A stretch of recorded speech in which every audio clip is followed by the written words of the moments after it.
Mystery is the sustenance that elevates me from the mundane. Having resided in a realm reminiscent of modern Europe for 2 decades, Feilin, endowed with precocious wisdom, mastered a particular skill and ultimately achieved a respectable standing. Initially, he believed his life would unfold in a conventional manner, marrying and raising children. However, he soon uncovered the existence of another world lurking in the shadows. In that world, there are sorcerers who practice arcane arts, wielding extraordinary powers. There exist sinister beings that lurk in the darkness, preying upon humanity. There are fanatical devotees of malevolent deities, who, through bloody sacrifices, seek to appease these dark gods in exchange for power. There are eldritch gods that dwell beyond the veil, casting their gaze upon our world, their mere touch capable of ensnaring souls. Nourished by the enigmatic, Feilin, who had spent 20 years in ordinariness, was no longer ordinary. Chapter 1. The Funeral. On a brisk autumn morning, the streets of Kalma, adorned in a style reflective of modern Europe, bustled with activity. There were armored carts laden with goods, reminiscent of freight vehicles. There were horse-drawn carriages that served as taxis, ferrying passengers. There were elegantly decorated private carriages drawn by purebred horses, akin to luxury automobiles. Men and women hurried along the sidewalks, eager to reach their workplaces. Housewives, clutching paper bags filled with provisions, returned home after shopping. Newsboys, slinging cloth bags across their shoulders, called out their wares. After partaking in breakfast, Feilin pushed open the door to the Feilin Appraisal Agency, greeted by such a scene. Though he had witnessed this tableau for 2 decades, it still felt surreal, as if he were ensnared in a dream. Feilin harbored a secret. His soul did not belong to this world, but rather originated from a cerulean planet. Yet unlike many predecessors among the Traversers, he had not awakened any extraordinary abilities, at least, not yet. Despite lacking such gifts, his innate talent allowed him to acquire a particular expertise. At the age of 20, he established his own jewelry and antique appraisal agency, generating an income of approximately 4 gold pounds weekly. 1 gold pound equates to 20 shillings, 1 shilling to 12 pence, and 1 penny approximates to 4 the currency from his former life. In summation, his monthly earnings would be roughly equivalent to 15,000 from his past existence. In the city of Constant, few could boast such an income. While he was not among the wealthiest, he certainly surpassed many, firmly placing himself in the upper middle class. Today, he donned not his usual formal attire, but a complete ensemble of black, a color signifying solemnity and mourning, befitting a funeral. Setting aside his work, he prepared to attend a burial. He purchased a bouquet of white chrysanthemums from a florist and boarded a horse-drawn cab bound for the cemetery on the outskirts of the city. An hour later, the carriage arrived at the cemetery. In one section, a considerable gathering of individuals clad in black had formed, and Feilin approached them. As he drew near, he recognized several acquaintances among the mourners, who also acknowledged him with subtle nods, though neither party spoke, for it was not a fitting occasion. For idle chatter, in the cemetery, a rectangular grave had been excavated, and a headstone had been erected. The inscription bore the name of the deceased, along with details of their life. The deceased was named Re Romano, a distinguished archaeologist who dedicated his life to uncovering historical truths, making significant contributions to the field of archaeology. He had nurtured many outstanding students, providing the archaeological community with a wealth of talent. Teacher. Feilin murmured softly, a frail image of an old man surfacing in his mind. He was one of Re Romano's many students, and the knowledge he possessed regarding jewelry and antiques was imparted by him. Through his studies and the establishment of his agency, he had greatly benefited from Re Romano's guidance. It was precisely because of this mentorship that he could own his own establishment at such a young age. Gradually, more people began to arrive, some familiar to Feilin, others not. At 10 o'clock, an armored cart approached slowly, bearing a shrouded coffin within, containing the remains of Re Romano. Following the cart were his family members, including his son, daughter-in-law, grandchildren, and granddaughters. His wife had passed away long before him. As the gathered crowd faced the coffin, a distinguished elder stood before it, reciting the eulogy. Mr. Re Romano was a great archaeologist who dedicated his life to. If one were to discern the most significant difference between this world and the modern European era of his past, It would be the absence of churches and priests. All forms of religious faith are strictly forbidden. Anyone who professes a religious belief is branded a heretic, pursued by the kingdom's forces. Thus, the eulogy was delivered not by a priest, but by a man of notable standing. Upon concluding the eulogy, the coffin was interred, and mourners approached to lay white flowers as a token of their grief. With the funeral concluded, the attendees began to disperse. Feilin, however, lingered behind. Once most of the funeral-goers had departed, he approached Josie Romano, Ray's son, and called out, "Mr. Romano, you are my father's student, correct? Is there something you need?" Josie Romano inquired, his eyes slightly reddened as he regarded Feilin. "Indeed, I am a student of Professor Romano." Feilin hesitated before asking, "What happened to him?" "He succumbed to illness during a recent archaeological expedition," Josie Romano replied, his voice low and heavy with sorrow. "How could this be? I thought he had ceased exploring tombs." Feilin expressed his disbelief. That was an imperial-era burial site, highly significant in archaeological terms. Father was reluctant to entrust it to anyone else, so he descended into the tomb. Josie Romano sighed. "An imperial-era burial site?" Feilin's expression shifted to one of alarm, beginning to comprehend why his mentor had ventured into the tomb once more. In this current epoch, the kingdoms of Heidelberg, Arcanum, and Porta coexist, a period referred to as the Kingdom Era. Long before this, approximately 6 centuries ago, the era of principalities flourished, with countless duchies, known as the Principality Era. Further back, roughly a millennium ago, a singular empire existed, known as the Empire Era. This empire was immensely powerful, governing the territories of what are now the 3 kingdoms and boasting a history of several millennia. Yet, this formidable nation faced sudden annihilation one fateful day. Its downfall remains one of archaeology's greatest mysteries, a subject of fervent inquiry among scholars. As an archaeologist, how could Professor Romano possibly resist exploring such a site? Shortly after they entered the tomb, one individual began to cough blood and soon perished. Josie Romano recounted, his sorrow palpable. "When they sensed something was amiss, my father and the others left the tomb immediately. Even so, their timely departure could not save their lives. Like that unfortunate soul, they too began to exhibit symptoms of coughing blood. Although they summoned a healer, the healer was powerless to help, and soon they all succumbed." Josie Romano spoke with deep sorrow. "Did they encounter something toxic within the tomb?" Feilin asked, brow furrowed. Within tombs, due to prolonged confinement and decay, toxic substances can easily proliferate. While living creatures are often used to probe for dangers, complete avoidance is rarely achievable. Some toxic substances are not gaseous at all. They may be moss on the walls, or some invisible mold that I don't know, Josie Romano replied sorrowfully, shaking his head. Felix comforted Josie Romano and, after a considerable time, departed. Caw, caw, caw. A few ominous black crows, symbols of foreboding, perched on the bare branches, emitting a harsh and somewhat eerie sound. Their blood-red eyes gazed down at the graveyard, unblinking.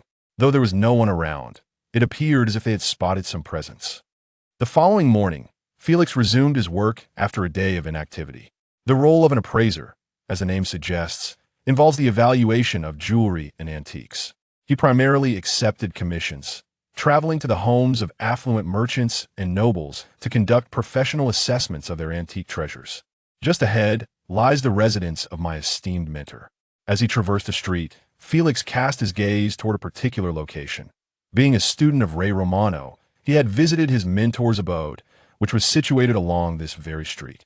Several uniformed police officers appeared at his mentor's doorstep, where Josie Romano, the mentor's son, was engaged in conversation with them that a sense of foreboding gripped him, hinting that something unfortunate had transpired. As a devoted pupil of Ray Romano, he could not turn a blind eye to the situation and promptly instructed the coachman to halt the carriage before the Romano residence. "Mr. Romano, what has happened?" Felix inquired, directing his gaze toward Josie Romano. "This morning, the gravedigger discovered that my father's tomb had been disturbed, and the body is missing," Josie Romano responded, his countenance darkened with distress. Chapter 2. The stolen corpse. The body of the teacher was stolen? Feilin was taken aback, unable to fathom how such an event could transpire. His expression darkened as he inquired, "What purpose could someone have in stealing the body of my esteemed mentor?" Do you know who is responsible? Ray Romano was a figure he revered, a man who had provided him with immense support.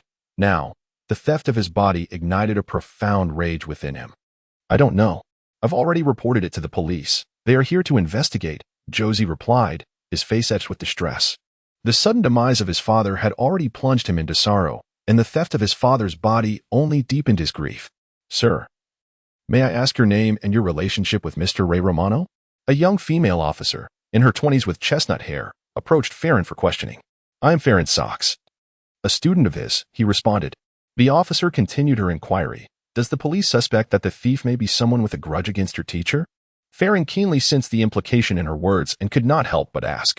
The officer replied gravely, I'm sorry. Since I began my work, I have had little contact with the teacher, but to my knowledge, he maintained excellent relationships with those around him and had no known enemies. Were you present at yesterday's funeral? Did you notice anything unusual? She further probed. I attended the funeral, but there was nothing amiss. Feilin shook his head. The officer ceased her inquiries and soon departed with her colleagues, evidently in search of clues to unravel the mystery of the corpse theft. From the earlier questioning, it seemed they had not gleaned any useful information. Mr. Romano, while the police investigate, I suggest hiring a detective for a more efficient inquiry. Those capable of being detectives are generally highly skilled individuals. If they were not adept, they could not sustain themselves in this profession. After all, police officers work without compensation, whereas detectives do require remuneration, often at a substantial rate. After a moment of contemplation, Josie concurred with Feilin's suggestion and asked, Mr. Feilin, do you know of any detectives proficient in this area? I do not have any personal acquaintances, but I have heard of a detective named Coffee Cologne, who is quite adept at handling missing persons cases. If you have no better candidate, I recommend hiring him, Feilin replied. Shortly thereafter, Feilin and Josie hailed a cab, which journeyed for half an hour before halting before a detective agency. They knocked on the door and entered. Inside, the agency was modestly furnished with a desk, sofa, and coffee table, all arranged with exquisite taste. At the desk sat a man in his 30s, adorned with gold-rimmed glasses, dressed in a white shirt and black waistcoat, and wearing a gray coat due to the cold weather. Please take a seat, he invited, gesturing for Feilin and Josie to sit on the sofa. He did not rush to inquire about their purpose, but first poured each of them a cup of red tea before settling opposite them and asking, Gentlemen, I am Detective Coffee Cologne. How may I assist you today? Mr. Cologne, I am Josie Romano. Last night, my father's grave was desecrated, and his body was stolen. I wish to enlist your services for an investigation, Josie explained. Stolen, you say? Mr. Romano, I would be pleased to accept your case. However, I must caution you that my fee is quite steep, amounting to 50 gold pounds, Coffee stated. That is acceptable, provided you can recover my father's remains. Josie Romano did not hesitate to agree, showing no inclination to negotiate. Perhaps some bargaining could have reduced the fee, but in his current state, he had no desire for such matters. Excellent, sir. I accept your commission, Coffee said, extending his hand to shake Josie's. Outside the city cemetery, Feilin, Josie, and Coffee arrived. Feilin chose to accompany them, for Ray Romano was his mentor, a man he deeply respected and who had extended great assistance to him.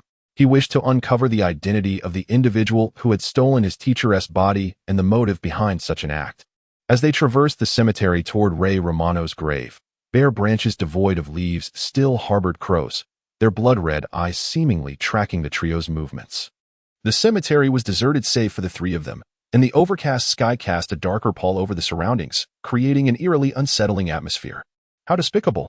Upon witnessing the disturbed grave, Josie's face turned ashen, his fists clenched in suppressed fury. Feilin's expression mirrored his distress. The disturbance of his revered mentor's resting place filled him with outrage. Suppressing his anger, Josie turned to Coffee and implored, Please, do what you can. Coffee nodded.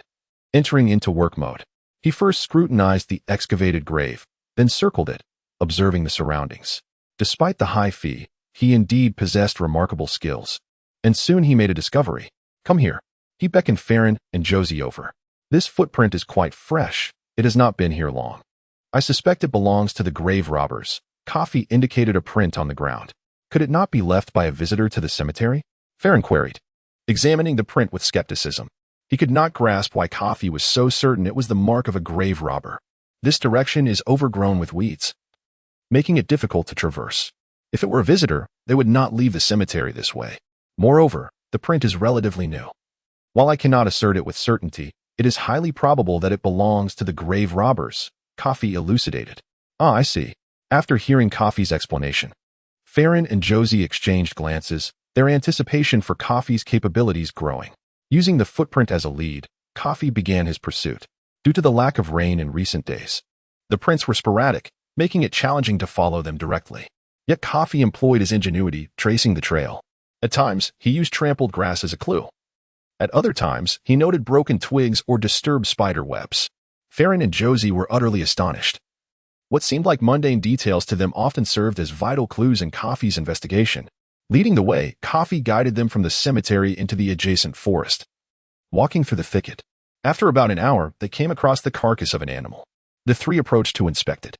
It was a creature with gray fur, approximately 4 feet in length, lying in a pool of congealed blood.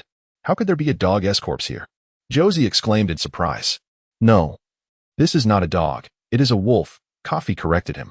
Dogs typically have drooping ears, while this body's ears are upright. Furthermore, compared to dogs, it has a longer and sharper snout and a wider mouth, features characteristic of a wolf. Just as we encountered an unexpected sight along our path. Could it be the work of grave robbers? Feilin inquired. Upon the wolf's neck was a gruesome wound, exposing raw flesh, a gaping absence that undoubtedly marked its fatal injury. Scattered traces of disturbance marred the ground around them. He deduced, it is unlikely that grave robbers are responsible, unless this thief possesses the ferocity of a beast and the peculiar habit of consuming raw flesh. The trio pressed onward, the daylight waning, with darkness imminent. In the woods, an unknown bird emitted a deep, mournful call. The encroaching twilight infused the surroundings with an unsettling atmosphere. The dense trees, swaying under the evening breeze, seemed to harbor unseen presences. Feilin felt an inexplicable chill, instinctively drawing closer to Josie and Coffee. Josie, too, appeared restless. Glancing around, he spoke to Coffee. Coffee halted his steps and replied, "Perhaps we should continue." Josie clenched his teeth, grappling with his unease, yet resolved to proceed with their investigation. Very well. Coffee nodded, seemingly unfazed by their current predicament. From his gray coat, he retrieved a bamboo tube, which transformed into a torch upon being uncovered. Striking a match, the orange glow illuminated the forest. With the torch held aloft, Coffee led the way, and the three continued their search. The torchlight cast exaggerated, elongated shadows upon the trees, deepening the already tenebrous surroundings. Trailing behind, Feilin gazed at the dark silhouettes formed by the torch's glow. Instead of feeling reassured, a sense of dread enveloped him. As the torch flickered, the shadows morphed, appearing almost animated, igniting his fears of hidden demons lurking within. Who goes there? Coffee suddenly barked, causing Feilin to divert his gaze from the ominous shadows ahead. Before them stood a figure, back turned, seemingly engaged in consuming something. The silhouette struck a chord of familiarity within Feilin, as though he had encountered it before. Unbeknownst to him, Josie, standing in front, was transfixed by a profoundly eerie sight. His complexion draining of color. Feilin failed to recognize the figure, but Josie did. The resemblance to his father was uncanny, almost identical. Moreover, the attire of this individual mirrored precisely that of his father's burial garments. Chapter 3. Encountering the mysterious, the appearance of Feilin and his companions startled the figure who had been facing away from them. The individual halted his meal and turned around. Before them stood a gaunt man, filthy and disheveled. He clutched the corpse of a beast, not to the point of being unrecognizable, with entrails spilling out. His monstrous way of consuming flesh left his mouth smeared with blood, reminiscent of poorly applied lipstick. Beneath the grime lay a mouth full of jagged yellow teeth, from which repulsive mucus oozed through gaps, and from his barely closed lips. Upon closer inspection, the muscles on either side of his mouth had been torn, stretching almost to his ears, resembling a gaping maw, grotesque and unsettling. His eyes were a chilling yellow, cold and bloodthirsty, akin to a ravenous predator. Teacher. Feilin's heart raced in terror, a wave of cold sweat trickling down his forehead. Upon seeing the man's face, he finally recalled why the figure had felt so familiar. It was indeed his teacher, Ray Romano. Despite the bloodstains, his familiarity with Ray Romano allowed him to recognize him instantly. Hadn't his teacher already perished? How could he still be alive, and in such a monstrous and eerie state? Feilin trembled as he spoke, his mind racing with the ghostly tales that circulated in Constant City. Previously, he had dismissed these stories as mere superstition stemming from a lack of scientific understanding. Given that history had witnessed numerous such occurrences, However, with advancements in science, many of these phenomena had been rationalized. Yet, the current situation defied any scientific explanation. The dead truly had risen, transformed into a grotesque entity. It's impossible. I witnessed my father's death with my own eyes. Josie shook his head in horror. When he first saw the figure from behind, there had been an inkling that it resembled his deceased father, and now, facing him directly, he confirmed that this was indeed his father, who should have been dead. A wave of dread washed over him. He had felt his father's last breath and heartbeat. Certain that life had departed from him, the notion that his father could return from the grave was incomprehensible. He pondered the disturbed grave. Could it truly have been excavated by someone else, or had his father clawed his way out? Cafe, swallowing hard as cold sweat beaded on his forehead, had gleaned from Feilin and Josie's words that this was the corpse they had been seeking, although its current state could hardly be termed a corpse. As a detective, he possessed knowledge beyond that of an ordinary person and was aware that certain tales might hold a kernel of truth, though he had never encountered such a phenomenon until now. With a horrifying howl, the bloodthirsty monster that was Ray Romano had no intention of reminiscing with Feilin or Josie. He discarded the mutilated beast's corpse and lunged at the trio, clearly perceiving them as potential prey. In an instant, he charged forward with astonishing speed, far surpassing that of an elderly man over 60, resembling a sprinter in his prime. The monster quickly closed in on Feilin and his companions, with Cafe being the first target. As a detective, he was accustomed to dealing with criminals and had honed his combat skills. When the creature lunged at him, his instincts kicked in, and he swung his torch at the beast. The torch struck the creature with a resounding thud, igniting its flesh and creating a plume of smoke accompanied by a hissing sound. Yet, the monster appeared impervious to pain. After a brief stumble, it surged forward, colliding violently with Cafe. The impact was akin to being struck by a galloping horse, rendering half of Cafe's body numb as he was hurled several meters away. With Cafe incapacitated, Josie became the next target of the creature's predatory gaze. Dad! Josie gasped in horror as he beheld his father transformed into a monster, instinctively retreating. However, the creature lunged at him, pinning him to the ground and lowering its grotesque, slime-covered maw towards his neck, oblivious to the fact that this was its own son. Dad, it's me, Josie, he cried, struggling against the beast.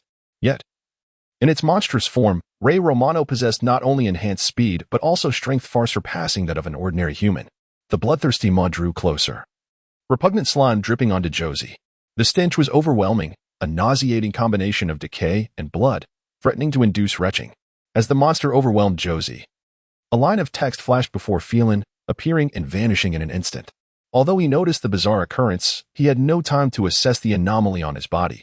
The urgency of the moment was paramount, and Josie's peril was undeniable. His heart raced, pounding as if it would leap from his throat. Out of loyalty, Josie was the son of his benefactor, and he could not bear to witness his demise. Logically, in the face of such a creature, unity was their only chance for survival. He charged toward the beast that loomed over Josie, delivering a swift kick to its side. The force of his kick, amplified by the weight of his body, sent the monster reeling away from Josie. However, Ray Romano, now a monster, quickly regained his footing. His yellow eyes filled with a fierce hunger as he turned his wrath upon Feilin.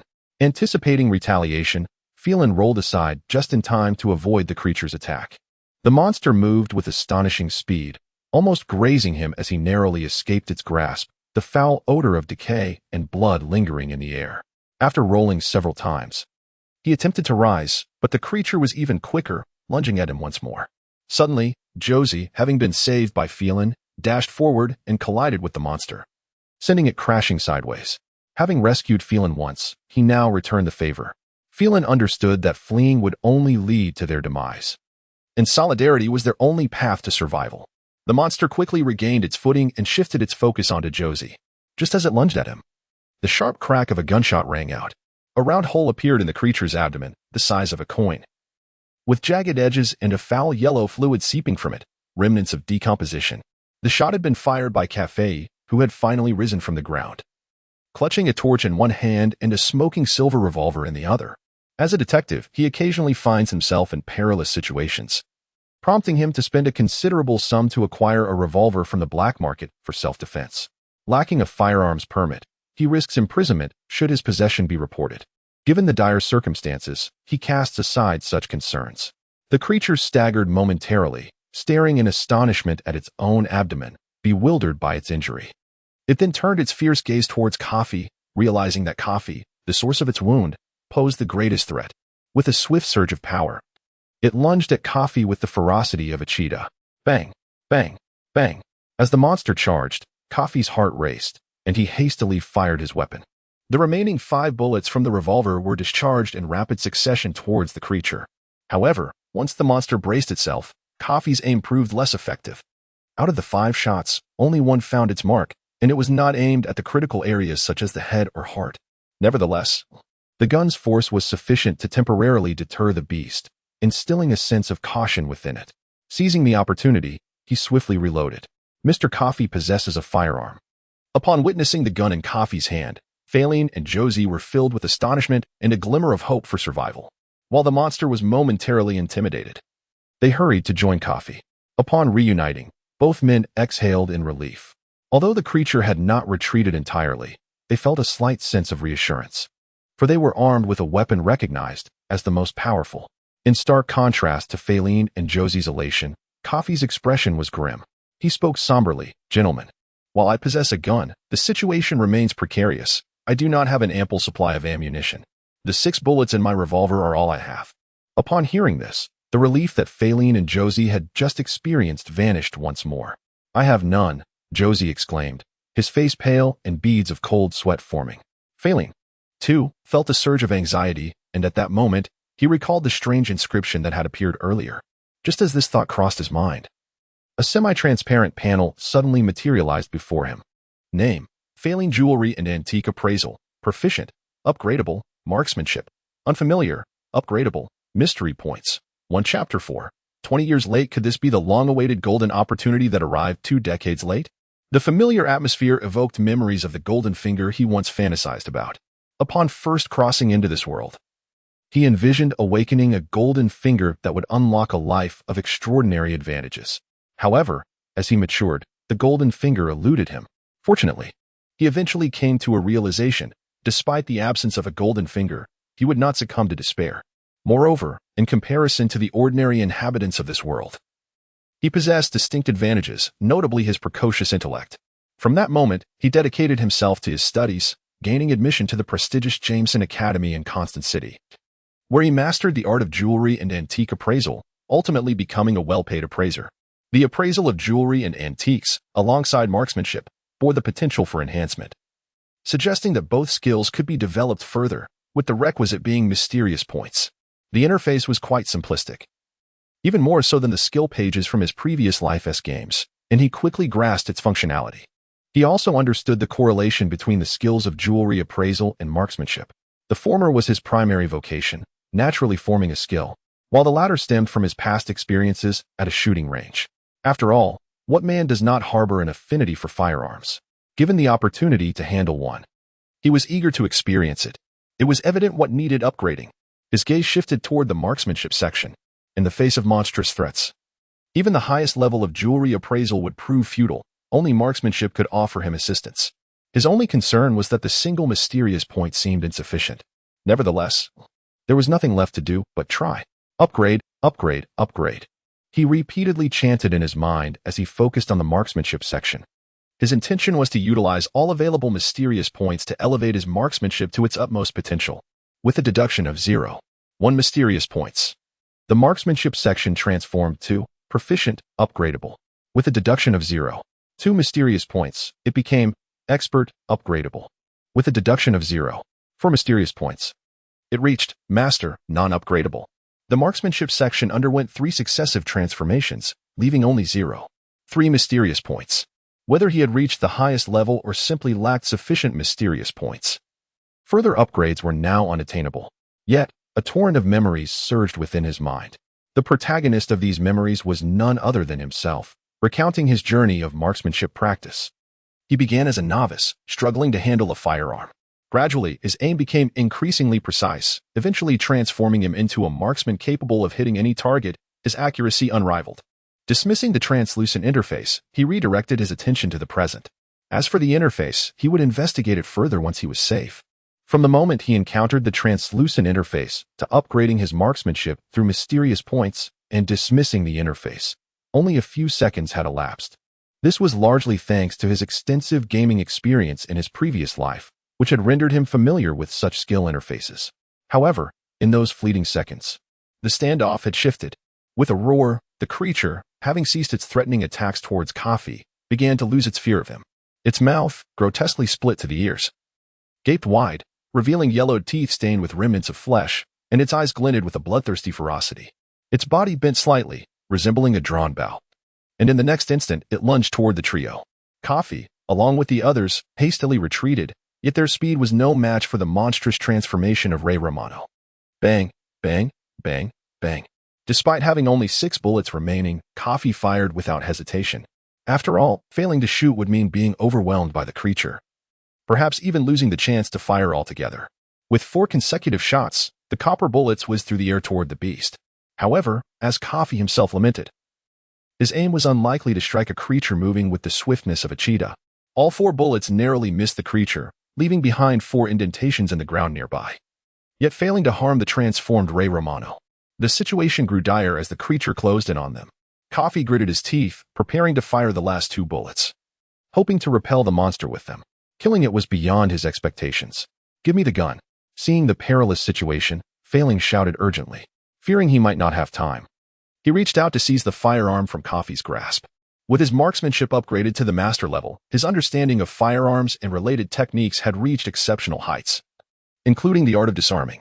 Grasping Coffee's hand firmly, Coffee winced in pain, instinctively loosening his grip, causing the silver revolver to slip from his fingers. Before the silver revolver could hit the ground, Feilin released Coffee's wrist and swiftly caught the weapon. At that moment, the creature was less than 2 meters away from the trio. At such a close distance, they could smell the stench of decay and blood emanating from the monster. "What are you doing?" In this critical moment, Coffee, bewildered and infuriated, shouted in frustration as Feilin took the gun from him. Bang bang. Just as Coffee's anger erupted, 2 gunshots rang out. Accompanied by the echoes of the shots, the charging creature staggered momentarily before collapsing less than a meter away from them. Under the flickering torchlight, they could see blood oozing from a coin-sized hole in the creature's forehead and chest, with yellowish viscera seeping out, intensifying the foul odor. All 3 instinctively recoiled, retching at the sight. "What?" Staring at the now motionless creature, Coffee gaped in shock, his previous anger dissipating. At that moment, he understood why Feilin had seized the firearm. Feilin's marksmanship far surpassed his own. While he lacked the confidence to kill the monster, Feilin evidently possessed such capability, which prompted his desperate act. Had he known of Feilin's remarkable skill earlier, he would have willingly handed over the revolver. Surely, Feilin's marksmanship could rival that of a sharpshooter in the military.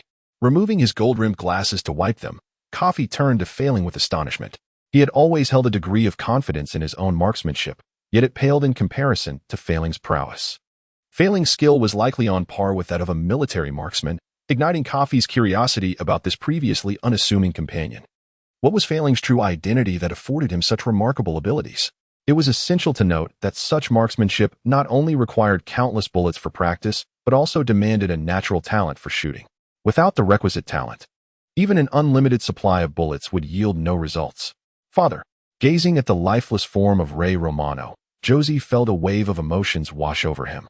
First relief, followed by an overwhelming sorrow. His father had returned, only to perish once more. Witnessing his father's death twice in front of him weighed heavily on his heart. Yet, he bore no resentment toward Feilin, who had ended his father's life. After all, if the monstrous version of his father had survived, they would all be doomed. Moreover, he believed that his father would never wish to endure life in such a monstrous state. As for the remarkable marksmanship displayed by Feilin, it left him both astonished and intrigued. However, his familiarity with his father's student was rather limited, making it impractical for him to inquire further. It was quite surprising to witness such a significant improvement. Even Feilin himself was taken aback by his own shooting skills. He was acutely aware of his initial proficiency, which was decidedly that of a novice. The assessment of his skills as awkward was telling enough. Although he had visited the shooting range a few times, it was merely to satiate his curiosity about firearms. Treating the shooting range as a place to hone his skills was financially prohibitive, and even with his current income, he could not afford it. To see his once novice marksmanship elevated to a level akin to that of a sharpshooter was truly unexpected. Despite the perilous journey, the commission had been fulfilled. "Mr. Josie, our employment relationship has come to an end," said Coffee, taking a deep breath to ease his emotions as he turned to Josie. Had he known he would encounter such an event, he would have declined even the most generous of offers. Fortunately, the matter was resolved. Though the process was fraught with danger, it ended without calamity. I apologize for the trouble, and I am willing to offer additional compensation for the bullets expended, Josie remarked. Initially thinking it was merely a case of body snatching, only to be confronted with such bizarre occurrences, Coffee shook his head and replied, "No need. Those are task-related expenses and are included in the commission. However, I do have a request. I hope that you, Mr. Josie, and Mr. Feilin, will not disclose my possession of a firearm, as I do not possess a gun permit. Rest assured, Mr. Coffee, we shall keep this matter confidential." Both Feilin and Josie assured him. They felt a deep sense of gratitude towards Coffee, had it not been for his firearm. They might have met a grim fate that night. Chapter 5. The mysterious points if the strange occurrences of tonight were reported. The incident involving the handgun would undoubtedly be concealed. Moreover, the kingdom must be aware of the existence of such monsters yet has chosen not to disclose this information, indicating an intention to obscure related news. Should they report it, the three of them might be silenced, or even have their personal freedoms restricted. Reporting might not bode well for them. Having spent the entire night awake, Feilin felt physically exhausted yet was overwhelmed with exhilaration, caught in a state of euphoria. Although he had encountered bizarre events last night, it had awakened a hidden potential within him. After a 20-year delay, his golden finger had finally manifested. To him, last night's perilous experiences, rather than being detrimental, were indeed fortuitous. Hanging the closed for business sign today, he eagerly locked the door to his appraisal office and summoned the translucent panel. The emergence of this golden finger left him with an uncanny sense of unreality, a fear that everything might merely be a dream, and that upon awakening, the golden finger would vanish without a trace. With a swift motion, a semi-transparent panel appeared before him. Name: Feilin Jewelry and Antique Appraisal. Proficient, upgradable. Marksmanship: Master, not upgradable. Mysterious points: 0. 3. Seeing this translucent panel once more, he finally confirmed that everything was indeed real, not just a figment of his imagination. Unable to contain his excitement, he took a moment to calm himself and resumed his earlier investigation of the panel. From the reactions of Josie and Coffee, it seemed the panel was visible only to him. He had inadvertently triggered the condition to summon this semi-transparent panel, and fortunately, others appeared oblivious to its existence. He suspected that the panel might be directly projected onto his retina rather than manifesting in the external world, which would explain why others could not see it. The crux of the panel was the mysterious points. His gaze shifted to the final section of the translucent panel, where the mysterious points were listed. The categories of jewelry and antique appraisal, as well as marksmanship, were akin to skills on a game interface from his past life, while the mysterious points served as the skill points. Only by expending mysterious points could he enhance his abilities in jewelry and antique appraisal, marksmanship, and similar skills. Thus, the mysterious points were pivotal to the panel. He recalled the initial appearance of the phrase "contact with the mysterious" alongside the mention of Mysterious Point 1. This line, coupled with the encounter with the transformed monster, Ray Romano, elucidated the means of acquiring mysterious points by engaging with mysterious events. It was clear that merely killing the monsters did not yield mysterious points, as he had received points upon encountering the transformed Ray Romano, but none after successfully dispatching him. The existence of such creatures in this world was unexpected. Reflecting on his earlier experiences, Feilin felt a shiver of apprehension. He had initially believed this was merely a world that had developed steam-powered machinery, akin to modern Europe. However, it was evidently much more complex. Beneath this steam-powered civilization lay the hidden mysteries of resurrected monsters, unknown to most. Perhaps such mysteries existed in his previous life, but as an ordinary person, he had never encountered them. Feilin mused that if common folk were to learn of such monstrous existences, panic would ensue, leading to societal chaos. This must be why the kingdom concealed such mysteries. In his past life, there might have been similar secrets, but for reasons akin to those of the kingdom, the government chose to keep them hidden. Should he actively seek out the mysterious? A choice loomed before Feilin. To acquire mysterious points, he must engage with the unknown. Yet such encounters would inevitably bring danger. Though he need not slay the monsters, merely coming into contact with them posed its own risks. Thus, he faced two options: refrain from engaging with the mysterious, foregoing mysterious points while continuing a safer, mundane existence, or dare to engage with the unknown, risking danger but potentially unlocking an extraordinary life. Reluctant to accept a life of mediocrity, Feilin swiftly resolved to embrace the extraordinary, even if it meant facing peril repeatedly. How could he engage with the mysterious? After deciding to pursue the extraordinary path, Feilin contemplated how to make contact with the unknown. The bizarre events of last night suggested that the circulating tales of ghosts and monsters might indeed be connected to the mysterious. If he were to seek out the unknown, these tales could serve as a means of engagement. However, recklessly pursuing them without knowledge would be tantamount to courting death.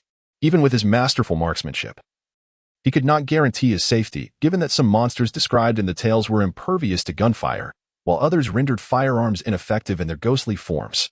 Though he had resolved to engage with the mysterious, he had no desire to meet his demise. If monsters existed, there must also be secret organizations adept at managing such mysteries. The safest way to engage with the unknown would surely involve joining such an organization, Feilin pondered. Should such organizations exist, joining one would enable him to gain a more comprehensive understanding of the monsters, thus allowing for a safer exploration of the mysterious. Moreover, he harbored a vague suspicion. If there were monsters wielding mysterious powers, might there not also be individuals within these organizations who possess similar abilities? Perhaps these groups held knowledge on how to cultivate such powers. For someone like him, who had access to the panel, mastering mysterious abilities seemed within reach, regardless of innate talent. But how to locate such organizations? Having resolved to join one, another challenge presented itself. Even if such organizations were real, they would likely be exceedingly secretive, hidden from ordinary people. How could he find and successfully join one? Perhaps he already knew. Feilin suddenly thought of someone. An individual who might possess the knowledge of how to locate these mysterious organizations. Chapter 6 Extraordinary Traits. After a restful slumber, Feilin awoke revitalized, yet plagued by hunger. Having gone an entire day without sustenance, he sought to satiate his appetite at a nearby restaurant and promptly hailed a cab. His destination was to meet an individual who might possess knowledge of how to locate a clandestine organization. The cab came to a halt before a detective agency, and upon knocking and receiving permission, Feilin entered. The interior of the agency was modest, adorned with an office desk, a sofa, and a coffee table, all arranged with exquisite taste. At the desk sat a man in his 30s, sporting gold-rimmed spectacles. This was none other than the recently encountered coffee cologne. Indeed, Feilin believed that the one who might hold the key to finding the mysterious organization was none other than the detective, Coffee. "Why are you here?" Coffee inquired, his expression one of surprise at Feilin's unexpected arrival. After a brief pause, as if a thought had struck him, he quickly added, "You aren't here to commission me again, are you? Let me be clear, if it's the same type of request as before, I won't take it. I wish to live a few more years. You misunderstand. I am not here to hire you, but rather to inquire about information. Of course, I will compensate you for your time." Feilin chuckled, shaking his head at the somewhat jumpy detective. "Not here to hire me? That is a relief." Coffee sighed, then asked, "What information do you seek? As for the payment, consider it my gratitude for your previous rescue. Given the existence of monsters wielding mysterious powers, is it not plausible that a secret organization also possesses such powers?" Feilin's demeanor shifted, his expression turning serious as he posed the question. "What do you wish to know this for?" Coffee replied, intrigued. "You indeed possess knowledge on this matter," Feilin exclaimed, sensing from Coffee's reaction that he indeed knew something about the secret organization. "There are indeed such organizations, but you have yet to disclose your reasons for this inquiry," Coffee remarked, removing his glasses to polish them before replacing them. "I wish to join," Feilin stated directly, as this was not something he felt the need to conceal. "Join," Coffee repeated, astonished. "Indeed, join," Feilin confirmed with a nod. "Creatures of the night are exceedingly perilous. Should I encounter one again, survival is uncertain. I wish to join such a secret organization to learn the methods of wielding their mysterious powers, to gain the strength to combat these entities." Understanding Feilin's intentions, Coffee reassured him, "You need not worry excessively. While these creatures are dangerous, the likelihood of encountering them is quite low. In my years as a detective, last night was my first encounter with such beings. But when one does encounter them, the outcome is often fatal. I refuse to gamble my life on mere probabilities." Feilin responded earnestly, shaking his head. "That is a valid point," Coffee conceded, reflecting on the harrowing encounter from the previous night. Though the odds were slim, the consequences were indeed dire. Had it not been for his firearm and Feilin's sharpshooting skills, the three of them might not have survived. How does one locate such a secret organization and successfully gain entry? Feilin inquired, his gaze filled with expectation. However, Coffee shook his head. "While I am aware of such organizations, I do not know how to find them. The realization that even a detective like Coffee lacked the means to locate these organizations was disheartening for Feilin. Yet, Coffee continued, however. I may not know how to find them, but I do know how to join. How to join. Feilin's disappointment vanished, replaced by excitement. The knowledge of how to gain entry was all he truly sought. To gain membership, one must demonstrate their extraordinary capabilities, Coffee replied succinctly. What specific talents are required? Feilin asked with a slight furrow of his brow. One could showcase extraordinary strength, exceptional vision, or remarkable skills, such as proficiency in identification or marksmanship. As long as one surpasses the average in any aspect, they may catch the attention of the organization and be invited to join, Coffee elucidated. Marksmanship, too. Feilin's mind raced at the thought of his own skills, which had reached a masterful level. Could his prowess in shooting be the key to attracting the organization's attention? Indeed. That is plausible, Coffee affirmed, eyeing Feilin with a hint of envy. You evoke a sense of jealousy in me when I first learned of such organizations. I too wish to join. Unfortunately, my only noteworthy skill is my detective work, which does not meet the extraordinary criteria, and thus I was overlooked. But you. Your marksmanship has undoubtedly surpassed the ordinary, and you have a significant chance of being noticed. Feilin's excitement surged upon hearing Coffee's words. And he could not shake the feeling that Coffee had been playing a clever prank on him. Contemplating the mysterious organization's unusual recruitment standards, he asked. Why do these organizations seek individuals with extraordinary traits, seemingly without preference for the type, as long as they possess exceptional abilities? I cannot say, if I knew. I would likely be a member of one of those organizations rather than languishing in this detective agency, Coffee replied, a hint of bitterness in his voice, revealing his own feelings of inadequacy. The Constant City Guard Bureau is housed within a 5-story building situated in the heart of Constant City. Inside, officers clad in blue uniforms are a common sight. Some are seated at desks, the sound of pens scratching across paper filling the air. Others don their holsters, preparing for duty, while some carry documents, ready to report to their superiors. Amidst this bustle, one individual appears quite at ease, a young woman in her 20s. With curly brown hair cascading to her shoulders, she is not dressed in the standard blue uniform, but rather in a deep black gown. A beauty mark graces her left cheek, accentuating her striking features, exuding an aura reminiscent of a sophisticated rose, captivating yet thorny. Several officers have attempted to curry favor with her, only to leave with their egos bruised. Miss Harlowen, here are the complete records of the body theft case. An officer approached hurriedly, a folder clutched in his hands. Avoiding her gaze, he lowered his head as he handed the file to her. His reluctance to meet her eyes stemmed from both her breathtaking beauty and the knowledge of her esteemed background. She hailed from the kingdom's most enigmatic institution, the Kingdom Security Bureau. Regarding this department, he possessed scant knowledge. However, the upper management's reticence and their insistence on his full cooperation indicated that this department was far from ordinary. The woman emerging from the Kingdom Security Bureau was undoubtedly someone not to be trifled with. Thank you. Lindy Hollowan gracefully extended her hand to receive the folder, placing it upon the adjacent desk as she began to peruse its contents. Surprisingly, there was no report of corpse transformations. Upon completing her review, a slight furrow formed in her brow, revealing her astonishment. According to the intelligence she had gathered, all others who had ventured into that Imperial-era tomb had succumbed post-mortem to grotesque transformations, becoming ghouls. This was evidently abnormal, suggesting that secrets were being concealed. Although merely a ghoul, the ability to vanquish it implied that at least one among the trio possessed extraordinary traits, making them a potential candidate for recruitment. She closed the file, rose to her feet, and proceeded to exit.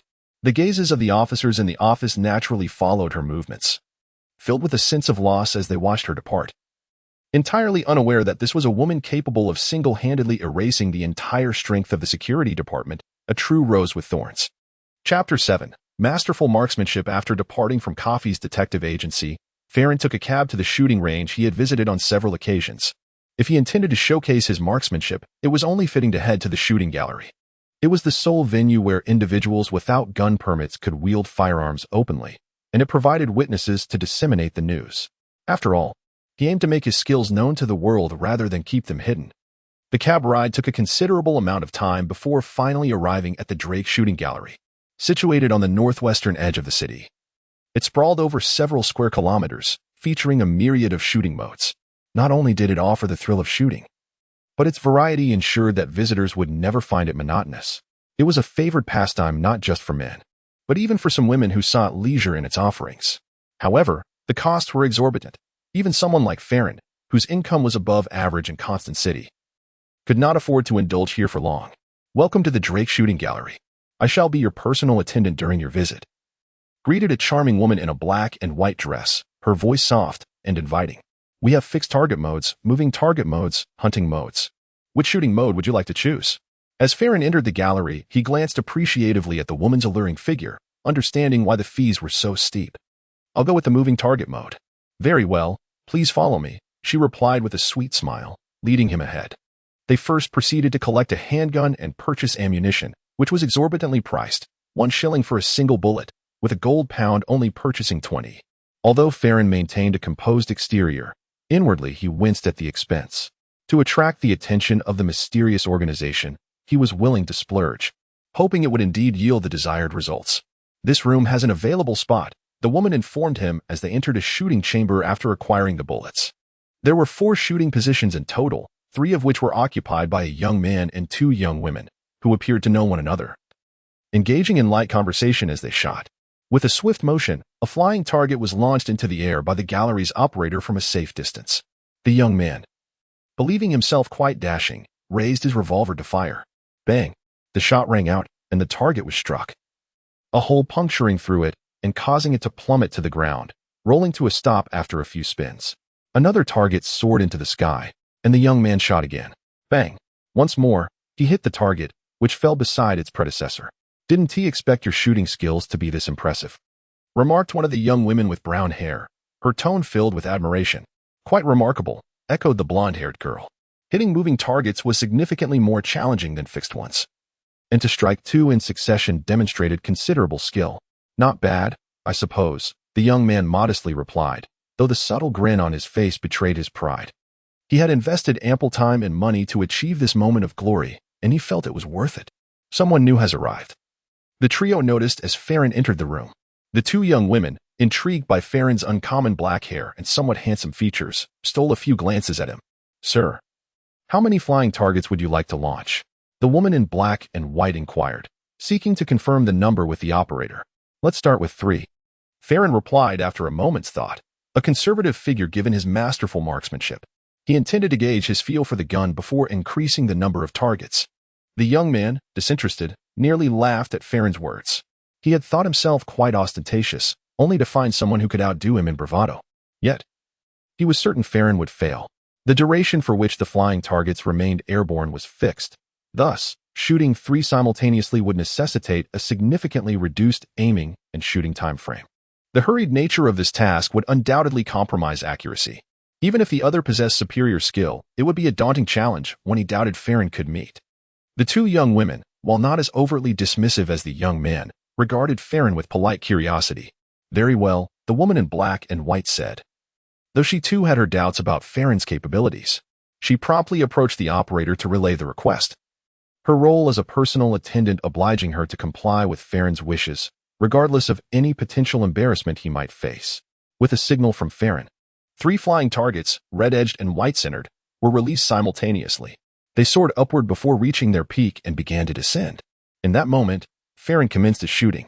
In stark contrast to the young man's flamboyant stance, Feilin's posture was rigidly precise, his movements standard and textbook-like in their execution. Bang, bang, bang. 3 shots rang out in succession, and Feilin ceased fire. Simultaneously, 3 holes appeared on the surfaces of the falling targets, each one perfectly struck. 3 shots. 3 bullets, each successfully hit its mark, leaving no target unscathed. As the targets dropped to the ground, bouncing a few times before settling, the young man and women, along with Feilin's attendant, stared in astonishment at the fallen targets. He actually did it. They were incredulous. They had expected him to falter. Yet he had indeed displayed such remarkable skill. A closer inspection revealed that each hole was centered in the red bullseye. Not only had he struck the targets, but he had done so with pinpoint accuracy. The difficulty of this feat surpassed merely hitting 3 flying targets, indicating that perhaps this was not the extent of his marksmanship. "Continue," Feilin urged the stunned operator, prompting him to resume launching the targets. Bang, bang, bang. The operator launched 3 more targets. Each one met with the same precision from Feilin, none missing their mark. Moreover, each bullet found its way to the center of the targets. Let us add 3 more flying targets. Having fully acclimated to the gun, Feilin resolved to increase the challenge, eager to showcase his exceptional prowess. His sole purpose for visiting the shooting gallery was to demonstrate his extraordinary talent, hoping to capture the attention of the mysterious organization and secure a place among them. Of course, the woman in black and white replied promptly, hurrying to converse with the operator, her heart filled with anticipation. She wondered if he could indeed hit 6 flying targets simultaneously. Should he succeed, it would shatter the gallery's record since its establishment. Swish, swish, swish, swish, swish, swish. 6 flying targets ascended into the sky, and even with masterful marksmanship, Feilin found himself compelled to focus intently.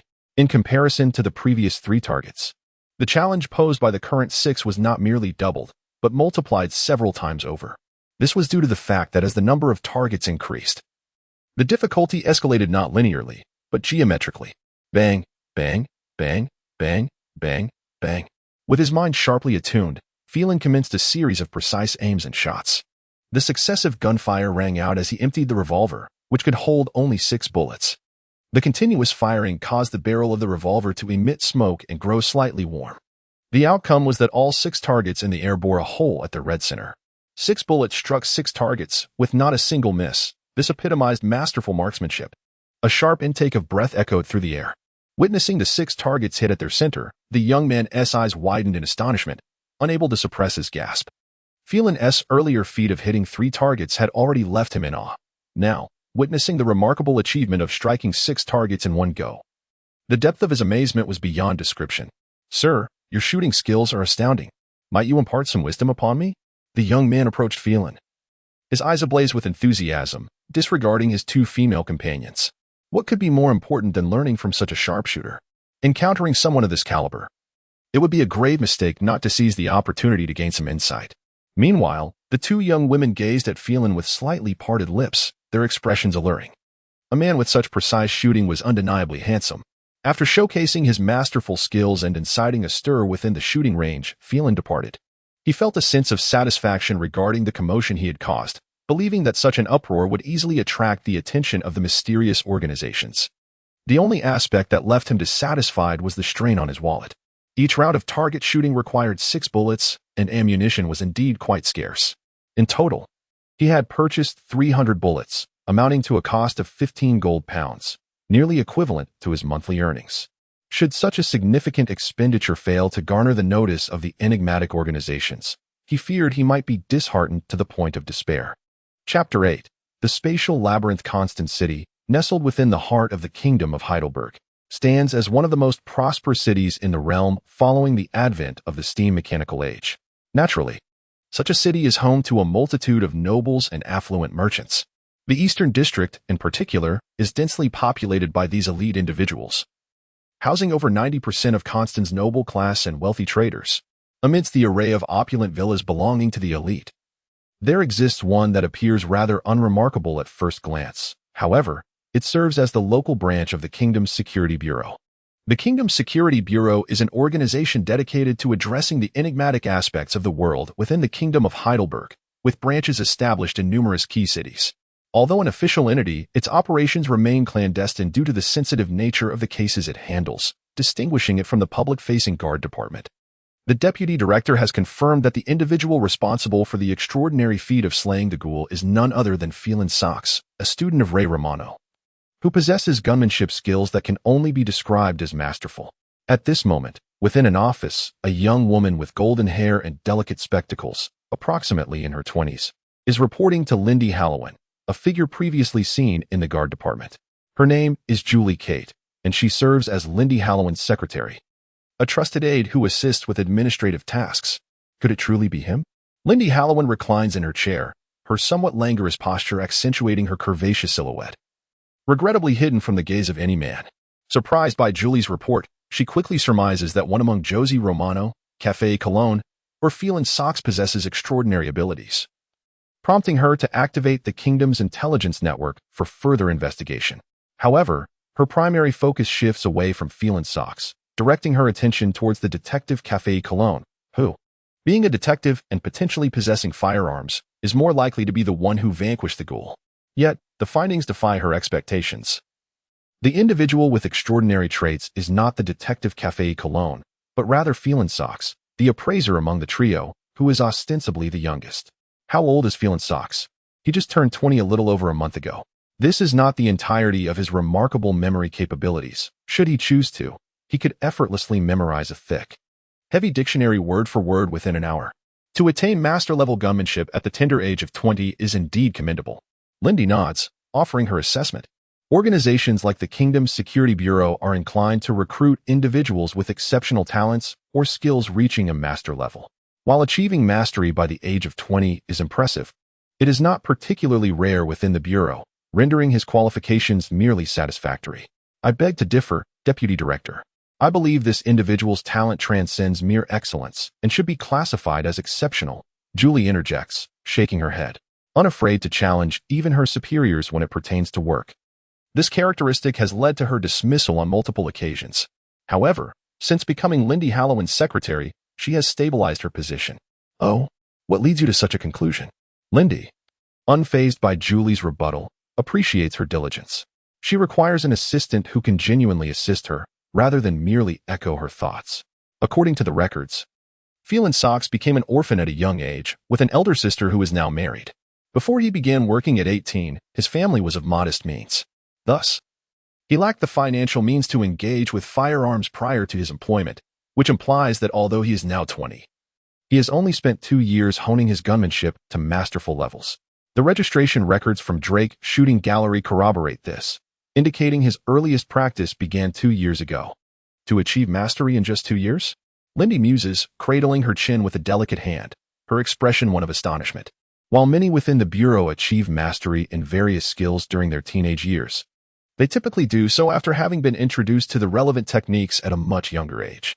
If Feilin Socks truly has attained such proficiency within 2 years, he warrants an exceptional evaluation. Deputy Director, I propose we recruit Feilin Socks into the Bureau immediately. If we delay, we risk losing him to other clandestine organizations, Julie advises. Within the Kingdom of Heidelberg, besides the Security Bureau, there are other unofficial secret organizations that frequently compete for talent. The emergence of an exceptional individual like Feilin Socks will undoubtedly attract attention from these rival groups. Very well, let us proceed without delay. Acknowledging the gravity of the situation, Lindy rises from her chair, adjusting her sleek black dress, which had become slightly disheveled from her relaxed posture, and swiftly exits the office. Behind her, Julie adjusts her spectacles and follows closely. Despite having reached the age of 20, Feilin Socks' achievement of master-level gunmanship in just 2 years qualifies him as truly exceptional. Inside a private carriage, 2 men exuding a unique aura engage in conversation as their vehicle journeys towards Feilin Street. Just as Julie had surmised, it is not only the Kingdom's Security Bureau that has taken notice of Feilin's remarkable accomplishment. Other secret organizations have also recognized this talent. Individuals of exceptional caliber are exceedingly rare across all clandestine groups. Upon learning of the emergence of such a prodigious talent in Constant City, they have swiftly mobilized to recruit him into their ranks. During their discourse, one of the men suddenly furrows his brow and draws back the carriage curtain to inquire of the driver, "How much longer until we arrive?" "Sir, we should be nearing." But, the driver stutters, his voice trembling as beads of sweat form on his forehead. "But what?" The man presses, his brow furrowed. "It's just that this street, it seems to stretch on endlessly. No matter which way we turn, we cannot seem to reach the end." The driver replies, his voice quaking as he wipes the perspiration from his brow. Having been a driver for decades, he knows every street in Constant City intimately. He could navigate them with his eyes closed. Yet today, the once familiar street has transformed into an unrecognizable expanse, as if it has no conclusion. This is troubling. Stop the carriage immediately. The 2 men instruct the driver to halt, leaping from the carriage and assuming a defensive posture, scanning their surroundings with grave concern. All secret organizations practice a form of power known as secret techniques, and those who wield such powers are referred to as secret practitioners. The emergence of a mysterious phenomenon indicates they are either confronted by an enigma or another secret practitioner, ensnared within the confines of another's technique. Given that it is daytime, the likelihood of encountering a secret practitioner is significantly heightened. This must be a secret spatial labyrinth. We have fallen into a secret spatial labyrinth. One of the men states gravely, "The fact that they have not attacked us suggests their intent is merely to ensnare us," the other man remarks, his brow furrowing. With a shared glance, their expressions grow increasingly grim. "Damn it, we have been deceived. The adversary is undoubtedly targeting the elite talents." In order to prevent us from engaging with these exceptional individuals, they have ensnared us within a spatial labyrinth. It is highly likely that they, too, are pursuing the elite talents. To avert any interaction with these talents, they have directly imprisoned them within the spatial maze. By the time they extricate themselves from this entrapment, the adversaries may have already persuaded the elite talents to join their organization. They are aware that this recruitment attempt is likely to fail. In truth, it is not just these two men. Other members of clandestine organizations, who are also preparing to approach Feilin, have likewise become ensnared in the spatial labyrinth. The 5 waves of individuals attempting to reach this location have all succumbed to the maze. Outside the Feilin Identification Institute, Julie adjusted her glasses and reported to Lindy. It was she who had created the spatial labyrinth. Though she often appeared as a mere clerical worker, she was, in fact, a skilled sorceress. The mystical technique she wielded. The spatial labyrinth lacked offensive capability but was an exquisite means of confinement. Once ensnared by this sorcery, escape was nearly impossible unless one possessed comparable spatial techniques or extraordinary strength to shatter the confines of the labyrinth. Clad in a black dress, as enchanting as a black rose, Lindy smiled gently as she approached the Feilin Identification Institute, rapping on its door. Chapter 9. Recruitment, please come in. Upon hearing a knock at the door, Feilin, believing a customer had arrived, tidied his attire to present a professional and spirited appearance before speaking. Despite Coffee's assertion that his marksmanship would undoubtedly attract the attention of a mysterious organization, he felt an undeniable tension within. After all, Coffee was not a member of this enigmatic group. His belief that showcasing masterful shooting skills could draw their interest remained mere speculation, not necessarily grounded in reality. Creak. The door of the appraisal office swung open, revealing a woman in a black dress, appearing to be in her 20s. She possessed curly brown hair of medium length and an extraordinarily beautiful visage. Feilin momentarily froze at the sight of her beauty. Having lived in this world for 20 years, he had encountered several stunning women, some even surpassing the allure of Western celebrities from his past life. Yet none compared to the woman before him, whose features seemed like a divine masterpiece, devoid of any imperfection. A beauty mark beneath her left eye only accentuated her enchanting aura, adding a touch of allure to her striking appearance. Unfortunately, she was a woman he could never afford to marry. Feilin mused inwardly. As an appraiser, he had already noted the expensive nature of her black dress, crafted from black silk worth several times more than gold, tailored by a top-notch seamstress, and adorned with 3 diamonds the size of thumbs on the chest. Conservatively estimated, the dress alone could be valued at several hundred gold pounds, potentially exceeding his entire fortune. Such a woman was beyond his reach, at least for the time being. Regaining his composure, he invited the woman to sit on the sofa and prepared a cup of his finest red tea for her. Good day, madam.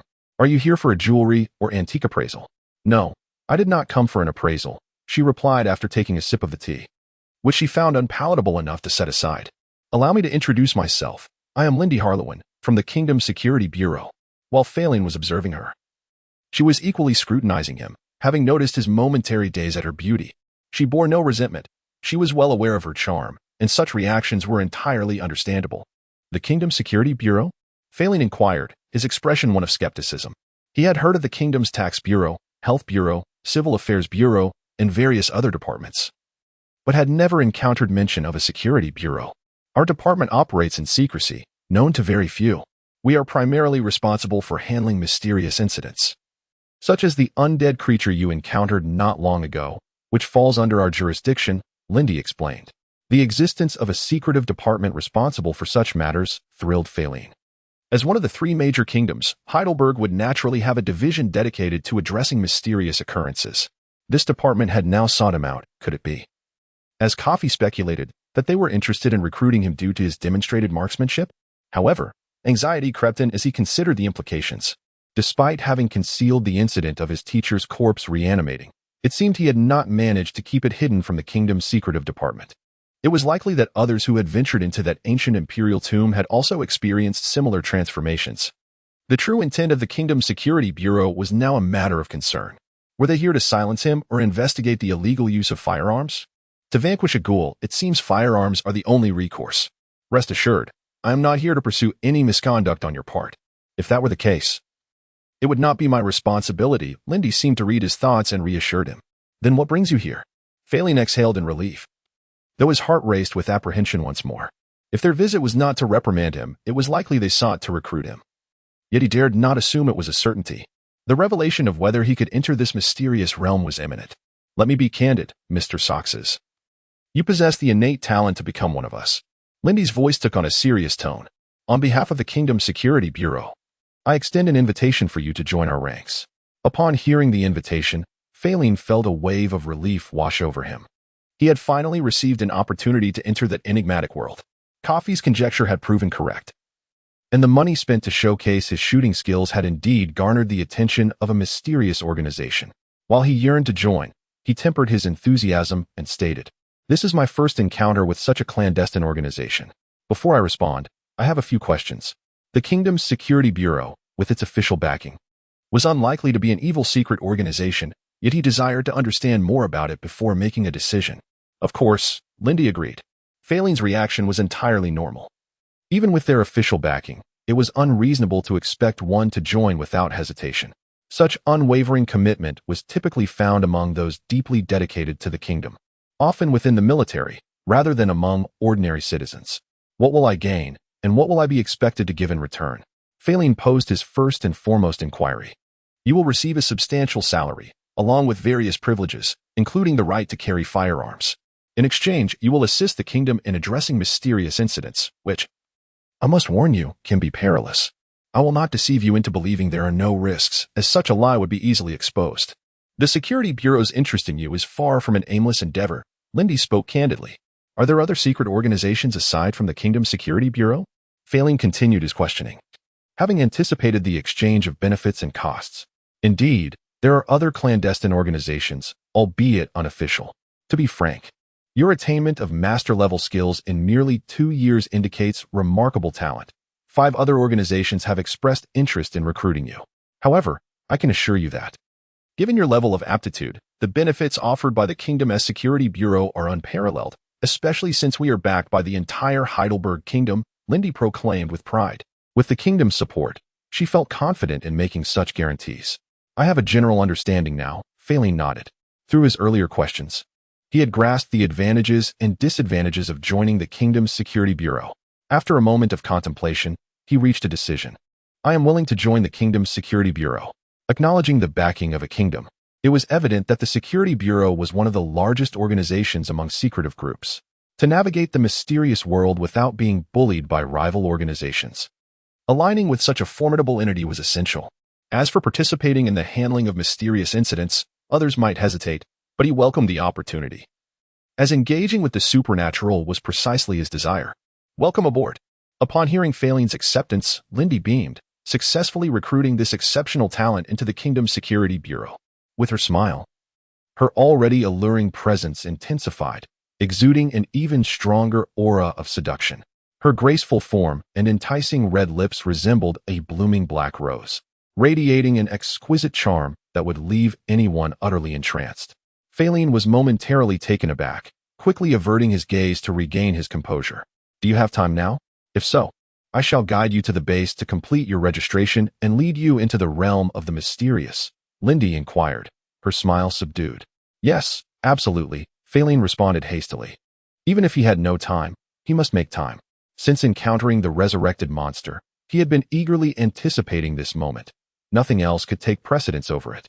Suddenly, the door of the identification office creaked open, and several individuals surged into the room, transforming the once spacious office into a rather cramped space.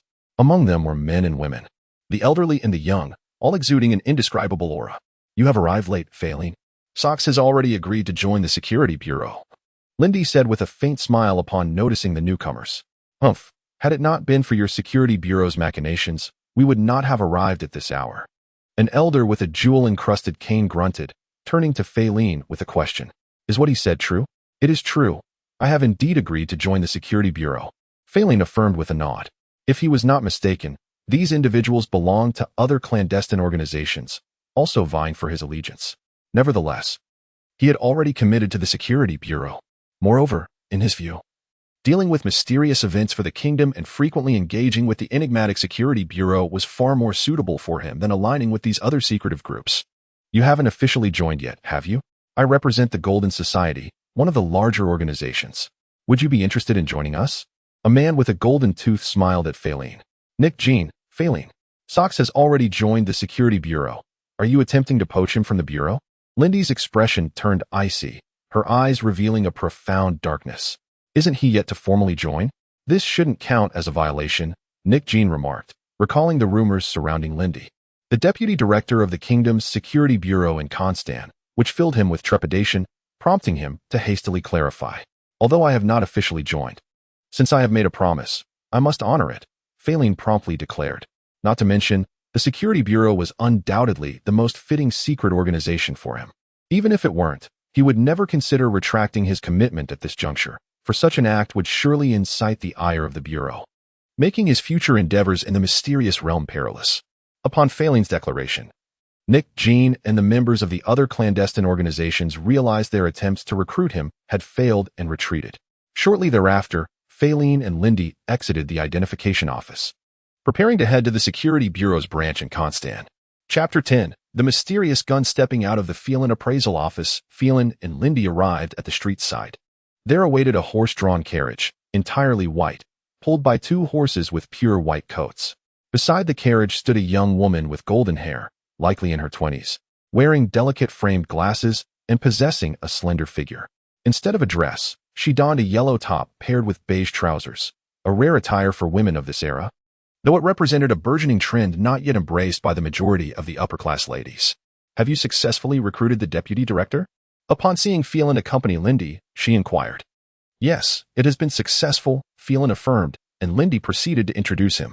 This is Julie Kate, my secretary, who discovered your talent. Good day, Miss Kate. Feilin greeted her courteously, recognizing her as undoubtedly a benefactor in his new life. Hello, Mr. Socks. Julie offered her hand, which Feilin took hastily.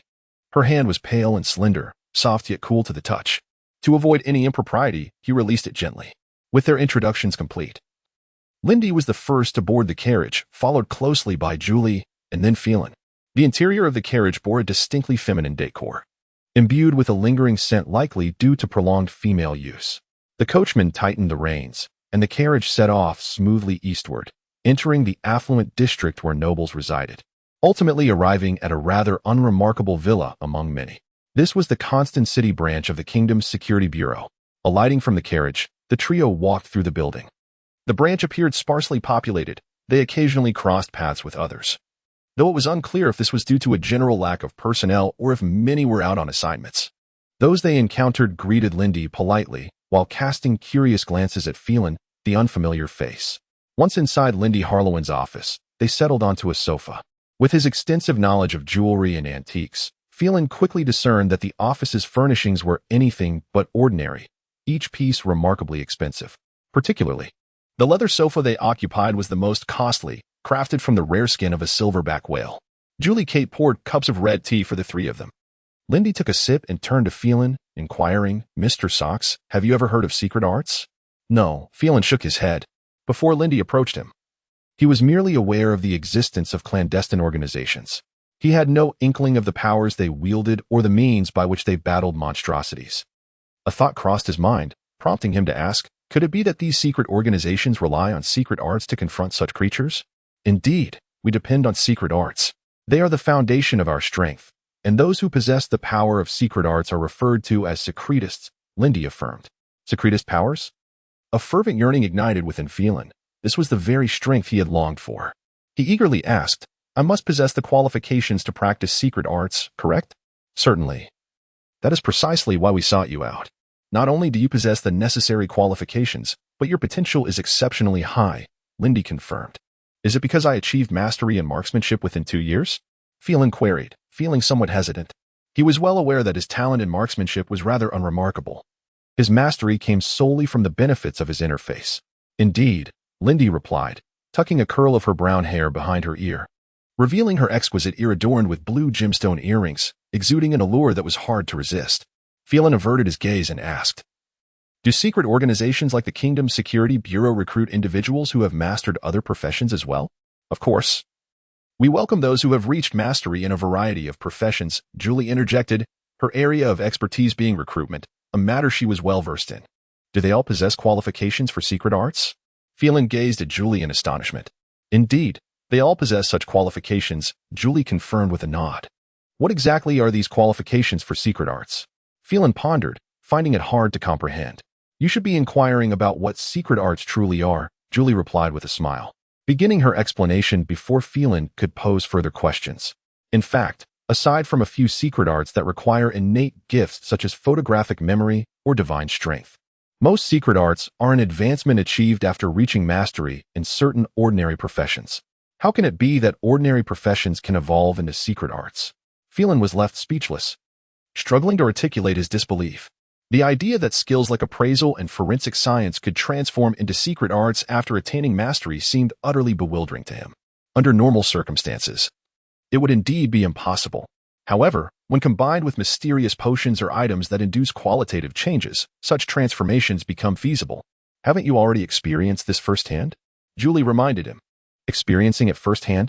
Are you referring to the resurrection of my teacher's corpse? Feilin recalled the transformation of his teacher, Ray Romano. Into a ghoul after death, a once ordinary man turned into a creature due to exposure to a protective potion used in tombs. Precisely. Your teacher's condition resulted from his contact with a protective potion in a tomb, Julie affirmed. Understanding the truth behind his teacher's death left Feilin feeling melancholic yet enlightened. Based on his teacher's transformation, it seemed plausible that an ordinary profession could indeed ascend to a secret art. With Julie having thoroughly explained the concept of secret arts, Lindy continued, given your mastery in marksmanship, the secret art that suits you is the mysterious gun. The mysterious gun? Feilin's heart raced with excitement. Was this to be the secret art he would soon pursue? Yet, a twinge of anxiety gripped him. Although he had attained mastery, it was not through personal insight but via the enhancements offered by his interface. His innate talent for marksmanship was far from extraordinary. Would this hinder his ability to learn the mysterious gun? Lindy continued, what is the essence of mysterious power? Upon hearing this unfamiliar term, Feilin inquired, what does that entail? This is the fundamental force that drives all mysteries. Both secret arts and the extraordinary powers possessed by monsters rely on this force for their operation. You may liken it to the steam that propels steam-powered machinery. This power is omnipresent but varies in density depending on the region, Lindy elucidated. How can one evoke the power of the mysterious? Feilin continued to inquire. Every adept in the arcane arts manifests their own conduit of mystique upon their initiation as a sorcerer. This organ harbors the essence of the enigmatic and serves to channel the mystical forces, Lindy elucidated. Prepare for the ceremony. The latter statement was directed towards Julie as Lindy cast her gaze upon her. Yes, I shall prepare it at once, Julie replied, rising from her seat and exiting the office. Half an hour later, she returned, informing them that the ceremony was ready. The three of them departed the office, descending the staircase into a chamber within the basement. Within the room, an intricate and arcane purple circular design had been meticulously drawn. The diameter of this circular pattern was approximately 5 meters, and at its center lay a silver revolver. Upon entering the room, a line of text rapidly materialized and then vanished before Feilin's eyes. Contact with the mysterious, one point of mystique. A wave of elation surged through him upon witnessing this message. Merely having joined the kingdom's security bureau, a clandestine organization, he had already accrued a point of mystique. Indeed, joining such a mysterious organization was a wise decision. Not only could he learn the arcane arts, which possessed extraordinary power, but he could also engage with the mysterious to acquire points of mystique. The ceremony involved inscribing the intricate patterns of the ritual using potions imbued with various mystical materials, while the revolver, infused with extraordinary power, served as the spiritual component. This was the initiation ceremony for the arcane, mystical firearm, for all who were inducted into the organization. A corresponding initiation ceremony would be prepared to facilitate their studies in the respective arcane arts. However, ordinary individuals would need to repay this favor after becoming sorcerers. Yet, as an exceptional talent, all of this would be entirely complimentary for you. This is merely one of the many privileges afforded to those of your caliber. Lindy conveyed to Feilin. What would the repayment entail? Feilin inquired with curiosity. The preparation for this initiation ceremony costs approximately 2,000 gold pounds, Julie responded. 2,000 gold pounds? Feilin was momentarily taken aback. As the proprietor of an appraisal agency, his weekly earnings amounted to about 4 pounds, translating to roughly 17 pounds per month. Given his current income, repaying this 2,000 gold pounds would take nearly a decade, even if he were to forego all sustenance. However, with his new position in the security bureau, his income would be considerably more substantial. allowing him to repay it in about 2 years under normal circumstances. Handing Feilin a fruit knife, Julie urged, "This potion has a limited efficacy. Once the time elapses, it must be reconstituted. You must commence the ceremony promptly. Stand within the initiation circle and let your blood fall upon the revolver to activate the ceremony." "Understood," Feilin acknowledged, approaching the initiation circle. Though he possessed masterful marksmanship, he lacked the innate talent for the craft and was uncertain if he could successfully complete the initiation.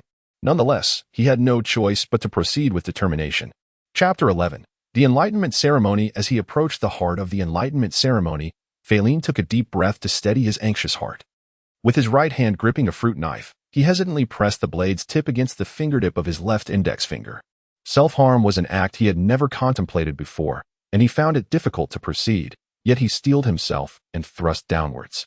In the face of future encounters with the arcane, injuries were likely unavoidable.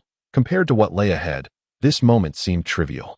The fruit knife was exceptionally sharp, and it swiftly pierced his fingertip, drawing forth a drop of crimson blood that quickly coalesced. Feilin hurriedly let this drop fall onto the mysterious gun beside him. The vivid red blood splashed against the silver body of the firearm, creating a striking contrast. In the next moment, an eerie transformation unfolded. The drop of blood began to diminish.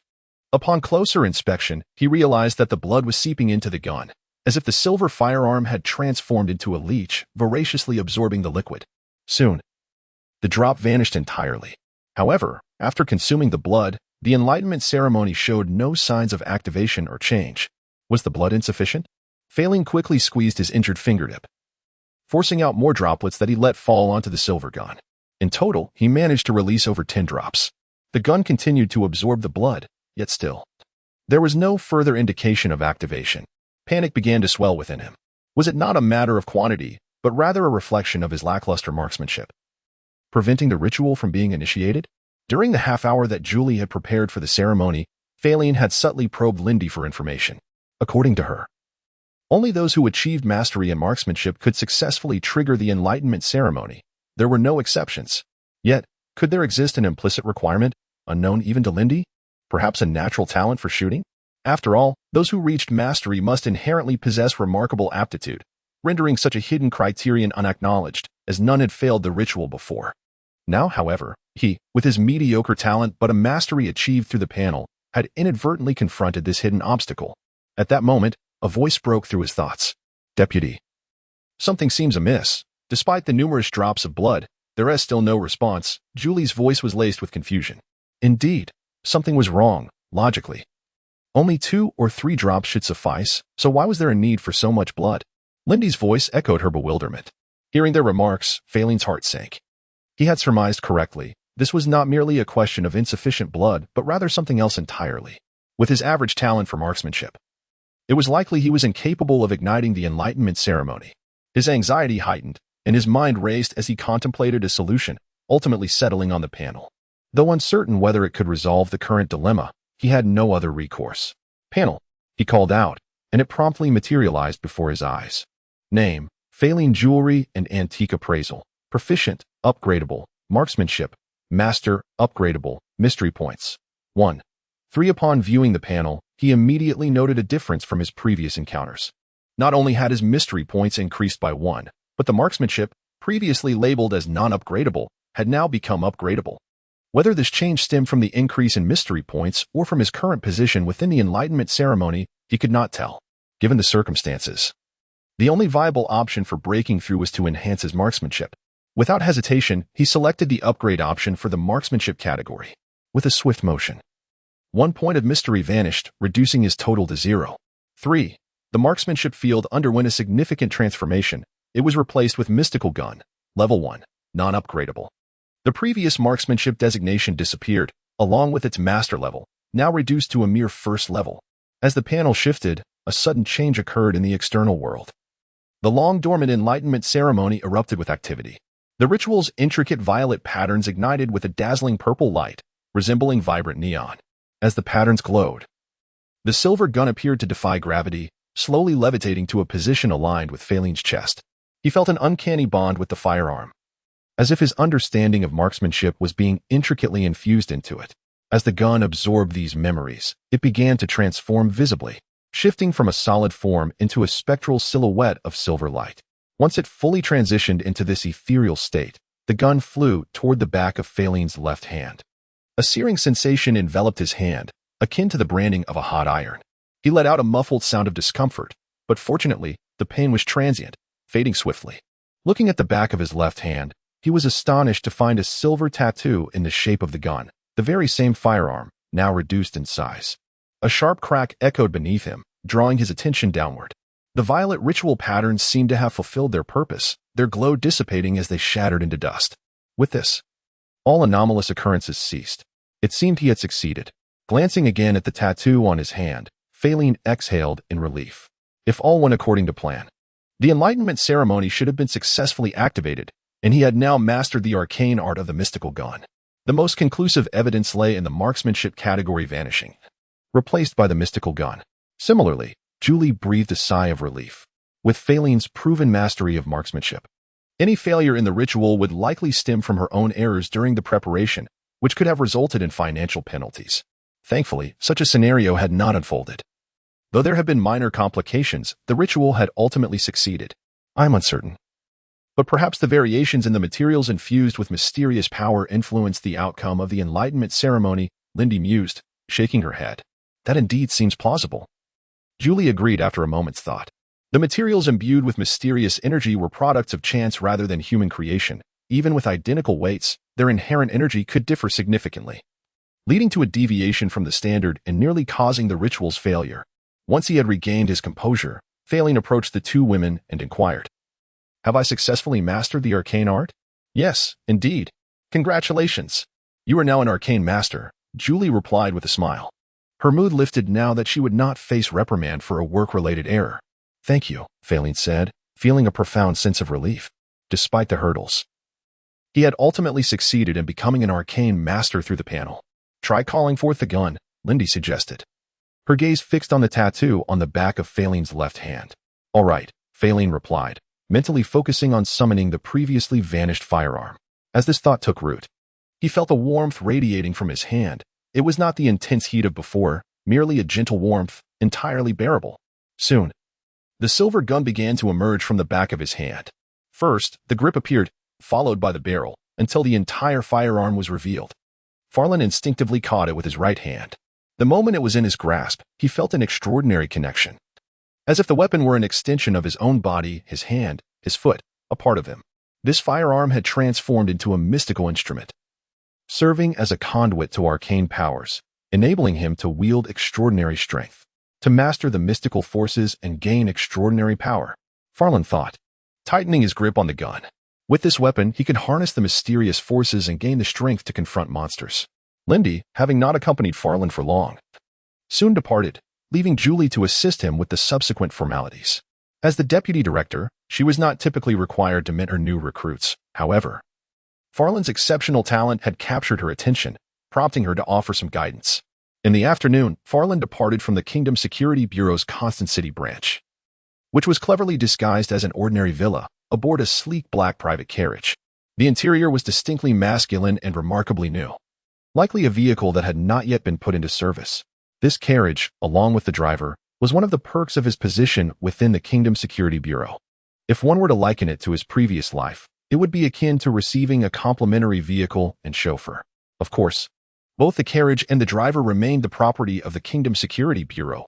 He possessed only the right to use them, not to dispose of them. Nevertheless, this was an exceptional privilege, one he had never enjoyed in his former life. Moreover, the remuneration from the Kingdom Security Bureau was exceedingly generous, 50 gold pounds per week. More than 10 times the income from the appraisal office. With such earnings, he could secure a residence on a bustling street within a year or two. In truth, the pressure of buying a home was already alleviated, for the Bureau had allocated him an apartment. Although he lacked the authority to dispose of it, he had full rights to reside there. In addition, there were countless other benefits, over dozens in total, that he had not fully memorized at once, underscoring the opulence of his situation. To his astonishment, he had the opportunity to enjoy such privileges in this life, filling him with a sense of euphoria, as if he had reached the pinnacle of existence. Instructing the driver to return at 8 o'clock the following morning, Feilin alighted from the carriage. He could no longer juggle both responsibilities. The appraisal office would close, and tomorrow he would move his belongings to the apartment assigned by the Bureau, relinquishing the current residence. Casting a glance at the sign of Feilin's appraisal office, he entered. However, upon stepping inside, he froze. Is someone there? Footsteps emanated from within the back room. Chapter 12. Sister, is anyone there? Upon sensing a presence within the room, Feilin was momentarily taken aback. However, he quickly regained his composure, recalling that besides himself, another individual also possessed a key to the Feilin identification office. He called out, "Sister, is that you?" His parents had succumbed to a contagious disease, leaving him with only one remaining relative, his sister, who was now married. Due to her familial commitments, their meetings had become infrequent, yet their bond remained strong. Despite his reluctance, he felt an irresistible pull of kinship and reluctantly handed over the spare key. Who else could it be? Came a somewhat irate voice. Accompanying the voice, two women emerged from the inner room. The first, a woman around 25 years of age, shared the same dark hair as Feilin and possessed striking beauty. Her hair was elegantly styled, adorned with jeweled accessories, and she wore a cream-colored gown. His sister, Roland's socks.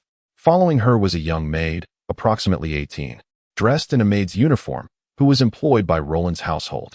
It's only been a week since I last visited, and this place has become so untidy. How can I trust you to live here alone? Roland chided, her voice laced with concern. It's not that dirty, it's just a bit dusty, Feilin defended himself. Roland shot him a glare, and despite being shorter than Feilin, she somehow managed to project an air of condescension. I was planning to clean it up later.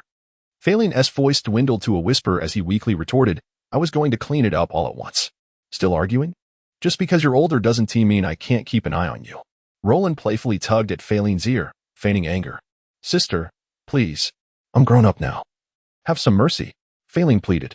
The young maid stifled a laugh, observing the scene where the usually composed Mr. Feilin was unable to defend himself against his sister. Come to dinner at my place later, Roland instructed, releasing her grip on Feilin's ear. I'd rather not, Feilin replied, somewhat unwilling to accept the invitation. His sister's husband hailed from a baronial family, enjoying a respectable and well-paid position, though he often displayed a certain snobbery. Initially, when Feilin's identification office was struggling due to his lack of reputation, Roland's husband had treated him with disdain, wary of the prospect of having to support him financially. It was only after the success of Feilin's business that his brother-in-law's demeanor improved. Yet, due to past experiences, Feilin found it difficult to grow close to the man. You haven't visited Kasha in a long time.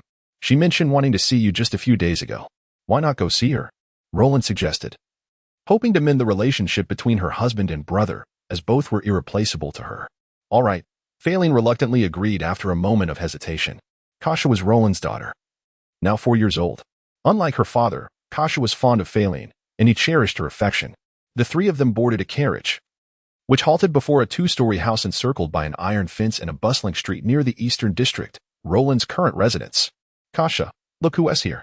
Upon entering, Roland called out. Moments later, a little girl with golden hair came running towards them, dressed in a white dress. Her azure eyes and fair skin made her resemble a doll. Upon seeing Feilin, her face lit up with an innocent smile as she rushed to embrace his leg, exclaiming, Uncle. With a smile, Feilin lifted the little girl, Kasha, into his arms. At that moment, a man appeared, clad in a waistcoat and black trousers, sporting a pair of mustaches and golden hair, Roland's husband, Claude Dre. Ah, you've arrived, Claude acknowledged with a nod, his demeanor far from warm. Feilin had no desire to foster a closer relationship, and Claude was equally disinclined to lower himself to Feilin's level. As evening descended, Feilin, Roland, Claude, and Kasha gathered around the dining table, with the maid attending to them. Even in the past, Feilin had seldom dined in such a manner. After all, Claude hailed from a baronial background, and though he lacked inheritance rights, his living conditions were quite favorable. How's business at the identification office? Claude inquired, wiping his mouth with a napkin. I have a colleague interested in an antique transaction, and I recommended you. I've decided to close the identification office. Feilin hesitated before revealing his decision. He knew he could no longer conceal it from Roland, who visited almost weekly. What do you plan to do afterward? Claude's brow furrowed slightly, his concern evident. With the closure of the office, Feilin would lose his source of income, and eventually, he might find himself relying on his brother-in-law for support. Why close it? Roland echoed, astonished by Feilin's announcement. She was aware that the office generated a decent income of about 4 gold pounds weekly, and she could not understand his reasoning. A company has hired me, and I can't manage both, so I have to close the office, Feilin explained. That's good to hear, Roland sighed in relief. She was more concerned about Feilin's well-being than the office itself, and knowing he had a stable job put her mind at ease. What company? Claude asked, his frown easing slightly, though his concern lingered. He worried that if Feilin's salary at the new company was insufficient, he would still have to provide for him. The Great Wheat Auction House, Feilin stated. This was not a mere fabrication. It was a position specifically arranged for him by the Kingdom's Security Bureau. Verifiable at the Great Wheat Auction House. The Great Wheat Auction House? You're working there? Claude expressed his astonishment, not expecting Feilin to secure a position at such a prestigious establishment. What is so special about it? Roland inquired, puzzled. While she had heard of the Great Wheat Auction House, she was not well informed about its significance, thus failing to grasp why her husband was so taken aback. The Great Wheat Auction House was a property of the Harlowin Duke family, boasting numerous branches across the kingdom with excellent benefits, but strict hiring standards. Claude felt a pang of envy, recalling his unsuccessful attempts to secure a position there after graduation, ultimately settling for a postal job arranged by his family. How is the salary? It's normal for starting pay to be lower, but if you work hard, it should definitely be more promising than your previous job, Claude advised earnestly. For the first time, he regarded his wife's brother with newfound respect, believing that perhaps he would not need to support him after all. My weekly salary is 50 gold pounds, and I also receive a carriage and a detached house in Valente, Feilin replied candidly.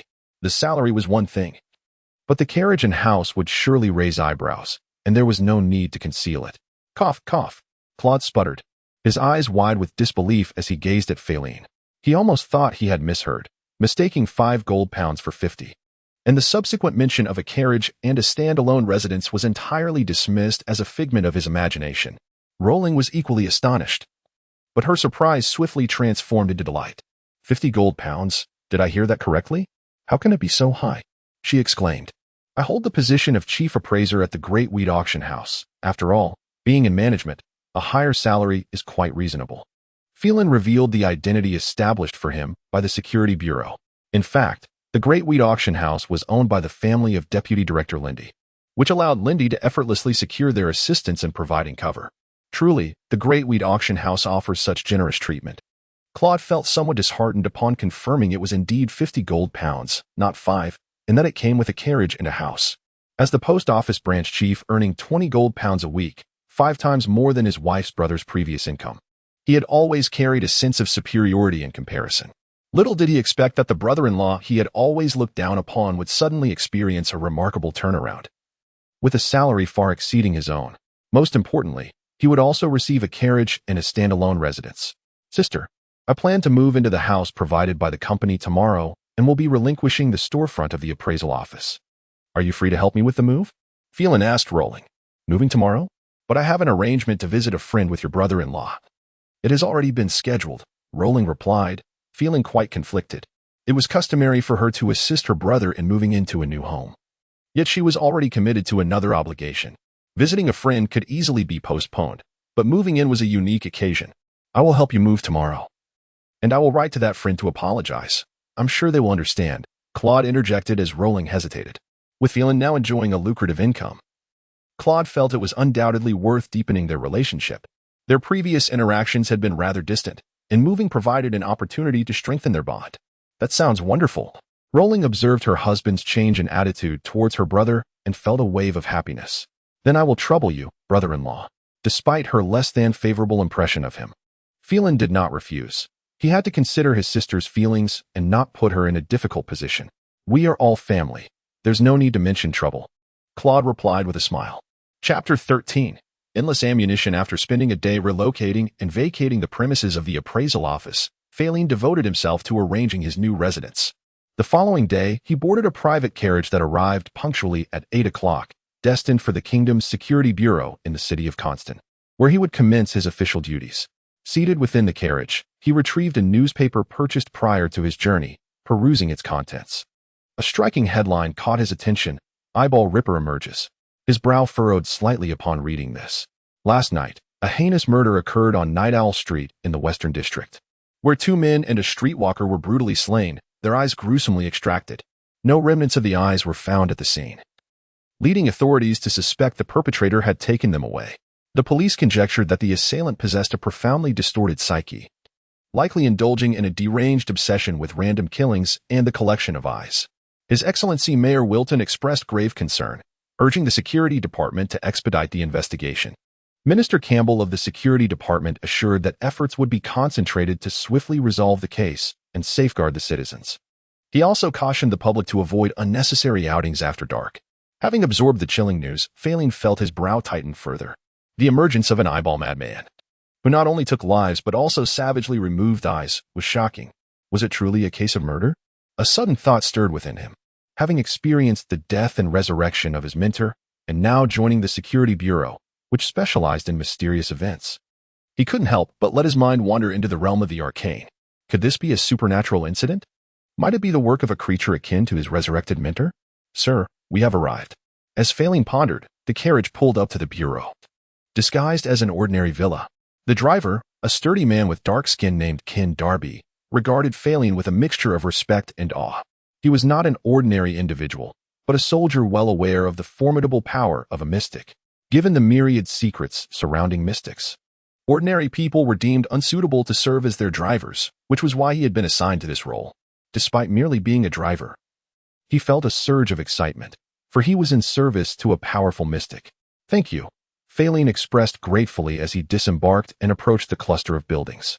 Suppressing baseless conjectures, his spirits lifted. Although he had recently acquired the enigmatic art of the mystic gun, he was still only at the threshold of this arcane practice, having merely scratched the surface. The previous day, Julie had mentioned that she would impart the methods of mastering this mystic art to him today, filling him with anticipation. After undergoing the enlightening ceremony, he realized that even with sufficient mystical points, he would likely need to meet certain conditions to enhance his proficiency in the corresponding techniques and mystic arts. Elevating his master-level marksmanship to the mystic gun required the enlightening ceremony, and further advancement would necessitate the proper methods of practice. Only by obtaining the techniques for the mystic gun and engaging with the mystic during assignments, thereby accruing enough mystical points, could he hope to elevate his skills. Knock, knock, knock. As the secretary, Julie had her own office, and Feilin recalled following her there just the other day. Eager to reach her office, he rapped on the door. Had she not arrived yet since it was still before working hours? Checking his pocket watch, he noted there was still about half an hour until 9 o'clock, the official start time for the bureau. With half an hour to spare, he pondered how to occupy himself. He remembered Julie had mentioned a dedicated shooting range in the basement. Having yet to test the power of the mystic gun after learning it, he decided it would be prudent to take this opportunity for a demonstration. Descending the staircase to the basement, he soon located the room labeled shooting range. Upon entering, he was greeted by a space filled with numerous targets, at the far end reinforced with thick steel plating. The power of the mystic gun should exceed that of a standard handgun. He wondered just how formidable it could be. Removing his left glove, Feilin revealed a silver gun tattoo on his hand. Concerned that the tattoo might expose his identity as a mystic, he had taken care to wear a glove. Mystic gun. Taking a deep breath, Feilin summoned the silver handgun. It emerged from the back of his left hand like a wraith, and despite having witnessed this phenomenon before, he felt a sense of wonder. The ability for a handgun to conceal itself within his body prompted him to ponder its form within him. Grasping the handgun with his right hand, he once again felt the rush of connection. The weapon was an extension of his very being. Aiming at a target, he pulled the trigger. Bang! Accompanied by the crack of gunfire, a bullet, condensed from mystic energy, shot forth at supersonic speed, striking the target. In an instant, a hole the size of an infant's fist appeared at the center of the target. The bullet penetrated through the target, colliding with the steel plate behind it, producing a sharp sound and leaving a distinct dent. The power exceeded that of an ordinary handgun by several magnitudes. Feilin gazed in exhilaration at the destruction wrought by a shot. While a standard handgun would leave a hole the size of a coin, this shot had created an opening the size of an infant's fist, an impressive increase in power. This indicated that the mystic gun's strength was at least several times greater than that of a conventional firearm. Had he possessed the mystic gun during his encounter with the resurrected mentor, even without targeting vital areas, it would likely have been sufficient to deliver a fatal blow. Indeed, the mystic arts were profound. Even in its nascent learning stage, the mystic gun exhibited such formidable prowess. Another advantage of the mystic gun was that it did not require reloading like conventional firearms. As long as the mystic energy was sustained, bullets would continue to materialize. Admiring the mystic gun in his hand, Feilin found it utterly captivating. Firearms, while potent, bore a critical weakness. The limited capacity of their magazines necessitated reloading after exhausting their ammunition. Even a master marksman required at least 12 seconds to reload, a time frame ample enough for an adversary to seize the initiative and alter the course of battle. The mystic gun, however, circumvented this vulnerability. As long as the mystic energy within it remained, bullets would flow endlessly. Alas, the current supply of mystic energy within his mystic gun was still insufficient. Sensing the residual energy, Feilin felt a twinge of regret. As a newly initiated mystic, the energy stored within the gun was limited, allowing for the creation of only about 10 bullets. Exceeding this number would necessitate a recharge of mystic energy. Fortunately, the capacity of the mystic gun to store energy was subject to enhancement. As he advanced in mastery, the prospect of an inexhaustible supply of bullets would become a reality. For now, he could only carry one gun for emergencies, and he was indeed permitted to bear arms. Bang, bang, bang. At 9 o'clock sharp, Feilin stood before Julie's office door, knocking once more. "Come in," her voice resonated from within, confirming her presence. Pushing the door open, he found Julie seated at a desk, overwhelmed with a mountain of paperwork. She appeared just as she had during their last encounter, adorned with delicate framed glasses, her golden locks elegantly secured behind her with a hairpin. However, today she donned a beige, open-collared sweater, revealing a generous expanse of fair skin at her neckline. It seemed that he was somewhat impatient, yearning for the secrets of the enigmatic spear's practice. Upon recognizing that it was Feilin who had entered, Julie offered a warm smile. She understood Feilin's eagerness to acquire the method of practicing the arcane arts. She had once felt the same fervor herself. Yet, she wondered if Feilin would still be elated upon encountering the Tome of Secrets. Indeed, the impatience was palpable. Feilin did not deny it. His eagerness was evident, as he had arrived at the security bureau quite early. The realm of sorcery is categorized into 12 rings, and as a newly initiated sorcerer, he currently occupied the lowest tier, the first ring. Rising from her desk, Julie retrieved a hefty tome resembling a dictionary, presenting it to Feilin with the words, "This contains the methods for practicing the mysterious spear from the first to the third ring, to be perused only within the branch, not to be taken outside. Nor may you disclose its contents to others. Once you advance to the third ring, you may return to me for further tomes." Is there truly so much for merely the practices from the first to the third ring? Feilin's earlier excitement dissipated as he stared at the dictionary-like volume, an inexplicable unease creeping over him. Is this truly a tome of sorcery and not a mere dictionary? Consider this merely a modest beginning. Once you reach the third ring, every level will necessitate such a volume. Particularly at the higher tiers, a single tome will scarcely suffice, requiring at least 2, if not 3. Observing Feilin's expression, Julie chuckled softly. She relished watching the newly minted sorcerers confront the daunting tomes of sorcery with trepidation. Feilin was not the first to exhibit such feelings, nor would he be the last. So after the third ring, each level demands a volume of this magnitude, and at the higher tiers, even such a tome cannot encompass all. Feilin felt a dull ache in his head, as the initial thrill of acquiring the secrets of the mysterious spear faded into oblivion. Chapter 14. The Art of Curved Shooting. Do not worry, you have ample time to learn. During your first month at the Bureau, you will not be assigned any tasks, Julie remarked with a smile. How considerate of the organization, Feilin replied with a forced chuckle. At that moment, Julie's smile appeared to him like that of a demon. Well, I have work to attend to, so I shall not keep you. There is a lounge in the Bureau. You may choose an unoccupied one for yourself. Observing Feilin's troubled expression, Julie felt her own mood lift amidst her busy schedule. She waved her hand, signaling him to leave, clutching the tome of arcane knowledge. As hefty as a dictionary, Feilin left Julie's office, his heart heavy with the anticipation of what lay ahead in his life. The lounge was empty. Pushing the door open, Feilin stepped into a room even more spacious than his office at the appraisal agency. The floor was adorned with luxurious carpets, and an opulent crystal gas lamp hung from the ceiling. The room was furnished with a desk, a coffee table, and a sofa, all crafted from exquisite brown hardwood. Undeniably costly. There was also a bookshelf filled with classic literature and a sturdy safe made of thick steel, both equally extravagant. The entire room exuded an air of affluence, a testament to the Bureau's status as a secret organization backed by the entire kingdom, with no shortage of funds. Upon entering, he immediately felt the warmth, likely due to the steam heating beneath the floor. He removed his coat and hung it on a rack, sinking into the plush sofa as he began to peruse the tome.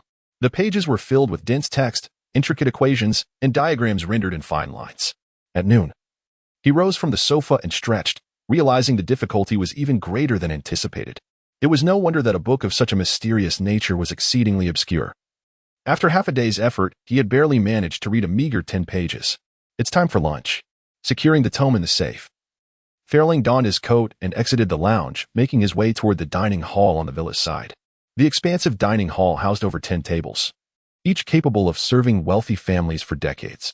A handful of individuals had already arrived, but only about 10 people were present, likely because others were out on assignments. Some sat alone, wearing stern expressions, while others conversed in pairs or small groups. Being new, Feilin recognized only Lindy and Julie, but neither was present. So he chose a solitary table. As soon as he sat down, a maid approached and presented him with a menu. Upon reviewing it, he could not help but swallow hard. The meal options rivaled those he had encountered in the homes of affluence during his time as an appraiser, and, most importantly, it was entirely complimentary for the staff. He ordered a creamy cheese-baked lobster, a grilled fish steak, a rich cream soup, and a fruit salad. After placing his order, he patiently awaited its arrival. It was not long before the dishes he had ordered were brought to him by the chef, lifting the silver cloche. An enticing aroma wafted through the air, instantly invigorating his appetite and dispelling the frustration of his slow progress with the tome. Suddenly, the sound of footsteps approached the dining hall, prompting him to glance up instinctively. Before him stood a young woman clad in a white gown and a white fur coat. She appeared slightly younger than him, perhaps 18 or 19, with a long ponytail of blue hair.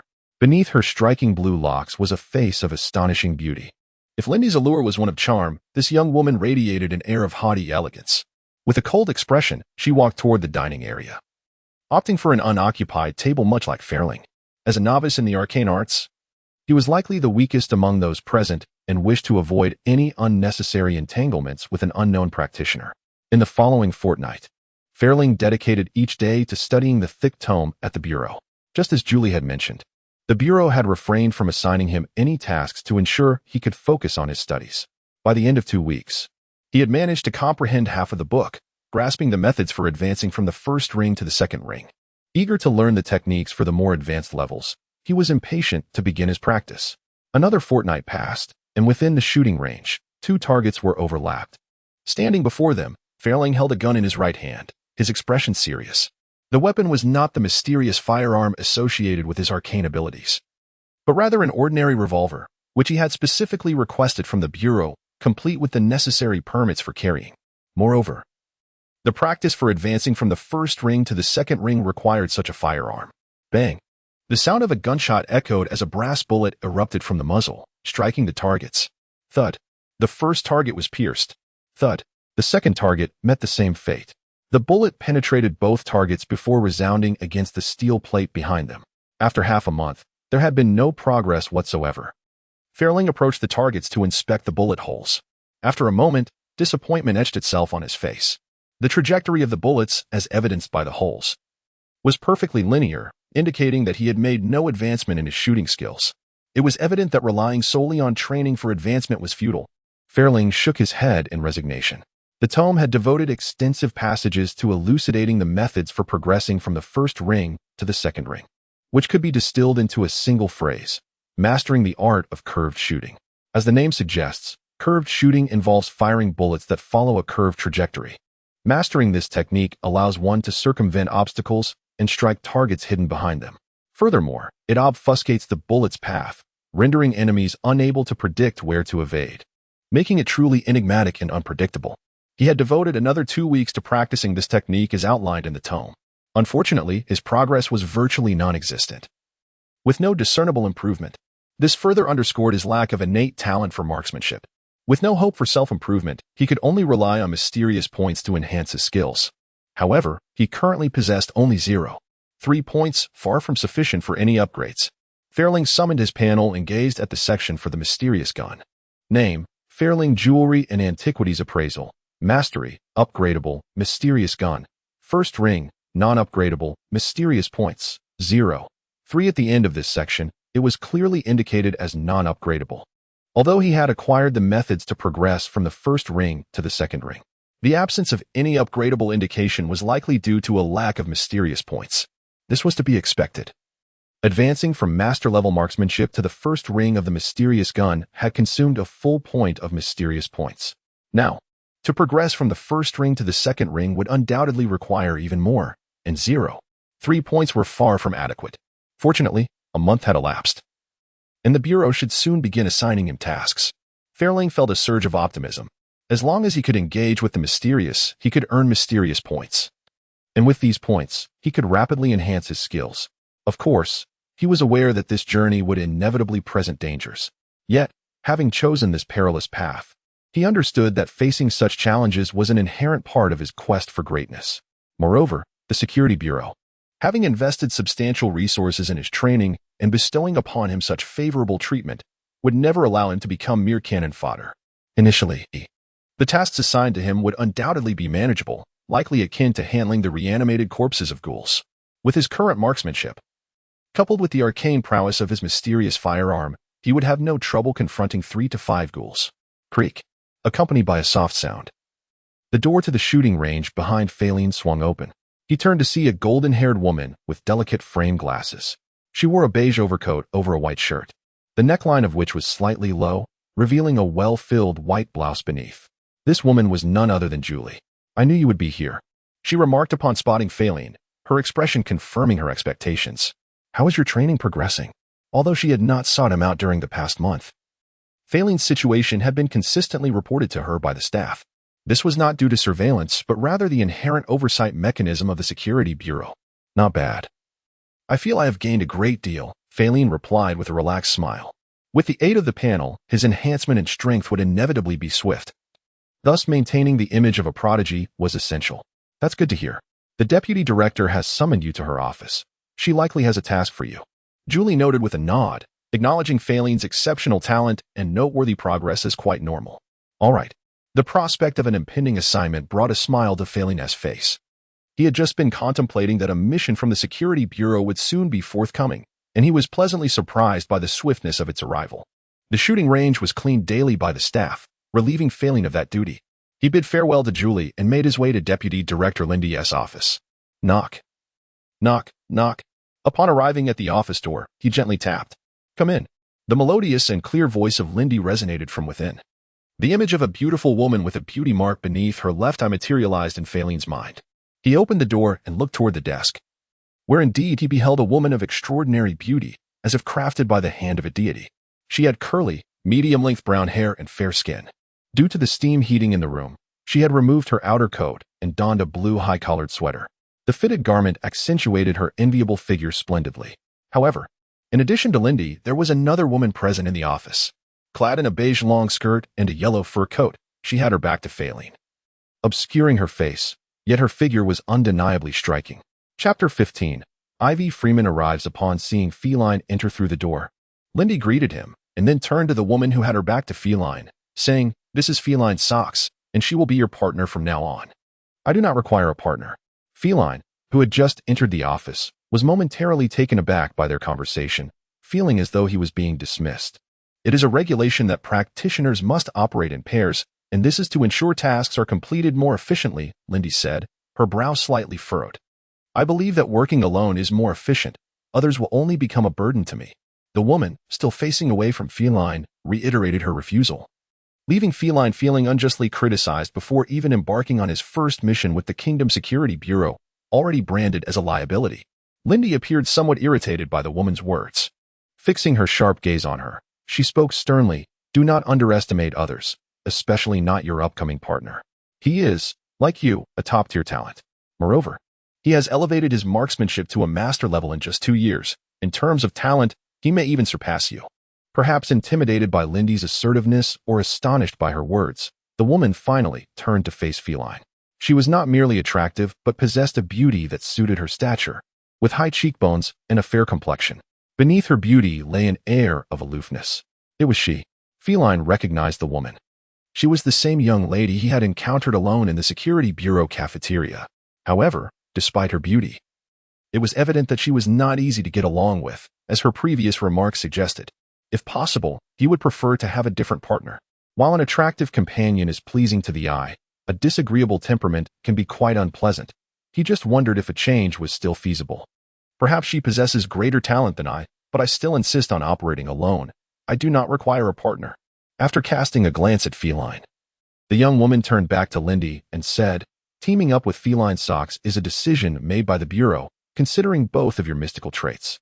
Execute the order. Lindy's expression turned grave as she addressed the young woman in a firm tone. Then, shifting her gaze to Feilin, she stated, Socks, as you just heard. Practitioners in the Bureau operate in pairs. This is Ivy Freeman, your partner from now on. I accept the organization's arrangement, but I have a question. Having sensed that changing partners was out of the question due to Lindy's earlier firmness, Feilin realized that raising the issue would be futile and could lead to trouble. What is your question? Seeing Feilin's lack of refusal, Lindy's mood lightened somewhat, and her expression softened. Why does the organization require practitioners to work in pairs? Feilin inquired. Each mystical art has its specialties, which leads to some being adept at handling certain mysteries, while being inept with others. For instance, your mystical art, the mystery gun, possesses formidable physical destructive power, yet it is not effective against ghostly mysteries. The reason for pairing practitioners is to complement each other's abilities and cover any weaknesses. Lindy explained patiently. Can one only practice one mystical art, or can multiple be studied simultaneously? Feilin pondered the possibility of dual training, since individual mystical arts have limitations. Why not learn an additional art? As long as the mystical organs do not conflict, it is possible to practice several arts simultaneously. However, I understand your thoughts, unfortunately. This notion is rather unrealistic, Lindy continued. Very few possess the talent to elevate multiple arts to a master level, and even if one does, it takes years to achieve mastery. Most importantly, practicing multiple arts concurrently will inevitably slow the progress of each individual art. The primary determinant of a practitioner's strength is not the number of arts they study, but the level of their strongest art. After hearing Lindy's words, Feilin fell into contemplation. Most practitioners, due to their talent limitations, cannot elevate a second art to mastery, but he was different. With the existence of his panel, he could potentially elevate any art to a master level. Thus, he had the conditions to pursue multiple arts. Of course, practicing multiple arts would certainly slow the progress of each one, and even he would not be exempt from this. After all, if his mystical points were divided among various arts, the speed of enhancement for each would inevitably decrease. This made him hesitate about whether to pursue multiple arts in the future. At that moment, Ivy Freeman interjected with a question if practicing a single art is optimal. Then why is there a requirement to study multiple arts after reaching the 12th ring? There are higher realms beyond the 12th ring, and there is a requirement to study multiple arts? Upon hearing this, Feilin could not help but be surprised. With his panel in place, he was confident he would reach the 12th ring, since there would be a requirement to study multiple arts beyond that point. He need not worry about whether to pursue additional studies in the future. Given that it would be necessary anyway, he might as well start early to cover his weaknesses. Naturally, he should not overextend himself, and would do well to limit it to one or two additional arts. The realms beyond the 12th ring and the requirement for multiple arts are still far off for you. If you possess that talent, someone will inform you when the time comes, Lindy said, shaking her head, unwilling to delve deeper into the matter. What is the task? Feilin asked eagerly. He was keen to undertake a mission related to the mysteries, as without engaging with mysteries, he could not earn mystical points, and his strength would remain stagnant. Lindy inquired. You saw the report in the newspaper. Is this matter related to the mysteries? Feilin recalled the article and had speculated whether it was connected to the mysteries. And now it seemed it indeed was. The eye-gouging criminal has struck again. The Security Bureau has been investigating vigorously but has made no progress. I suspect it is related to the mysteries, which is why I took the case from the Bureau, Lindy affirmed. Your task is to determine whether this case is linked to the mysteries, and if so, to address the relevant mysteries. Understood. I got it. Leaving the Deputy Director's office, Ivy Freeman wore a stern expression as she walked straight ahead. Feilin hurried to catch up. As it was his first mission and lacking any experience in handling matters, he naturally needed to accompany the seasoned Ivy Freeman. Moreover, as a veteran of the Security Bureau, her strength was undoubtedly superior to his. Teaming up with Ivy Freeman would undoubtedly ensure greater safety. As for seeking glory by uncovering the truth and vanquishing any lurking monstrosities, he had no such intentions. By following Ivy Freeman, he would still earn the necessary mystical points without taking unnecessary risks. Traversing through the Bureau, Ivy Freeman arrived at the area where the carriages were stationed. Among the 10 or so carriages of various styles, she boarded a luxurious blue carriage that stood out for its elegant appearance. This carriage does not resemble one typically equipped by the Security Bureau. Rather, it bears the hallmarks of private ownership. For a moment, Feilin hesitated between boarding this carriage and taking his own, but he quickly opted to join the former. Ivy Freeman would undoubtedly not wait for him. He feared that should he choose his own carriage, it might lose sight of Ivy Freeman's vehicle. Inside, the carriage was adorned with a dark carpet, and Feilin chose to maintain distance from Ivy Freeman, seating himself on the opposite side. Ivy glanced at Feilin but did not utter a word to dismiss him. With a melodious jingle, the carriage set forth, departing toward the Security Bureau. "Where are we headed?" Feilin inquired hesitantly. "The guard department," Ivy Freeman replied coldly and then fell silent. The interior of the carriage succumbed to a profound stillness, interrupted only by the crisp sound of the bell resonating from without. Feilin remained unconcerned. As long as they could act in concert and accrue mysterious points, he was content. Before long, the carriage came to a halt. Ivy Freeman disembarked, and Feilin promptly followed. Before them loomed a 5-story edifice, prominently displaying the emblem of the Kingdom Guard Department, which featured a castle, shield, and firearms. The shield and weapons signified the strength of the guard, while the castle represented the historic significance of the Heidelberg Kingdom. "This is the guard department. Outsiders are not permitted entry." Ivy Freeman approached the entrance, whereupon a guard barred her passage. However, upon recognizing Ivy's visage, he hastily granted access and proceeded to report her arrival. Clearly, this was not Ivy Freeman's first visit. Ordinary citizens remain unaware of the existence of the Kingdom Security Bureau. As a guard, he was well informed, having heard whispers of what the department entailed. "Miss Ivy, and your colleague. Are you here to take over the case of the eye-gouging assailant?" Soon, an older woman clad in a blue police uniform approached, with 3 diagonal stripes on her shoulders. She was a captain leading a team of over 10 officers and was acquainted with Ivy Freeman. "Yes, please take us to examine the body." Ivy Freeman replied with a nod. Under the guidance of the female officer, Feilin and Ivy Freeman descended into the morgue located in the basement of the guard department. The basement, perpetually cool, was typically where morgues were situated. As they entered the room, a line of text swiftly appeared and vanished before Feilin's eyes, engaged with the mysterious. Mysterious Point 02. Chapter 16. Autopsy. As he encountered the mysterious, his mystique points increased by 0.2. Upon witnessing the rapid emergence and disappearance of words, Feilin's response was not one of joy, but rather a chilling sense of dread that caused the hair on his arms to stand on end. His body tensed instinctively, and his hand moved towards the holster at his waist. A sudden thought struck him. Could the corpses in the morgue, like his teacher's body before, also spring back to life?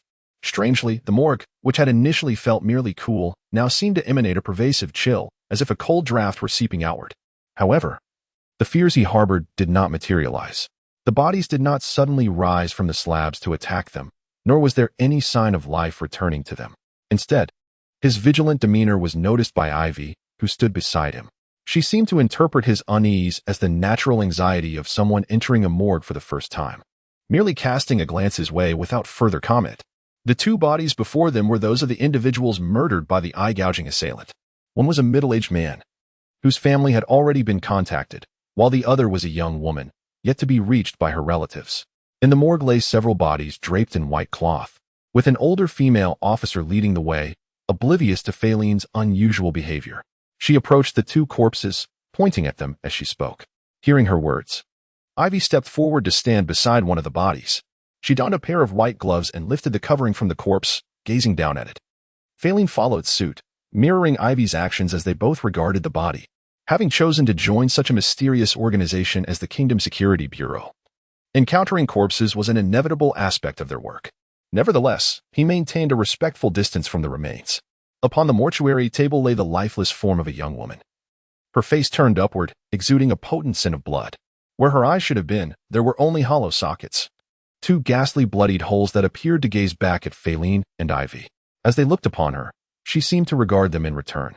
Below her visage, a dark red ligature mark marred her neck, her fatal wound. The immense pressure had contorted her neck into a grotesque shape, deeply indenting it. Anyone subjected to such force could not possibly survive. Ivy Freeman reached out to touch the distorted neck, as if sensing something. In a grim parallel, another victim lay nearby, a middle-aged man, his eyes similarly hollowed, and his neck grotesquely twisted, mirroring the young woman's fate. "That's enough," Ivy declared. covering the middle-aged man's body with the white cloth before disposing of her gloves in a nearby trash bin. She nodded to the older female officer and exited the morgue. Feilin hastily followed suit, harboring no desire to linger in the presence of the deceased for even a moment longer. Once the older female officer had exited, the three of them left the morgue without any incident of reanimation occurring. As they distanced themselves from the morgue, Feilin gradually relaxed his vigilance. Though perplexity began to arise within him, the increase in mystique points indicated that he had indeed encountered the mysterious. Yet, despite this engagement, the entire episode had unfolded without peril, leaving him somewhat confounded. Was it possible that the corpses were undergoing transformation but had not yet fully reanimated? A hypothesis formed in his mind. The bodies in the morgue might have begun their transition, yet had not completed the process, which could explain their lack of immediate danger. The modest increase of only 0.2 mystique points suggested that the revival was still incomplete. Alternatively, the trigger for the panel's response might not have been the corpses themselves, but perhaps a lingering spirit inhabiting the morgue. Despite now being a practitioner of secret arts, Feilin specialized in physical destruction and was ill-equipped to confront ethereal entities. He could not perceive spirits that did not manifest themselves. It was conceivable that a ghost resided within the morgue. The reason it had not attacked them could simply be the daylight. There also existed a possibility that these two had been slain by a monster, their bodies tainted by its mysterious aura, thereby eliciting a response from the panel. Feilin speculated that this last scenario was the most plausible, as the case itself was already shrouded in mystery, and the likelihood of their deaths being at the hands of a creature was considerable. Can you discern anything? Is it connected to that kind of entity? The older female officer inquired of Ivy, her expression betraying a deep-seated fear. She was aware of the existence of monsters. Having once witnessed one firsthand, had Ivy not intervened in time, she might have faced a dire fate. The injuries on the necks of the two corpses were not inflicted by ordinary means, firmly suggesting a connection to the supernatural. Indeed, it is related to that kind of entity. The officer's complexion paled, beads of cold sweat forming on her brow. As a police officer, she feared no criminal, no matter how heinous, but she dreaded an encounter with such creatures, for they were beyond the capacity of ordinary individuals to confront. That night, 5 officers, including herself, had stood powerless before a monster. Their trusty firearms offered no solace, as bullets passed harmlessly through it, leaving it unscathed. Conversely, if they were to be struck by the creature, they would fall lifeless to the ground. The helplessness of that moment would haunt her for a lifetime. It is almost certain that they were killed by a monster, thus acquiring the mysterious aura. Upon hearing Ivy's conclusion, Feilin deduced that his mystique points were a result of the two having met their end at the hands of a creature, their bodies imbued with its essence. He had not anticipated that he could gain mystique points not only through direct encounters with monsters, but also by examining the remains of their victims. This revelation was, on the whole, fortuitous. It not only broadened his avenues for acquiring mystique points, but also ensured that engaging with the bodies of those slain by monsters posed no danger. The sole drawback was that the points obtained through this method were scant. The two corpses had yielded a mere 0.2 points, while the body of his transformed teacher had granted him a full point. I need to know the precise locations of these 2 deaths, Ivy stated coolly. The older female officer responded, though apprehensive about the monster, she felt reassured by the daylight and the presence of 2 professionals from the Kingdom Security Bureau. While the capabilities of the other individual remained uncertain, she had witnessed Ivy's prowess firsthand, undeniably formidable. Very well, Ivy replied, her agreement curt and resolute.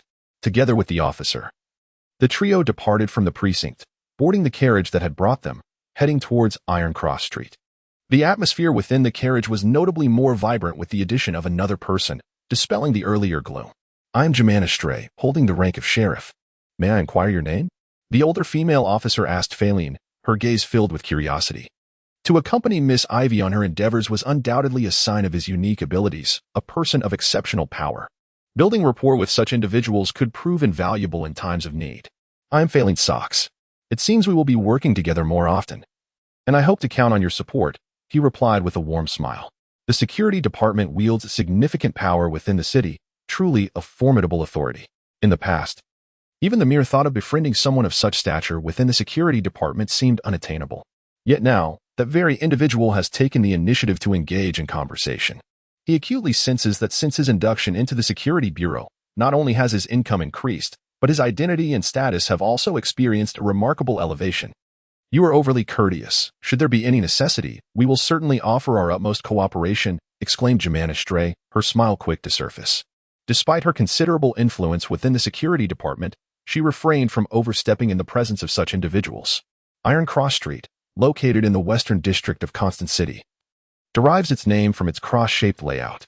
The residents of Iron Cross Street predominantly consist of factory workers with modest incomes. Upon arriving at Iron Cross Street, the three disembarked from the carriage, and the female officer guided Feilin and Ivy to a corner of the street, stating, "This is where the woman met her demise. The man's death occurred approximately 100 meters from here.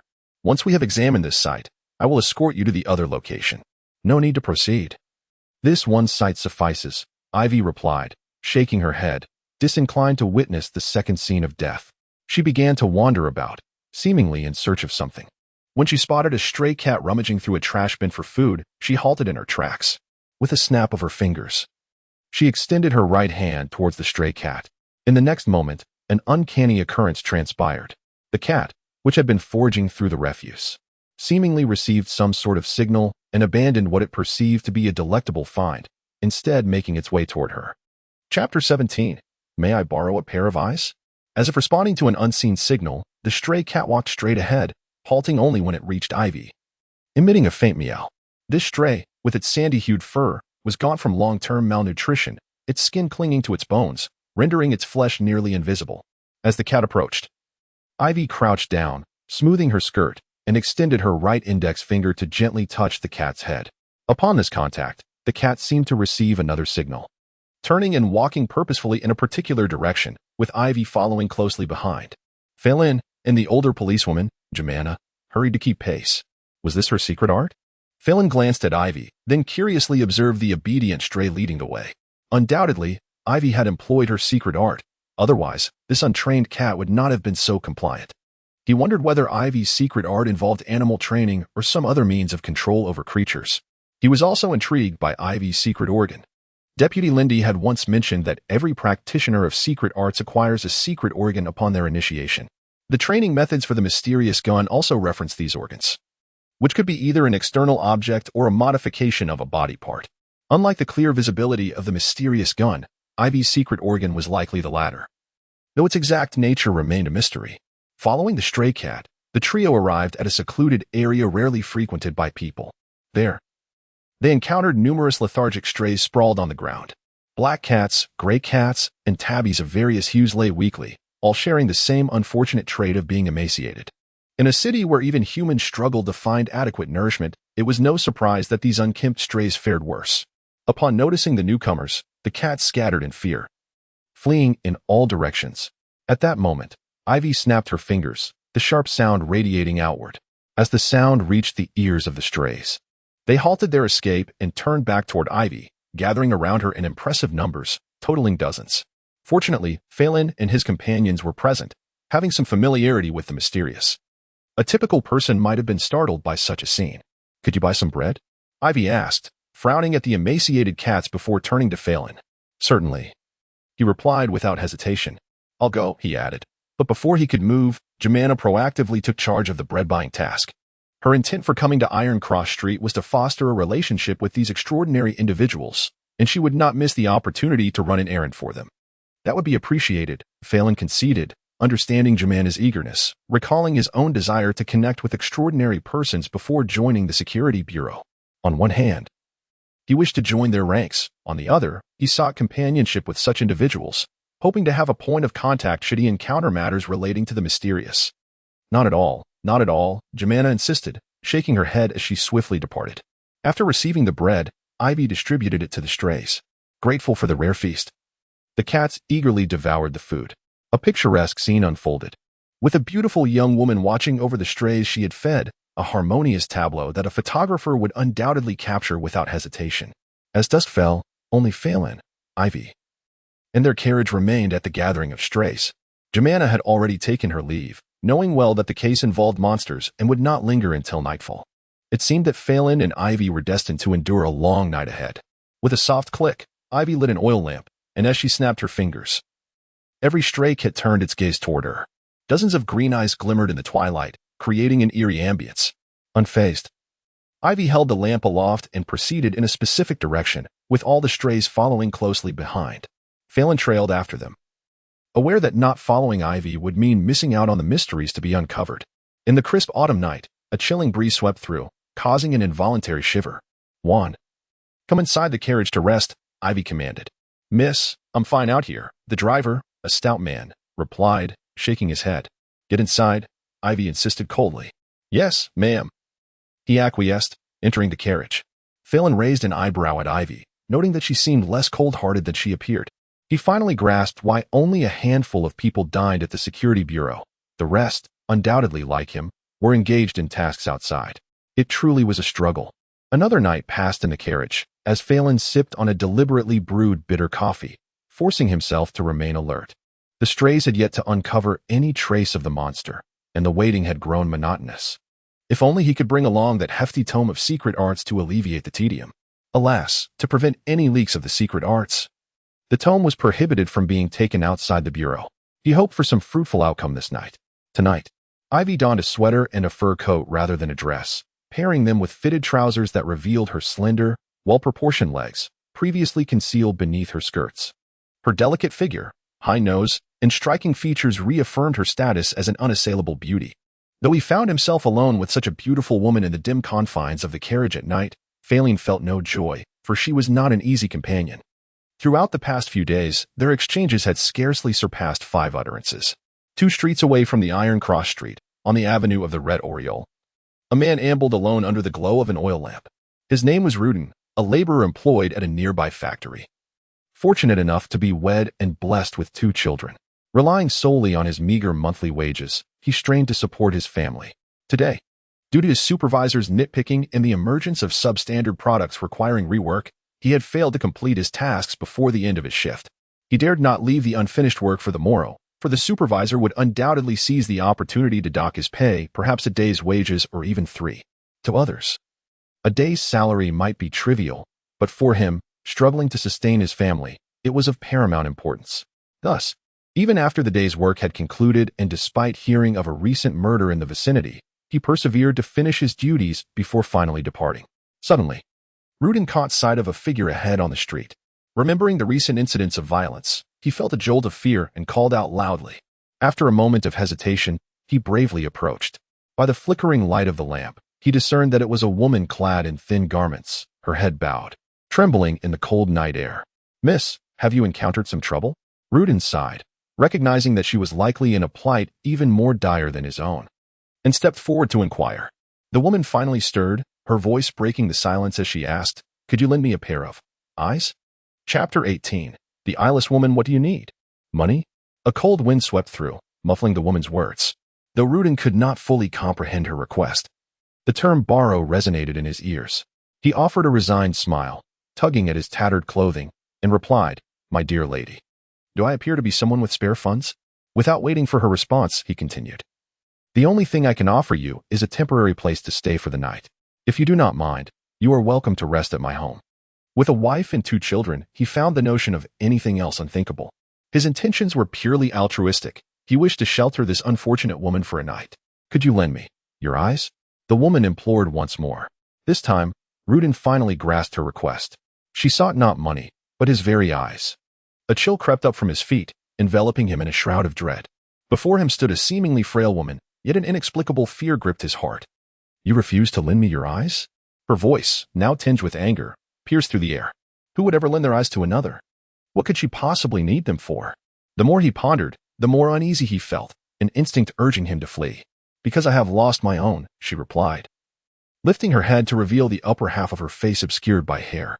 Rudin's horror intensified as he beheld her empty eye sockets, gaping holes from which soft tissue and dark blood oozed. "Ah," he gasped, retreating in terror as his oil lamp slipped from his grasp and ignited upon hitting the ground. Despite the frigid air, perspiration streamed down his brow. "It seems you are unwilling to lend me your eyes." Though devoid of vision, the woman appeared to see him clearly, her hollow gaze locking onto him with an icy fury. In an instant, she lunged forward, grasping his throat with her slender yet unyielding hand, her grip akin to iron.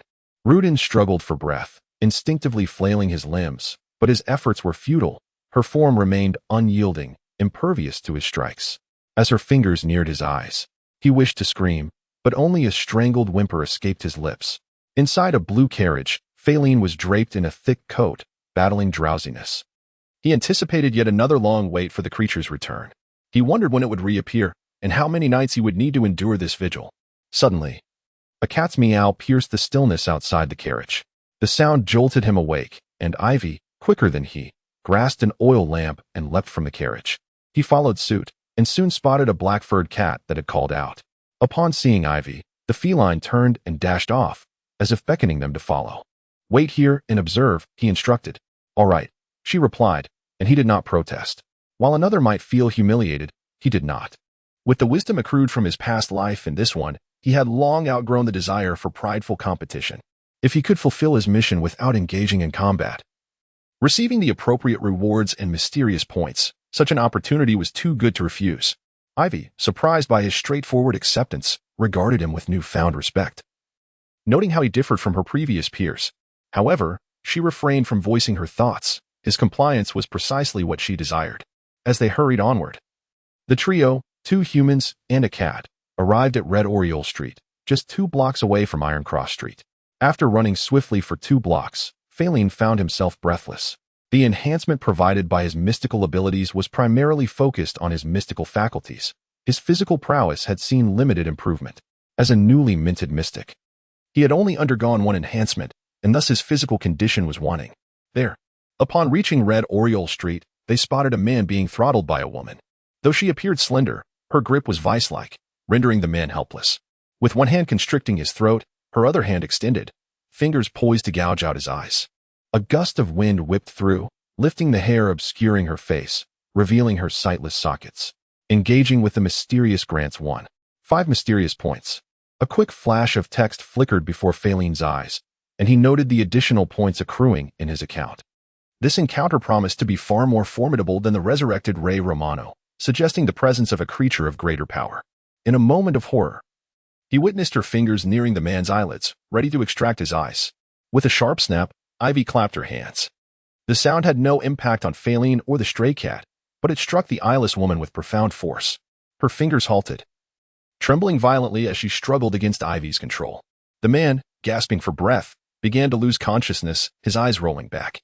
If he were not rescued soon, he would succumb to suffocation, regardless of whether his eyes were spared. "Release him," Ivy commanded, her voice cold and firm. Instantly, the woman's grip slackened, her hands shaking uncontrollably but unable to defy Ivy's authority. "Monsters, there are monsters," Rudin shouted in sheer panic, fleeing from the eyeless woman towards Ivy, who had saved him. He had witnessed everything and instinctively sought refuge in the presence of this powerful woman, who bore no ill towards him. "Come this way." Feilin beckoned, urging him to join them to avoid hindering Ivy. Okay. Rudin hurried to Feilin's side, recognizing that this man, allied with the woman who had just rescued him, likely possessed formidable strength and could protect him. The eyeless woman continued to writhe, striving to break free from Ivy's hold, her body trembling with increasing intensity, suggesting an imminent escape. Ivy frowned, raising her right hand to reveal an exquisite gemstone ring upon her middle finger, its golden hue and cruciform shape unmistakably signifying its immense value. With a swift motion, Ivy revealed the ring, upon which the crucifix gemstone shimmered and radiated a brilliant golden light. Accompanied by this dazzling glow, a resplendent golden cross sword materialized, traversing over 10 meters to pierce the chest of the eyeless woman. The cross sword, imbued with a terrifying searing power, created a gaping blood hole the size of a bowl in her chest, penetrating through completely. Thud. The cross sword vanished, and the eyeless woman's lifeless body collapsed to the ground, motionless. Had he misjudged? Was that ring indeed her arcane apparatus? Moreover, could she wield 2 distinct forms of sorcery? No, that ring was likely not merely an arcane organ, but rather an object steeped in mystery, possessing extraordinary power, as previously alluded to by the deputy director. Feilin gazed curiously at the gemstone ring adorning Ivy's middle finger. If his conjecture held true, this gemstone ring must be an item infused with extraordinary power, likely surpassing the value of the arcane weapon he expended during the Enlightenment ceremony. That weapon, alongside other materials, was worth a staggering 2,000 gold pounds. This gemstone ring might be valued at several thousand gold pounds, potentially reaching 10,000 gold pounds. Such an item was beyond his current means. Feilin shook his head. Over 2 years as an appraiser, he had accumulated a little over 100 gold pounds, and with the salary from the Security Bureau received over the past month, He had only managed 200 gold pounds in total. This meager sum was merely insufficient for even a fraction of such a treasure. It would be far more pragmatic to amass more mysterious points and expedite the enhancement of his strength. After nearly a week of vigilance, he had finally succeeded. Gazing at the lifeless form of the eyeless woman, he exhaled a breath of relief, his spirits lifted. Just then, with a sudden rustle, the seemingly deceased eyeless woman sprang up from the ground and fled rapidly into the distance. It turned out she had not perished at all, but had feigned death. Caught off guard by her cunning, Ivy realized too late, as the eyeless woman had already escaped beyond her arcane influence, over 20 meters away. As it appeared, the eyeless woman was about to make her getaway.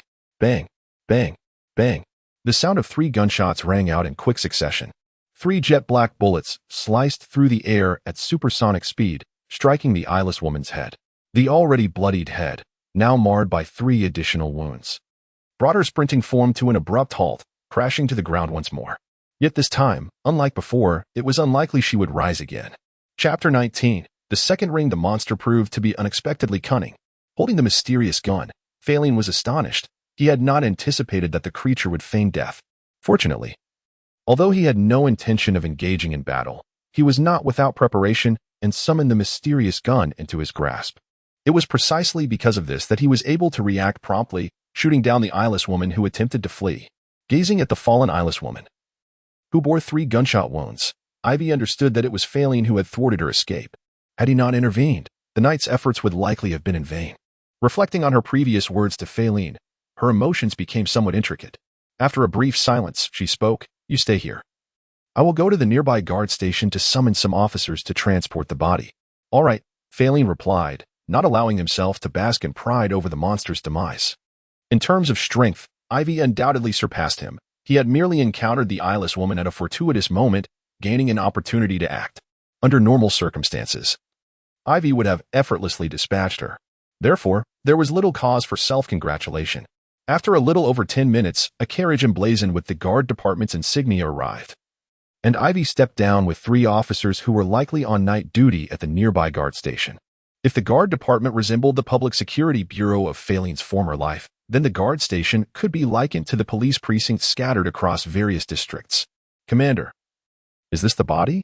The lead male officer inquired respectfully, having just received confirmation of Ivy's credentials from the Kingdom's Security Bureau, a department he had only vaguely heard of, never expecting it to be real.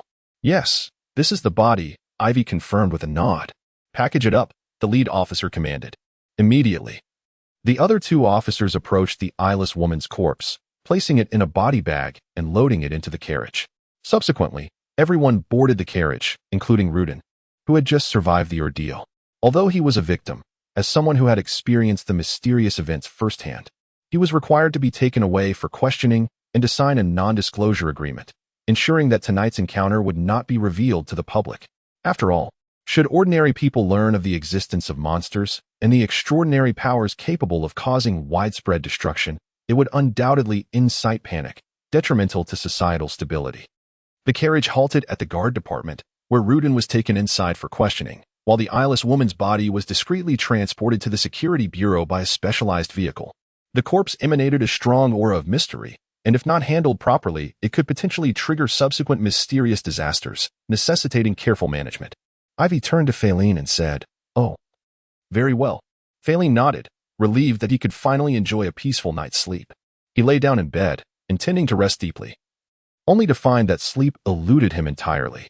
After encountering the eyeless woman, he was engulfed in a state of exhilaration, completely awake. This was merely his second encounter with a monster. How could he tranquilize himself so swiftly after the previous experience? Panel. Since sleep was nowhere to be found, Feilin summoned the panel. Encounter with the eyeless woman. 1. 5 mystery points, combined with the previous 0. 5 points, he now had a total of 2 points.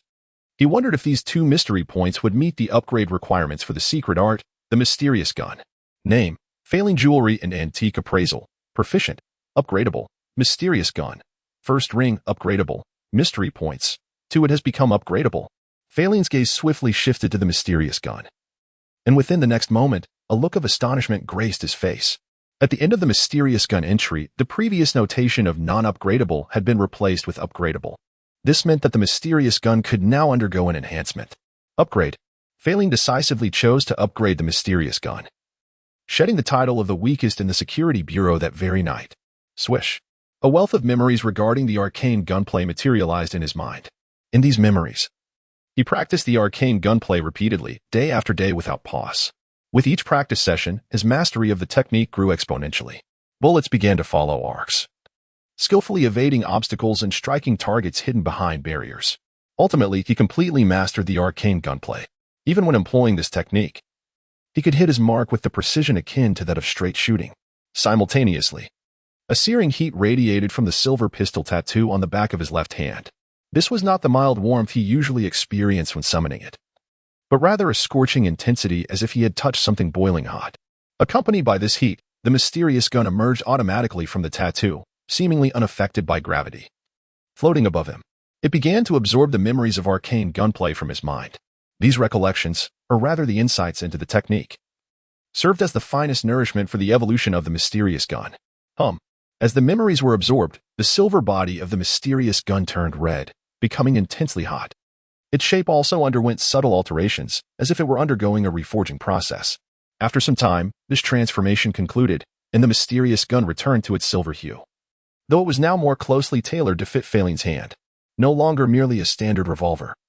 It was now a custom-made revolver designed to suit the contours of Feilin's palm. Swish. Accompanied by a burning pain, the revolver transformed back into a tattoo, reappearing on the back of his left hand.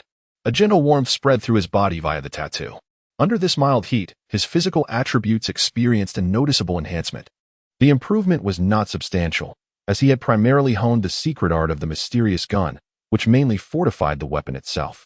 Nevertheless, it elevated his physical capabilities to a level comparable to that of a soldier who had undergone extensive training, alleviating the breathlessness he had felt after merely running a couple of blocks not long ago. He was now one step closer to infinite bullets. Through the tattoo, Feilin could already sense the state of the mysterious gun. He discovered that the reservoir of mysterious power it could hold had significantly increased, now reaching approximately 3 times its previous capacity. This meant that the mysterious gun could now condense around 30 bullets. For him, 30 bullets were more than sufficient to handle a battle, even leaving some to spare. After all, he was a sharpshooter, and he rarely wasted a single shot. Especially now that he had mastered the arcane gunplay, the trajectories of his bullets had become increasingly elusive. The following morning, Feilin arrived at the security bureau. Due to his assignments, he had not visited the bureau for several days. The bureau's cafeteria provided breakfast, and he ordered gourmet black pig bacon, fully cooked camellia chicken omelet, soft white bread spread with jam, and fresh baked mushrooms drizzled with sauce. Given that the ingredients were of high quality, such a breakfast would easily cost several shillings in a restaurant, yet here at the security bureau, it was complimentary. Once again, he felt a sense of happiness at such treatment, reaffirming that choosing to join the security bureau rather than any unofficial organization was indeed the right decision. He had arranged to meet Ivy at 9 o'clock to report to Deputy Chief Lindy, and with some time left, Feilin made his way to the underground shooting range. He retrieved 12 targets, stacking them 2 by 2. Then, he stepped back and drew out a standard revolver. Bang! A gunshot rang out, and a brass bullet was propelled from the revolver, not in a linear trajectory, but rather in a graceful arc. The bullet soared past the first target, striking the second with precision, leaving a hole in its center. Bang! Bang! Bang! Without pause, he unleashed a second shot, followed by a third, one by one. The remaining 5 bullets from the revolver flew forth, each tracing an elegant arc towards their designated targets. Without exception, the 5 obscured targets were hit, while the covered ones remained utterly unscathed. Not bad. Feilin approached to inspect the 6 targets. Upon observing that each bullet hole was perfectly situated in the red bullseye, he nodded in satisfaction. The presence of the front targets obscured his view of those behind, yet his current marksmanship was sufficient for blind shooting. Even without sight of the rear targets, he could deduce the trajectory necessary to land his shots in the bullseye. Time was drawing near for his appointment with Ivy. He retrieved his pocket watch and glanced at the time, noting the impending hour of their rendezvous. He departed the shooting range and made his way to Deputy Director Lindy's office, where he had arranged to meet Ivy. Just as he left, a staff member, having learned of the shooting range's recent use, entered to prepare for cleaning. However, upon witnessing the arrangement of the targets and the bullet holes, the staff member's pupils dilated in shock. Working for the Security Bureau, he was no ordinary individual. Although not a practitioner of secret arts, He was a retired soldier who had undergone extensive scrutiny. The military, known for producing master marksmen, had once acquainted him with a practitioner of the arcane art of marksmanship, granting him some understanding of it. Seeing the 6 struck targets, he immediately comprehended that Feilin had mastered the arcane shooting technique. Mastered it in just over a month. As a member of the staff, he was part of the oversight mechanism of the Security Bureau and had been dutifully reporting Feilin's progress to Julie. Realizing the implications of mastering such a technique, he abandoned his cleaning duties and hurried to report to Julie, who was responsible for this matter. Chapter 20. Ivy's past. Upon arriving at the office of Deputy Director Lindy, Feilin discovered that Ivy had already arrived. She was adorned in a light green gown, complemented by a purple fur coat. Her striking blue hair cascaded elegantly, exuding an air of nobility, reminiscent of a lady from an aristocratic lineage steeped in grace from a young age. Perhaps reminiscent was an understatement. It was indeed her inherent nature. A fleeting thought crossed Feilin's mind as he noticed the exquisite ring on her right hand, a piece worth several £1,000s. With a few minutes to spare before 9 o'clock, Ivy had evidently arrived early. After all, they were in the same team. And he greeted her with a simple good morning. Upon hearing Feilin's greeting, Ivy's icy demeanor seemed to shift, albeit subtly. Good morning. Tap, tap, tap. The sound of footsteps heralded the arrival of a stunning woman with curly brown hair, dressed in a purple dress and a brown coat. A beauty mark graced her left cheek, identifying her as Deputy Director Lindy. Are you waiting for me? She inquired, noticing Feilin and Ivy outside her office. Yes. We have completed the task you assigned to us and are here to report, Feilin responded. Oh, it's already done? Lindy nodded, pushing open the office door and gesturing for them to enter. Come in. Feilin and Ivy stepped into the office, closing the door behind them. Lindy settled herself at her desk, retrieving a folder and flipping it to a specific page. Please elaborate on the details of your task. We first went to the guard department to inspect the bodies of the 2 victims, and then Feilin and Ivy recounted their experience, while Lindy interjected with questions intermittently. Minutes later, the report concluded. Well done, Lindy remarked, satisfied. The 2 had successfully rescued the attacked Rudin and, prior to any further casualties, managed to eliminate the eyeless woman, preventing a broader tragedy. Overall, this task had been executed commendably. Knock, knock, knock. Just then, a knock echoed through the room. Come in, Lindy called out. The office door swung open to reveal Julie, clad in a sweater and long trousers, her legs appearing remarkably slender. She approached Lindy and whispered something in her ear. Upon hearing Julie's hushed words, a look of surprise flickered in Lindy's eyes as she glanced towards Feilin in the office. Julie did not leave immediately but stood behind Lindy, who turned to Feilin and Ivy. You both have worked hard these past few days. I'm granting you 3 days off. Use this time to rest well. From now on, Room 201 will serve as your team's private lounge. Understood. Both Feilin and Ivy responded in unison. It was unclear what Ivy felt, but Feilin was elated. The sleepless nights had indeed worn him down, and 3 days of respite was a welcome relief. Deputy Director, we shall take our leave. Feilin and Ivy turned to exit the office, but Lindy's voice suddenly halted them. Feilin, you stay behind. Unsure of why he was being singled out, Feilin felt a twinge of anxiety as he remained. There's no need to be nervous. I just have a few questions for you. It's not about your performance, Lindy said, resting her elbows on the desk in a relaxed manner. How have you been getting along with Ivy these past few days? We've exchanged no more than 10 words. Feilin shrugged, a hint of resignation in his tone. While Ivy was undeniably stunning, it was evident that she was not the most amiable partner, as her cold demeanor made communication challenging. I see. Lindy frowned slightly. The fact that they had hardly spoken more than a handful of words was indeed unusual for teammates. I didn't realize that incident had such a profound effect. Julie, standing nearby, could not suppress her own frown. That incident? Hearing Julie's words, Feilin became curious about what had transpired to affect Ivy so deeply. Sensing his curiosity, Lindy spoke up. In fact, before you, Ivy had a previous teammate. Had? Feilin keenly noted the past tense. Yes, had, Lindy confirmed with a somber nod. Reiko Bowman, Ivy's former partner, possessed only average talent, unlike Ivy, who was exceptionally gifted. Given that they had known each other prior to joining the Security Bureau, it was a misguided decision to pair them. A misguided decision? A sense of foreboding settled in Feilin's heart. Indeed, it was a mistake to pair individuals with such a vast disparity in talent. Lindy continued after a moment of silence. As a top-tier talent, Ivy's abilities progressed rapidly, reaching the 3rd ring, while Reiko, with her average talent, remained at the 1st ring. During a mission, they encountered a formidable anomaly. Ivy, having attained the third ring, survived, while Reiko, still at the first ring, tragically lost her life. As Lindy's words sank in, Feilin let out a silent sigh. His premonition had proven true, and the unfortunate fate of Reiko Bowman was now a reality. Julie remarked. She wanted to keep me at a distance, to protect me, perhaps? Feilin recalled Ivy's words from the previous night. Initially believing she deemed him too weak to be of any assistance, but now it seemed she may have been acting out of protective instinct. Feilin. Ivy's reluctance to engage with you is not a personal affront. She simply has yet to overcome her past trauma. I hope you can understand, Lindy said earnestly. Gazing at Feilin. I understand, Feilin nodded, having gained a new perspective on Ivy through their conversation. With a deep exhale, Lindy seemed to expel her frustrations. This action caused her alluring figure to become even more pronounced, her enchanting presence radiating an irresistible charm.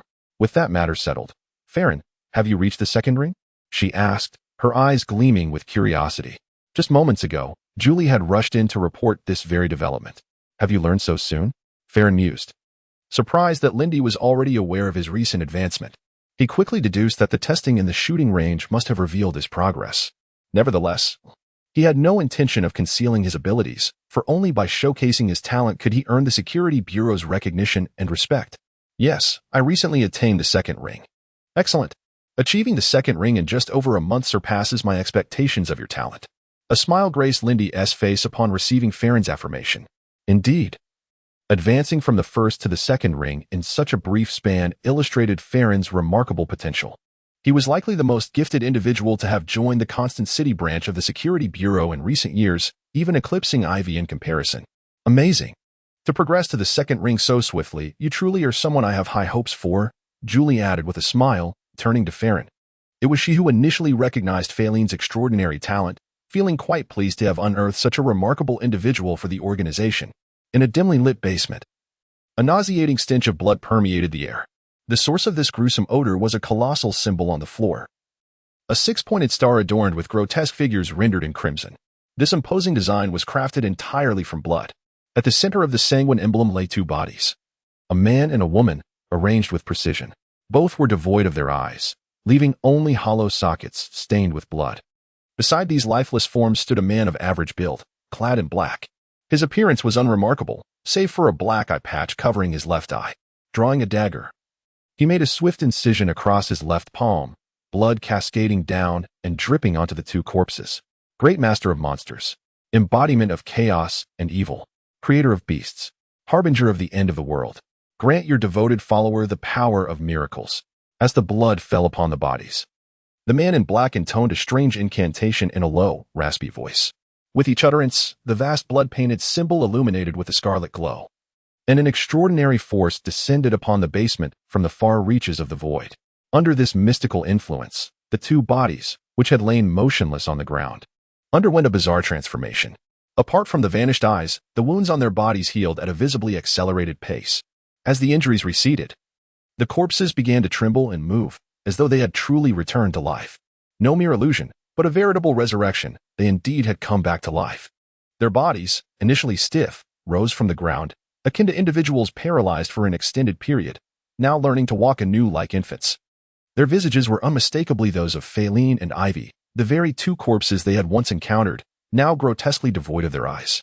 Chapter 21. The banquet. As he journeyed midway, he found himself compelled to alter his course and redirected towards Guenia Street. This street was the residence of his sister, Rowena. And taking advantage of his respite, he resolved to pay her a visit.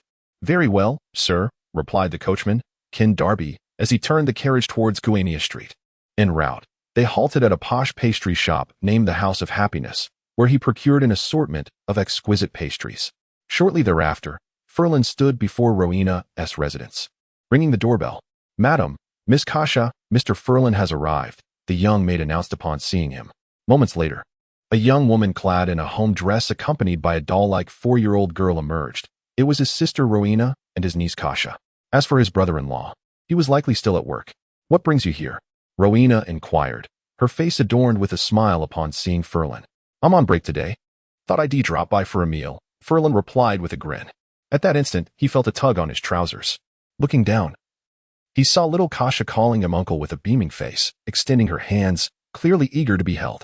This is a treat from the House of Happiness, he said as he handed the bag of pastries to Rowena, bending down to scoop up little Kasha. You shouldn't have gone through the trouble of buying these. Especially from the House of Happiness. Their pastries are quite expensive, Rowena complained as she accepted the bag. It's no trouble. My current salary allows me to treat you to the pastries from the House of Happiness every day if I wish, Feilin chuckled.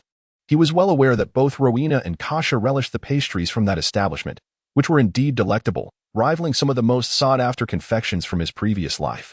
You shouldn't spend money so frivolously.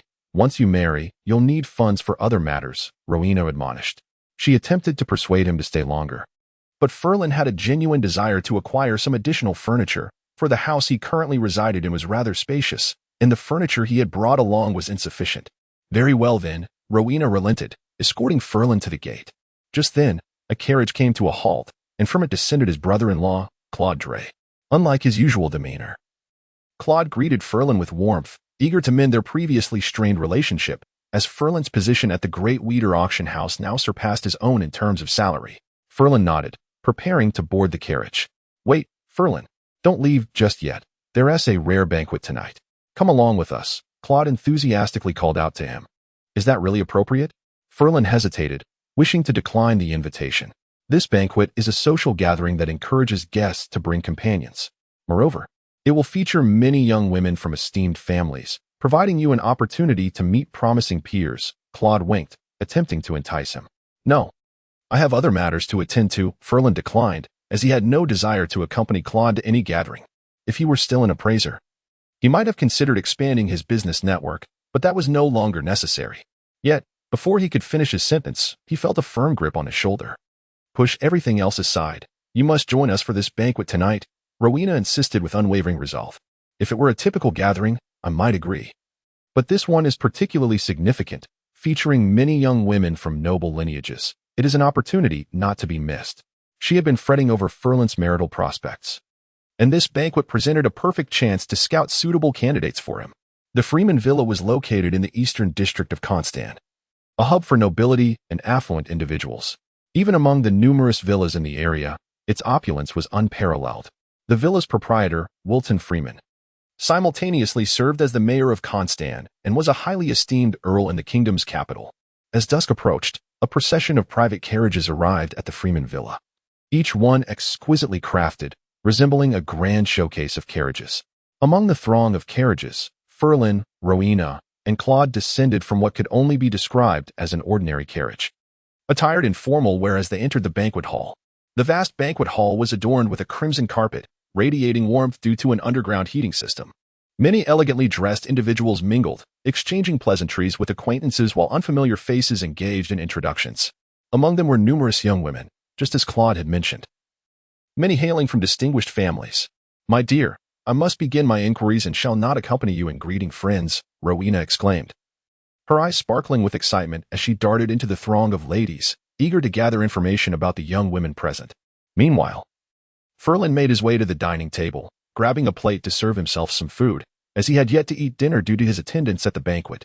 However, his moment of leisure was short-lived, as Rowena soon returned, ready to introduce him to noteworthy young women at the gathering. That girl in the ruffled dress is Sharon Murphy, the third daughter of the Murphy baronage. Her family is respectable, though her looks are rather unremarkable. That one in the white gown is Valisa Nodi. Her father works for the Winston Company. She is quite beautiful, though her family background is lacking. The girl in the pink dress is Mina Savali, the daughter of a wealthy merchant dealing in tea. Both her appearance and lineage make her a prime candidate. As Rowena continued her chatter, Feilin couldn't help but admire her adeptness in gathering information so swiftly. Suddenly, his attention was captured by a striking figure. A young woman with azure hair, clad in an exquisitely crafted cream-colored gown, possessed an ethereal beauty, though her expression appeared somewhat frosty. He recognized her immediately. It was Ivy, whom he had encountered that very morning. Brother, she's out of your league, Rowena warned, noticing Ferlin's lingering gaze. Do you know her identity? He curiously inquired, suspecting that Ivy's exquisite ring, likely worth thousands of gold pounds, hinted at a remarkable status. Ivy Freeman, the second daughter of the Earl Wilton, the host of this banquet. The Earl dotes on her immensely. It is said that he organized this gathering to uplift her spirits, as she has been feeling rather down lately, Rowena explained, pausing for emphasis. While I wish for you to find a noble woman to marry, even if it means living in her family's household, this particular match is far too ambitious. Not only is she extraordinarily beautiful, but she is also an Earl's daughter, well beyond our reach. Rest assured, I have no such intentions, Feilin replied, shaking his head at his anxious sister. Although he had surmised that Ivy belonged to a noble lineage, he had not anticipated her status to be so elevated, being the daughter of the highly esteemed Earl Wilton. A question arose in his mind. Given her stature, it seemed unnecessary for her to join the kingdom's security bureau. Why then would she choose to do so? That is good, indeed. Rowling let out a sigh of relief. She was genuinely apprehensive that her younger brother might recklessly pursue his affections, which would likely lead to a devastating outcome. Suddenly, Feilin found himself in a quandary. Had he not locked eyes with Ivy, he could have easily pretended not to see her. However, now that their gazes had met, it was a fundamental courtesy for acquaintances to acknowledge each other at such a gathering. After a moment's hesitation, recalling what he had heard about Ivy earlier that morning, he stepped forward and approached her. "Hey, Feilin, what are you doing?" Rowling exclaimed, her relief swiftly replaced by frustration upon witnessing Feilin's actions. He appeared to have disregarded her counsel entirely. "Miss Ivy," Feilin greeted her. "Yes." Noticing Rowling beside Feilin, Ivy politely inquired, "And who might this be?" "This is my sister, Rowling Dre," Feilin introduced. "It is customary for women to adopt their husband's surname after marriage, hence she now bears the surname Dre, just like her husband." Chapter 22. Exposure. After exchanging pleasantries, Feilin discreetly withdrew, showing no inclination to linger. Just as he stepped aside, Rowling, her expression a mix of surprise and curiosity, gazed at him and inquired, "You actually know Miss Ivy? How did that come to be?" To her, it seemed utterly implausible that her younger brother Feilin could have any connection with Miss Ivy, the daughter of an earl, as they appeared to inhabit entirely different worlds. However, she was astonished to learn that Feilin was indeed acquainted with Ivy, which she found astonishing. "You see, I work at the Great Wheat Auction House, and due to my job, I've met Miss Ivy a few times," Feilin replied, partly truthfully. While he had indeed come to know Ivy through work, it was not through the Great Wheat Auction House, but rather through his role in the Kingdom Security Bureau.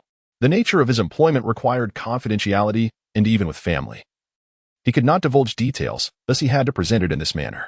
"I see," Rowling said, her confusion dissipating as she realized that their connection stemmed from his job at the auction house. Upon reflection, it made sense. As the daughter of an earl, it was entirely normal for Ivy to frequent such establishments. The thought crossed her mind, could there be a possibility? But she swiftly extinguished that notion. Although they had met by chance, the vast gulf of their social standings rendered any further relationship impossible. The disparity in their identities was like an insurmountable chasm separating them, making any deepening of their relationship inconceivable. "My brother-in-law has arrived with his friends," Feilin noted, observing that his brother-in-law, Claude Dre, was approaching with several companions, prompting him to offer a warning. "Oh, let me introduce you," Claude said warmly. "This is my wife, Rowling. Dre, this is my wife's brother, Feilin Socks, who currently works at the Great Wheat Auction House." Indeed, working at the Great Wheat Auction House, Mr. Socks is quite promising, one of Claude's friends remarked, their gaze shifting to Feilin with a hint of politeness. The reputation of the Great Wheat Auction House for offering excellent employment conditions was well known. And securing a position there was no small feat. To gain such employment indicated either exceptional capability or substantial connections, making Feilin someone worth befriending. "It's merely a stroke of luck. May I inquire where you all are employed?" Feilin attempted to steer the conversation away, eager to conclude the topic of his association with the auction house. After all, he had not truly worked there and feared that the more he spoke, the more inconsistencies would arise. "Mr. Socks is overly modest. Our workplaces cannot compare to the Great Wheat Auction House," Claude's friends insisted, unwilling to let the topic shift. They perceived Feilin as a person of interest and were keen to cultivate a relationship with him. As Feilin pondered how to redirect the conversation again, Claude proudly interjected, "I serve as the head appraiser at the Great Wheat Auction House, with a weekly salary of 50 gold pounds, along with a carriage and housing." Although it was not his own compensation, the familial connection to Feilin imbued him with a sense of pride. 50 gold pounds a week, with a carriage and housing? The envy in Claude's friends' eyes intensified upon hearing of Feilin's supposed benefits. While they were aware of the auction house's excellent remuneration, they had not anticipated it to be of such magnitude. Their interest in Feilin grew, particularly among those with unmarried daughters in their families. "By the way, I have a friend who also works at the Great Wheat Auction House, named Timothy Bellamy. Are you acquainted with Mr. Socks? One short, stout man suddenly asked. I've only recently joined the Great Wheat Auction House, so my acquaintances are limited. I do not know Mr. Timothy Bellamy, Feilin replied, shaking his head while a sense of foreboding crept into his mind. Not a problem. I'll go fetch him so you can meet each other. It's always beneficial to know another colleague at the Great Wheat Auction House, the stout man enthusiastically declared. Trouble, Feilin thought, a sense of dread filling him. Although the Security Bureau had fabricated the identity of the head appraiser for him, it was merely to facilitate inquiries. It was highly unlikely that ordinary staff at the auction house would be aware of his fictitious role. I have some matters to attend to, perhaps another time. He interjected quickly, trying to prevent the stout man from calling Timothy, but his efforts were too late. Timothy, the stout man called to a tall, lean fellow holding a glass of red wine, who approached upon hearing his name. Timothy, allow me to introduce you. This is Feilin Socks, who works at the Great Wheat Auction House, just like you. The stout man enthusiastically presented them to one another. Also employed at the Great Wheat Auction House. Timothy Bellamy scrutinized Feilin, his gaze appraising. Having been with the auction house for several years, he was familiar with all but the most junior staff.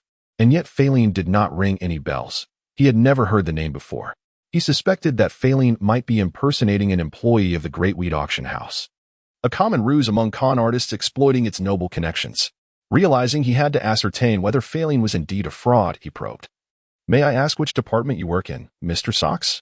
The appraisal department, Feilin replied, steeling himself against Timothy's scrutiny. Mr. Socks is the head appraiser, Timothy. You should certainly engage with him more often, the stout man chimed in, oblivious to the tension in the air. Head appraiser? Timothy's demeanor shifted to cold indifference as he retorted, to my knowledge, the highest position in the appraisal department is the chief appraiser. There is no such role as head appraiser, Mr. Socks. You cannot possibly be affiliated with the Great Wheat Auction House, can you? Mr. Timothy, are you suggesting that Mr. Socks is not affiliated with the Great Wheat Auction House? Is there a misunderstanding here? Roland's anxious gaze flickered between Timothy and Feilin, her face a canvas of worry and urgency. How dare you conduct yourself in such a manner? Claude's face flushed with indignation as he glared at Feilin, having already been swayed by Timothy's words. He found it suspicious that Feilin had claimed employment at the Great Wheat Auction House, given that he had no apparent connections. Now, the truth seemed to unravel. Both he and Roland had been deceived. Feilin had never been employed there at all, deceiving them without uttering a word, and causing them to lose face so dramatically in front of their friends. This thought filled him with indignation. What a stroke of misfortune. Feilin's mood soured, and the worst had indeed come to pass. Thoughts raced through his mind as he quickly formulated a plan to ensnare this man named Timothy Bellamy, hoping to navigate through the evening unscathed. Tomorrow, through the Security Bureau, he could naturally authenticate the identity of the appraisal supervisor, Socks. At that moment, a melodious voice interrupted his thoughts. A woman clad in an elegant black evening gown, exuding an irresistible charm, approached him. Upon seeing her, Feilin felt an immediate sense of relief, for this woman was none other than Deputy Director Lindy. The Davidson Auction House was a property of the Halloween family, to which Lindy belonged. With her presence, all suspicions would dissipate. Deputy Miss Lindy, he instinctively began to address her. But recalling the need for confidentiality regarding the Security Bureau's identity, he quickly amended his words. You actually know Miss Halloween? Timothy gazed incredulously at Feilin, his judgment now wavering. However, he was too animated and anxious to clarify the truth of the situation, and he respectfully bowed to Lindy. Miss Halloween, it is an honor to meet you as an officer of the Davidson Auction House. As an officer at the Constant branch of the Davidson Auction House, he had been fortunate enough to meet Lindy during a meeting at the auction house, and seeing her again brought him excitement. Yet, the thought of having offended a friend of Miss Halloween made him anxious, for she had the power to determine his future at the Davidson Auction House with a mere word. Hello. Lindy acknowledged with a slight nod and then turned her gaze to Feilin. Socks, let us converse as we walk. Certainly, Feilin replied eagerly, fully aware that Lindy was providing him with cover. Overwhelmed by Lindy's formidable presence, Roland, Claude, and Claude's friends were rendered speechless. It wasn't until Lindy and Feilin had walked some distance away that someone finally spoke up. A slightly plump man questioned, I must have been mistaken. The position of appraisal supervisor must be a newly established role, of which I was simply unaware. Timothy quickly shook his head. Upon witnessing Feilin's apparent familiarity with Lindy, he decisively overturned his previous judgment. Are you certain you were mistaken? Claude inquired earnestly, furrowing his brow. Given the events that had transpired, he harbored doubts about Feilin's claim to be the appraisal supervisor at Davidson Auction House and sought a definitive answer. "I am indeed mistaken," Timothy affirmed. His envy palpable as he remarked, "I never anticipated he would know Miss Lindy Halloween, and their relationship appears quite substantial." The Davidson Auction House was a venture of Miss Lindy Halloween's family. A mere appraisal supervisor, let alone the head of the constant branch, could easily be secured with her influence. He regretted not conducting a thorough investigation before challenging Feilin. Timothy reflected on having offended Socks, who was acquainted with Miss Halloween. Thinking of this, he promptly turned to Roland and Claude, saying, "I have wronged Mr. Socks. I wish to apologize. I hope you two can assist me in conveying my regrets." Chapter 23. The Activated Panel. "Thank you, Deputy Director, for coming to my aid." Feilin expressed his gratitude as he followed Lindy to a corner of the banquet hall. Without Lindy's intervention, he would have struggled to cope tonight. "No need for thanks," Lindy replied, her alluring figure accentuated by her elegant black dress. "You should truly thank Miss Ivy." "Miss Ivy?" Feilin was somewhat puzzled. "It was Ivy who noticed your predicament and sought me out to assist you," Lindy elucidated. Understanding dawned on Feilin. After greeting Ivy, he had encountered his brother-in-law, and Ivy must have been nearby, overhearing their conversation. He had previously thought Lindy's appearance was too timely, and now he understood why. After parting with Lindy, Feilin approached Ivy, expressing his appreciation. "Miss Ivy, thank you for bringing the Deputy Director to my aid." Initially, Ivy had struck him as cold, but over the past few days, he had realized she was not as frigid as she appeared. "No need." Ivy shook her head, her exquisite beige gown complementing her strikingly beautiful yet serene visage. Bidding Ivy farewell, Feilin hesitated but ultimately headed toward his brother-in-law's group, not for any other reason than that his sister, Rowena, was still present. He felt a distinct aversion towards his brother-in-law's earlier reaction. "Sister, I shall not attend the remainder of the banquet." "Very well," Rowena replied, wishing to introduce Feilin to suitable young women. But given the earlier incident, Feilin's mood was evidently poor, and staying would only backfire. She cast a slight reproachful glance at her husband before nodding in agreement. "Feilin, I misjudged you earlier," Claude said awkwardly after being glared at by Rowena. "When Timothy claimed you were not affiliated with the David Auction House, I believed him and reprimanded you. Trusting an outsider over a relative was a source of embarrassment for him, especially now that it had been proven a misunderstanding. Mr. Socks, I apologize for jumping to conclusions and mistaking you for an imposter from the David Auction House. I will certainly make amends." Timothy sincerely offered his apology. It was imperative to be sincere, for Feilin Socks' connections were formidable, especially his acquaintance with Miss Lindy Harlow. Although Feilin himself had a considerable background, it paled in comparison to Socks. "Let it go," Feilin replied, brushing off the matter. The individual was not intentionally trying to create difficulties for him.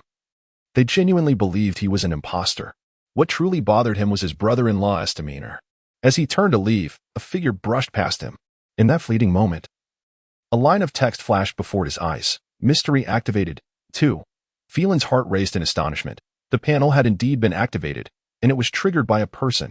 This individual posed a potential threat. Striving to maintain a composed expression, he casually glanced at the person who had just passed, clad in a black tailcoat. The individual had a medium build and an unremarkable appearance, save for the black eye patch adorning their left eye, possibly the only person at the banquet wearing such an accessory. Could this be a monster capable of perfectly masquerading as a human? Feilin's heart raced with speculation. The person's demeanor was entirely normal, not indicative of a creature. Yet, as evidenced by the eyeless woman, certain monsters possessed remarkable intelligence, making human disguise feasible. Was this an entity masquerading as a human, infiltrating the banquet? While Feilin pondered this, the man with the eye patch had already moved further away. Who was he, and why the eye patch? He feigned curiosity about the eye patch, inquiring among Timothy and others to see if anyone recognized him. "Mr. Socks, that man is named Ariel Soto. He is a sheriff. As for his eye, I've heard it was gouged out in a struggle with criminals," Timothy explained, recognizing Feilin as a significant ally. "A sheriff, indeed?" Feilin raised an eyebrow, casting doubt on his earlier judgment. If someone recognized this individual, it indicated he was indeed real, thereby diminishing the likelihood of him being a disguised monster. After all, even a shape-shifting monster would not maintain a facade for long, especially as a sheriff who might encounter the Kingdom's Security Bureau. Could it be that he was tainted by mysterious forces? Feilin mused. Previously, 2 corpses had been killed and their eyes gouged out by a monster, causing the panel to activate and granting him a point of mystery. Was it possible that contact with the mysterious had imbued him with this aura, triggering the panel? Yet, this seemed unlikely. If mere exposure could yield 2 points of mystery, more than what the eyeless woman had provided, how potent must the mystery be that he encountered? If he had been exposed to such formidable mystery, how could he still be alive? Might he possess an object imbued with mysterious power? Feilin considered another possibility. Perhaps the man bore an item tainted with mysterious energy that activated the panel. During the enlightening ritual of the mystery gun, an item imbued with extraordinary power had successfully triggered the panel, granting him a point of mystery. This indicated that objects imbued with mysterious energy could indeed activate the panel. However, there was a conundrum Feilin could not reconcile. He had been in close proximity to Ivy, yet her ring, which was clearly imbued with extraordinary power, had not activated the panel. Why had Ivy's ring, with its unmistakable potency, failed to elicit a response? He speculated that the item imbued with mystery might have been arranged in a manner conducive to activation. Or perhaps there existed a trigger rule for the panel that he had yet to discern. Regardless of the reason, it was evident that this man possessed some form of mystery, and it was this aura that had activated the panel. Turning to his sister, he remarked, "I'm feeling a bit hungry. I shall find something to eat." Despite sensing the mystery surrounding Sheriff Ariel Soto, he could not approach Lindy to report it. After all, his mystery gun lacked investigative capabilities, rendering it impossible to explain how he sensed the mystery upon the man. He resolved to remain and observe the individual discreetly. He was not overly concerned about any potential disturbances the man might provoke. As a sheriff, he likely understood Lindy's identity.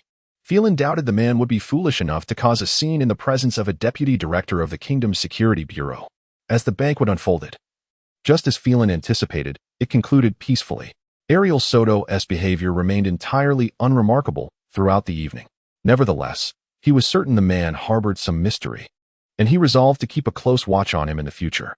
After taking a 2-day respite and enjoying a 3-day holiday, Feilin arrived at the Security Bureau. He first proceeded to the lounge where he stored his arcane books, retrieving them from the safe before making his way to Lounge 201. From now on, this would serve as the shared haven for him and Ivy. As Ivy had yet to arrive, he surveyed the lounge. It was similar in size and layout to the temporary lounge he had previously occupied. It was more than adequate for the 2 of them. Indeed, it was quite spacious. 2 safes had already been prepared, which was thoughtful. Upon noticing the 2 safes within the lounge, he nodded in satisfaction. Both he and Ivy would possess some personal belongings, and having 1 safe each was just perfect. Now that he had reached the 2nd tier, it was time to delve into the methods for advancing from the 2nd to the 3rd tier. Brewing himself a cup of black tea with the leaves provided in the lounge, Feilin turned his attention to the arcane tome of the mysterious gun. To ascend from the 2nd to the 3rd tier, despite having a panel, he could not afford to overlook the requisite arcane knowledge. Having now attained the 2nd tier, he was eager to learn the methods for this progression. He soon realized that this advancement was more challenging than the transition from the 1st to the 2nd tier. As he perused the pages, an expression of distress crossed Feilin's face, akin to that of someone who had sipped a bitter brew. He had assumed that the knowledge required for the 1st to 2nd tier was already quite obscure, only to discover that the information for ascending from the 2nd to the 3rd tier was even more convoluted. A foreboding sensation crept over him. Would the arcane knowledge only grow more perplexing from here on? Suddenly, the door to Lounge 201 creaked open, and Ivy, with her long blue hair, stepped inside. She donned a light yellow gown complemented by a white fur coat, her beauty striking yet her demeanor perpetually aloof.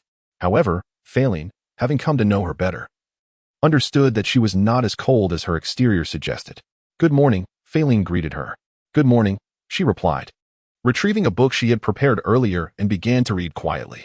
As noon approached, having only managed to read a few pages, Feilin began to grasp the broad framework of the methods for advancing from the 2nd to the 3rd tier of the mysterious gun.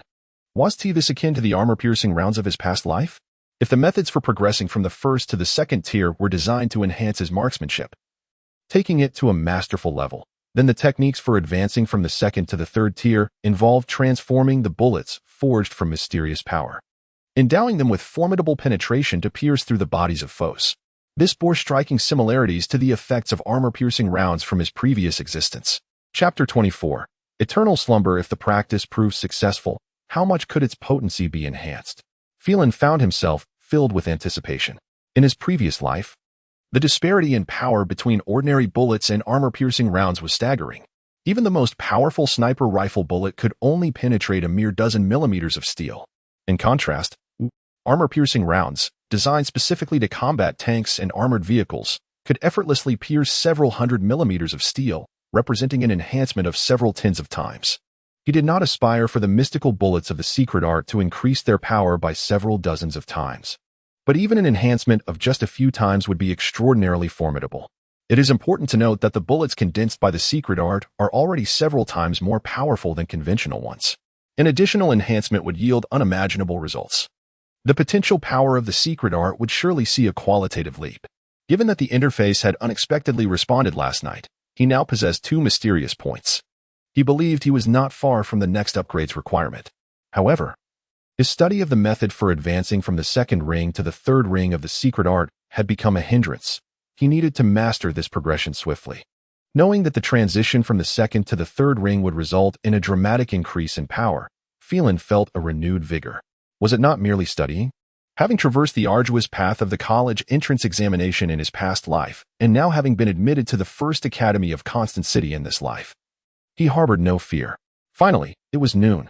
As the clock struck noon, Feilin stretched lazily, concluding his reading. The knowledge contained within the tome of the secret art was exceedingly dense and challenging to comprehend, exhausting his mental faculties to their limits after a morning of study. Fortunately, it was lunchtime, a perfect opportunity to relax and recharge. Clap, clap, clap. The sound of footsteps echoed in the lounge, prompting Feilin to glance over. He saw Ivy placing her book on the coffee table, donning a white fur coat, and turning to exit the lounge, presumably heading to the dining hall. Feilin also rose but did not leave the lounge immediately. Instead, he approached the safe and locked the tome within it. While Ivy was likely reading something mundane, there was no cause for concern regarding its loss. However, the tome of the secret art was far too significant to risk misplacing. Should it go missing? Even with his current standing in the Security Bureau, he would surely face repercussions, as such tomes are vital in cultivating practitioners of the secret art. Upon securing the tome and arriving at the dining hall, Feilin found it bustling with over a dozen people. Although he could not recall most of their names, their faces were familiar, having worked at the Bureau for over a month and often encountering them during meals. Among the group, Ivy had arrived first. Her beauty striking as she sat alone at a table, exuding an air of cold elegance. Feilin hesitated momentarily before approaching her table. "Miss Ivy, may I join you?" He knew that news of their pairing would soon spread among the others. As members of the same team, it was best to sit together, otherwise it might give the impression of discord among their group. Ivy lifted her gaze briefly to Feilin, neither rejecting nor accepting outright, merely nodding in agreement. With her approval, Feilin pulled out a chair and beckoned a waitress to place his order. Nevertheless, many eyes in the dining hall were drawn to him. After all, Ivy Freeman was renowned as the cold beauty of the Security Bureau. Anything related to her garnered attention. "Can you believe this newcomer dares to sit with Ivy Freeman? And she didn't rebuff him like usual?" exclaimed a man with short hair in surprise. "You haven't heard? Ivy is now teamed up with that newcomer," replied a brown-haired man at the same table, casting a glance toward Feilin. "Really?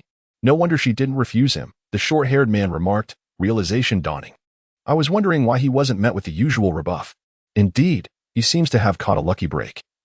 Being paired with Ivy Freeman just when her previous teammate encountered misfortune, the brown-haired man added, a hint of envy in his tone. However, teaming up with Ivy Freeman may not be entirely beneficial for this newcomer. "Have you forgotten what happened to her last partner?" the short-haired man continued. "Reiko Bowman.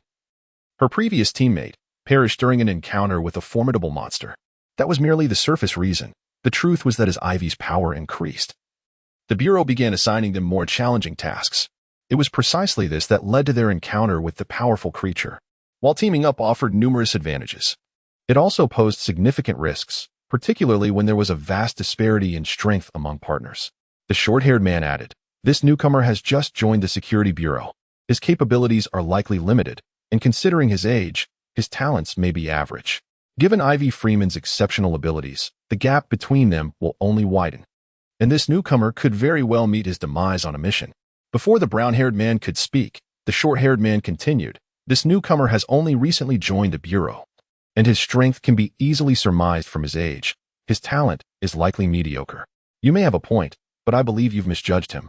The brown-haired man replied with a smile. Misjudged? The short-haired man raised an eyebrow in surprise. Indeed, you have misjudged him, the brown-haired man confirmed. This newcomer possesses remarkable talent, perhaps even surpassing that of Ivy Freeman. Surely not. He must be at least 20 years old and joined the Bureau later than Ivy. How could his talent possibly exceed hers? The short-haired man was incredulous. You may not be aware, but this newcomer entered the Bureau based on his marksmanship. Though he is 20, he achieved mastery in marksmanship in just 2 years, the brown-haired man explained. Mastery in just 2 years? Such talent is extraordinary, far exceeding the norm. The short-haired man raised an eyebrow in astonishment. However, to claim his talent surpasses Ivy Freeman's seems somewhat exaggerated, considering she too possesses exceptional abilities. There is a reason behind this assertion. The brown-haired man lowered his voice. I have heard that just a few days ago, this newcomer reached the second ring. Only a little over a month, and he has already attained the second ring? The man with short hair widened his eyes in disbelief. A look of incredulity etched upon his face. It was simply astounding that this newcomer possessed such remarkable talent. He had taken an entire year to ascend from the first to the second tier, whereas this newcomer had achieved the same feat in just a little over a month. The time he had expended was merely about 1/10 of what he had spent. Although he was aware that those with extraordinary gifts could master secret arts at an astonishing pace, he had never anticipated it would be so swift. I recall that Ivy Freeman took over 2 months to progress from the first to the second tier, while this individual accomplished it in just a little over a month. The brown-haired man spoke with deep envy. The following days passed in a similar fashion. As night fell, the city of Constant lit up with the glow of countless lights. Wealthy households illuminated their abodes with gas lamps, casting a bright radiance that made their homes as bright as day. Meanwhile, the less fortunate could mostly afford candles for illumination. Though the light of candles was dim, it nonetheless brought a glimmer of brightness to darkened rooms, infusing the home with warmth. In a modest household, a candle flickered on the dining table as a family gathered for dinner. This was a household of 3, accompanied by a dog, a mother, a father, and their 7 or 8-year-old daughter, along with a stray dog they had taken in. Their evening meal consisted solely of wheat bread, fava beans, and vegetable soup. While not a lavish feast, the family radiated happiness, each face aglow with contentment. The husband gazed tenderly at his wife, who in turn looked lovingly at their daughter. They were all quite satisfied with their current life. Although they did not live in luxury, they could at least fill their stomachs, which made them far happier than many in the city who struggled to find enough to eat. Moreover, they believed that through their joint efforts, their lives would continue to improve. After dinner, the family retired for the night, but this slumber would be eternal. The next day, when a neighbor noticed something amiss and broke down their door, they discovered that the family had fallen into an everlasting sleep. Chapter 25, The Eerie Death Trance Street. Located in the western district of Constant City is a dilapidated thoroughfare. Scattered refuse can occasionally be seen, and the surrounding buildings mostly consist of low, modest homes. The residents here are predominantly families whose members work in factories. At this moment, outside one of the houses, a group of over 10 police officers clad in blue uniforms has cordoned off the area with caution tape, effectively isolating the vicinity. Local onlookers and passers-by are curious yet prevented from approaching. Ding-ling. Accompanied by the sound of a horse-drawn carriage's bell, a blue carriage comes to a halt nearby. From it, a man and a woman disembark and stride purposefully toward the area marked by the police cordon. The man, with dark hair and a youthful visage, appears to be in his 20s. The woman, possessing long blue hair and an air of aloof beauty, walks beside him. This man and woman are none other than Feilin and Ivy. This mission has come at an inconvenient time. Walking alongside Ivy, Feilin feels a pang of regret. In just a few days, he had intended to progress from the second to the third tier of his cultivation method. Yet he has only skimmed the surface of the remaining half of the secret tome in his possession. He had hoped to master this technique swiftly, but the sudden assignment forced him to set aside his studies and accompany Ivy. Stop. You cannot enter here, declares a young officer upon seeing Feilin and Ivy approach.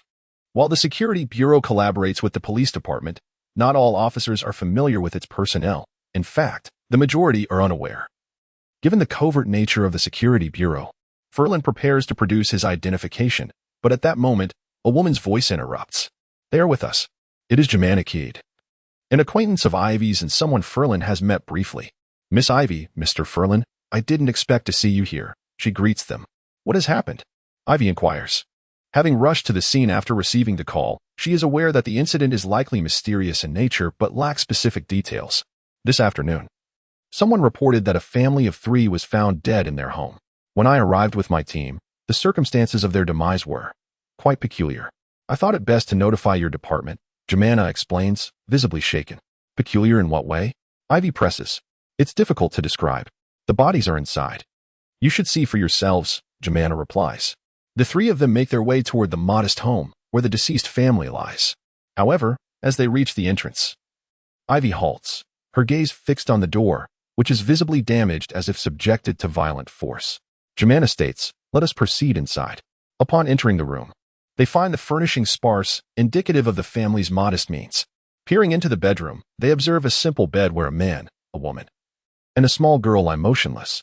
This is the ill-fated family. At this point, Jemana hesitates, seemingly haunted by the sight, reluctant to witness the family's fate again. Feilin and Ivy, however, remain silent and step past Jemana into the bedroom. Contact with the mysterious has triggered a reaction. Mysterious points increase by 0. 3. Upon entering the room, a line of text appears before Feilin, only to vanish quickly. Though he continues onward, a chill runs through him. Jemana's assessment is correct. The deaths of these 3 individuals are indeed linked to the supernatural, likely at the hands of some grotesque creature. The panel's reaction serves as undeniable proof. The 3 corpses appear as those he has seen before, victims of a monster, their bodies tainted with a mysterious aura, eliciting the panel's response. The bedroom is small, and Feilin and Ivy soon find themselves at the bedside, gazing down at the 3 lifeless forms. Ferlin's scalp prickles as he finally comprehends why Jemana spoke so cautiously of their deaths. The corpses, clad in nightclothes, bear no visible wounds, as if they were merely asleep. Yet, the most unsettling aspect is their closed eyes and the eerie smiles that distort their faces, a smile so bizarre that it sends a chill deep into one's bones. Fortunately, it is daytime. Had this been at night, the sight would likely be even more chilling. Although the previously encountered corpses with gouged eyes were disturbing, Feilin feels that these 3 are in a league of their own. He glances at Ivy, who furrows her brow, visibly affected by the unsettling scene. Despite her prior encounters with the mysterious, this time, you shall examine the bodies while I oversee, Ivy instructs, her furrowed brow relaxing as she regards Feilin. Very well, Feilin replies, surprised by her sudden willingness to guide him. During their first mission, Ivy had been indifferent toward him, but now she seems eager to assist. He senses a shift in her attitude, which he welcomes, as mastering the art of autopsy is essential for his role in the Security Bureau. Put on these medical gloves. Ivy hands him a pair of white gloves, which he promptly dons. Begin with the head of the male corpse, checking for wounds beneath the hair. Open his eyes and mouth for inspection, Ivy continues. Taking a deep breath, Feilin embarks on his first autopsy. As his hands make contact with the male corpse, a chilling sensation envelopes him. Even through the gloves, he feels as if he is touching a block of ice. The coldness could stem from the autumn chill, or perhaps the mysterious aura surrounding the 3 bodies, suppressing a wave of discomfort that raises goosebumps on his skin.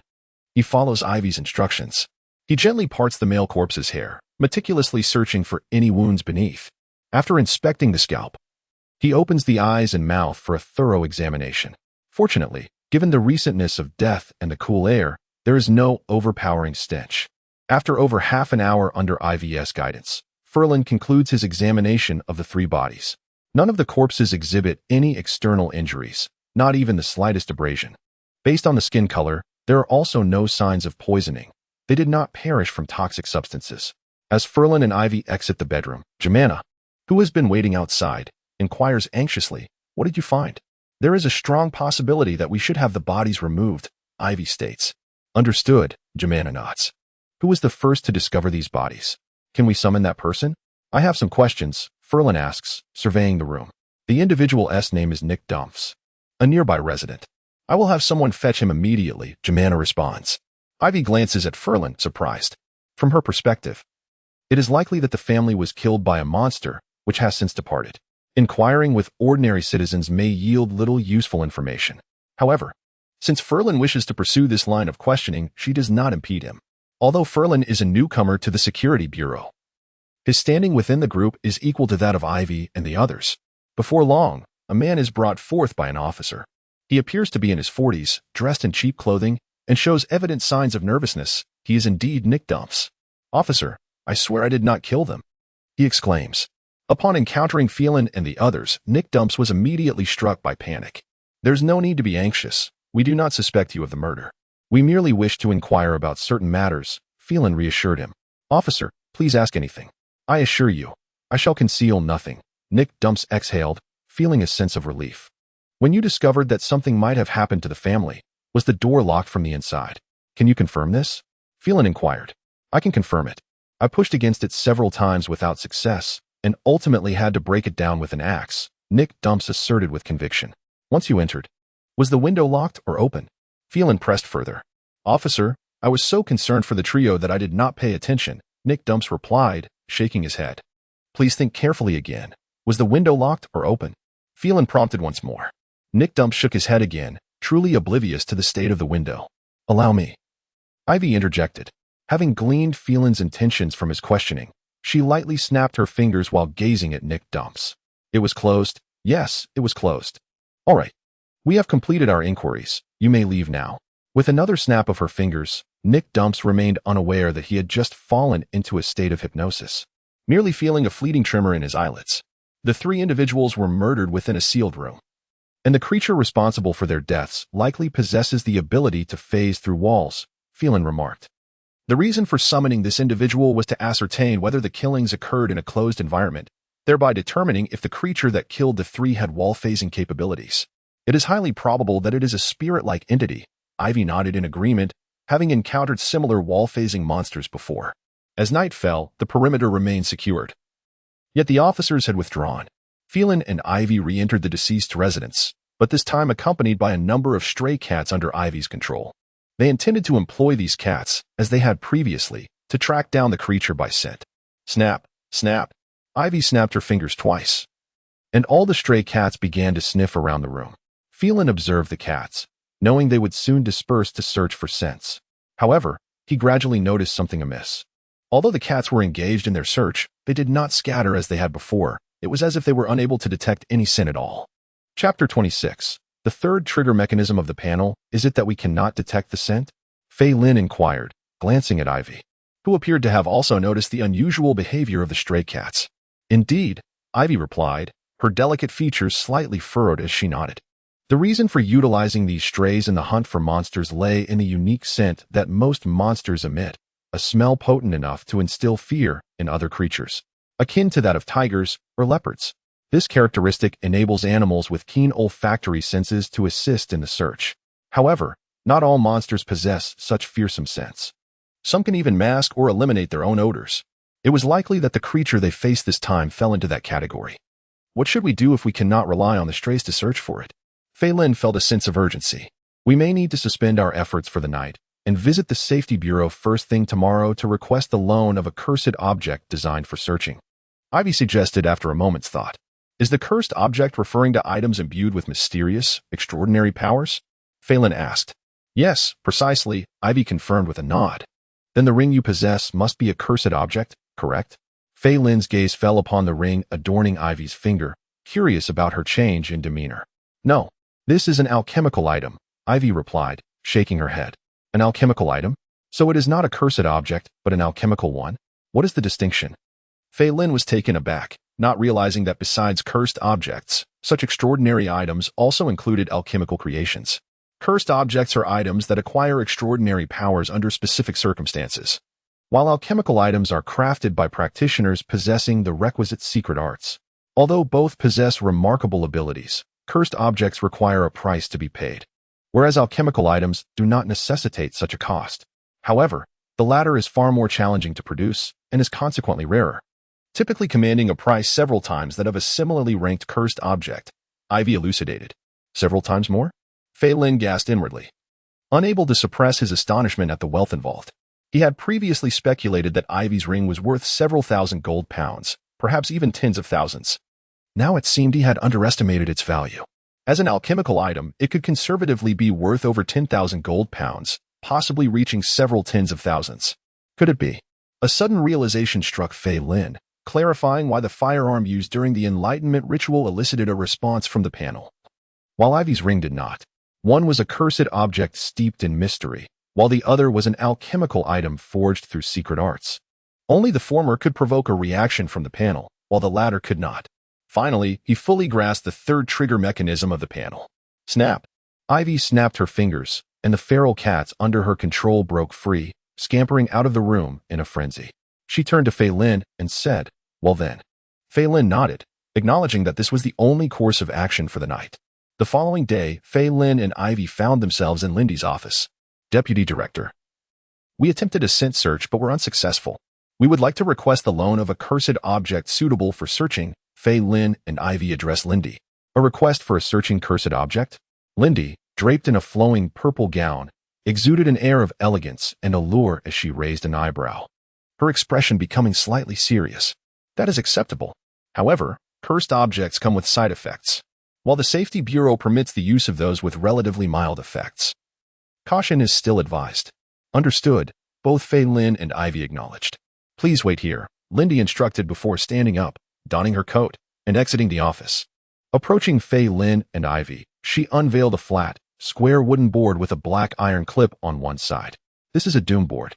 By using this board, one can search for objects that the target has come into contact with. Clues regarding the target will appear on the board. As a cost, the user will be cursed with misfortune for the next few hours, she explained. Misfortune? Feilin gazed at the board warily. Although misfortune does not inflict direct harm to the body, it should not be underestimated.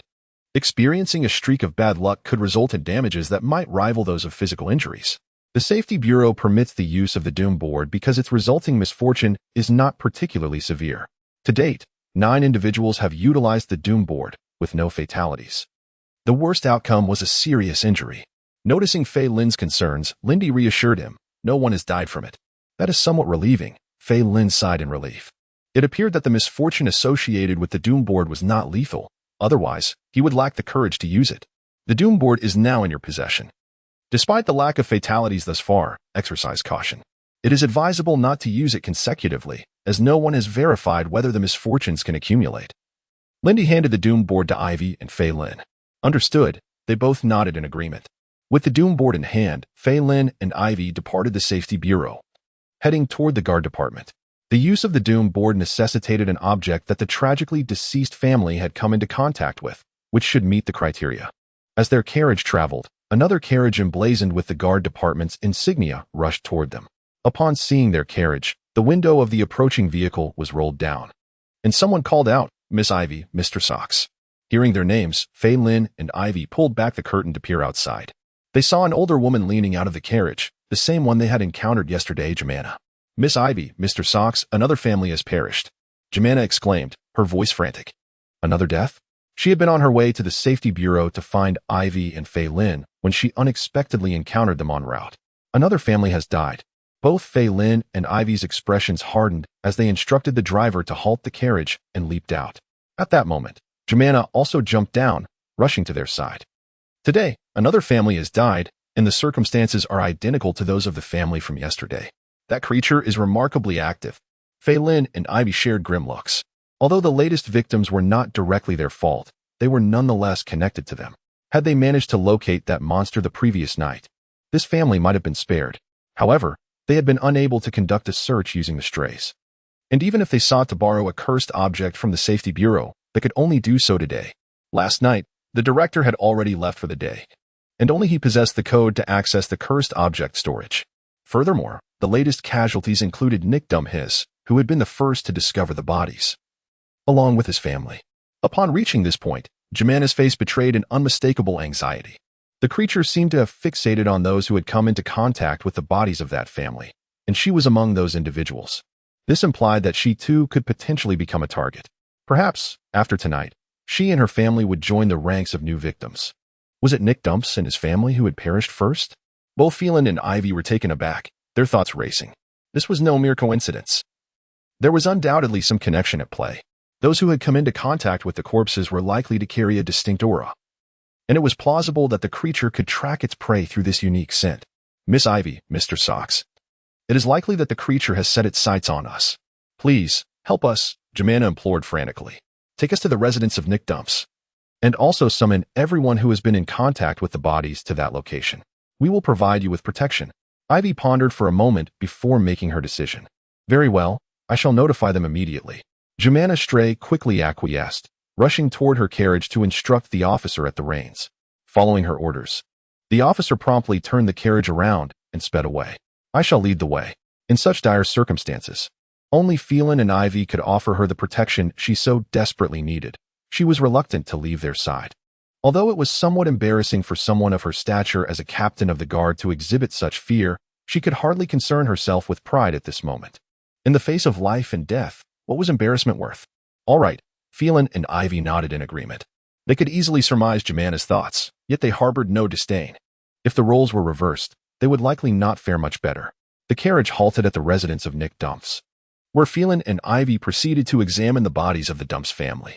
Just like the bodies from the previous day, they lay in slumber, deceased in their beds, with no visible wounds, save for the chilling, sinister smiles etched upon their faces. Additionally, Feilin once more accrued 0 for mysterious points.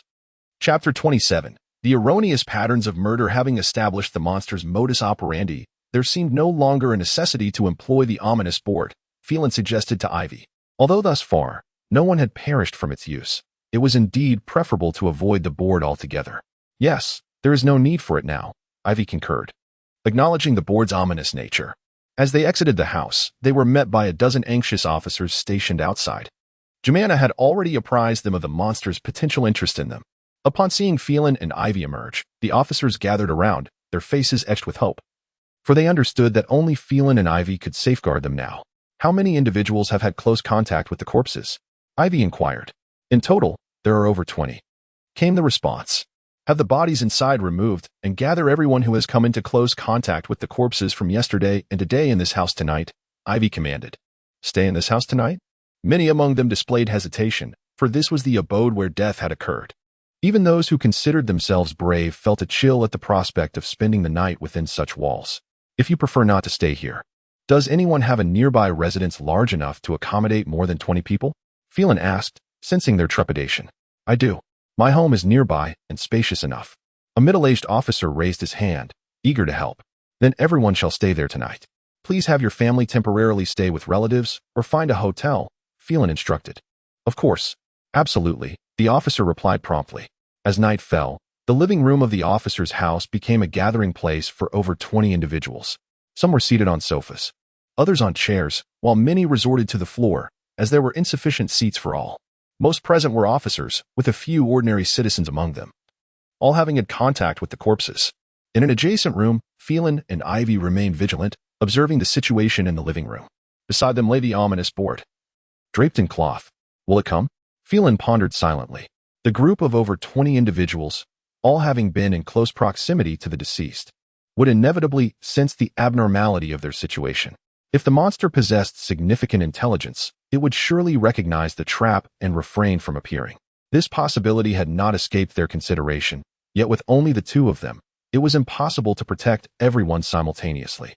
The idea of enlisting additional personnel from the Security Bureau was equally impractical. It was unlikely they would mobilize such resources for a single operation. Now, they could only hope that the monster's intellect was not too advanced, rendering it incapable of discerning the ruse. As time passed with no sign of the creature, anxiety mounted among those present. Feilin's gaze fell upon Ivy, who, opting for practicality, was clad in trousers that accentuated her long legs. After a moment's hesitation, he asked, Do you think the monster might have other patterns of murder? Other patterns? Ivy looked up at Feilin, her expression contemplative. What are your thoughts? Nick Dempsey was among those who first encountered the corpses. Might it be that the monster has fixated on his family because of this? Feilin speculated. Are you suggesting that the first individual to contact the corpse triggered some sort of marking from the monster? Ivy queried, deep in thought. That is one possibility. But there exists another, Feilin acknowledged, then continued. Based on the circumstances surrounding the deaths of these two families, it appears the monster strikes once the target is asleep. This may relate to its abilities. Perhaps, when the first person entered the scene, the monster had not yet departed. It could have simply concealed itself from view. At this second hypothesis, Ivy's expression shifted dramatically. If the monster indeed employed this method of killing, it was likely lurking in the home of someone present, placing that family in grave danger. She stood and made her way to the living room, asking, Who was the first to come into contact with today's corpses? It was me, ma'am. Why do you ask? Replied a short, thin man not in uniform. Suspicions arise that the monster may be hiding in your home. Let us there immediately, Ivy stated firmly. "Ah, the monster is in my home?" Panic washed over the man's face as he realized his family's peril. "Please, ma'am. Save my family. We must hurry." "Yes, lead the way." The man complied, hastening ahead. "I can go alone. You remain here. After all, this is merely conjecture. And these people may also be targets," Feilin agreed, understanding the necessity of leaving one person for protection. Ivy, being the stronger of the two, was indeed the optimal choice for this task. Half an hour later, a sudden series of footsteps echoed outside, drawing closer. Despite the assembly of over 20 individuals within, silence reigned, heightening the tension. "What is that? Approaching?" Someone trembled, their voice betraying their fear. "The monster. It must be the monster." Another exclaimed, their face ashen. Feilin's body tensed abruptly, and he signaled for silence, disregarding the presence of ordinary people around him as he swiftly summoned his mysterious firearm, gripping it firmly. The footsteps grew louder, indicating the approaching presence of the entity. Finally, they halted at the doorstep. Knock, knock, knock. The sound of rapping at the door sent cold sweat cascading down the brows of many. But then, a familiar voice broke through the tension. "It's me. Open the door." It was Ivy. Relieved, Jemima moved to open the door. Ivy entered with several others, including the previously mentioned thin man, an elderly couple, and a young woman, presumably his family. Was it not there? Feilin inquired, sheathing his mysterious weapon as he followed Ivy into the room. "I have thoroughly searched the entire residence and indeed found nothing. Just to be safe, I brought them along," Ivy said, her brow slightly furrowed. "It seems my earlier conjecture was mistaken," Feilin mused, his own brow furrowing in contemplation. If the monster's focus remained on those who interacted with the corpses, could it truly be so? His gaze shifted to the ominous board, and after a moment of deliberation, he declared, "I still feel that something is amiss. I intend to utilize the ominous board for a search." Understanding the dangers associated with such an artifact, Ivy hesitated. "I am not keen on using the board," she replied. "I have no intention of waiting any longer. After all, among those who have used it thus far, the worst outcome has been merely severe injuries." Failing to contain his agitation, he shook his head and reached for the ominous drawing board, pulling aside the cloth that covered it. Grasping a blank sheet of paper, he placed it upon the board. Subsequently, he retrieved a piece of clothing from beside him, bringing it closer to the ominous board. This garment, taken from the deceased Nick Dempsey, was undoubtedly tainted with the essence of that monster. As the clothing neared the ominous board, a transformation began to manifest upon the pristine white paper. A multitude of vibrant oil paints materialized from thin air, chaotically intertwining as though someone had carelessly splattered them across the surface. But this was merely the beginning. The pigments upon the paper seemed to possess a life of their own, shifting and coalescing. Gradually, the initial chaotic strokes began to take form, revealing objects such as tables and chairs. Ultimately, a vivid indoor oil painting emerged on the paper, depicting a dining table, chairs, and a gas lamp suspended from the ceiling. Beneath the table lay a small dog, its fur a pristine white, peacefully asleep. Could the monster be lurking here? As Feilin gazed upon the painting, he noted the absence of the creature within its confines. However, it was likely that the monster resided in the location depicted within the artwork. It must be connected to someone outside. Ivy leaned in closer to observe, her blue hair wafting a fragrance reminiscent of shampoo as she drew near. "Let us take this outside for inquiries," Feilin suggested, promptly removing the painting and carrying it outdoors, where he called out, "Does anyone recognize this place?" Upon hearing Feilin's query, the more than 20 individuals in the living room gathered around, peering at the painting in his hands. "I don't recognize it." "Neither do I," several voices echoed, shaking their heads and stepping aside to allow others a better view. Suddenly, a young policewoman in uniform gasped in alarm, exclaiming, "This is my home." The scene depicted in the painting unmistakably illustrated her family's dining room. Chapter 28. Doom, is this your home? Both Feilin and Ivy cast their gazes swiftly towards the young female officer. The monster had indeed ventured into the residence of someone who had come into contact with the corpse. However, it was not the first person to have encountered the corpse, but rather the home of this young officer. The young woman's complexion turned ashen, an ominous premonition gnawing at her heart as she inquired. "I cannot disclose the reason, but the monster should currently be in your house," Ivy replied. "How could this be?" The young officer's face was a portrait of panic. Feilin did not believe that the monster appearing at the young officer's home was mere coincidence. She must have unwittingly summoned the creature to her dwelling. The young woman was in a state of turmoil, her voice trembling. "That dog is problematic. Ivy's expression hardened as her gaze fell upon the white puppy depicted in the oil painting. Is it this puppy? Yes, it is indeed this one. Tears streamed down the young officer's cheeks. Dad, Mom. Oh, I've brought this upon you. Commander, please save them. I would do anything to rescue them. Let us set off immediately. There may still be a chance, Feilin urged. Soon after, a carriage carrying Feilin, Ivy, and the young officer sped through the deserted streets post-midnight. This time, Feilin and Ivy did not leave anyone behind to guard. After all, it was already clear that the monster was in the young officer's home, and the others were not in immediate danger. Suddenly, a sharp crack echoed through the air. The carriage lurched backward, causing the three inside to tumble against one another. Fortunately, no one was injured, and they quickly regained their footing, retrieving an oil lamp from within the carriage before hastily exiting. What happened? Feilin asked the officer driving the carriage. Commander, the axle of the rear carriage has snapped, the brown-haired officer replied, his face etched with dismay. The three turned their attention to the rear of the carriage, where they saw the axle of the two wheels had broken in the middle, forming irregular fissures. The rear part of the carriage had collapsed backward and was now touching the ground. What shall we do now? The brown-haired officer understood the urgency of their situation. It was unfortunate that the carriage had failed at such a critical moment. It is likely my fault. Feilin chuckled ruefully, recognizing this as the misfortune mentioned by Deputy Lindy that could arise from using the doom pallet. He turned to Ivy and said, the horse should still be rideable. You take her and ride ahead. We will follow. There was only one horse, and Ivy would undoubtedly refuse to ride with him. In this era, no woman would share a mount with a man unless they were extremely close. Moreover, he worried that given his current streak of bad luck, the horse might suddenly go lame if he were to ride it. All right. Ivy swiftly removed the harness from the horse and leaped onto its back, pulling the young officer up with her.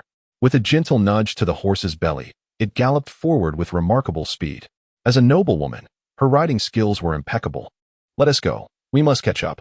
Feilin lit an oil lamp he had found in the carriage and said to the brown-haired officer. Although they might arrive only to find the battle concluded, he felt compelled to go, as contact with the monster could yield mysterious points. He was uncertain, however, whether the points would diminish if the creature were slain. Minutes later, the brown-haired officer exclaimed, Commander, be careful. Just then, Feilin's foot unexpectedly landed in a pit, causing him to stumble precariously toward the ground. As he was about to fall, the lamp in his hand threatened to shatter upon impact. With the enhancements from his mystical arts, he managed to regain his balance, avoiding a fall and preserving the lamp.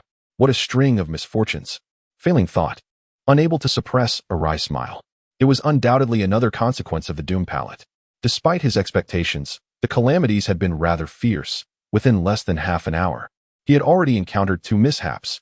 The only solace was that thus far, none who had used it had met their demise. He hoped he would not become an exception.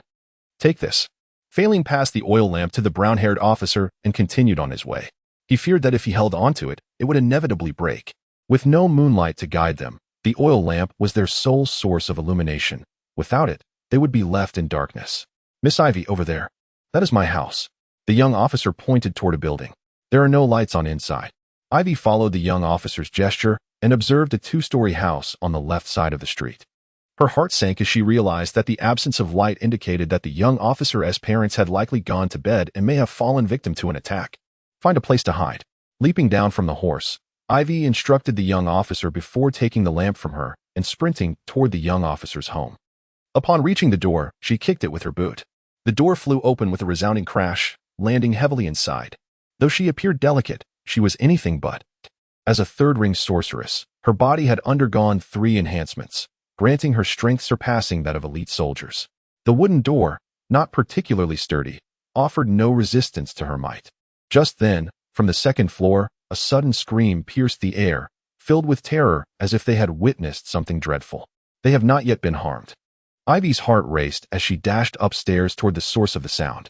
The door to the room was ajar, and with the oil lamp in hand, the scene unfolded before her eyes.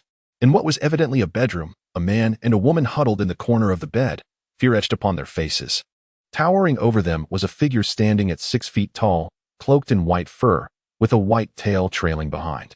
This was the true form of the white puppy. The puppy's guise had merely been a disguise. This was its authentic appearance. Upon sensing Ivy's presence, the white-furred figure turned. It possessed a human-like body, but bore a wolf's head, revealing sharp fangs and blood-red eyes. Its muscular frame was equipped with lethal claws on both hands and feet. Sensing a threat from Ivy, it abandoned the man and woman, launching itself toward her with a powerful push from its legs. With a snap of her fingers, Ivy instinctively cast a spell just as the creature lunged at her. The white beast froze mid-air, immobilized as if ensnared by an invisible force. Seizing the moment, Ivy activated the ring on her right middle finger, which was adorned with a crucifix gemstone. As she did so, the gemstone radiated a brilliant golden light, summoning 3 gleaming swords of light. With a swift thrust, it darted towards the white-haired beast. A growl erupted from the creature as it sensed the impending threat. Struggling fiercely against its restraints, Ivy, a third-ring sorceress, faced an adversary of equal prowess. The white-haired beast was a mysterious entity, rivaling her own capabilities. The invisible bindings were shattered, granting the beast its freedom. However, by that moment, 3 radiant cross swords had already pierced its body.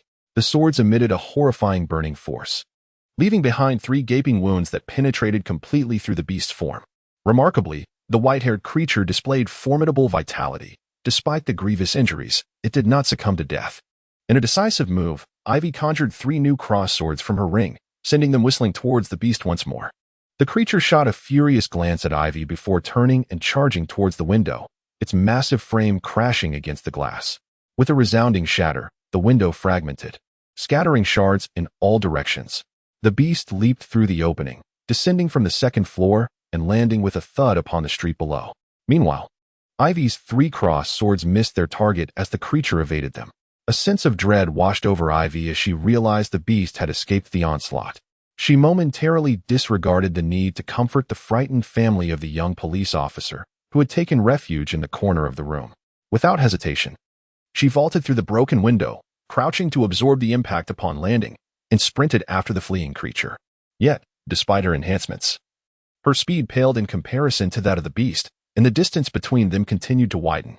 Boom, boom, boom. Feilin and the brown-haired officer were en route to the young officer's family when suddenly, a series of thunderous sounds erupted ahead on the street, growing ever closer. "What is that noise?" they exclaimed, straining to peer into the distance illuminated by their oil lamp. Their expressions shifted to alarm as they observed a figure bounding forward, each leap covering several meters. This entity bore the form of a human, yet possessed the head and paws of a wolf, its body rippling with powerful muscles. Chapter 29. The Werewolf. Feilin exclaimed, taken aback by the creature before him, which bore an uncanny resemblance to the werewolves depicted in European folklore. He could hardly believe that he was witnessing such a legendary beast in person. Simultaneously, a sense of resignation washed over him.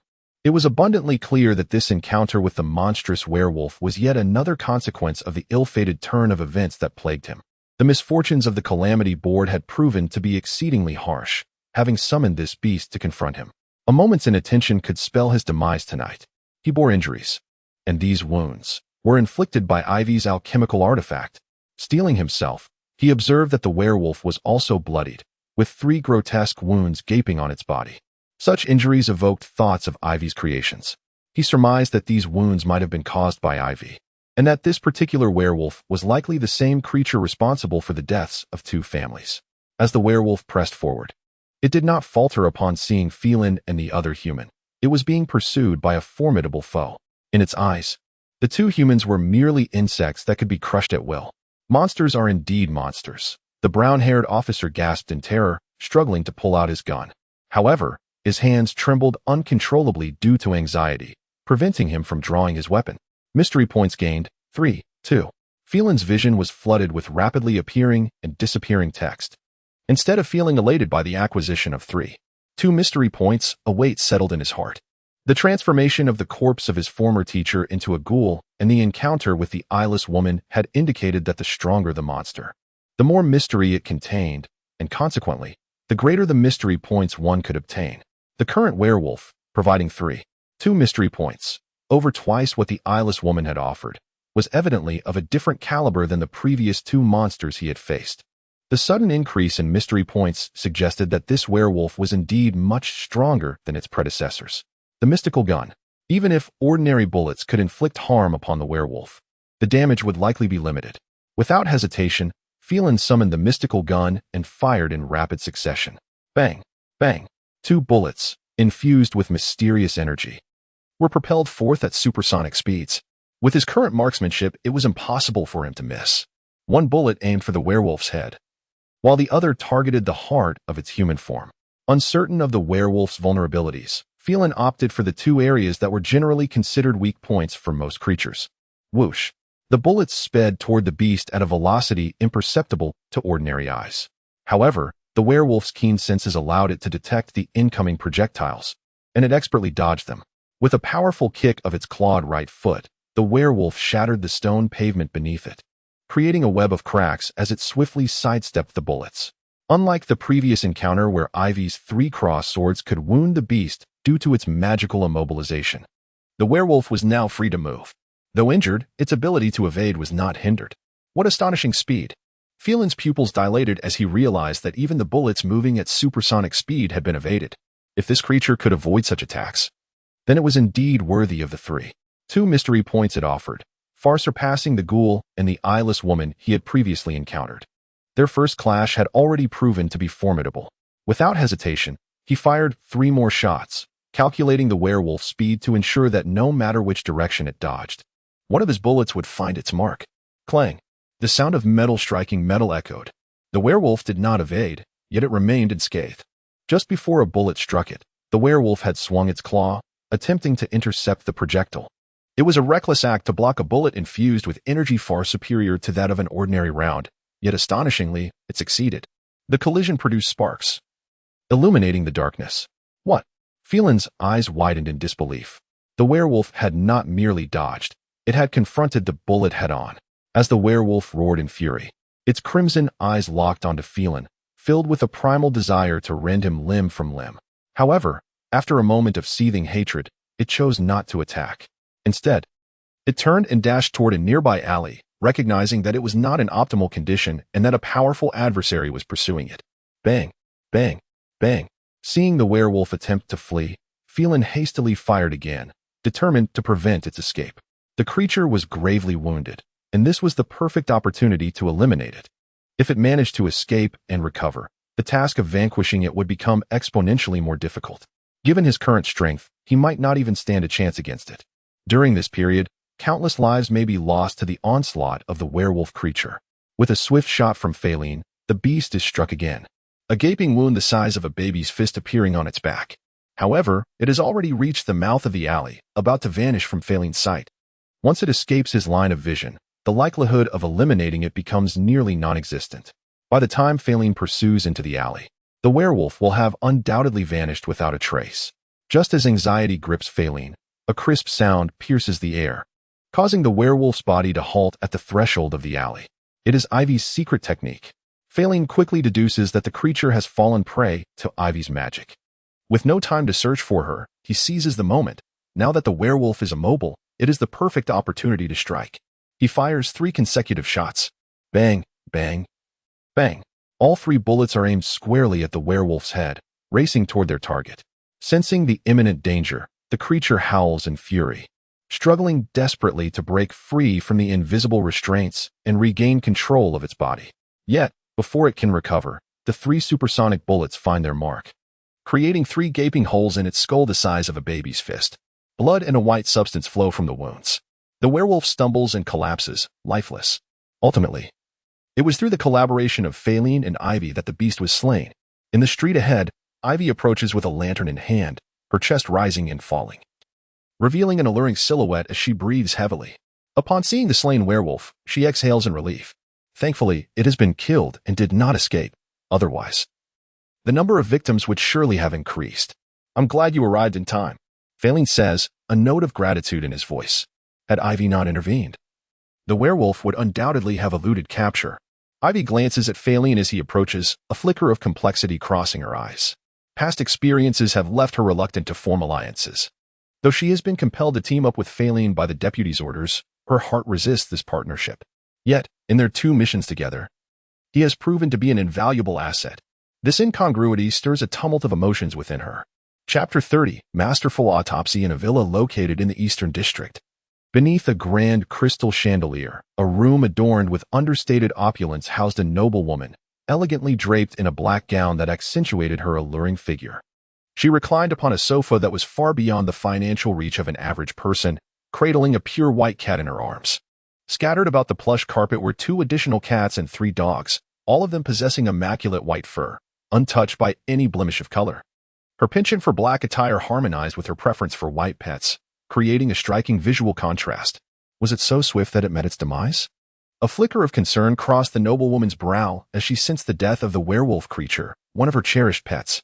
She had dispatched it with the intent of utilizing its dream-killing abilities to eliminate souls and procure pristine corpses for her dark rituals. Yet, to her astonishment, it had only been 3 days since its departure, and already it lay slain. How efficient the Security Bureau was. This debt will not be forgotten. I shall soon demand retribution. A cold smirk graced her lips. The following day, Feilin and Ivy reported to Lindy's office at the Security Bureau. Deputy Chief, the task has been accomplished, and we now return the cursed item, the Doom Canvas. Today, Lindy donned a long-sleeved purple gown that exuded both beauty and grace. She extended her hand to receive the Doom Canvas, unveiling the cloth to confirm its authenticity before placing it on her desk. Have you utilized it? I have used it once, Feilin replied. After employing the Doom Canvas, I sustained no injuries, suggesting that my prior luck was rather favorable. Lindy scrutinized Feilin, ensuring he bore no wounds, before smiling. Whether your luck was good or not, last night was undeniably unfortunate. Feilin sighed with resignation. After finally tidying up the disheveled living room, which had become a mess due to a second-hand sofa collapsing, he prepared for bed, only to find the faucet incessantly running. Ultimately, he had to shut off the main water supply, intending to contact the water company for repairs at a later time. The misfortunes he endured last night surpassed all he had faced over the past few years combined. You understand now. You ought to refrain from using the Doom Canvas whenever possible, as well as other cursed items, Lindy admonished. Yes, I understand, Feilin nodded. Having gained a profound appreciation for the curse's capabilities, he developed a psychological aversion to cursed objects and vowed never to employ them unless absolutely necessary. Alchemical items, devoid of curses, were indeed preferable, though their exorbitant prices were beyond his current financial means, despite his income surpassing 99% of those in Constant City. Marking him as a high-income individual and drawing envy from many, the disparity between him and the elite few was still immense. Please elaborate on your experiences during the mission, Lindy inquired with a more serious demeanor. Upon receiving the assignment, we proceeded to the crime scene and encountered the deceased family. Feilin and Ivy recounted their experiences. Another family perished afterward? Lindy asked. Indeed, another family fell victim, a consequence of our failure to swiftly locate and eliminate the threat. Lindy shook her head. It was commonplace for additional casualties to occur during missions, a phenomenon she could not hold against the operatives. This time, she did not grant them a holiday, however. They were entitled to 2 days off each week, and fortuitously, tomorrow and the day after marked their rest days. Returning to room 201, Feilin cautiously settled onto the sofa, wary of a repeat of last night's calamity.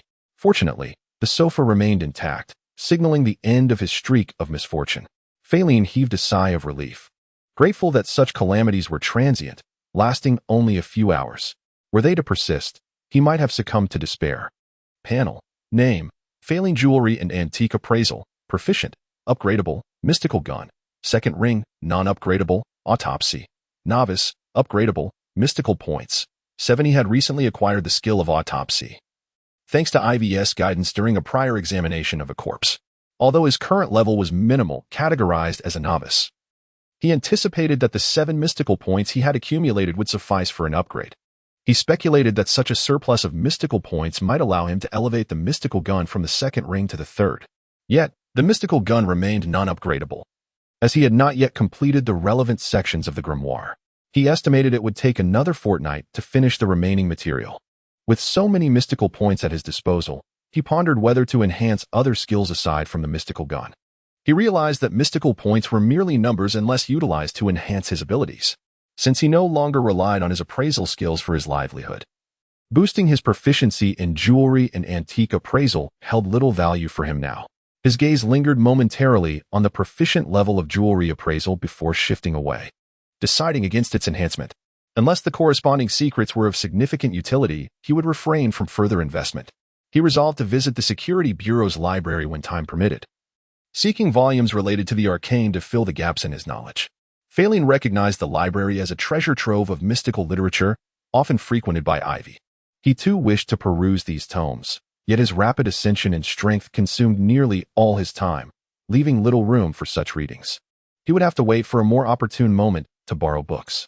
The majority of his time was absorbed in studying mystical texts, a dilemma born of his swift progression, a burden he bore without complaint, as few had the chance to experience such a predicament.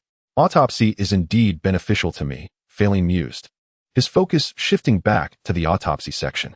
As a practitioner of the arcane arts affiliated with the kingdom's security bureau, dealing with corpses was an unavoidable aspect of his duties. Therefore, this skill would serve him well, even if he did not aspire to elevate it to the level of a secret art.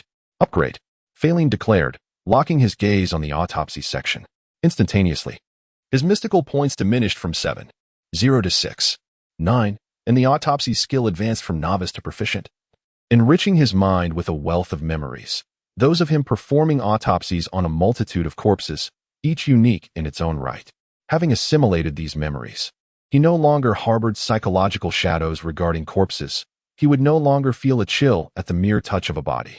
He estimated that Ivy's autopsy skills were at this level, and now he found himself on par with her. Ivy had been with the Security Bureau for less than a year, and the number of corpses she had encountered was likely comparable to this. The pursuit of further advancement continued.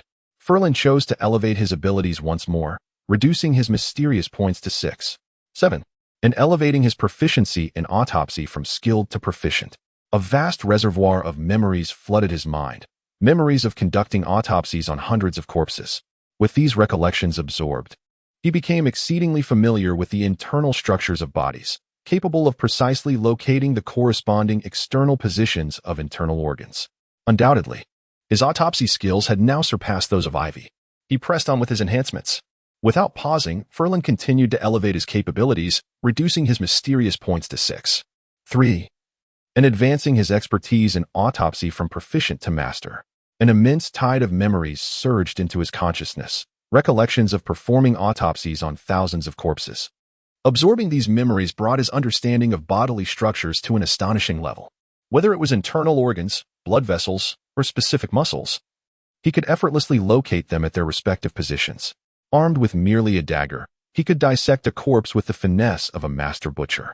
He had reached a level that most individuals could never attain, even with a lifetime of endeavor. Achieving mastery was not solely a matter of effort. It also required inherent talent. Without the requisite talent, one could toil for an entire lifetime without ever reaching such heights. Take, for instance, the detective Cafe Cologne, who had brushed shoulders with him. Although he stood at the precipice of mastery, he had never crossed that threshold. Despite his yearning to delve into the mysterious realm, he remained uninitiated.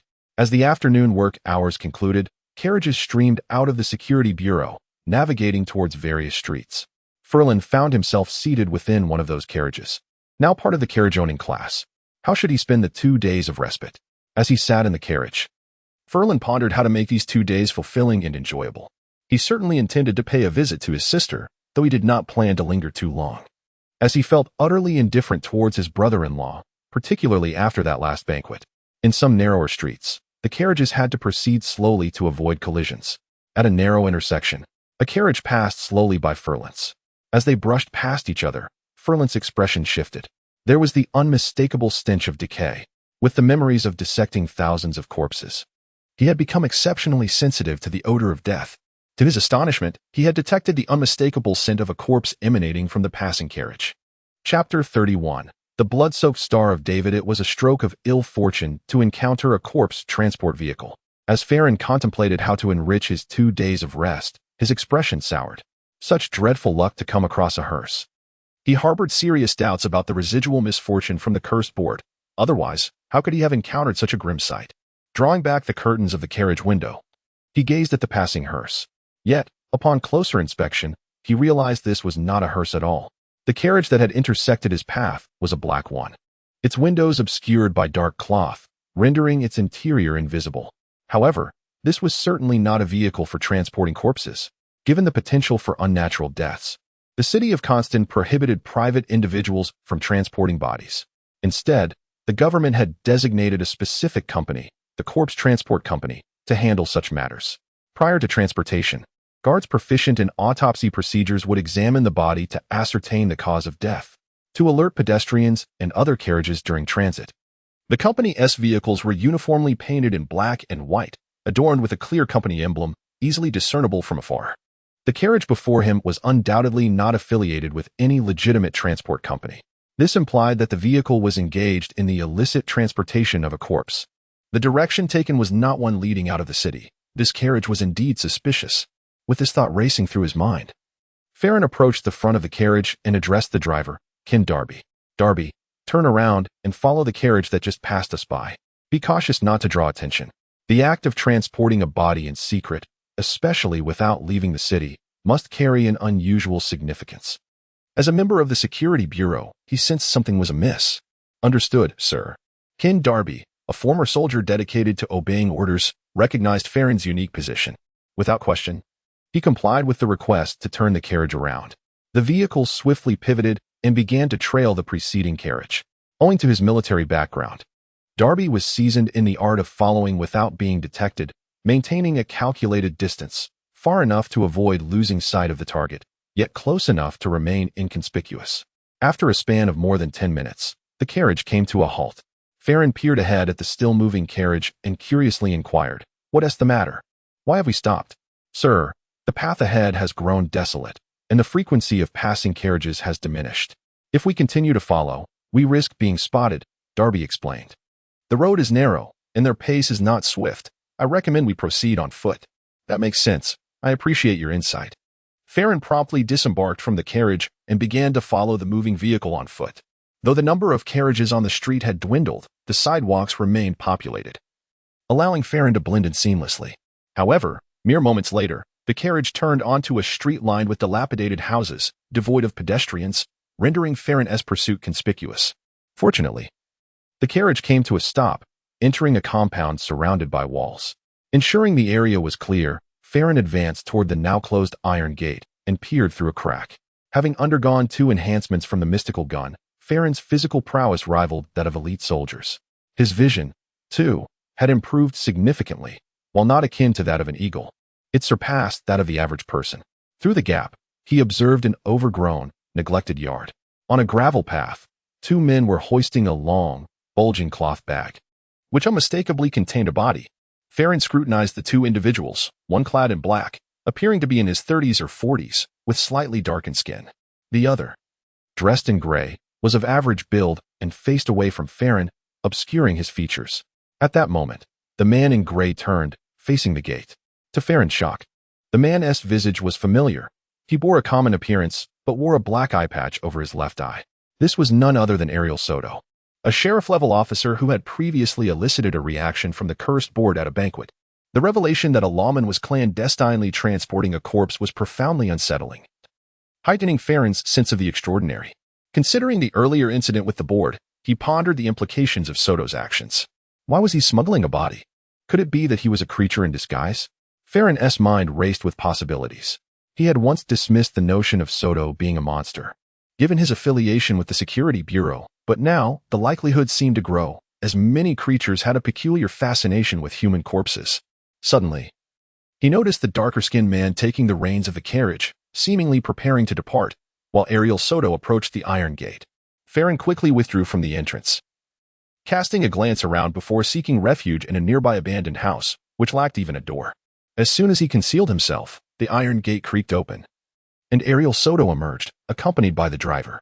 Soto scanned his surroundings warily, ensuring no one was present before locking the gate and climbing into the carriage. Feilin emerged from his hiding place but chose not to follow the carriage further. Instead, he returned to the now-locked iron gate. The secrets of Ariel Soto likely resided within. He studied the locked gate, convinced that Soto's clandestine activities indicated the presence of hidden truths within. Gaining access might unveil the mysteries surrounding Soto. With the assurance that the premises were likely vacated, Feilin took several steps back and suddenly sprinted forward. With a swift motion, he propelled himself against the wall, using his foot to gain height. He stretched upward, grasping the top of the 2-meter-high wall. Utilizing his elite physical condition, he hoisted himself over the wall and quietly leapt into the yard. The interior matched the disheveled state he had glimpsed through the gate, untended and overgrown. Moving inward, he arrived at the door of the abandoned house. The door was locked, and while Feilin was confident he could breach it with a firearm, such an act would surely alert Soto upon his return. He circled the dilapidated structure, searching for an alternative entry point. Given its abandoned state, he believed there must be another way in. Soon, he discovered a broken window with missing glass. However, it was barred with wooden slats, preventing access.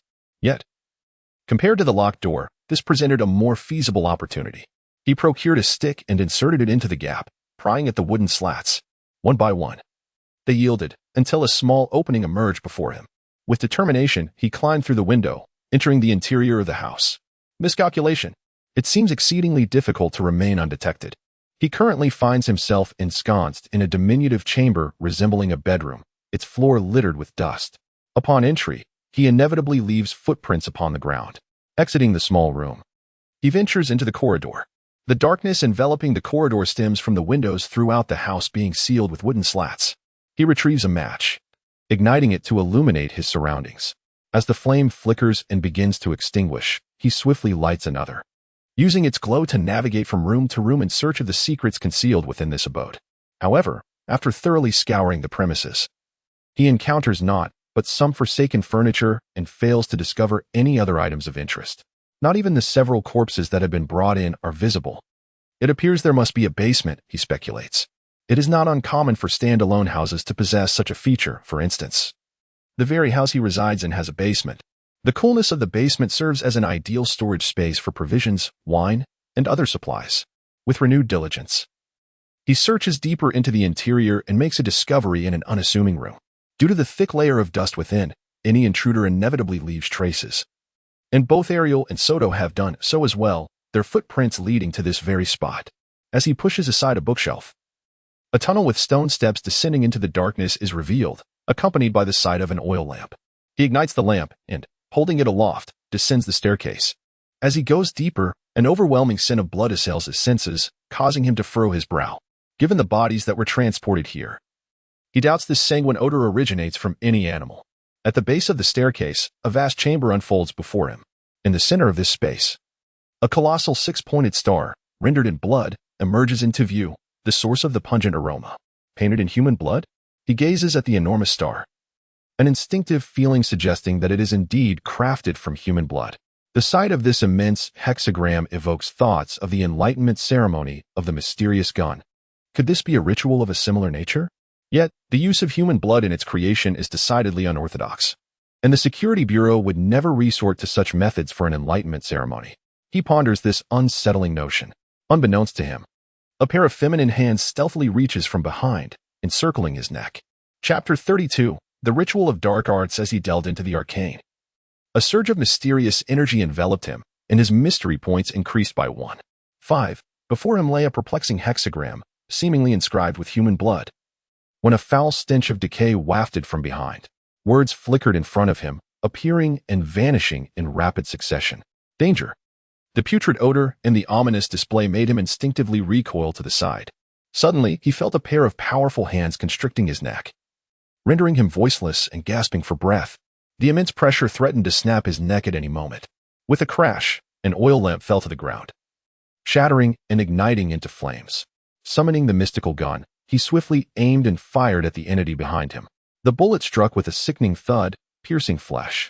A normal person would have released their grip, but the entity that ensnared him was anything but ordinary. Even after being shot, the grip remained unyielding.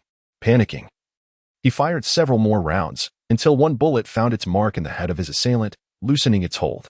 He seized the opportunity to pry the hands away, and the entity collapsed to the ground with a thud. Coughing violently, his throat seared with pain, as if he might cough up blood. He turned to discover the nature of his attacker, but at that moment, the panel reacted again. Mysterious energy surged, granting him an additional 1. 5 points. His face paled. It appeared there was more than one. Almost reflexively, he rolled to the side, narrowly avoiding another pair of hands that reached for him. If he had hesitated, he could have faced another dire fate. In the flickering light of the broken lamp, he glimpsed a figure, a man clad in tattered garments with 2 gaping, blood-filled sockets where his eyes should have been. The sight of the eyeless man triggered memories of the eyeless woman he had encountered before. Their appearances were eerily similar, one male, the other female. In a sudden rush, the eyeless man lunged towards him. Despite lacking eyes, the creature moved with alarming clarity. He fired decisively, the bullet striking true in the center of its forehead, creating a gaping wound. The creature's assault ceased abruptly, and it collapsed, almost falling atop him. Before he could relax, the panel flashed once more. Mysterious energy surged, granting him an additional 5 points. The warning persisted, indicating yet more monsters were approaching, 3 in total. He rolled again, escaping yet another ambush from behind. Through the flickering flames, he beheld 3 ragged figures, 2 men and a woman, all devoid of eyes, their hollow sockets oozing blood. The 3 eyeless creatures charged from separate directions. He fired again, this time hitting the nearest eyeless man, dispatching it instantly. Without hesitation, he rolled away from the other 2 creatures that had closed the distance. The remaining eyeless monsters turned to pursue him, their speed rivaling that of elite soldiers. He took a moment to steady himself, then fired twice more, both bullets finding their targets. The creatures fell, lifeless. Breathing heavily, he scanned his surroundings, relieved to find no further threats. The skirmish had been brief, yet perilous. He had faced 5 eyeless monsters, and a moment's carelessness could have led to his demise. He had entered the house, suspecting it to be devoid of life, yet he had stumbled upon even greater dangers. Why were there so many eyeless monsters here? Gazing at the 5 corpses, uncertainty gnawed at him. These creatures must be connected to Ariel Soto, who had evidently kept 5 eyeless monsters in this basement. How had he managed to control them? What was the link between Ariel Soto and the eyeless woman he had previously encountered? With a mystical gun at the ready, he approached the bodies, his heart racing as he recognized one of the female corpses. It bore a striking resemblance to one of the 2 bodies he had seen at the guard department, both of which had been subjected to ocular mutilation. A sense of dread washed over him as he examined the other corpses, soon discovering the second mutilated body he had previously encountered. The bodies had not been destroyed. They had transformed into eyeless monsters. He had believed the corpses were incinerated and returned to their families, yet they had merely been repurposed into monstrosities. He recalled the reports of 5 victims claimed by the eyeless woman. Could these be the very same? The connection between Ariel Soto and the eyeless woman began to crystallize in his mind. Ariel Soto appeared to have orchestrated this horror, controlling the eyeless woman to commit murder, creating the mutilated bodies, and using his authority as sheriff to transport them away, ultimately transforming them into eyeless monsters. A chill ran down his spine as he began to grasp the horrific truth. One of the bodies he had seen earlier. His gaze swept across the basement, quickly locating the bags that had been brought in. He approached one, untying it to reveal a corpse with a ghastly smile, eyes closed. A wave of unease washed over him. This body belonged to one of the families slaughtered by the werewolf monster. He opened the remaining bags, revealing a total of 7 corpses, all belonging to the families that had fallen victim to the werewolf. Could the werewolf monster be connected to Ariel Soto? Or was Soto merely using these bodies to create eyeless monsters? His mind raced with possibilities. While the relationship between the werewolf and Ariel Soto remained unclear, the connection to the eyeless woman was undeniable. He needed to report this to the Security Bureau immediately and initiate the capture of Ariel Soto. Using a match for light, he hastily exited the basement. "Sir, I am relieved to see that you are unharmed. The carriage that was being tracked has returned and passed through here not long ago. However, the tracker, Feilin, has vanished without a trace, which causes him some concern." He had initially resolved to report to the Security Bureau if Feilin did not appear shortly. Fortunately, Feilin has now arrived. "Prepare the carrier pigeon. I have urgent matters to communicate to the Security Bureau." Feilin nodded solemnly and stated that, to his knowledge, every carriage equipped by the Security Bureau is accompanied by a pigeon for emergency communication. "Yes, certainly."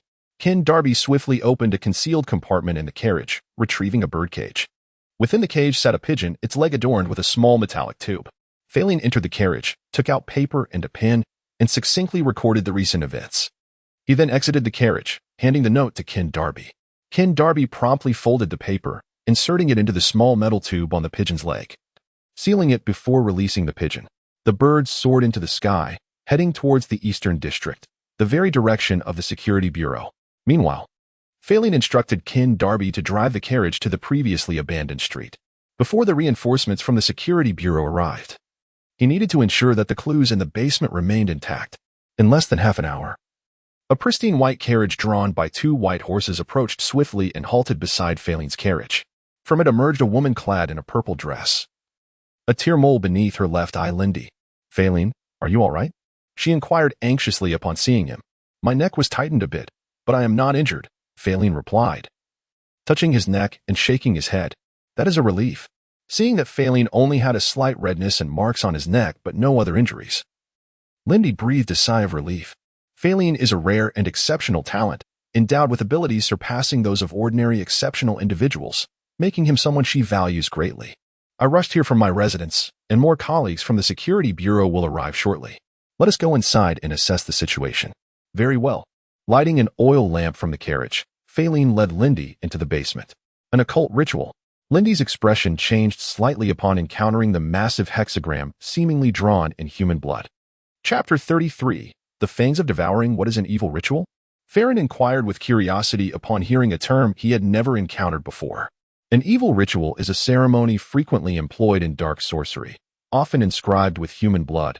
It is a profoundly gruesome and malevolent practice, Lindy replied, her gaze fixed on the hexagram pattern. Dark sorcery? Feilin repeated, surprised by yet another unfamiliar term. Although he had ascended to the rank of a second-tier sorcerer, his knowledge related to the arcane was nearly non-existent. This realization intensified his sense of urgency to visit the library and borrow books pertinent to the mysterious arts. You must have heard of cults, right? The kingdom forbids any religious beliefs, branding all faiths as cults, which are swiftly eradicated upon detection. Feilin shared what he knew. Despite the royal decree, some individuals still fall prey to the allure of cults and secrecy. Those who adhere to such beliefs are known as cultists. And some of these cultists practice dark sorcery, a system of study distinct from sorcery, Lindy explained. A system of study distinct from sorcery? Feilin was taken aback, not expecting an alternative system of study beyond sorcery. Indeed, it is a system that diverges significantly from sorcery, Ivy affirmed, turning to Feilin with utmost seriousness. Because the acquisition and application of dark sorcery are often blood-soaked and wicked, coupled with numerous disadvantages such as mental deterioration, the kingdom prohibits anyone from engaging in this practice. I understand, Feilin nodded gravely. The very notion of mental deterioration extinguished any interest he might have had in pursuing dark sorcery. With the ability to study any sorcery through the panel, he saw no reason to endure the mental repercussions of engaging in the outlawed dark arts. Ariel Soto is a cultist. The reason he pilfered corpses from the guard department must be that his dark sorcery requires cadavers, Lindy observed, her gaze returning to the blood-stained hexagram. Has anyone been dispatched to apprehend him? Feilin inquired. Before our arrival, the Security Bureau had already sent personnel to capture him. Lindy confirmed with a nod. Clatter, clatter, clatter. Footsteps echoed as individuals descended the stone staircase. Feilin and Lindy turned their attention to the source of the sound. And illuminated by the light, 3 figures emerged from the staircase. Among them was Julie, distinguished by her golden hair and thin-framed glasses. The other 2 were men. One sported short, light-colored hair, while the other had brown hair. Although Feilin could not recall their names, he recognized them from frequent encounters in the Security Bureau's cafeteria. You're here, Lindy greeted the trio with a nod, then added, Feilin, allow me to introduce you. She gestured toward the short-haired man. This is Tang Baiting. She then pointed to the man with brown hair. This is Kevin Long. Greetings, esteemed seniors. I am Feilin Sox, Feilin greeted politely, recognizing the necessity of cordiality among fellow members of the Security Bureau. Hello, Sox. We hope you don't mind us addressing you as such. Tang Baiting and Kevin Long responded warmly. They were aware that Feilin had rapidly ascended from a first-tier to a second-tier sorcerer in just over a month, and they understood the high regard in which the Bureau held him. Although Feilin's current prowess was inferior to theirs, it was evident that he would surpass them in due course, promising a bright future. They were eager to befriend such a prodigy, perhaps relying on him for assistance in times of need. Of course, I don't mind, Feilin replied, sensing their intentions aligned with his own. After exchanging pleasantries with Tang Baiting and Kevin Long, he turned to Julie. Miss Julie, congratulations on your accomplishment. You shall undoubtedly be rewarded for this success. Julie nodded slightly, acknowledging the praise. With their introductions complete, Lindy addressed Julie. Julie, please examine this dark ritual and see if you can identify what kind it is. Possessing a photographic memory, Julie was akin to a walking encyclopedia of arcane knowledge, which was precisely why Lindy had summoned her. Let me take a look, Julie said, holding a lantern and braving the acrid smell of blood as she approached the massive hexagram pattern exuding a foul odor. After a prolonged examination, she furrowed her brow and stated, this ritual is not recorded in the library's collection. However, by its resemblance, it appears to align with the style of the long-extinct cult known as the Fangs of Devouring. The Fangs of Devouring? Has this cult resurfaced? Lindy's, Tang Baiting's, And Kevin Long's expressions shifted at the mention of this name. Julie, can you confirm this? Lindy asked, her voice grave. There is a strong possibility. The dark ritual bears a striking resemblance to the one once associated with the Fangs of Devouring. Julie nodded in affirmation. Senior Long. What kind of cult organization was the Fangs of Devouring? As the atmosphere thickened with tension at the mention of the name, Feilin turned to Kevin Long, who stood closest to him. Kevin Long replied solemnly, both sorcery organizations and cults can be classified into small, medium, and large categories. The Fangs of Devouring was once a large cult organization that stood at the pinnacle of the arcane.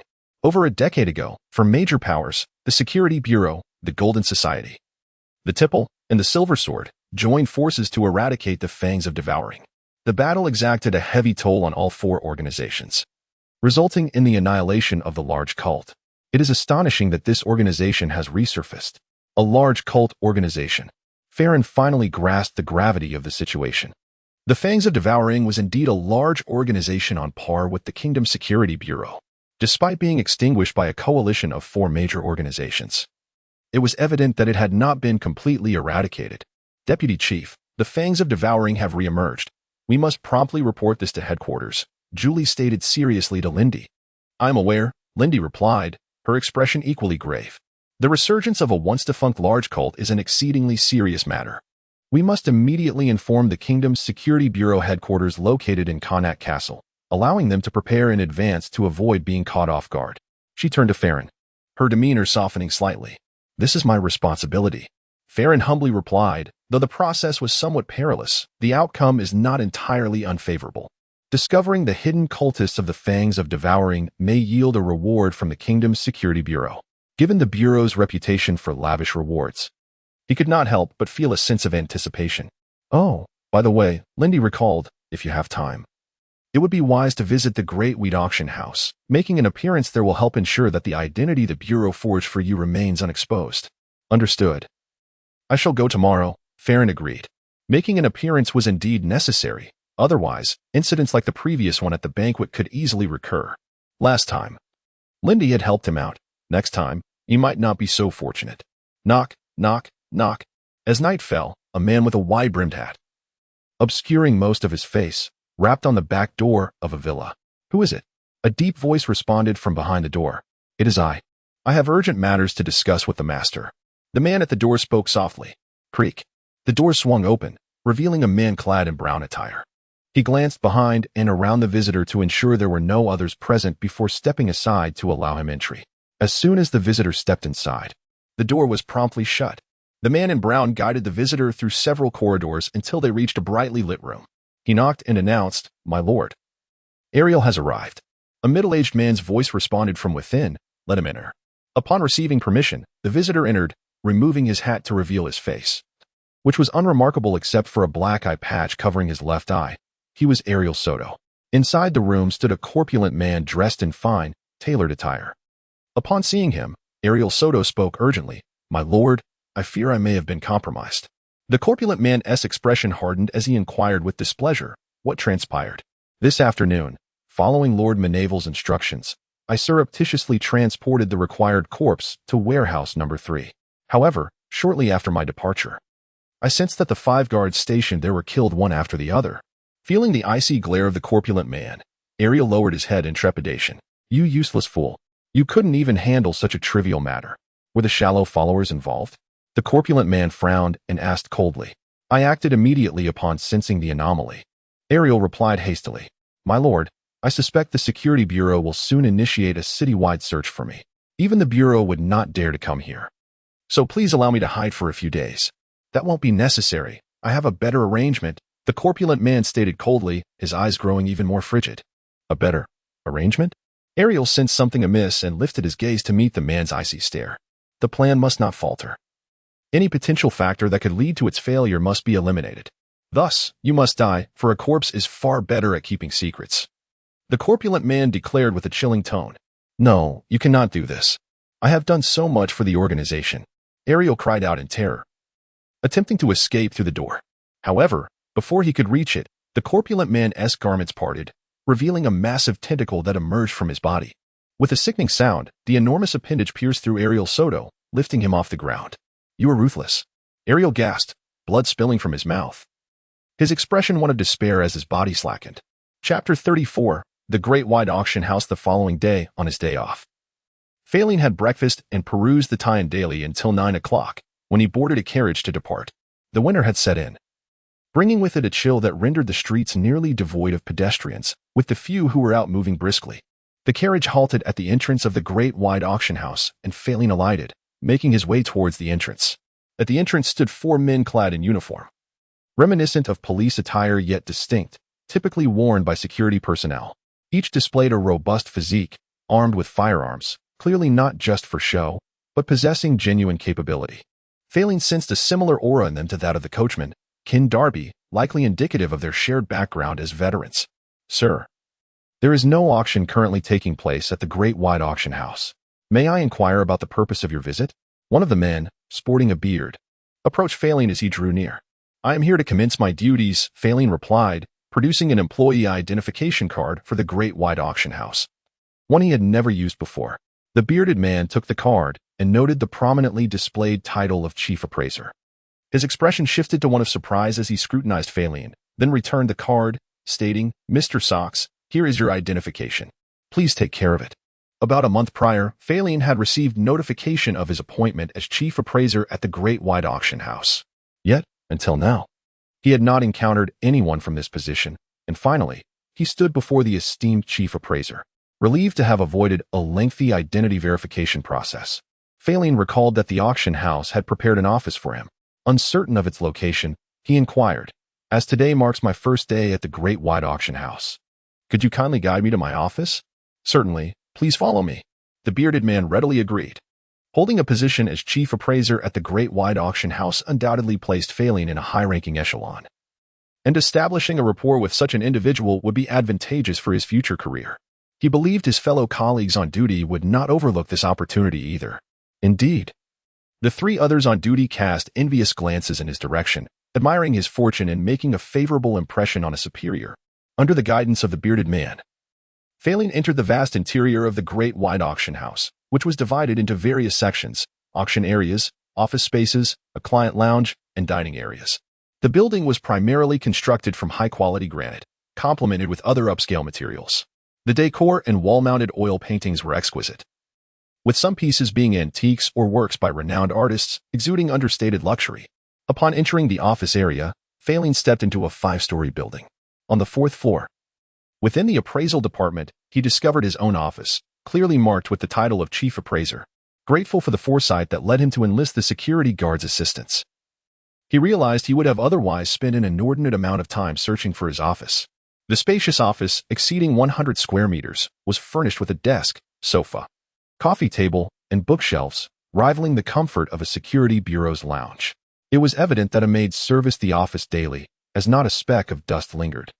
"Thank you for your guidance," Feilin expressed to the bearded man. "It was my duty, and it is my honor to assist you," the man replied courteously. Having achieved his goal of familiarizing himself with a superior, the bearded man took his leave. After surveying the layout of his office, Feilin exited to the public workspace of the appraisal department. Here, over a dozen ordinary employees were engaged in supporting the appraiser's work. At that moment, the Chief Appraiser and 4 seasoned appraisers had learned from their subordinates of the arrival of the enigmatic Chief Appraiser. They promptly vacated their respective offices to gather in the public workspace. "Greetings, I am Feilin Socks, the newly appointed Chief Appraiser," he introduced himself, aiming to establish his presence at the Great Wide Auction House. "Hello, I am Pamela Austin, an appraiser. I am Victor Barella, an appraiser. I am John Kerr, an appraiser. I am Matthew Belcher, an appraiser." The 4 seasoned appraisers, 1 woman and 3 men, received Feilin with marked politeness. Prior to his arrival, they had reported to the Chief Appraiser, and now they merely had an additional superior, which did not significantly alter their hierarchy. However, the Chief Appraiser, David Richella, found the arrival of Feilin less than agreeable. He had always held the highest position within the appraisal department, and now he faced a new superior, particularly one who had been appointed from outside the organization. Naturally, he was displeased. "I am Chief Appraiser David Richella. May I inquire where you were employed previously, Mr. Socks?" he inquired, suppressing his irritation. "I previously operated a private appraisal firm," Feilin disclosed. "It must have been quite a sizable operation. May I ask which firm it was?" David Richella probed. It was merely a small appraisal firm, with only myself on the staff, Feilin replied, shaking his head. A one-man appraisal firm?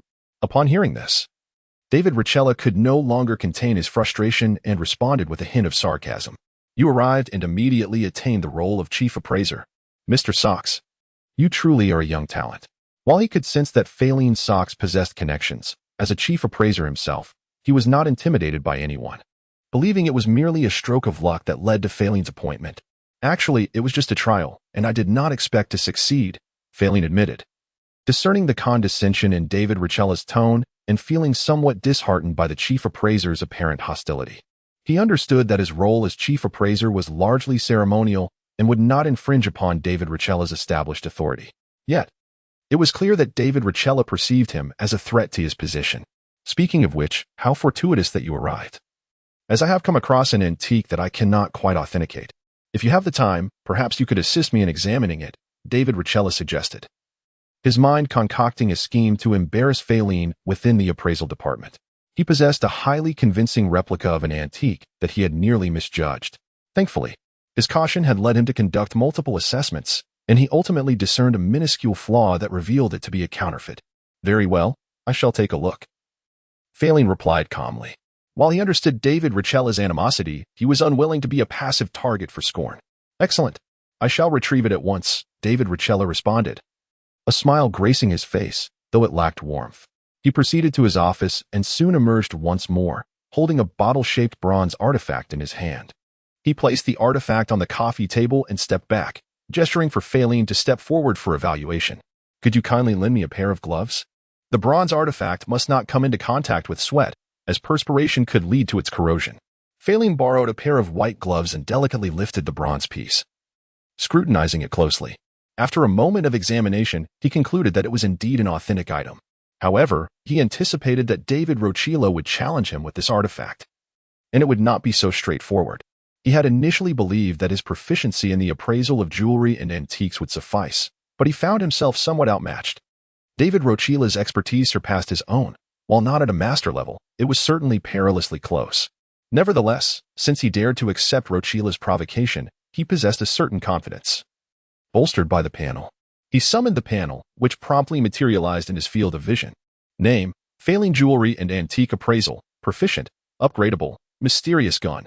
Second ring, non-upgradable, Coroner, Master Level, non-upgradable, Mysterious Points, 12. 3. He selected the Jewelry and Antique Appraisal category and chose to upgrade it. His mysterious points decreased by 0. 6, leaving him with 11. 7. While his appraisal skill elevated to Master Level. With this upgrade, a wealth of memories regarding the appraisal of jewelry and antiques flooded his mind, rapidly enhancing his expertise to a Master Level.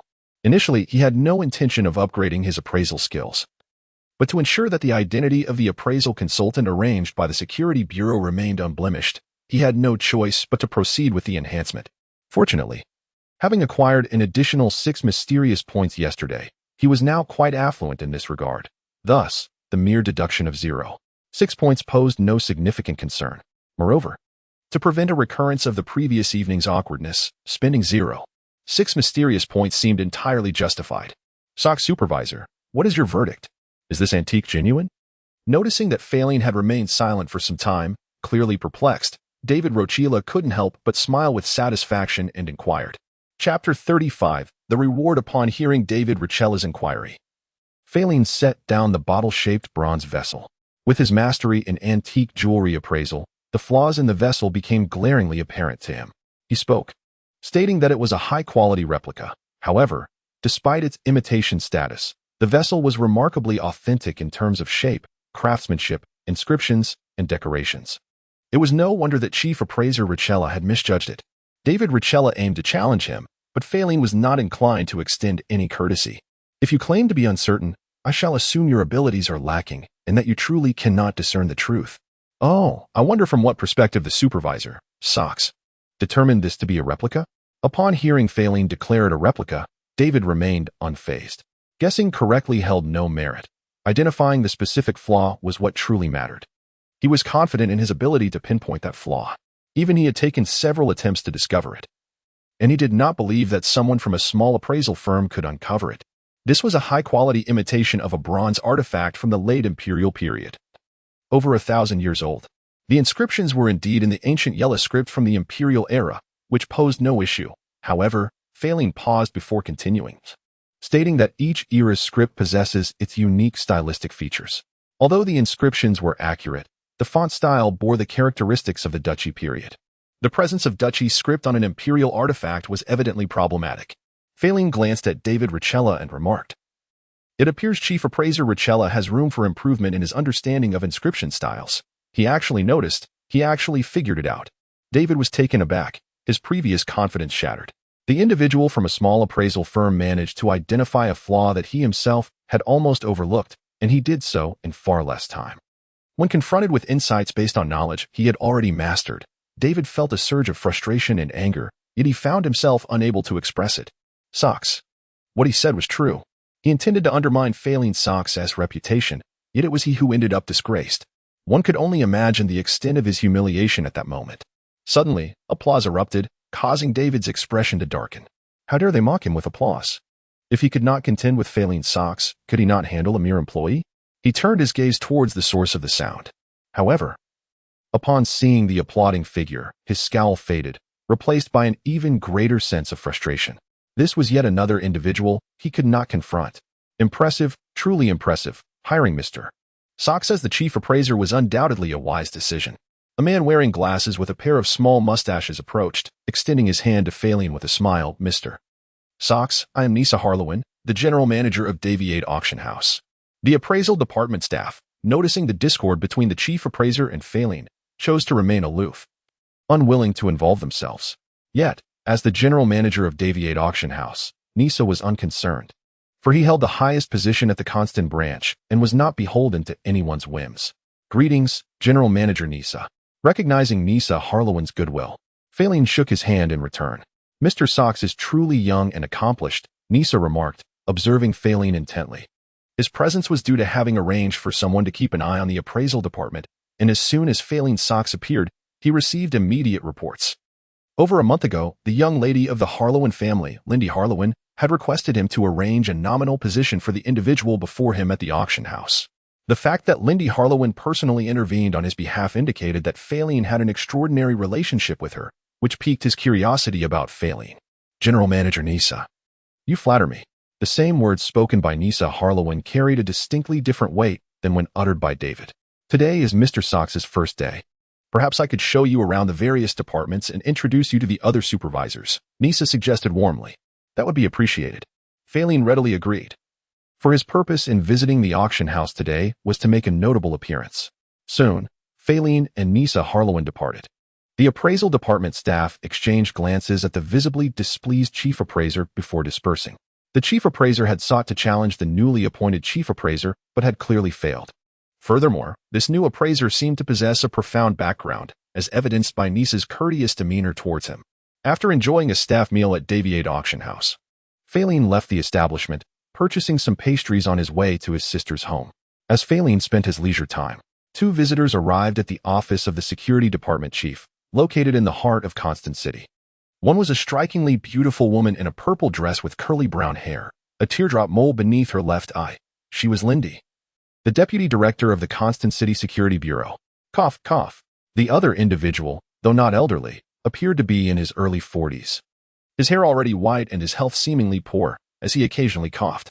He was the enigmatic director of the Constant City Security Bureau, Dorji White, whom Feilin had never encountered before. "I am ashamed. Such disgrace has arisen within the security department." The department chief, named Duff Campbell, a corpulent man, expressed his remorse upon the arrival of the deputy and director of the security bureau. "Do not blame yourself, Chief Campbell, cultists hide deeply, and as an ordinary person. It is natural that you would not have detected their true identities," Dorji White consoled. "There is no solace for me. Ariel Soto was my subordinate, and my failure to recognize his true identity is inexcusable." Duff Campbell shook his head. "Chief Campbell, Ariel Soto is currently missing. We have come to inquire about individuals familiar with him, hoping to gather some useful information," Lindy stated. "Certainly, the entire security department will cooperate fully. We only hope the Bureau can swiftly apprehend this disgrace," Duff Campbell promptly assured. Lindy hesitated briefly, then said, "I am aware of the Bureau's protocols. There is no need for discomfort. Please proceed as you see fit. Duff Campbell nodded in understanding. He was naturally reluctant, but given the circumstances, he had no authority to refuse. The day after the holiday concluded, Feilin arrived at the security bureau in the morning and pushed open the door to the lounge 201. In the warm room, Ivy sat on the sofa, clad in a white sweater and a black skirt, perusing a book. The fitted sweater accentuated her curves, revealing her perfectly proportioned figure. Noticing Feilin's entrance, she lifted her gaze towards him. "Good morning," Feilin greeted Ivy. "Good morning," she replied, not wishing to disturb her reading. Feilin approached his safe, retrieving the mystical gun's manual. With his mysterious points more than sufficient, what remained was the cultivation method to advance from the second to the third ring. He needed to complete the contents of this manual swiftly to enhance the mystical gun. Moreover, the individual, whose esoteric knowledge was woefully inadequate, felt an urgent need to peruse relevant literature to enrich his understanding of the arcane. As the clock approached noon, a series of knocks resounded upon the door of the lounge. "Come in," he called out, and a woman with golden hair and slender-framed glasses entered, none other than Julie. She gazed at him and announced, "Feilin, the deputy director requests your presence in her office." "Very well, I shall go at once," Feilin replied. Recalling Lindy's promise from that day, his heart igniting with anticipation, he promptly rose, eager to make his way to Lindy's office. Ivy cast a glance at Julie, who had come to deliver the message, then looked back at Feilin, her mind swirling with curiosity as to what had transpired. Upon reaching Lindy's office, Feilin knocked gently before entering. "You've arrived," Lindy said, her previously furrowed brow relaxing into a gentle smile upon seeing the hastily arriving Feilin. "Deputy Director, have we apprehended Ariel Soto?" Feilin inquired, his face betraying his eager expectations, a hint of embarrassment coloring his cheeks.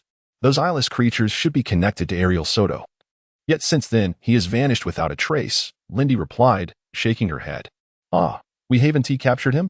Feilin exclaimed, taken aback. He had merely asked in passing, unaware that an unforeseen twist awaited. The connection between the eyeless creatures and Ariel Soto suggested that he had been forewarned of his exposure. "Do not fret. Although we have not captured Ariel Soto, your alerting the Security Bureau to the resurgence of the devouring Fang constitutes a significant achievement, and your reward shall be substantial." Lindy reassured him with a smile. "I am not concerned about that," Feilin hastily clarified. "Relax, I was merely jesting," Lindy interjected, raising her hand to halt his explanation. The light-hearted banter eased her earlier vexation, a smile gracing her lips as she continued. "After discussions with Director Dalji, we have decided to reward you with an alchemical item." Chapter 36, The Eye of Appraisal. Alchemical items? The reward was unexpectedly an alchemical item, and a look of astonishment spread across Feilin's face. Alchemical items are extraordinary creations forged by adept alchemists, possessing remarkable capabilities. Unlike cursed objects, they bear no side effects. Yet their prices are exorbitantly high. Even the most modest among them is worth thousands of gold pounds, with some reaching tens of thousands. Although Feilin was aware of the generosity of the Bureau of Security, he was nonetheless taken aback by the extent of their largesse in granting him an alchemical item. "Take a look at this," Lindy said, pushing a wooden box, roughly the size of a palm, to the edge of her desk. Feilin stepped forward, his excitement palpable as he lifted it. Upon opening the box, an oddly shaped puppet emerged, carved from the heart of a white boliri tree. The craftsmanship, by Feilin's evaluative standards, could only be deemed average, far from exquisite. However, the surface of the puppet was adorned with bizarre blue patterns that seemed neither carved nor painted, but rather as if they had naturally grown. Yet, according to Feilin's knowledge, the heart of the white boliri tree could never produce blue markings. The blue patterns resembled strange tattoos, imparting an inexplicable aura of mystery to the puppet. "Deputy Chief, what extraordinary ability does this alchemical item possess?" Feilin inquired eagerly. "This alchemical item is called the stand-in puppet. It can transfer damage inflicted upon its owner to itself. When used, the corresponding area of the puppet sustains damage, which can self-repair, but it cannot be used again until the damage has been restored," Lindy explained. "A stand-in puppet? It can transfer damage?" Upon hearing Lindy's description, Feilin's eyes gleamed with fervor. A remarkable item, indeed. Though devoid of offensive capabilities, it held immense value as it could safeguard his life in critical moments. Whether transferring damage or negative statuses, it could prove to be a lifesaver. Even more precious was the fact that it was not a one-time use item. It could self-repair and be reused. Such an alchemical item was undoubtedly exceedingly rare. "You seem quite pleased," Lindy remarked with a slight smile, observing Feilin's fascination. Indeed. I am very satisfied, Feilin responded promptly.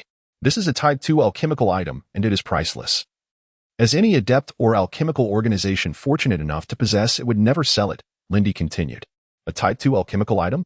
Feilin realized he had underestimated its worth. Although he was devoid of knowledge regarding the mysteries of these items, he had previously inquired with Ivy about the categorization of alchemical items and cursed objects.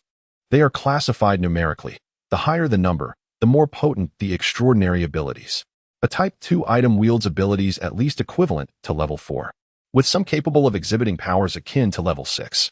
As a Type 2 item, it was conservatively estimated to be worth tens of thousands of gold pounds, with the highest valued potentially exceeding 100,000. He never anticipated that the Bureau of Security would reward him with such a precious alchemical item. The use of this item requires a drop of blood to establish a connection. Once the connection is made, it can be activated simply by carrying it with you during times of peril. Lindy elaborated on its usage. While the Bureau of Security was quite generous to its adept members, it would not extend such kindness lightly. The decision to reward Feilin with such a rare alchemical item stemmed from the critical intelligence regarding the resurgence of the devouring Fongth, as well as a recent revelation concerning Feilin himself. With this in mind, she posed a question. Feilin, may I ask you something? What is it? Has your expertise in the appraisal of antiques and jewels reached a master level? Lindy's expression was tinged with anticipation. Feilin was taken aback by the inquiry. While he knew the Bureau placed great importance on master-level skills and had been vigilant in monitoring relevant information, he was astonished that they could deduce his proficiency to the level of a master from a single antique appraisal. However, he felt no need to conceal the truth. Revealing his talents would only invite further cultivation. He organized his thoughts and replied, I believe so, though I cannot be entirely certain without proper reference. That should be correct, Lindy said with a smile. However, upon observation, it seems you have surpassed the master level. Your appraisal skills are stronger than those of David Richella, indicating you have indeed reached that echelon. Mastery of a single secret technique at the 12th ring is the limit. To advance further, one must study a second technique. Feilin's attainment of mastery in both marksmanship and appraisal suggests he possesses the potential to exceed the 12th ring. Even if it is merely potential, it is sufficient for the Bureau to invest significantly in him. It is precisely for this reason that they rewarded Feilin with the precious Type 2 alchemical item while he was still at the second ring. Deputy Chief, what is the secret technique corresponding to the master level of appraisal? Seizing the opportunity, Feilin inquired about information he had intended to research in books related to the arcane. It is the secret technique known as the Eye of Appraisal, Lindy replied. The Eye of Appraisal? What kind of secret technique is that? Feilin continued to probe. Lindy clasped her hands, resting her elbows on the desk. It is a technique that transforms the eyes into mystical organs, leaning towards an auxiliary type, capable of appraising various items, including alchemical items and cursed objects, to uncover their abilities and side effects. Is it merely an appraising ability? Feilin felt a tinge of disappointment upon hearing this. While the ability to appraise is indeed practical and indispensable within any organization, especially crucial for evaluating cursed objects prior to containment, he yearned for a technique that would complement the mystical gun and address its shortcomings. From this perspective, the Eye of Appraisal seemed inadequate for his needs. Not just that, Lindy countered, shaking her head.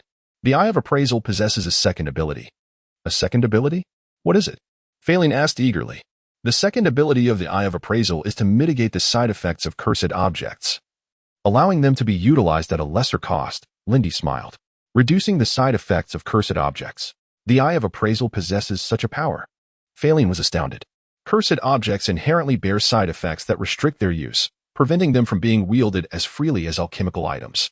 The Eye of Appraisal's ability to diminish these side effects could enable the use of powerful cursed objects that would otherwise be deemed unusable. The significance of such a capability was evident. I trust you can infer the importance of this technique. Lindy gazed at Feilin. Indeed, Feilin nodded, his spirits lifted. The earlier disappointment and disdain he felt towards the Eye of Appraisal had evaporated. Nonetheless, a question lingered in his mind, and he asked, Deputy Chief, how could the Eye of Appraisal possess such disparate abilities of appraisal and reduction of curses? To this question, there remains no universally accepted explanation. Lindy pondered for a moment before responding.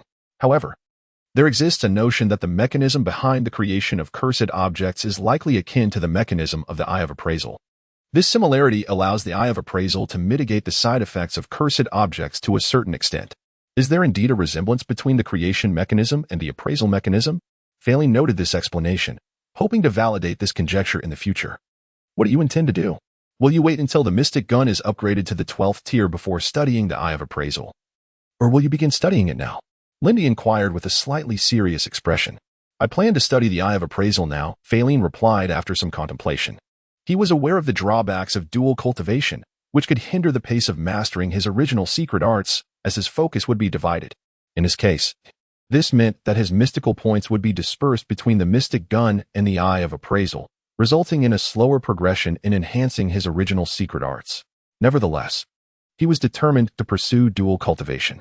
On one hand, since he would inevitably need to engage in dual cultivation in the future, he saw merit in starting early, allowing the secret arts to complement each other and compensate for weaknesses. On the other hand, as a member of the Security Bureau, he was destined to confront various monsters and cultists possessing a range of abilities. Mastering multiple secret arts would render him less susceptible to countermeasures, thereby enhancing his survival capabilities. For you, there are advantages and disadvantages to sequential study and dual cultivation. Since you have made your decision, I shall refrain from further comment, Lindy acknowledged with a nod.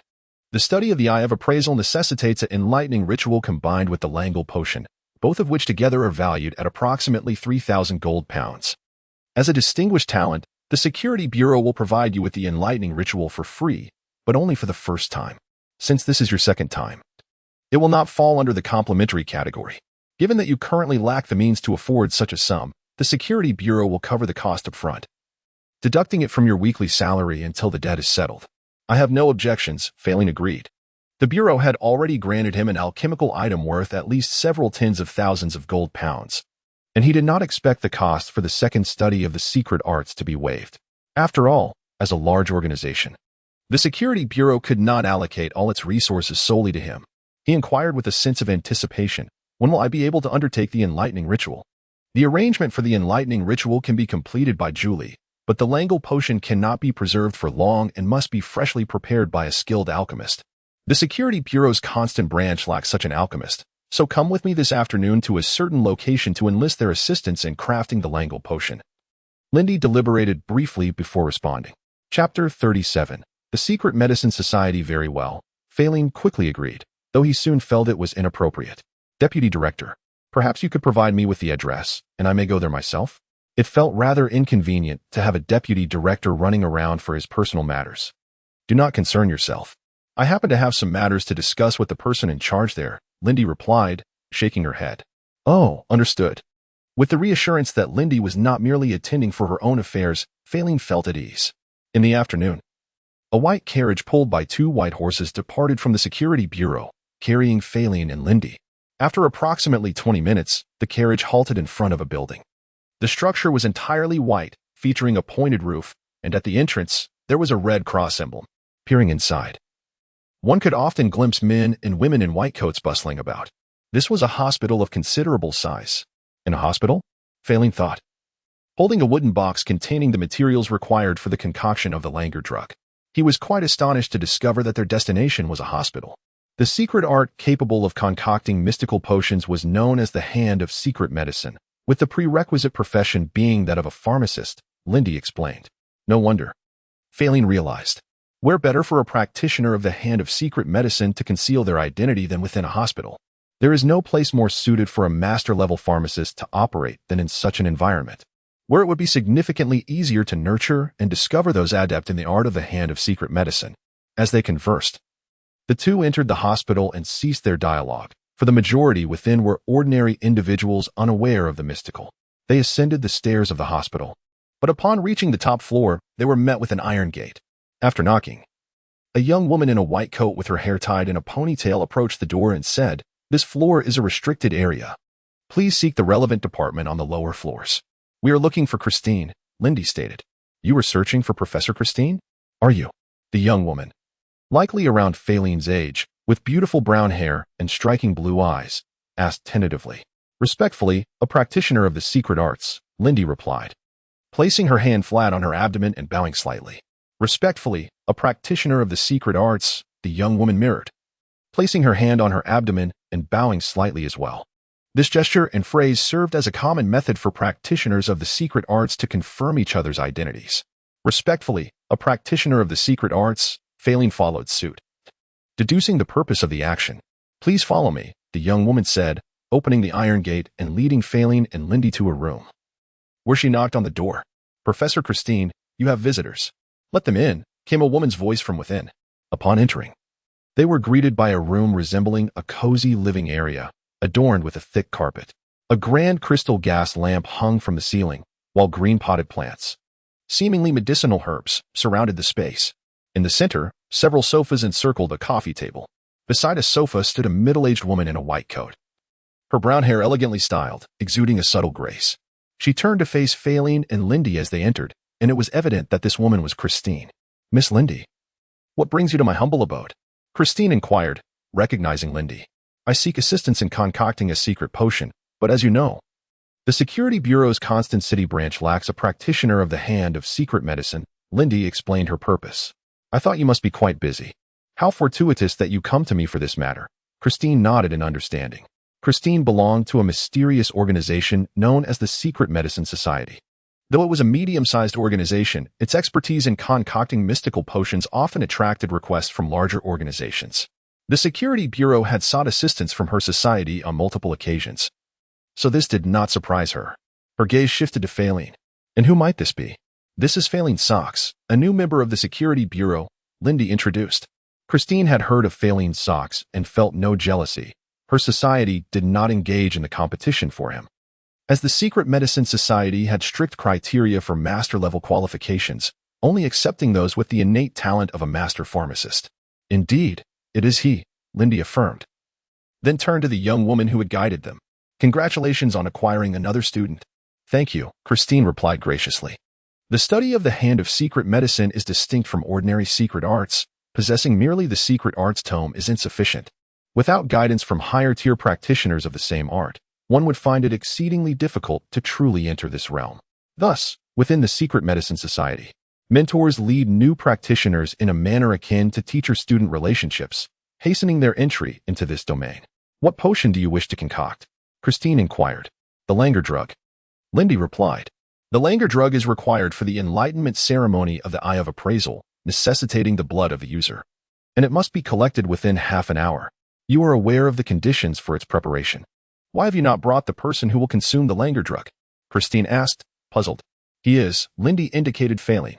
"But he is studying the secret art of the mysterious gun, is he not?" "Could it be?" Christine's eyes widened in disbelief as she regarded Feilin, taking in his appearance. After studying the mysterious gun, he now seeks to learn the Eye of Appraisal, implying that Feilin Socks possesses dual talents in secret arts. Having two talents in secret arts is a prerequisite for reaching the 12th tier and beyond. Such a capability indicates that Feilin Socks may very well possess the potential to ascend to that exalted realm. Despite having heard rumors of Feilin mastering gunplay within 2 years, showcasing remarkable talent, it now appeared that the outside world had underestimated his abilities. If old Nick of the Golden Society were to learn of this, he would likely regret missing such a prodigy. "Please maintain discretion," Lindy requested. This was one of the reasons she had accompanied Feilin. "Rest assured, I have always kept client information strictly confidential," Christine assured her, then turned to the young woman who had led them. "Helen, remember not to share our earlier conversation." "I understand. I will not speak of it to anyone," Helen Mesher promised, still in awe of Feilin, a peer who had achieved mastery in gunplay within 2 years, drawing the attention of such formidable organizations as the Golden Society and the Kingdom Security Bureau. To her, that was already impressive, yet little did she know. His talents extended beyond that. Not only did he possess exceptional aptitude, but he also uniquely held dual talents in secret arts. Seeing Helen's curiosity directed towards Feilin, Christine couldn't help but reflect on the beauty of youth and then spoke. "Helen, the languor drug is a type 1 potion, and I have already taught you how to concoct it. You shall be the one to prepare this batch." "Me? No, teacher, I am not yet proficient enough. I fear I shall fail." Helen Mesher was taken aback when her instructor unexpectedly assigned her the task of concocting the languor potion, shaking her head repeatedly. "It matters not if you fail. I possess all the necessary materials for the languor potion. Should you falter, we can simply attempt the preparation anew. Do not fret over failure. Every alchemist encounters setbacks. I too have traversed the path of failure," Christine encouraged her. However, Helen Mesher remained somewhat hesitant. This is the task I have entrusted to you. Go forth, and take Mr. Feilin to the apothecary to brew the Langle potion. Christine spoke with an air of authority that brooked no refusal. Yes, teacher. Acknowledging the undeniable command of her instructor, Helen Mesher acquiesced. As they exited the room, Feilin extended his hand. Allow me to formally introduce myself. I am Feilin Socks of the Kingdom's Security Bureau. Hello, I am Helen Mesher of the Secret Medicinal Society. In her eagerness to avoid appearing dismissive, Helen swiftly reached out to shake Feilin's hand. After their introductions, Feilin followed Helen into a chamber replete with an array of glass vessels and instruments. The glassware included items reminiscent of measuring cylinders, triangular flasks, and test tubes from a bygone era. The instruments resembled antique balance scales, alcohol lamps, and thermometers of the past. Mr. Feilin, I need to take a small sample of your blood. Approximately 5 drops will suffice. Helen approached Feilin, interrupting his moment of reflection. She held a test tube in one hand and a slender needle in the other. Nearby, a container filled with alcohol awaited, having already been utilized to sterilize the needle. Oh, very well. Feilin cooperatively extended his hand. Compared to the rather brutal bloodletting ritual involving a dagger during the Enlightenment ceremony, this was decidedly more gentle. With a deft motion, Helen pierced the tip of Feilin's index finger with the needle, creating a small puncture from which a trickle of blood emerged. She grasped his finger and gently squeezed it to extract more blood. In that moment, she exhibited an extraordinary level of focus, her demeanor a stark contrast to her earlier anxiety, as if she had transformed into a different person entirely. The proximity allowed Feilin to catch a whiff of her subtle fragrance. Chapter 38. The clock of yesterday. 1 drop. 2 drops. 3 drops. 4 drops. 5 drops. 5 droplets of blood were meticulously squeezed and fell precisely into the test tube. Upon obtaining the blood, Helen's focused demeanor dissipated. It seemed she became aware of the proximity between herself and Feilin, a faint blush creeping onto her face and neck, prompting her to withdraw hastily from his side. A bit embarrassed to meet Feilin's gaze, she quickly moved towards the nearby apothecary counter. Opening the wooden box Feilin had brought, she began to prepare the Langle potion with the materials inside. As she commenced her work, she once again entered that state of intense concentration. The shyness faded from her features, replaced solely by focus. She weighed solid materials, ground them in a mortar-like vessel, and measured liquid components in a graduated container. With practiced ease, she combined the solid powder with the liquid, each step executed with the finesse of someone who had practiced thousands of times. During this process, a green luminescence began to emanate from her left hand. This ethereal glow permeated through the transparent glass vessel, interacting with the solid and liquid materials contained within. It was as though a catalyst had been introduced, causing the materials in the glass to react vigorously. The solids began to dissolve, merging seamlessly into the liquid until they became indistinguishable. Is this the hand of alchemical mysticism? Feilin mused, captivated by the green light radiating from Helen's left hand. If Helen's practiced art was indeed the hand of alchemy, then her mystical organ capable of producing this glow must be her left hand. This green illumination bore similarities to catalysts from a past life, accelerating the reaction rate of the materials, and perhaps even enabling interactions between substances that would otherwise remain inert. However, Feilin knew it was merely speculation. He could not assert its accuracy. No wonder that only practitioners of the hand of alchemy could concoct these mystical potions. He pondered thoughtfully. The preparation of these potions required not only precise control over the quantities and timing of the ingredients, but also this green light, akin to a catalyst. Such a phenomenon could only be wielded by those who had mastered the hand of alchemy, resulting in the exclusivity that only they could create such potions. Yet, Julie seemed capable of preparing mystical potions as well, having crafted the necessary elixirs for the enigmatic spear enlightenment ritual. However, those potions were likely of the lowest tier. Not reaching the status of Type 1, they could be considered unranked. With the solids fully dissolved into the liquid, Helen poured Feilin's 5 drops of blood into the mixed container. The introduction of his blood triggered another reaction. The liquid within the container reacted violently with Feilin's blood, producing bubbles. The reaction was swift, but equally fleeting. The bubbles soon ceased, and the liquid transformed into a vibrant blue reminiscent of the sea. Helen retrieved a bottle with a blank label, inscribing Langle potion upon it, and carefully poured the blue liquid inside, sealing it with a cork. Exhaling deeply, Helen emerged from her concentrated state, a sigh escaping her lips. The extent of her movements had caused a noticeable rise and fall beneath her white garment. She was not yet proficient with the Langle potion, having encountered failures in prior attempts. Fortunately, this time she succeeded in crafting the potion. In the room where Feilin and Helen had just departed, Lindy addressed Christine, saying, "I have come not only to prepare the Langle potion, but also to borrow the cursed object, the clock of yesterday." "Borrow the clock of yesterday?" "It appears the rumors were indeed true," Christine replied, somewhat dazed. In recent days, whispers of the mysterious side of Constance City had circulated regarding the reemergence of the vanished cult, the Fong of the Devourer. Now, Lindy's request to borrow the clock of yesterday confirmed the veracity of those rumors. "If you speak of the rumors concerning the Fong of the Devourer, they are indeed true." Lindy did not conceal. "I never imagined the Fong of the Devourer would rise again," Christine said, her expression grave. "What is the current status of the Fong? Are only remnants remaining, or do they still possess considerable strength?" "I cannot say," Lindy shook her head. "The short-term use of the clock of yesterday does not incur significant side effects, but prolonged use can lead to considerable repercussions. Oh, by the way, the Eye of Mystic Appraisal has the ability to mitigate curses." "It seems you were well prepared and aware of Feilin Sox's aptitude for appraisal," Christine remarked, somewhat astonished. "No. It was merely coincidence. The Security Bureau has only recently discovered his talent for the Eye of Appraisal. Moreover, his dual training in the Eye was his own decision. And the Bureau did not interfere," Lindy clarified. "Given the needs of the Security Bureau, it would be prudent to encourage Feilin to pursue the Eye of Appraisal, enabling him to utilize the clock of yesterday. However, she refrained from doing so, not wishing to create any resentment in Feilin towards the Bureau. After all, Feilin was not an ordinary member, but a talent of immense potential, one who might even surpass the 12th tier. Understanding the Bureau's reasoning, Christine nodded thoughtfully. Knock, knock, knock. A series of knocks echoed, accompanied by Helen's voice. "Teacher, the Langle potion has been successfully prepared." "Well done, come in," Christine replied with a smile. Feilin Sox's talent was indeed commendable, but Helen's aptitude was equally impressive. Within their alchemical society, she was no less a talent than Feilin Sox. As Feilin and Helen entered the room, the carefully crafted Langle potion was cradled in his hands. This was crucial for the study of the Eye of Mystic Appraisal. "It must not be damaged." "What is the fee?" Lindy inquired of Christine. 200 gold pounds should suffice," Christine replied. "For a practitioner of the hand of alchemy at the first ring, charging 200 gold pounds for a mere 10 minutes of work may seem exorbitant. But it is quite reasonable. Each practitioner of the hand of alchemy invests substantial resources into their training, incurring significant expenses.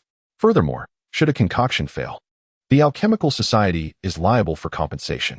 Thus, the fee of 200 gold pounds is indeed justified."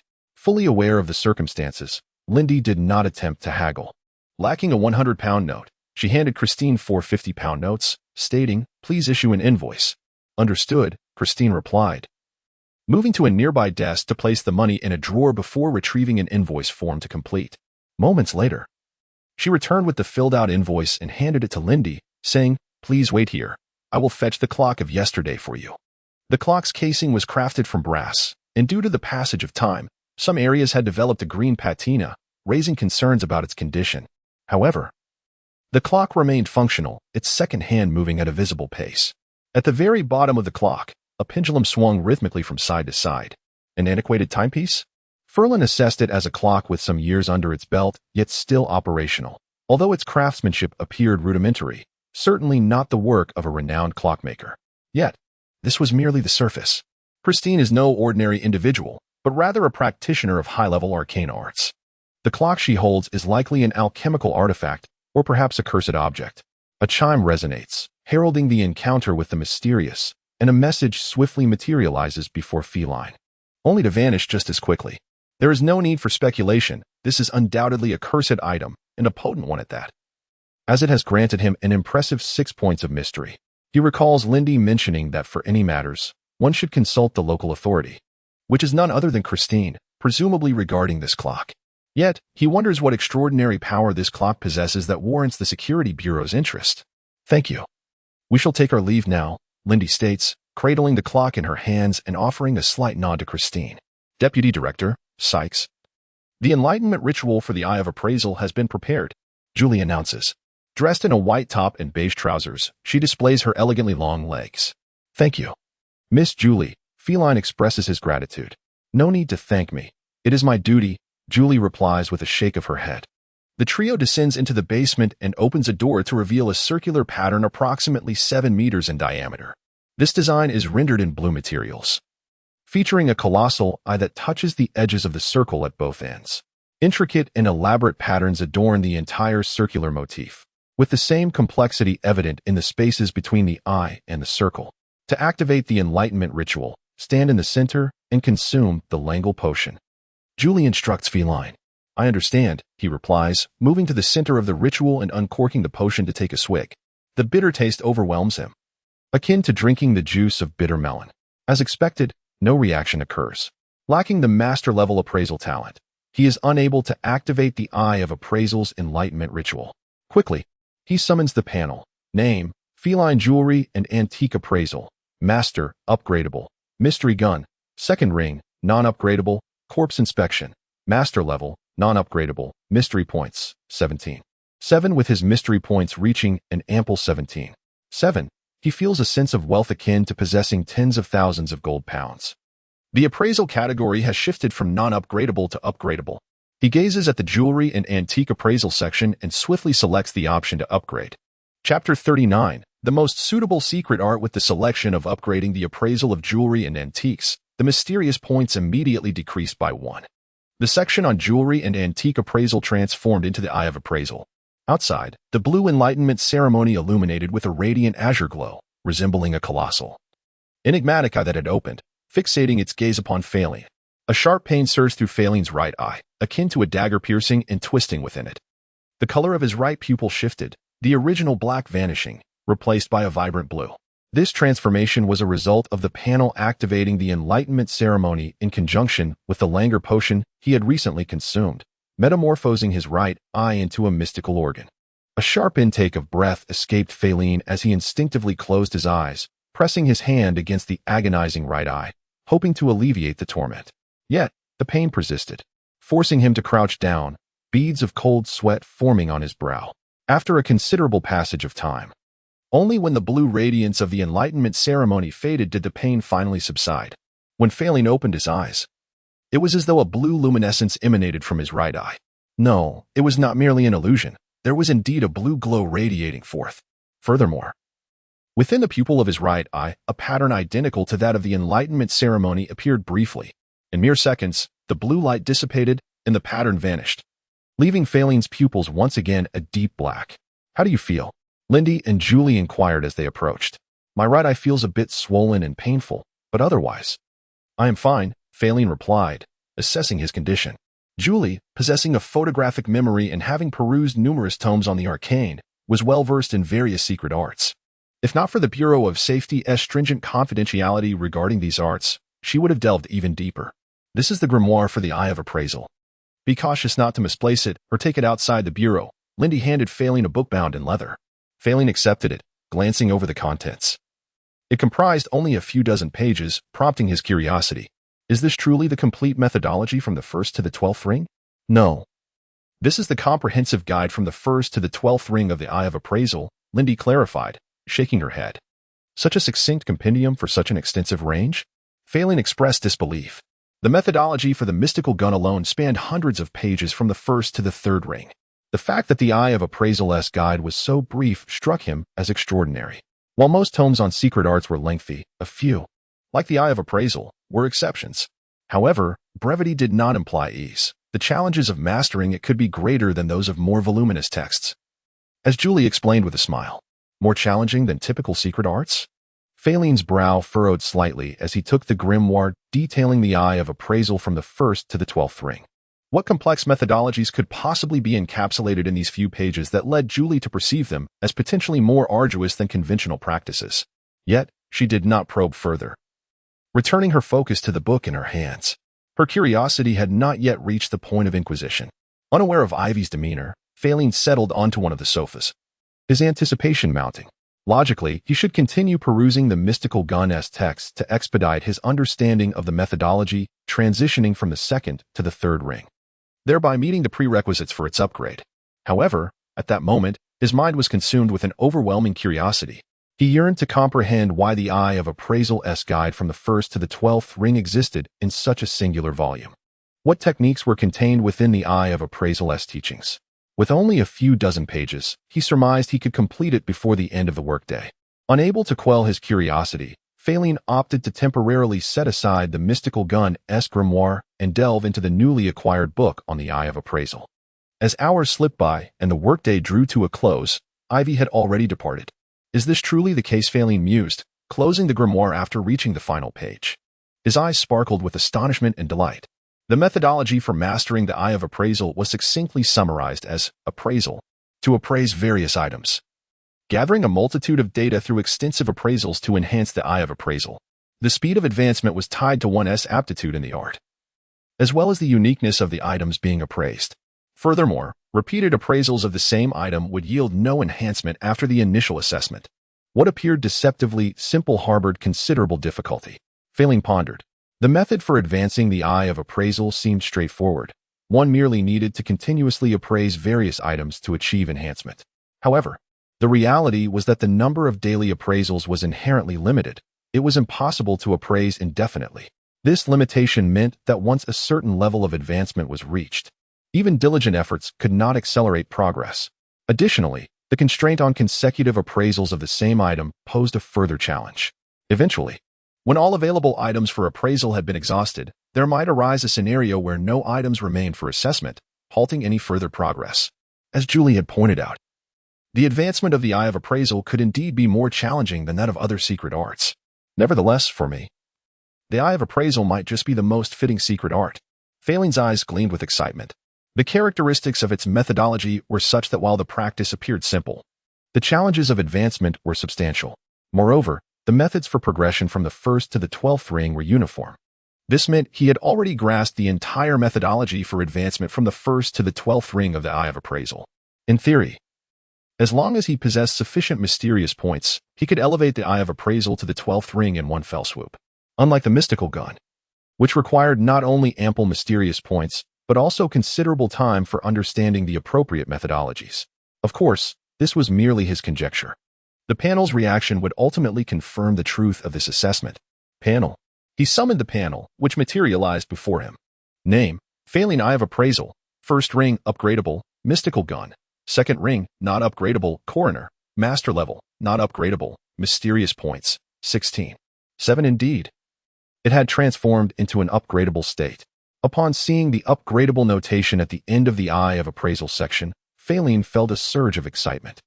The Eye of Appraisal had indeed become upgradable, and he was now able to enhance it. Whether his mysterious points were sufficient to elevate the Eye of Appraisal to the 12th ring in one go remained uncertain. He could only confirm this by performing an upgrade and observing if the upgradable notation persisted. Suppressing his enthusiasm, Feilin closed the panel. His right eye throbbed. Likely a result of the transformation process as a mystical organ, leading to some residual damage. Prudently, he decided to wait until the swelling and pain subsided before attempting to enhance the Eye of Appraisal, thereby validating his earlier hypotheses. After a night of rest, Feilin discovered the swelling and pain in his eye had vanished the following day. It appears that the recovery has indeed taken place. Feilin rubbed his eyes, yet he felt no signs of abnormality. He surmised that the damage caused by the transformation of the secret organ should have healed, as the injury was not particularly severe. Curious about the capabilities of the appraisal eye, he pondered what to use as a test. His gaze wandered around his room, eventually settling on the bedside table. This table was one of the second-hand pieces he had purchased previously. Despite moving to a new home, he had chosen to keep it rather than replace it. Appraisal. Once one masters a certain secret art, invoking the corresponding extraordinary ability is merely a matter of thought. Feilin attempted to activate the appraisal eye, and immediately, a transformation occurred in his right eye. The black pupil shifted to a brilliant blue, and upon its surface, mysterious patterns of the Enlightenment ritual emerged. As he focused on the bedside table, several lines of blue text appeared beside it. Item: bedside table material, white ash wood manufacturing time, 8 years craftsmanship, ordinary condition, somewhere, functionality intact. Is this the true power of the appraisal eye? Feilin gazed in astonishment at the lines of blue text that had materialized next to the bedside table. The blue text meticulously detailed the name, material, manufacturing duration, craftsmanship, and condition of the item, effectively cataloging all vital information about the bedside table. With such information, anyone with a modicum of knowledge about the second-hand furniture market could easily appraise its value. Yet, these words were absent from the mirror. Feilin's eyes shifted to the mirror atop the wardrobe, which faced the bedside table. However, within the mirror, the blue text remained elusive. This indicated that only he could see these words. They were invisible to others. The results of the appraisal manifested as floating text, unseen by external observers. Much akin to the interface he had encountered. Feilin could not help but draw a comparison between the appraisal eye and the interface, discovering a multitude of similarities. Information appeared solely as floating text, accessible only to the individual, imperceptible to outsiders. Could the interface be a manifestation of an ability akin to secret arts? The resemblance between the appraisal eye and the interface sparked a hypothesis in Feilin's mind. Might the essence of the interface be a form of extraordinary power? Chapter 40. The side effects of yesterday's clock. After much contemplation, Feilin remained unable to ascertain whether his conjecture was correct or erroneous. His understanding of the panel and the arcane arts was exceedingly limited. Attempting to define the panel based solely on this scant knowledge was akin to a blind man attempting to discern an elephant, utterly futile. He would have to wait until later to clarify this. For now, he was eager to determine the validity of his hypothesis from yesterday, calling forth the panel. Feilin's gaze fell upon the identification eye section. Based on his earlier speculation, having mastered the methods to enhance the identification eye from the 1st to the 12th ring, he believed that as long as he possessed sufficient mystical points, he could continually elevate it. Yesterday, due to the swelling in his eyes, he had been unable to verify this hypothesis, but today, with his eyesight restored, he could finally test it. Upgrade. Feilin opted to enhance the identification eye, watching as his mystical points diminished by 2, reducing his total to 14. 7, while the designation of the 1st ring vanished, replaced by that of the 2nd ring.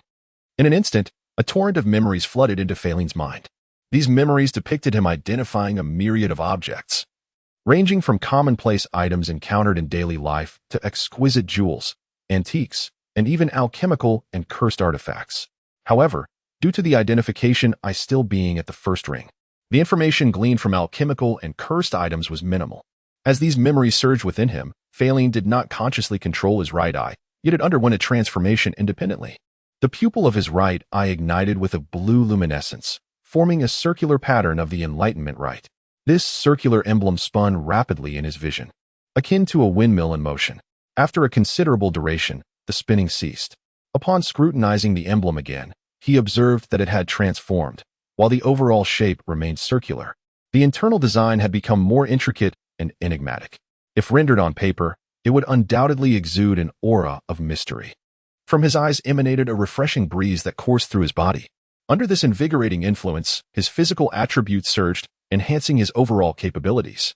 If his conjecture proved accurate, a transformation should also occur when elevating from master-level antique identification to the identification eye. However, at that time, he had been too preoccupied with the intense pain in his right eye to notice. As the transformation concluded, the emblem of the enlightenment rite vanished, the blue glow subsided, and Feilin's right pupil reverted to its original black hue. Undoubtedly, the identification eye had ascended to the 2nd ring. Yet, beyond the elevation of the identification eye, he was more concerned whether the section still indicated the possibility of further upgrades. He hastily glanced at the identification eye section. Name, Feilin identification eye, 2nd ring, upgradable, mystical spear, 2nd ring, not upgradable, corpse inspection, master level, not upgradable, mystical points, 14. 7. My hypothesis is correct. Upon seeing the upgradable notation for the identification eye, Feilin felt a surge of exhilaration. His earlier speculation had indeed been validated. Having mastered the methods to advance the identification eye from the 1st to the 12th ring, he could continuously enhance it as long as he possessed enough mystical points. With 7 points remaining, even reserving some for the mystical spear's advancement to the 3rd ring, he still had ample points to elevate the identification eye by another tier. Mystical points can only augment my strength when spent. As my strength increases, I can more safely acquire additional mystical points. With this thought, Feilin resolved to upgrade the identification eye once more. The mystical points decreased by 4, leaving him with 10. 7, as the designation of the 2nd ring transitioned to the 3rd. Once again, a vast array of memories surged into Feilin's mind. These memories depicted him identifying a plethora of items, this time encompassing thousands rather than merely hundreds. As before, with the influx of these memories, his right eye transformed autonomously, glowing with blue light and revealing the circular pattern of the enlightenment rite. The emblem within his eye morphed, and his physical abilities were further enhanced. He underwent yet another round of transformations, culminating in the identification eye ascending to the third ring. Although he felt that the presence of the upgradable notation had already confirmed his hypothesis, he still quickly glanced at the identification eye section to verify the continued presence of the upgradable notation. It remained. Seeing that the upgradable notation persisted after the elevation from the second to the third ring brought Feilin immense relief. It was now definitively established that as long as he possessed sufficient mystical points, he could consistently enhance the identification eye. With only 7 points remaining, he felt the impulse to upgrade again but suppressed it, realizing that if he proceeded, he might not have enough points for the mystical spear. Having just expended 4 mystical points to elevate the identification eye from the second to the third ring, he surmised that further upgrades would likely require double the points. Thus, the remaining mystical points would not suffice for the mystical spear S enhancement. Given his current reading speed, he estimated that in half a month he could upgrade the mystical spear, necessitating a reserve of mystical points for that purpose. Time was fleeting. It was time to freshen up and prepare for the day. Closing the panel, Feilin exited his bedroom and made his way to the washroom. Grasping a toothbrush crafted from wooden pig bristles, he applied a bit of toothpaste powder and began to brush his teeth. Suddenly, a sharp crack echoed through the room. The toothbrush snapped in half, leaving one piece in his hand while the other fell into the sink. Could this be a remnant of the misfortune associated with the cursed palate? With foam filling his mouth, Feilin stared in astonishment at the broken toothbrush. Ever since using the cursed palate, he had sensed a decline in his luck. Now, the abrupt breakage of the toothbrush led him to suspect lingering misfortune. Upon rinsing his mouth several times to clear the foam, Feilin inspected his hand. The sudden breakage of the toothbrush was not due to misfortune, but rather a consequence of his significantly increased strength, which had not yet acclimated to the sudden surge. Yesterday, when he elevated from master-level antique identification to the identification eye, his body had undergone a strengthening. This morning, having advanced the identification eye from the first to the second ring and then to the third, he had experienced 2 additional fortifications in quick succession. Such rapid enhancements had dramatically amplified his strength, yet his body had yet to adapt to this newfound power, causing the toothbrush to break due to exerting force as he had previously. Calculating based on the highest tier of arcane arts, he should now be classified as a third-ring sorcerer. However, due to his dual mastery of 2 arcane arts, his strength likely surpassed that of other third-ring sorcerers. Only those sorcerers specializing in physical enhancement arcane arts might exceed him. Realizing the advantages of his dual mastery brought a sense of joy to Feilin, quickly dispelling any irritation from the broken toothbrush. As for his surging strength, he believed that with careful attention, it would not disrupt his daily life. The human capacity for self-adjustment is remarkably strong. In a few days, he would likely adapt completely. Upon arriving at the security bureau via carriage, Feilin enjoyed breakfast at the bureau's cafeteria before entering the lounge designated as Room 201. Inside the lounge, Ivy was already present. Dressed similarly to the previous day in a sweater paired with a skirt, though the colors and styles differed. She looked exceptionally elegant, embodying the essence of a living mannequin. He greeted her. "Good morning." "Good morning," Ivy replied, not reading but preparing tea. This was not the complimentary tea provided by the bureau, but rather a selection she had brought herself. The air was filled with a rich aroma, indicating the presence of exquisite, high-quality tea. Pouring the tea until it was 7/10 full, she glanced at Feilin and then turned a clean teacup upside down, filling it with the brew and sliding it across to his usual seat. "If you don't mind, do try this tea." "Thank you," Feilin responded, somewhat taken aback. After this exchange, silence enveloped them. He settled into his usual sofa, took a sip of the tea she had brewed, and found it to be a fine black tea, undoubtedly of the highest grade. He had only encountered such premium tea once before in Lindy's office. Suddenly, there was a series of knocks at the door. "Come in," Feilin called out. The door swung open to reveal Julie, her golden hair framing a pair of thin-framed glasses, entering the lounge. She was dressed in her usual attire of a top and trousers. Feilin had yet to see her in a skirt. Her gaze fixed upon him as she spoke. "Feilin, the deputy director would like to see you." "Oh, all right," Feilin replied, feeling a sense of unease. He had just been summoned the day before, and to receive another call so soon was unexpected. Could it be that they have discovered my appraisal has advanced to the 3rd tier? That shouldn't be possible. I haven't used it publicly, and even if I had, it would be difficult to ascertain its level. While he desired to showcase his talent to the bureau, the notion of advancing 2 levels in a single day seemed implausible, and he had no intention of revealing the enhancement of his appraisal just yet. With a heart full of trepidation, he approached Lindy's office, where he found her lounging on the sofa, her posture relaxed and her curves subtly accentuated. "Please, take a seat. How is your vision?" Lindy adjusted her posture, signaling for him to sit down while inquiring about his well-being. "It has recovered, Deputy Director." "What brings me here?" Feilin asked, a hint of anxiety in his voice as he settled onto the sofa.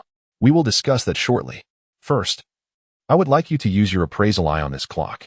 Feilin had already noticed the clock upon entering. "Very well," he replied, uncertain of Lindy's intention, and activated his appraisal eye. A blue light illuminated his right eye, revealing the intricate patterns of the appraisal ritual within his pupil. Item: Cursed Object Name. Yesterday's Clock Grade. Type 2 Side Effects. Each use for half an hour randomly results in the loss of half a month's memory. Weakened Side Effects. Each use for half an hour randomly results in the loss of half a minute of memory. Did you observe the side effects of this cursed object? Lindy inquired upon seeing that Feilin had completed his assessment. The side effect is that one will randomly lose a portion of their memory after use. The higher the level of the appraisal eye, the more detailed the information acquired during the assessment. Feilin chose not to disclose the full extent of the side effects, instead sharing only what could be discerned with a first-tier appraisal eye. He was aware of the severity of the side effects due to the memories infused into him during his upgrade. Your appraisal eye is still only at the first tier, so you can only perceive such information, Lindy remarked. From her words, Feilin deduced that she remained unaware of his elevation to the third tier, alleviating his anxiety. Connecting this to the missing aerial Soto and the extraordinary capabilities of the cursed object, he surmised Lindy's intentions and posed a question. "Deputy Director, do you wish for me to utilize the cursed object as weakened side effects to search for aerial Soto?" Lindy fixed her gaze upon him. Seriousness etched in her expression as she replied, "If you, with a first-tier appraisal eye, were to use this cursed object, the side effect would mean losing half a day's memory every half hour. Based on the experiences of several users, the impact of losing half a day's memory is minimal, often without any noticeable gaps. Memory is interconnected, and although half a day's memory would be erased, there would still be related memories from other times. I hope you will use this cursed object to seek out aerial Soto." After a brief pause, Lindy continued, "Of course, this is not a mandatory order. You are free to refuse. The Bureau does not compel any of its members. I am willing to use this cursed object to locate aerial Soto." Feilin decided after a moment of contemplation, given that his appraisal eye had already reached the third tier. The cost of using the cursed object would be far less than Lindy anticipated. Instead of losing half a day's memory every half hour, he would only lose half a minute.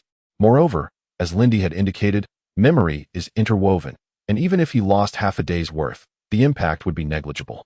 The memories from yesterday would merely become somewhat hazy. Chapter 41. The search for aerial Soto. At 8 o'clock in the evening, darkness had completely enveloped the sky.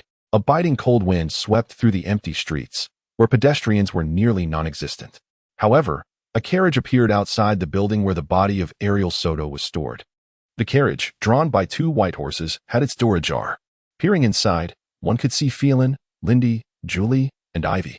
"Let us begin," Lindy said, glancing at Feilin, who held the yesterday clock. "Very well," Feilin replied, turning the yesterday clock over and placing it on his lap. On the back of the clock, 3 knobs were visible. One of the knobs was notably larger than the other 2, shaped for easy grip with 2 fingers. This was the winding knob, connected to a spring mechanism that allowed the clock to function without electrical power. However, the current yesterday clock had become a cursed object, imbued with extraordinary power. Even without winding, it would continue to tick. The remaining 2 knobs were smaller and positioned beneath the winding knob, representing the hour and minute hands of the clock. It was now 8 o'clock, approximately 99 hours since Feilin last saw aerial Soto. Estimating in his mind, Feilin turned the left knob counterclockwise, and immediately, the hour hand began to rotate backward.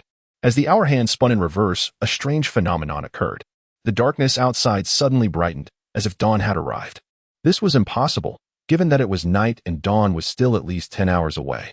Upon closer inspection, the brightening was localized to a radius of several meters surrounding the carriage where Feilin and the others sat. The light did not signify dawn. Instead, it was the area around them that had become illuminated. Odd sights emerged. Birds flew backward through the sky, and a stray cat walked in reverse. 1 circle, 2 circles, 7 circles, 8 circles. Feilin halted the hour hand and turned to the minute hand, aware that he was nearing the time he encountered aerial Soto. Suddenly, A carriage approached from the opposite street, driven by a man in black, approximately 30 to 40 years old, with a slightly dark complexion. Feilin recognized him as the individual he had seen assisting Ariel with the transportation of bodies that day. Thus, it was evident that this carriage was the very one from which Feilin had detected the stench of decay. Upon sighting the carriage, Feilin immediately ceased turning the minute hand. Lindy and the others understood that this carriage likely contained Ariel Soto, their gazes sharp and focused on it. The two carriages collided, yet no sound of impact was heard. Instead, the former carriage passed through and came to rest outside the building. After all, it was merely a phantom of the past, devoid of substance. From within the carriage, Ariel Soto, wearing an eye patch over his left eye, emerged. He jumped down and approached the door, unlocking it with a key and pushing it open. The man in black drove the carriage into the courtyard. Feilin, follow them, Lindy urged, her voice tinged with urgency. The range of the yesterday clock's influence was limited to just over 10 meters. Beyond that, Ariel Soto would be out of sight. I understand, Feilin replied, leaping from the carriage to follow Ariel Soto into the courtyard. Lindy, Julie, and Ivy followed closely behind him. Not only is he exceptionally talented with the arcane lance, but he possesses the potential to learn a second secret art. Ivy, walking at the rear, gazed in astonishment at Feilin's back, because they were in the same group. She had been permitted to join the operation and learned that Feilin had already acquired the secret art of appraisal. Feilin had advanced the arcane lance to the second tier in just over a month, which had already astonished her. Yet now she was even more taken aback to discover that he had the aptitude for a second secret art. To possess two secret art talents was a prerequisite for reaching the 12th tier and beyond. Did this imply that Feilin had the potential to attain that realm? The revelation of her teammates' remarkable abilities left her utterly stunned. Once inside the courtyard, Ariel Soto locked the gate, and he and the man in black began to transport the bodies from the carriage toward a basement adorned with a massive bloodstained hexagram.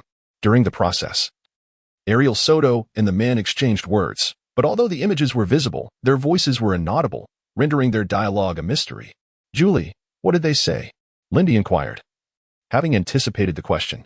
Given her photographic memory, Julie had learned many skills, including lip reading, although she lacked the master-level talent to elevate these skills into secret arts. They sufficed for everyday use.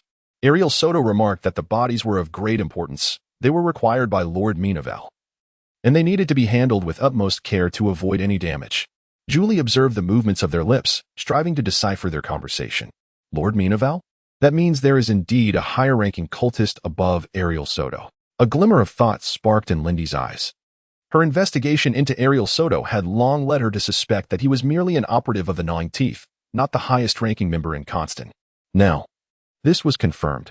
There was at least one higher-ranking cultist above him, known as Minavel. Without a doubt, they had obtained crucial information. Once the bodies were fully transported, the images of Ariel Soto and the man began to prepare to depart in their carriage. Feilin and the others hurriedly boarded their carriage, aligning it with Ariel's. Lindy instructed the trustworthy driver, a seasoned veteran, to accelerate slightly so that their carriage would overlap with Ariel Soto's. Thus, they could once again glimpse Ariel inside the carriage. Inside, Ariel Soto sat alone, silent in his seat, as he was the only occupant of the carriage. Nonetheless, Feilin and the others remained fixated on his image, fearful of missing any vital information. Approximately 10 minutes later, Ariel Soto's expression shifted abruptly, as if he had received distressing news. The timing coincided with Feilin's encounter with the eyeless creature. He must have discovered the creature's demise at Feilin's hands.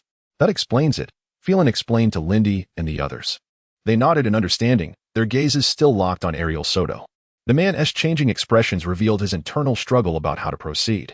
After a moment of contemplation, he lifted the carriage curtain and spoke to the man in black. What did he say? Lindy inquired anxiously. After another 10 minutes, the carriage bearing Ariel Soto halted on a deserted, abandoned street. Ariel lifted the curtain and communicated something to the man in black, who then bent down to enter the carriage. Puff! As the man in black entered the carriage, Ariel Soto swiftly covered his mouth with one hand while plunging a dagger into his chest with the other. Blood spurted forth, and though the sound was inaudible, one could vividly imagine the gruesome sound of a heart being pierced. The man in black struggled momentarily before collapsing, lifeless. Ariel Soto then placed the body down and wiped the blood from the dagger in his hands. After muttering a phrase, he exited the carriage. Do not blame me. It is merely unfortunate that you exposed yourself to me, he had said. Julie quickly translated Ariel Soto's words through lip reading. The 4 members of the Feilin group dismounted the carriage, pursuing the silhouette of Ariel Soto. Ariel Soto emerged from the carriage and swiftly departed the desolate street, keeping his head low to evade the pedestrians, eventually entering an old street and stepping into a modest apartment. This appeared to be one of his hiding places, previously undiscovered during their search. The door was locked, indicating that he was no longer present. The 4 members of Feilin felt a surge of hope, believing they had located Ariel Soto's refuge. However, their excitement was short-lived as they discovered the door was locked from the outside, and there was no one inside. Ivy, break the lock, Lindy instructed Ivy, who nodded slightly. The cross-shaped gemstone on Ivy's ring gleamed with golden light. With this dazzling brilliance, a radiant cross sword materialized. With a crisp snap, the iron lock was severed and fell to the ground. The 4 began to scour the room for clues related to the devouring tooth. However, aside from some clothing and basic necessities, there were no leads to be found. What did she say? Lindy inquired hastily, her instincts telling her that Ariel's words were of utmost significance. He said that only by seeking refuge with an adult could one evade the scrutiny of the Safety Bureau. She replied, could the adult he mentioned refer to Minaval, whom we spoke of earlier? Ivy asked, furrowing her brow. It is uncertain. He merely referred to an adult without specifying who it was. Julie shook her head.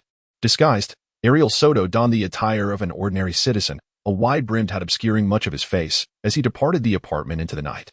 The 4 hastily followed.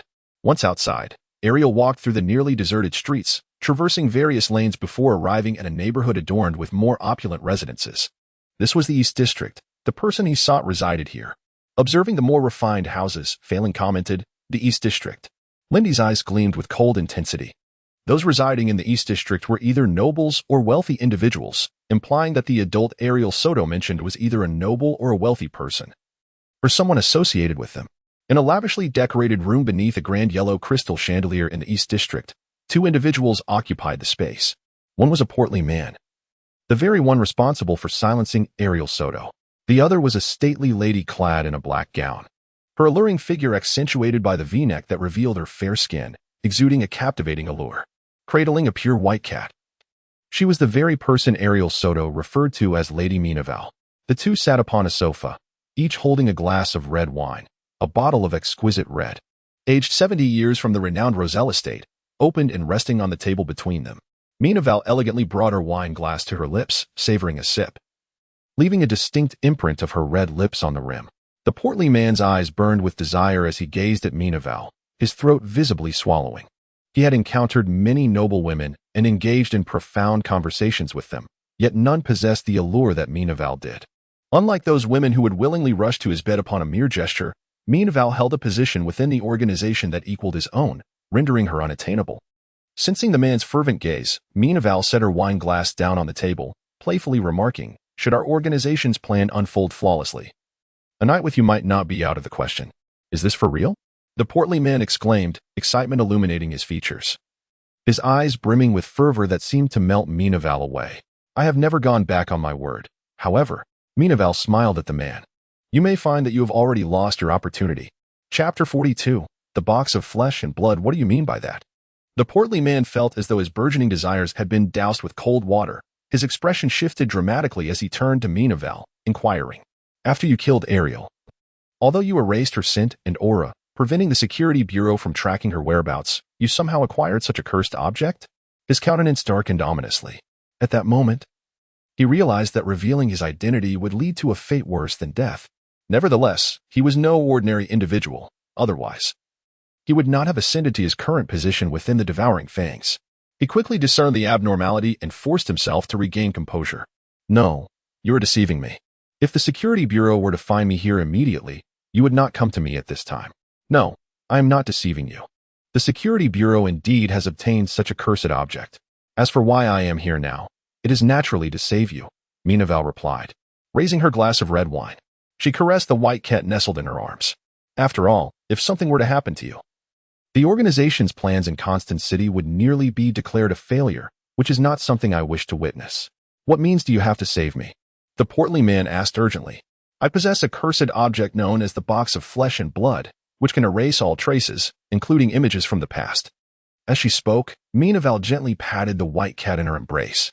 The feline leapt from her arms, visibly expanding in size within a brief span, transforming into a creature nearly 6 feet tall. It bore a human body with a cat's head and paws resembling those of a cat.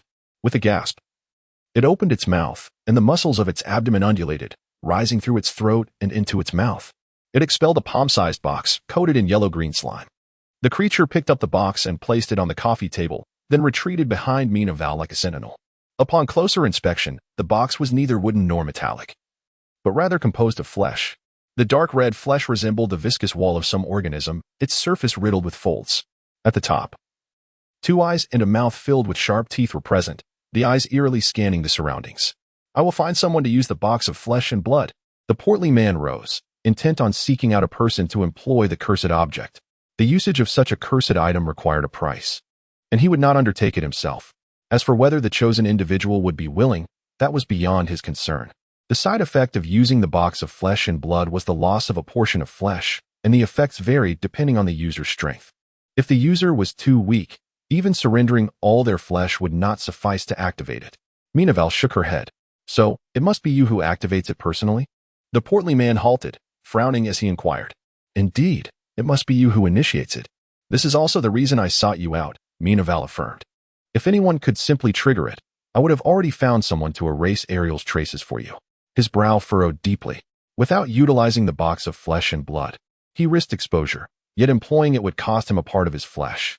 After mere seconds of contemplation, he made a decision. How do I use the box of flesh and blood? Simply reach your hand into the mouth of the box, Minaval replied, sipping her red wine. Approaching the coffee table, the portly man extended his left hand toward the box of flesh and blood. As if sensing his intent, the box opened its mouth filled with jagged teeth. With a sudden crunch, a portion of his hand was severed by the box. After chewing briefly, it swallowed the morsel, its eyes swirling in apparent satisfaction. An invisible wave radiated outward, permeating the villa and extending further afield. With this wave, all traces of Ariel Soto vanished, including her past images and the body buried by the portly man. This was no mere erasure of traces. It was akin to evaporating a person from existence. What if it were a living individual? Clearly, the box of flesh and blood was a highly potent cursed object, its effects surpassing mere trace removal. Minaval glanced at the portly man, now pale from the loss of half his hand, and gestured to the creature with the cat's head and human body. It approached the table, seized the box of flesh and blood, and swallowed it whole. It then quickly shrank back into a snow-white cat, leaping into Minaval's embrace. Then I shall take my leave. Minaval stood, donning the black fur coat draped over the rack. After bidding farewell to the portly man, she turned and exited, soon boarding a carriage that departed the villa. Inside the carriage, Minaval's expression turned disdainful. Utterly useless, I must clean up after you. After lying low for over a decade. This is the organization's first operation in years, and it cannot fail. Ariel Soto was unaware of her whereabouts, but she was not concerned about the Security Bureau discovering her, as she had always used a pseudonym. On a street in the Eastern District, the 4 from Feilin were closely following the image of Ariel Soto, drawing nearer to the villa where the portly man resided. Suddenly, the image of Ariel Soto shattered like a bubble and vanished before their eyes. Julie quickly turned to Feilin. What just happened? Feilin shook his head in confusion. He could sense that the clock of the past was still in motion, and remnants of the past lingered around them. Yet Ariel Soto's image had completely disappeared. How could Ariel Soto simply vanish? Feilin queried, bewildered. It seems the other party has detected our pursuit and, through some means, erased Ariel Soto's traces from the past, Lindy speculated, gazing at the lingering images of Ariel Soto around them. What should we do now? Feilin asked. It seems we must cease our pursuit here, Lindy replied with a hint of regret. We were so close to capturing a cultist even more formidable than Ariel Soto. Yet the moment we were about to succeed, they sensed us. Julie's face reflected her disappointment. This indicates that the adversary is not to be trifled with. They must hold a high rank within the devouring fangs. Yet, we have not returned empty-handed. We have discovered the name Minaval, which can serve as a lead for our investigation, Lindy noted. I worry that this might be a pseudonym or that the individual uses another name in public. Julie expressed her concern. Regardless of whether it is a pseudonym, it is still a crucial lead that warrants investigation. Moreover, we should be close to the location where this high-ranking cultist is hiding. We can define a certain radius around here and conduct a thorough investigation of the nobles and wealthy merchants within that area. Having spoken, Lindy turned to Feilin. Feilin, you may conclude the use of the clock of the past. Understood, Feilin affirmed, ceasing the activation of the clock of the past. As the usage of the yesterday clock came to an end, its hands began to spin rapidly in a clockwise direction. The surrounding scenery underwent a transformation. This time, it was not a reversal, but rather a swift advance. Pedestrians, carriages, all moving entities traversed in a fast-forward manner. Do you sense any anomalies in your memory? Lindy promptly inquired of Feilin, who had just concluded using the yesterday clock. Julie and Ivy also turned their gaze towards Feilin. No, I don't feel anything unusual. Feilin replied after a moment of reflection, shaking his head, having utilized the yesterday clock for no more than 2 hours. And after the diminishment of the 3 rings eye of appraisal, he had only randomly lost just under 4 minutes of time. Losing such a trivial amount of memory had negligible effects on him. That's a relief, Lindy sighed, though she was somewhat apprehensive despite the past user's experiences indicating no adverse effects. Thankfully, like previous users, Feilin did not exhibit any memory anomalies. Everyone was tired after the day's exertions, and they planned to rest for half a day tomorrow before resuming work in the afternoon.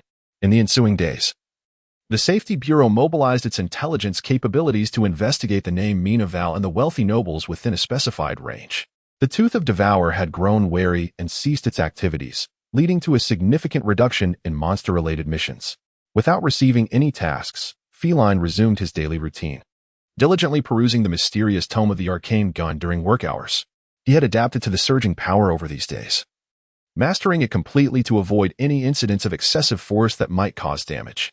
Half a month later, he realized this was the methodology for advancing from the 2nd tier to the 3rd tier. Gently closing the tome, which comprised hundreds of pages, Feilin finally completed his study of the arcane gun as 1st to 3rd tier techniques, acquiring the entire methodology for the 2nd to 3rd tier advancement. To ascend from the 2nd to the 3rd tier, mastery of the armor-piercing property was essential, which involved imbuing the bullets with the capability of penetrating armor. The method entailed etching a ritual pattern embodying the armor-piercing attribute onto the surface of the bullets condensed with arcane power. Upon firing, the ritual pattern would activate, transforming the mysterious energy constituting the bullet, granting it the effect of armor-piercing ammunition. The disparity in power between bullets infused with the armor-piercing attribute and ordinary ones could reach a staggering factor of 10, as described in the tome. A bullet inscribed with the armor-piercing ritual pattern would possess a force several times that of a regular arcane bullet. This enhancement was attributable to the improved efficiency of utilizing the mysterious energy afforded by the ritual pattern. A bullet lacking the armor-piercing pattern was akin to wielding mysterious energy as a mere stone to strike an opponent, while one inscribed with the pattern was comparable to transforming that energy into gunpowder. The difference between a stone and gunpowder naturally resulted in a vast disparity in potency. Given the complexity of the armor-piercing ritual pattern, it would not be an easy task for someone without a photographic memory to inscribe it onto the arcane bullets. Having completed the study of the tome, Feilin recognized the challenges inherent in advancing from the 2nd to the 3rd tier. To inscribe the armor-piercing ritual pattern onto the arcane bullets, he would need to memorize it fully and to a profound degree. The pattern comprised numerous intricate lines and designs, far more complex than those of the arcane gun's awakening ritual. The difficulty of committing it to memory was immense. Merely memorizing it would require an extensive amount of time. Furthermore, to effectively employ it in combat, he must be able to inscribe it instantaneously. The mysterious energy within the arcane gun existed in a condensed state, only separating to form arcane bullets during usage. This reality necessitated that he could not pre-etch the armor-piercing ritual pattern onto the bullets, but rather create it on the spot during battle. In the heat of combat, circumstances could change in an instant, making it impractical to slowly inscribe the armor-piercing pattern. At the very least, he would need to complete the engraving in 1 or 2 seconds. Otherwise, should the pattern remain unfinished, an enemy or their extraordinary abilities could close in on him. If he were to proceed with a methodical study, it could take a year or more before he could apply it in a real-world scenario. Fortunately, possessing a panel offered him a shortcut. Feilin exhaled deeply, summoning his panel. Name: Feilin Eye of Appraisal. 3rd ring, upgradable, arcane gun. 2nd ring, upgradable, autopsy. Master level, non-upgradable, mystery points. 10. 7. He glanced at the arcane gun section, which had indeed transformed into an upgradable status. After reviewing the section on advancing the arcane gun from the 2nd to the 3rd tier in the mysterious tome, he had grasped the methodology for this elevation. The arcane gun had changed from non-upgradable to upgradable. He felt fortunate to possess the panel and this almost cheat-like ability. Otherwise, not only would he have struggled to attract the attention of the Safety Bureau as a high-caliber talent, but even joining a mysterious organization would have been beyond his reach. He would have remained like Detective Coffee Cologne, yearning for the enigmatic world but unable to breach that threshold and engage with the arcane. The upgrade would create a stir. So he decided to wait until after work to enhance the arcane gun. Upon returning home, he locked the door and settled onto the sofa in the living room. After taking several deep breaths to calm his mind, he summoned the panel and selected the arcane gun section for an upgrade. With a swift motion, as he chose to upgrade the arcane gun section, his mystery points decreased by 4, reducing to 7 points. And the designation of the arcane gun changed from second ring to third ring. A torrent of memories surged into his mind like a tidal wave. Chapter 43. The Book of Records memory manifests him as a figure, inscribing the armor-piercing ritual pattern upon the surface of the mystical power bullet with an enigmatic force. Within this recollection, he first dedicated considerable time to memorizing the armor-piercing ritual pattern. Subsequently, he devoted extensive hours, repeatedly engraving the pattern onto the bullet's surface. Throughout this process, his speed in inscribing the pattern increased significantly. Initially, he faced failure consistently. Although he had thoroughly memorized the armor-piercing ritual pattern, memorization did not guarantee flawless inscription. This is akin to individuals who can recite mathematical formulas flawlessly yet still err in calculations. Eventually, he mastered the complete inscribing of the pattern, though it took him over 10 minutes each time, an obviously inadequate duration. Progressively, he refined his technique to achieve completion within a minute, still insufficient, yet markedly improved. Ultimately, he reached a remarkable proficiency, managing to inscribe the armor-piercing ritual pattern in just 1 or 2 seconds. While not as instantaneous as the mystical power bullet's mere thought manifestation, this speed was sufficient for combat applications, as a multitude of memories flooded through Feilin's mind. The silver tattoo of a handgun on the back of his left hand became fervently warm. Accompanied by this heat, the mystical gun manifested from the tattoo, appearing to float weightlessly, suspended above the back of his hand. It began to autonomously absorb his memories, or perhaps insights related to inscribing the armor-piercing ritual pattern onto the mystical power bullet. This understanding served as nourishment, essential for the evolution of the mystical gun. Not only the mystical gun, but nearly all arcane arts thrive on insights as their sustenance for enhancement. Such a requirement evidently demands an exceptionally high level of innate talent. This is precisely why various mystical organizations, including the Security Bureaus, seek to recruit individuals with extraordinary talent who have attained mastery in specific domains, rather than ordinary individuals. With the absorption of memory, the silver body of the mystical gun transformed, turning a fiery red. An intricate pattern began to emerge on the left side of its handle, as if a heated chisel were etching into the molten surface of the metal. After a considerable time, the design crystallized into the unmistakable armor-piercing ritual pattern. Having absorbed his memories of inscribing the pattern onto the mystical power bullet, the mystical gun inscribed this very design onto itself. At this point, the transformation concluded, and the mystical gun reverted to its silver hue. With a searing pain, the revolver embedded itself into the tattoo on the back of his left hand. The tattoo morphed, revealing the armor-piercing ritual pattern at the grip's location. Alongside this transformation, a wave of heat surged through the tattoo, coursing through his left hand and radiating throughout his entire body. Under this intense warmth, his already formidable physical attributes, speed, strength, reflexes, experienced further enhancement. Prior to this, he had surpassed even the most elite soldiers. Now, he could scarcely gauge his own capabilities. He speculated that his physical prowess might now allow him to contend with monstrous beings like the Eyeless Woman. It was time to acquire some combat skills, he mused. Although he possessed formidable physical attributes, his lack of martial proficiency prevented him from fully realizing their potential. To harness his current physical prowess effectively, learning combat techniques and honing them to mastery was the ideal course of action. Mastering such techniques would enable him to unleash the true destructive capacity of his formidable physique. With his physical attributes combined with master-level combat skills, it would be akin to wielding a third arcane art. Moreover, this third arcane art would evolve alongside the advancements of the mystical gun and the Eye of Appraisal without requiring the expenditure of mystical points. After all, each enhancement of the mystical gun and the Eye of Appraisal would inherently fortify his body. Feilin summoned the mystical gun. which emerged from the tattoo on the back of his left hand, grasped firmly in his right hand. Upon contact, he sensed the vast reservoir of mystical power contained within the gun. Compared to the second ring, the mystical power had multiplied severalfold. If the power contained in the second ring could produce around 30 mystical power bullets, the current power could generate approximately 100.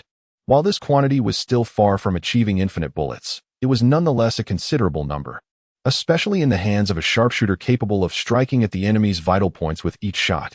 In his previous battles, the most perilous encounters had been against the injured werewolf creatures. Even during these confrontations, he expended only a handful of bullets. One can only imagine how durable the bullets must be in the hands of such a marksman. Mystical power bullets, armor-piercing ritual patterns. Feilin endeavored to create a mystical power bullet, inscribing the armor-piercing ritual pattern upon it. In just under 2 seconds, the entire process was completed. A mystical power bullet, adorned with the armor-piercing ritual pattern, appeared within the mystical gun. According to the book's description, bullets inscribed with the armor-piercing ritual pattern had the potential to amplify their power by over 10-fold. Feilin's finger hovered lightly over the trigger, tempted to pull it and witness the destructive capability of the bullet inscribed with the armor-piercing ritual pattern. However, he refrained, knowing that such an action would undoubtedly breach the walls of the building, potentially affecting nearby structures and individuals. Even the Security Bureau's shooting range was no longer suitable for such tests. While the innermost wall of the shooting range was reinforced with a thick steel plate designed to stop bullets, it was primarily meant for conventional ammunition. The prospect of intercepting a mystical power bullet was already tenuous, and the enhanced power of a bullet inscribed with the armor-piercing ritual pattern would assuredly pierce through the steel, causing collateral damage. It seemed he would have to seek an opportunity outside the city for testing. The following day, Feilin arrived at the Security Bureau. He found himself devoid of reading material. Sitting on the sofa, he realized that he had exhausted his supply of mystical gun texts, having completed the manuals from the first to the third ring. As for requesting additional texts from the Security Bureau regarding the mystical gun's subsequent techniques, he would need to report that the mystical gun had achieved the third ring. However, he did not plan to do so hastily. Having ascended from the second to the third ring in less than a month, an even shorter duration than his transition from the first to the second ring, he feared that reporting this too soon might draw undue attention from the Bureau. To avoid raising any suspicions, it would be prudent to wait until a slightly longer period had elapsed since his last report. As a result, he found himself with no books to occupy his time. This presented the perfect opportunity to seek out literature related to the mystical arts, particularly those concerning arcane techniques. But which books would be most fitting? With this thought in mind, Feilin glanced toward the other occupant of the rest area, Ivy. Today, she donned a long, pale white dress with long sleeves. Her blue hair cascaded gracefully over her shoulders, and she sat with perfect posture, her back straight. In her slender, fair hands, she held a book, her eyes focused intently on its pages, graceful and intellectual. Upon encountering such a person, he could not help but think of this phrase. "Miss Ivy, may I trouble you for a moment?" He hesitated before speaking. "What is it?" Upon hearing Feilin's voice, Ivy set aside her book, lifted her gaze towards him, and coldly inquired, "I wish to borrow a book on various arcane arts from the library. Might you recommend one, Miss Ivy?" Feilin replied, rather than searching for it himself. Seeking the counsel of someone as experienced as Ivy was undoubtedly the wisest choice. However, he was uncertain whether Ivy would offer her assistance.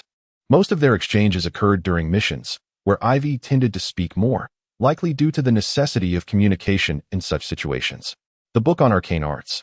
"You may borrow the arcane arts." "Thank you."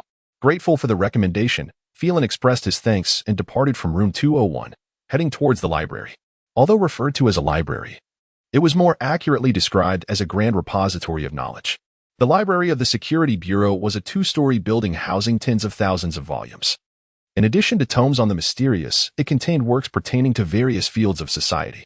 The arcane arts originated from ordinary professions, maintaining a close connection with them. Thus, literature related to these professions could occasionally inspire practitioners of the arcane.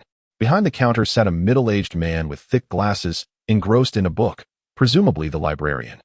Feilin had seen this man in the dining hall, yet they had never exchanged greetings. The dining hall was exclusive to practitioners of the arcane, while ordinary employees of the Security Bureau dined elsewhere, in somewhat lesser surroundings. The fact that this middle-aged man frequented such a place indicated that he was indeed a practitioner. Yet, Feilin wondered why someone with such qualifications would serve as a librarian. I would like to borrow the arcane arts. Feilin approached the middle-aged man. The second room on the second floor, third row of bookshelves, the 32nd book from the left on the top shelf, the man replied, glancing up at Feilin. Thank you. Feilin expressed his gratitude. With tens of thousands of books in the library, he merely sought the general location of the arcane arts, and he was astonished by the librarian's precise directions.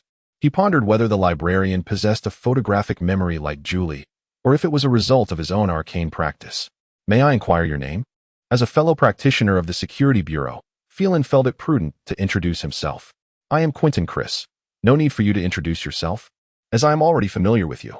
You are Feilin Socks, recruited by the Security Bureau under exceptional standards. In just over a month, you have elevated the mystical gun from the first to the second tier. Very few in the Bureau are unaware of your prowess, Quentin Chris stated. Feilin was not surprised by his growing recognition within the Bureau, as he often felt the weight of many gazes upon him. This was still in the absence of public knowledge regarding his second arcane art. Should it be revealed, his notoriety would likely increase further. He voiced his curiosity. Do you possess a photographic memory? How else could you possibly know the exact location of a particular book in the library? Not at all. Within the entire Constant City Security Bureau, only Julie possesses such a gift, Quentin Chris replied, shaking his head. I am able to remember the precise location of each book because my arcane art is the Book of Records, which allows me to document pertinent information for immediate retrieval. I see. Feilin was enlightened, realizing such an arcane art existed. The acquisition of a lawyer's license demands the memorization of numerous legal statutes. Should this man participate in the bar exam, he would undoubtedly excel. However, as he was already a practitioner, there was no need for him to pursue a lawyer's license. For unless one were an elite attorney, their earning potential would pale in comparison to that of a practitioner. Then I shall not disturb you further. With his questions resolved, Feilin nodded to Quentin Chris and ascended to the second floor of the library. Having been part of the Security Bureau for over a decade, he had encountered several exceptional talents. Some had risen rapidly, becoming the face of the Bureau, like Deputy Director Lindy. Others had encountered misfortune, their names reduced to cold entries in the archives. He wondered how Quentin Chris's journey would ultimately unfold. Upon reaching the second-floor reading room, he indeed found the arcane arts in the second room, third row of bookshelves, the 32nd book from the left on the top shelf. Holding the book, he returned to the counter to register his borrow. I have already pre-registered it. You may take it. Quentin Chris waved his hand dismissively. Very well. Feilin nodded and exited the library. Taking a seat on the sofa, he opened the book on arcane arts. The text detailed how arcane arts invoke the mysterious, transforming ordinary professions into extraordinary ones, with origins that are now lost to history, the earliest references dating back to the era preceding the Empire of Night. Chapter 44. The Three Immutable Laws of Extraordinary Power Before the Empire of Night. The Empire of Night, which reigned over the vast territories of what are now the three great kingdoms for thousands of years, existed a millennium ago. However, it is speculated that prior to the Empire of Night, there may have been an expansive empire that revered dragons, constructed atop the ruins of this earlier civilization. The scarcity of remnants from this ancient empire could be attributed to the vast passage of time, which has eroded much of its trace. Alternatively, it is possible that the Empire of Night, after its establishment, deliberately obliterated any evidence of the previous empire's existence for undisclosed reasons. Could the arcane arts have been birthed from the dragon-worshipping empire, which a handful of historians refer to as the Dragon Empire? Feilin could not help but ponder. The remnants discovered thus far concerning the Dragon Empire are exceedingly few, and there is no substantial evidence to suggest that these remnants belong to a powerful civilization. Most historians assert that the Dragon Empire was merely a figment of imagination, arguing that humanity existed in tribal societies prior to the rise of the Empire of Night, with the remnants being remnants of a tribal civilization that preceded it. Only a minority of historians maintain that an empire such as the Dragon Empire indeed existed before the Empire of Night. Feilin himself leaned towards the belief in the existence of the Dragon Empire, as the remnants uncovered exhibit an extraordinarily high level of craftsmanship that could not have originated from a mere tribal culture. Feilin continued to read. There are countless types of arcane arts, with hundreds existing to date, yet this is not the limit of their potential.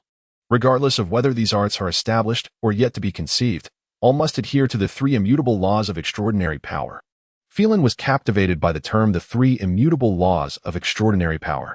Fueled by intense curiosity, he meticulously examined the explanations provided in the text regarding these laws. After poring over dozens of pages, he finally grasped the essence of the three immutable laws. The origins of these laws remain shrouded in mystery. Yet they hold immense significance for the realm of the arcane. Their guiding significance parallels that of Newton's three laws of motion in the field of physics. These laws are not only applicable to arcane arts, but also extend to dark sorcery, alchemical creations, cursed objects, and even the peculiarities that encompass but are not limited to monsters. The first law states that extraordinary powers mutually restrain one another. There exists no absolute invincibility among them. This principle dictates that every form of extraordinary power must be countered by another, or even several others. The plethora of extraordinary powers, encompassing arcane arts, dark sorcery, alchemical items, cursed objects, and peculiarities, creates a vast array of possibilities, with new forms of power occasionally emerging. Nevertheless, whether existing or yet undiscovered, all extraordinary powers must abide by this first law. For instance, the arcane lance that Feilin practices possesses formidable physical destructive capability, ranking among the top 10 within contemporary arcane arts. Yet, this potent force is susceptible to ethereal entities like ghosts, which lack a physical form. His pursuit of the second arcane art, the Eye of Appraisal, aimed to mitigate the side effects of cursed items, thus compensating for this vulnerability. Since extraordinary powers are inherently interdependent, the notion of an absolute invincible ability is rendered impossible. Even if certain powers appear insurmountable, there must exist a countering force, or it is simply yet to be discovered. The second law asserts that extraordinary powers are indestructible, they never perish. The essence of extraordinary power does not dissipate upon the death of its wielder, but rather disperses and transfers. Primarily, this dispersal occurs with occasional transfer. When such transfer happens, it may lead to the contamination of mysterious materials and cursed objects. The extraordinary powers Feilin encountered in his tenure with the Security Bureau, after slaying several monsters, merely dispersed upon their demise, failing to produce any contaminated materials or cursed items. Extraordinary power resembles a substance that, for various reasons, is absorbed into humans, peculiarities, cursed objects, and alchemical creations. Upon the death of beings and peculiarities, or the destruction of cursed objects and alchemical creations, dispersal and transfer ensue. The third law posits that extraordinary power remains constant. Its total quantity never changes. Not only does extraordinary power not perish, but it also does not increase, resulting in a perpetual equilibrium of its totality. Based on this premise, great arcane masters have proposed two hypotheses. The first hypothesis suggests that when an individual with extraordinary abilities and a peculiar entity reach the limit of capacity for extraordinary power, no new individuals or entities will emerge, as there is no remaining capacity. The second hypothesis posits that if a being masters all extraordinary power within a specific domain, no new individuals or entities will arise within that domain. These hypotheses have yet to be substantiated and remain challenging to validate. However, there exists a mysterious phenomenon that serves as partial evidence. Regardless of whether human or peculiar, the highest level of singular extraordinary power can only reach the 12th ring, never surpassing to the 13th. To transcend the 12th ring, one must incorporate a second form of extraordinary power, yet this incorporation does not constitute a true 13th ring. This 13th ring likely symbolizes the entirety of extraordinary power within a given domain. However, monopolizing all extraordinary power within a domain is evidently impossible, as there will inevitably be others who possess such power, rendering the achievement of the 13th ring perpetually elusive. Might I, through the aid of the panel, attain this unprecedented 13th ring, one that no other individual or entity has ever reached? Feilin mused. Under normal circumstances, achieving the 13th ring would be inconceivable. However, as one endowed with a panel, he is no longer in a typical situation. In this extraordinary state, could he possibly achieve the unparalleled 13th ring? Certainly. The pursuit of the 13th ring entails a significant challenge, the absence of a training method to transition from the 12th to the 13th ring. He himself is not the type inclined towards research, making it improbable for him to independently deduce a method for this transition. Whether the panel will eventually reveal a training method for this progression remains uncertain. Nevertheless, some arcane arts possess particularly unique training methods, potentially applicable in advancing from the 12th to the 13th ring. For instance, the training method for the Eye of Appraisal may well be transferable to this advancement. In such circumstances, could he leverage the panel to reach the 13th ring? Only time will unveil the answer. Feilin shook his head. For now, he is merely a third-ring arcane practitioner. The 13th ring, situated far beyond the 12th, remains an unnecessary consideration. After absorbing the 3 immutable laws of extraordinary power, Feilin felt a profound resonance within him and pondered for a considerable while before continuing his exploration. The essence of arcane arts lies in invoking the mysterious to transform extraordinary power into arcane organs, using these organs in conjunction with corresponding insights to amplify extraordinary power.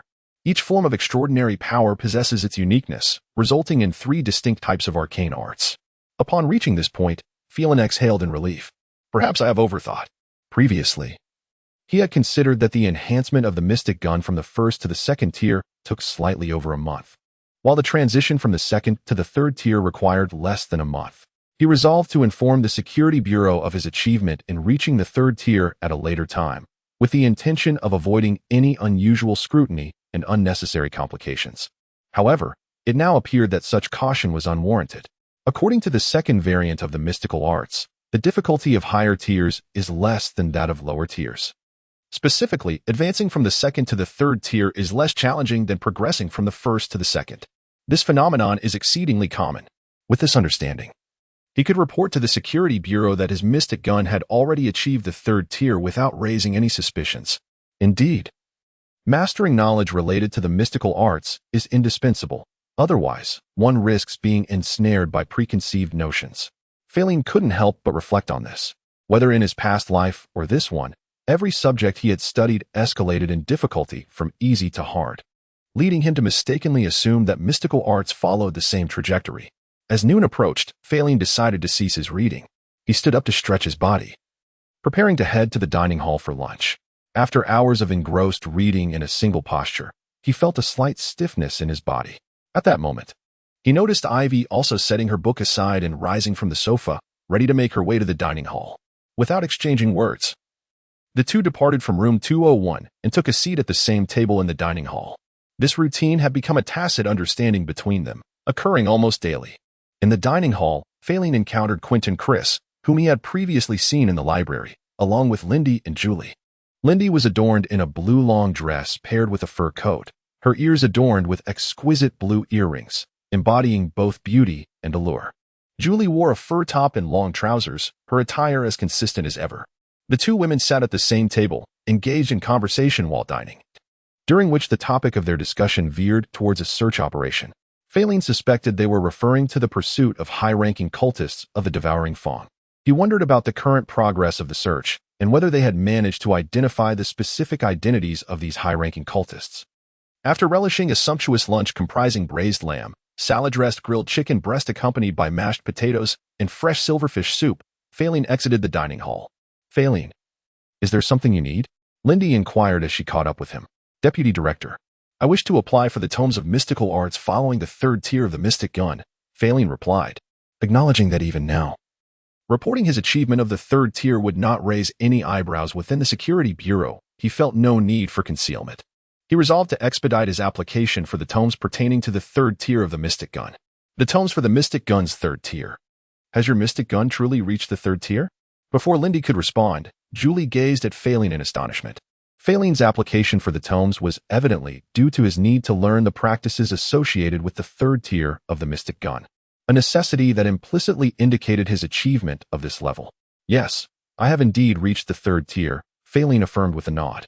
To advance from the second to the third tier in less than a month, impressive indeed.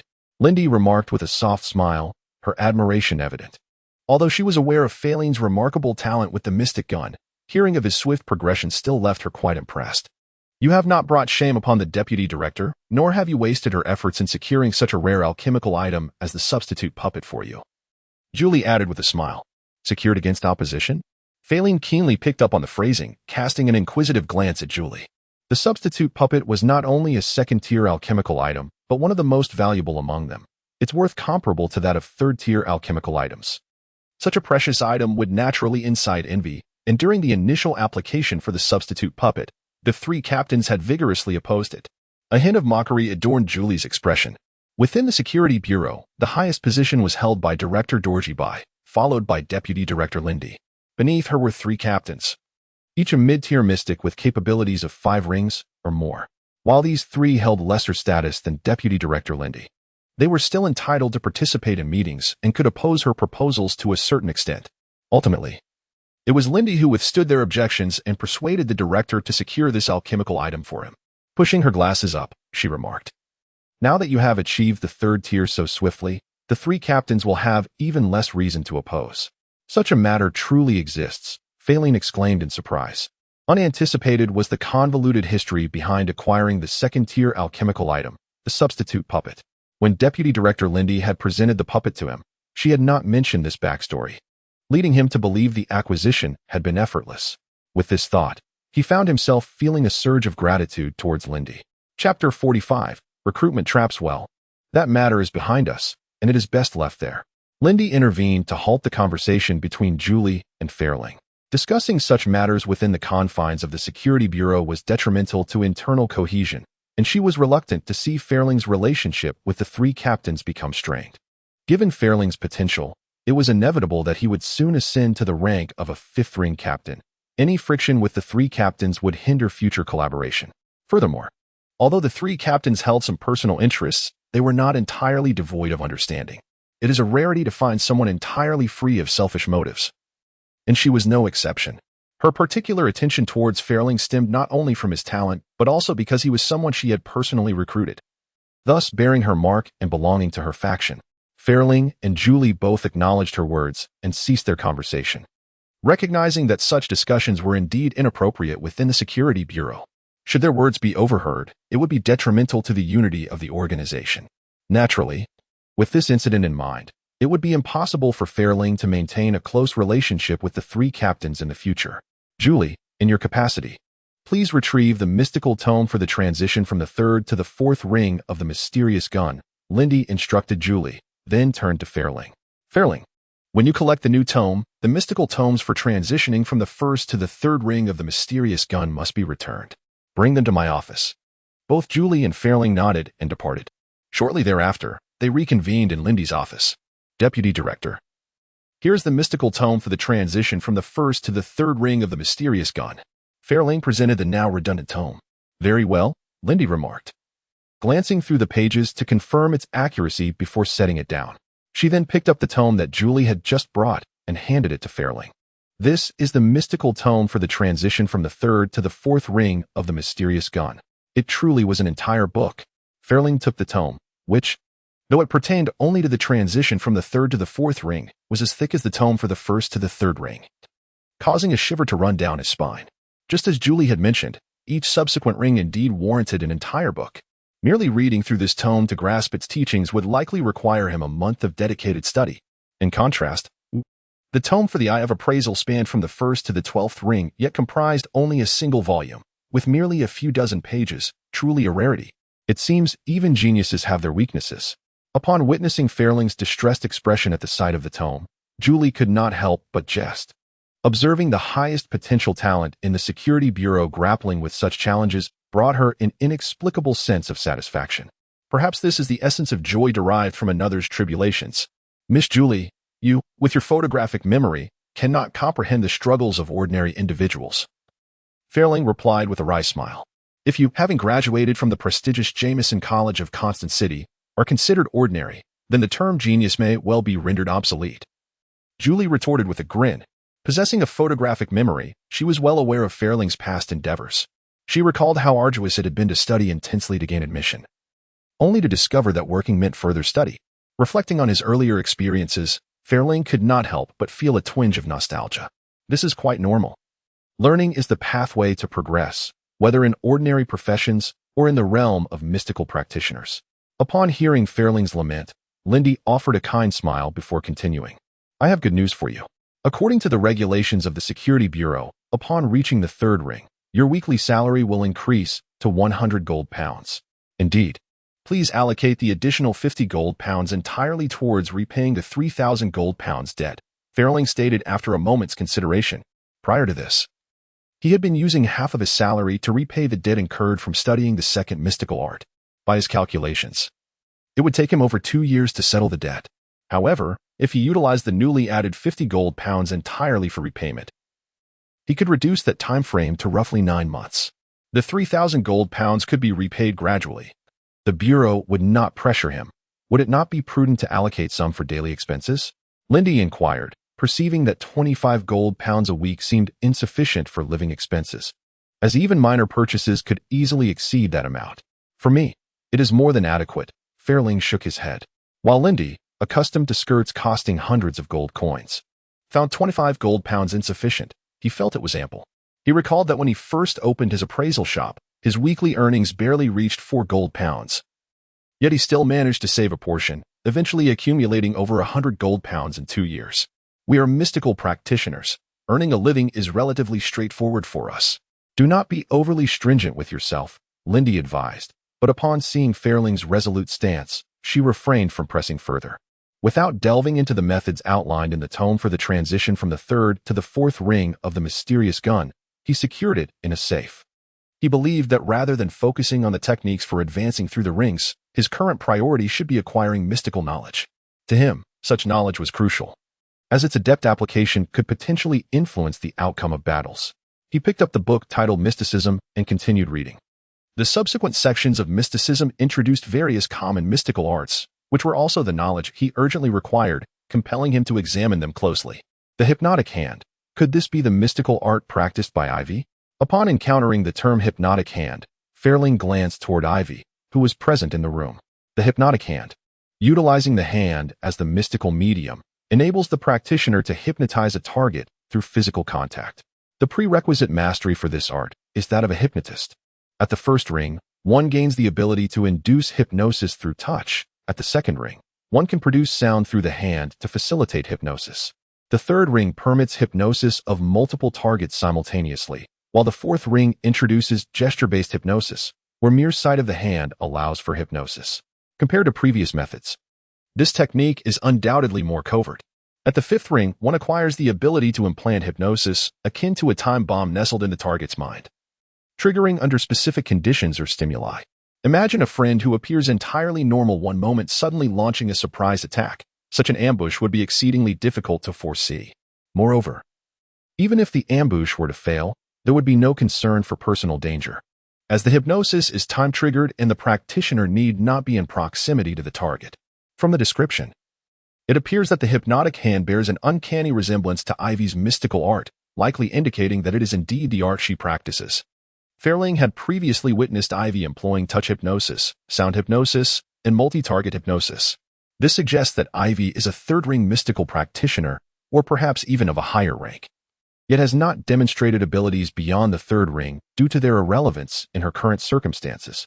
Continuing to peruse the text, he became acquainted with a variety of common mystical arts. Although the book's brevity in detailing various techniques stemmed from the need for confidentiality regarding mystical practices, it nonetheless provided him with sufficient insight to recognize these arts should he encounter corresponding practitioners in the future. The spatial labyrinth, an arcane art of the cosmos, is capable of creating a maze-like environment to ensnare foes. The prerequisite for mastering this technique is the remarkable ability of photographic memory. Is this indeed the secret art practiced by Julie? Feilin gazed at the introduction to the arcane spatial labyrinth. With Julie possessing the gift of perfect recall, it follows that her studied art must certainly be this spatial labyrinth. However, he was intrigued by the connection between the ability of perfect recall and the spatial labyrinth. Why is this prerequisite not another profession? Ah, so that is the reason. After perusing the details regarding the arcane spatial labyrinth, Feilin finally comprehended why the prerequisite is the ability of photographic memory. The arcane spatial labyrinth is an extraordinarily unique art, not merely because it pertains to spatial magic, but due to its elusive arcane organ. Typically, the organs of arcane arts are visible. However, the organ of the spatial labyrinth remains unseen. It exists within the realm of the soul's imagination, a phantasmagorical maze constructed from thought. To create such a labyrinth, one must possess intimate knowledge of every brick and tile. Furthermore, to expand this labyrinth, one must also be intimately familiar with the minutiae of its construction, crafting it into reality, whether in its initial creation or subsequent expansion. An astonishing memory capacity is imperative. The ability of perfect recall is essential. This is the reason why this arcane art necessitates photographic memory as a prerequisite. In its early stages, this art may lack offensive capability, yet as long as it does not encounter a counteracting extraordinary force or a being of significantly superior rank, it can secure an invulnerable position through its ability to ensnare foes. Feilin could not help but reflect on the events that transpired on the day Lindy came to recruit him. Aside from the Safety Bureau, other mysterious organizations had sent representatives. Yet they all arrived belatedly, only appearing after he had reached an agreement with the Safety Bureau. In hindsight, these individuals were likely ensnared within Julie's arcane spatial labyrinth, unable to escape until she either dissolved the labyrinth or the time limit expired. If the Eastern District is the enclave of aristocrats and affluent merchants in Constantine City, then the Western District is where the economically disadvantaged reside. Rat Street, even within the Western District of Constantine, can be deemed a filthy and dilapidated thoroughfare. The ground is littered with cracked, dark stones, surrounded by walls adorned with graffiti, and heaps of trash exude a foul stench, with rats occasionally scurrying across the street in broad daylight. Many of the residents here lack stable employment and consistent income. Bang, bang, bang. A gaunt man clad in tattered cotton clothing rapped on a door with frostbitten hands. After a moment, the door swung open, revealing a robust man who inquired, "What brings you here? I heard that there are jobs available here. Come in." The robust man glanced around before sizing up the gaunt figure, then spoke. The gaunt man followed him into a room furnished with an old sofa, where two young men and a middle-aged man sat. The robust man addressed the middle-aged man, saying, "He is here seeking employment. I am currently hiring miners. There are several positions available, and the weekly pay is as high as 10 shillings. The middle-aged man, clad in black, cast a fleeting glance at the gaunt man and remarked. The gaunt man's expression turned hesitant. His urgency in seeking work stemmed from the dire financial straits at home, where his wife and child were on the brink of starvation. Naturally, I understand that your need for money is pressing, so I shall allow you to withdraw a year's salary in advance, which amounts to 25 gold pounds. The middle-aged man offered. Withdraw a year's salary in advance. The gaunt man's face lit up with surprise. With the 25 gold pounds, his family would not go hungry, and their living situation for the next year would be secure. He quickly replied, "I accept." "Excellent." A smile spread across the middle-aged man's face. Another hire secured.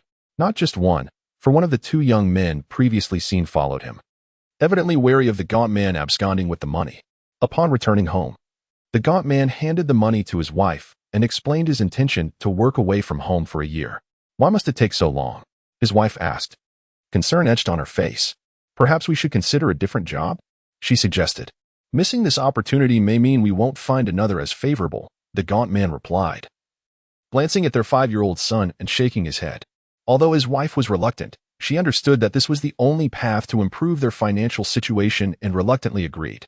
That night, a creature, possessing a human body and the head of a wolf, with sharp claws on its hands and feet, gently pushed open the door and stood before the sleeping figures.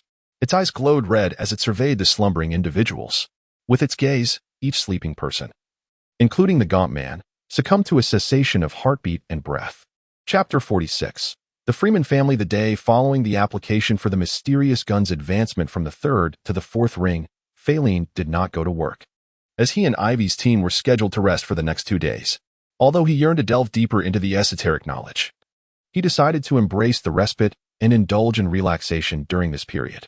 In the morning, he purchased some pastries from Happiness House and made his way to his sister's residence.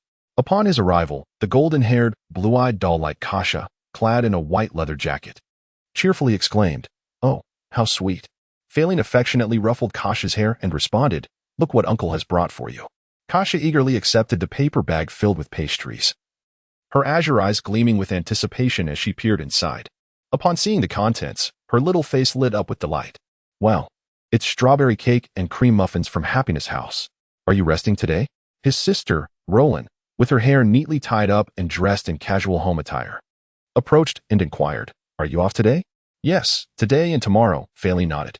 "Your current job not only offers a generous salary but also provides 2 days off each week. You must take your responsibilities seriously and avoid any mistakes that could jeopardize your position," Roland advised earnestly. "Rest assured, I won't let that happen," Feilin replied with a smile. Given his displayed talents, he knew that unless he committed a grave error, the Bureau of Safety would not dismiss him.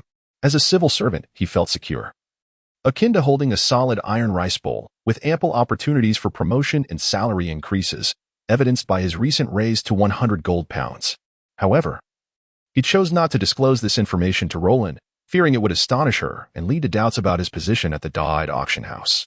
After all, Even as the head of appraisals, such a high salary seemed implausible. Don't take it lightly. A friend of your brother-in-law, whom you've met, got dismissed from his job due to a minor error, Roland warned, her expression stern. Yes, I understand. Feilin quickly adopted a humble demeanor. Aware that failing to do so would subject him to a barrage of admonishment from his sister, a lesson he had learned well. That's more like it, Roland acknowledged, satisfied that her words had been heeded.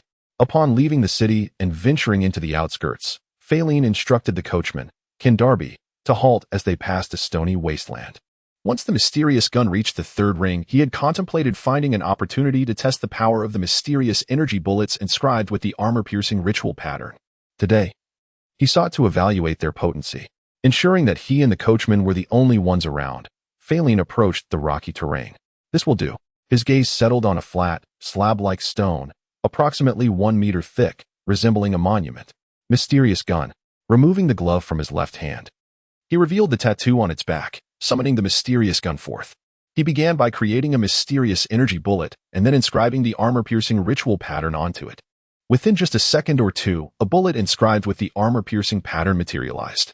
Although invisible to the naked eye, Feilin could sense its presence through his connection with the mysterious gun. Inside, there lay a black bullet, its surface adorned with a purple armor-piercing pattern, resting quietly. Bang! He fired the shot, and the inscribed bullet erupted from the muzzle, striking the stone monument. The purple armor-piercing pattern activated, illuminating with a glow akin to purple fluorescence. With a soft thud, the bullet made contact, instantly piercing a hole through the stone's surface. The bullet traversed the stone as if encountering no resistance, exiting through the other side and embedding itself into a nearby boulder before finally expending its energy and vanishing. Its power was sufficient to penetrate a 1-meter-thick rock. From Feilin's perspective, he could clearly see the monument-like stone punctured with a through-and-through hole. Satisfied, he nodded in approval. Although rock is not as hard as steel, its 1-meter thickness is formidable, and even in his previous life, few firearms could achieve such penetration. The bullet's prowess did not disappoint. It could indeed penetrate a 1-meter-thick rock, comparable to the mightiest sniper rifles of his past life. Feilin could not help but reflect on the Barrett sniper rifle, a weapon that had left a lasting impression on him. To experience its formidable power, he had once invested money into a game, which stood as his sole expenditure in gaming. In his estimation, the mysterious gun, now equipped with armor-piercing bullets, had reached a power level comparable to that of heavy sniper rifles like the Barrett. Bang, bang, bang. He continued to inscribe the armor-piercing pattern, firing one bullet after another. Soon, the stone's surface bore numerous through-and-through holes. Such power. Ken Darby, the coachman, observed with keen interest as Feilin tested his firearm, a rare sight of a mystic practitioner evaluating their craft. Yet, when he witnessed Feilin pierce through a 1-meter-thick rock, his pupils involuntarily contracted. As a veteran, he understood the deadly potential of firearms and recognized the implications of such power. This was a terrifying force capable of easily rending flesh. If it struck a person, they would likely be severed in two. In just 2 months since joining the Bureau of Safety, Feilin had demonstrated such strength, truly deserving of the title of the most gifted individual in the Constant City Bureau of Safety in recent years. Meanwhile, in the security department's conference room, a meeting was underway. Present were the head of the security department, Duff Campbell, alongside 8 sheriff-level officers, including Jemana. I believe this gang poses a significant issue. We should investigate them, Jemana remarked, directing her gaze toward Duff Campbell, who was seated at the head of the table. Duff Campbell, a robust man clad in black gloves, surveyed the other 7 officers before posing the question, "What are your thoughts?" "I see no need for that. This is likely just a mining operation recruiting workers. There is no necessity for an investigation, and we shouldn't waste our resources on it," a man in his 30s with a slight beard, Sheriff Henrik Sharon, countered, drawing from his decade of experience. "I concur. It is indeed unnecessary to expend energy on this matter," another moderately built young man chimed in, Sheriff Carol Kane, who, despite his shorter tenure, had already demonstrated considerable capability in solving various cases. Jemana articulated her reasons for suspicion.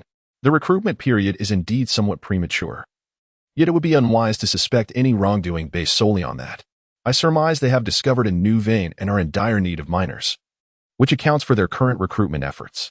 A lean, dark-skinned man remarked. He was Sheriff Scott Cook, an exceptionally skilled fighter and a seasoned officer, also serving as an instructor within the security department. One by one, other sheriffs voiced their opposition. unanimously disagreeing with Jemana's proposal to squander police resources investigating the mining recruitment group. At the head of the table, Duff Campbell made a conclusive statement. I understand. Jemana felt a lingering dissatisfaction, convinced that the group harbored secrets, yet faced with orders from the minister, she had no choice but to comply. As evening descended, within the dining hall of the Freeman Villa, a bright yellow crystal gas lamp hung overhead, illuminating the space. Around a long rectangular table adorned with a white tablecloth, 5 individuals dined, each attended by a maid. Among them was a middle-aged man with blue hair exuding an air of authority. Another was a middle-aged woman, resplendent in a grand red gemstone brooch. A young man, also with blue hair and a composed demeanor, sat at the table, alongside a beautiful young woman with brown hair and jeweled earrings. Lastly, there was a young woman with blue hair, even more captivating than the brown-haired beauty. This was Ivy. The table was laden with exquisite dishes, including golden caviar, duck breast, and pan-seared flounder, all meticulously prepared by the chef. However, the 5 diners exhibited little reaction, as though they had long since become immune to such delicacies. Ivy, how is your progress in your secret arts training? Inquired the authoritative middle-aged man, Wilton Freeman, who held the dual title of mayor of Constant City and a highly esteemed earl in the kingdom. Wiping his mouth with a napkin, he turned his gaze towards Ivy. I have already advanced to a 4th-ring spellcaster within the past 2 weeks. Achieving such a level within less than 8 months of joining the Security Bureau surpasses even the most exceptional talents. Truly, Ivy, your aptitude is remarkable. The composed young man with blue hair, Ivy's elder brother, Oro Freeman, praised her warmly. Indeed, Wilton Freeman nodded in satisfaction. As a prominent earl, he wielded considerable influence in various aspects of the kingdom, yet there remained one domain he could not penetrate, the Security Bureau. Recognizing Ivy's extraordinary talent, he had enrolled her in the Bureau, aspiring for her to ascend to a high-ranking position one day, thus granting him a voice within its ranks. In high spirits, he exclaimed, no need for anything. I desire nothing. Ivy shook her head.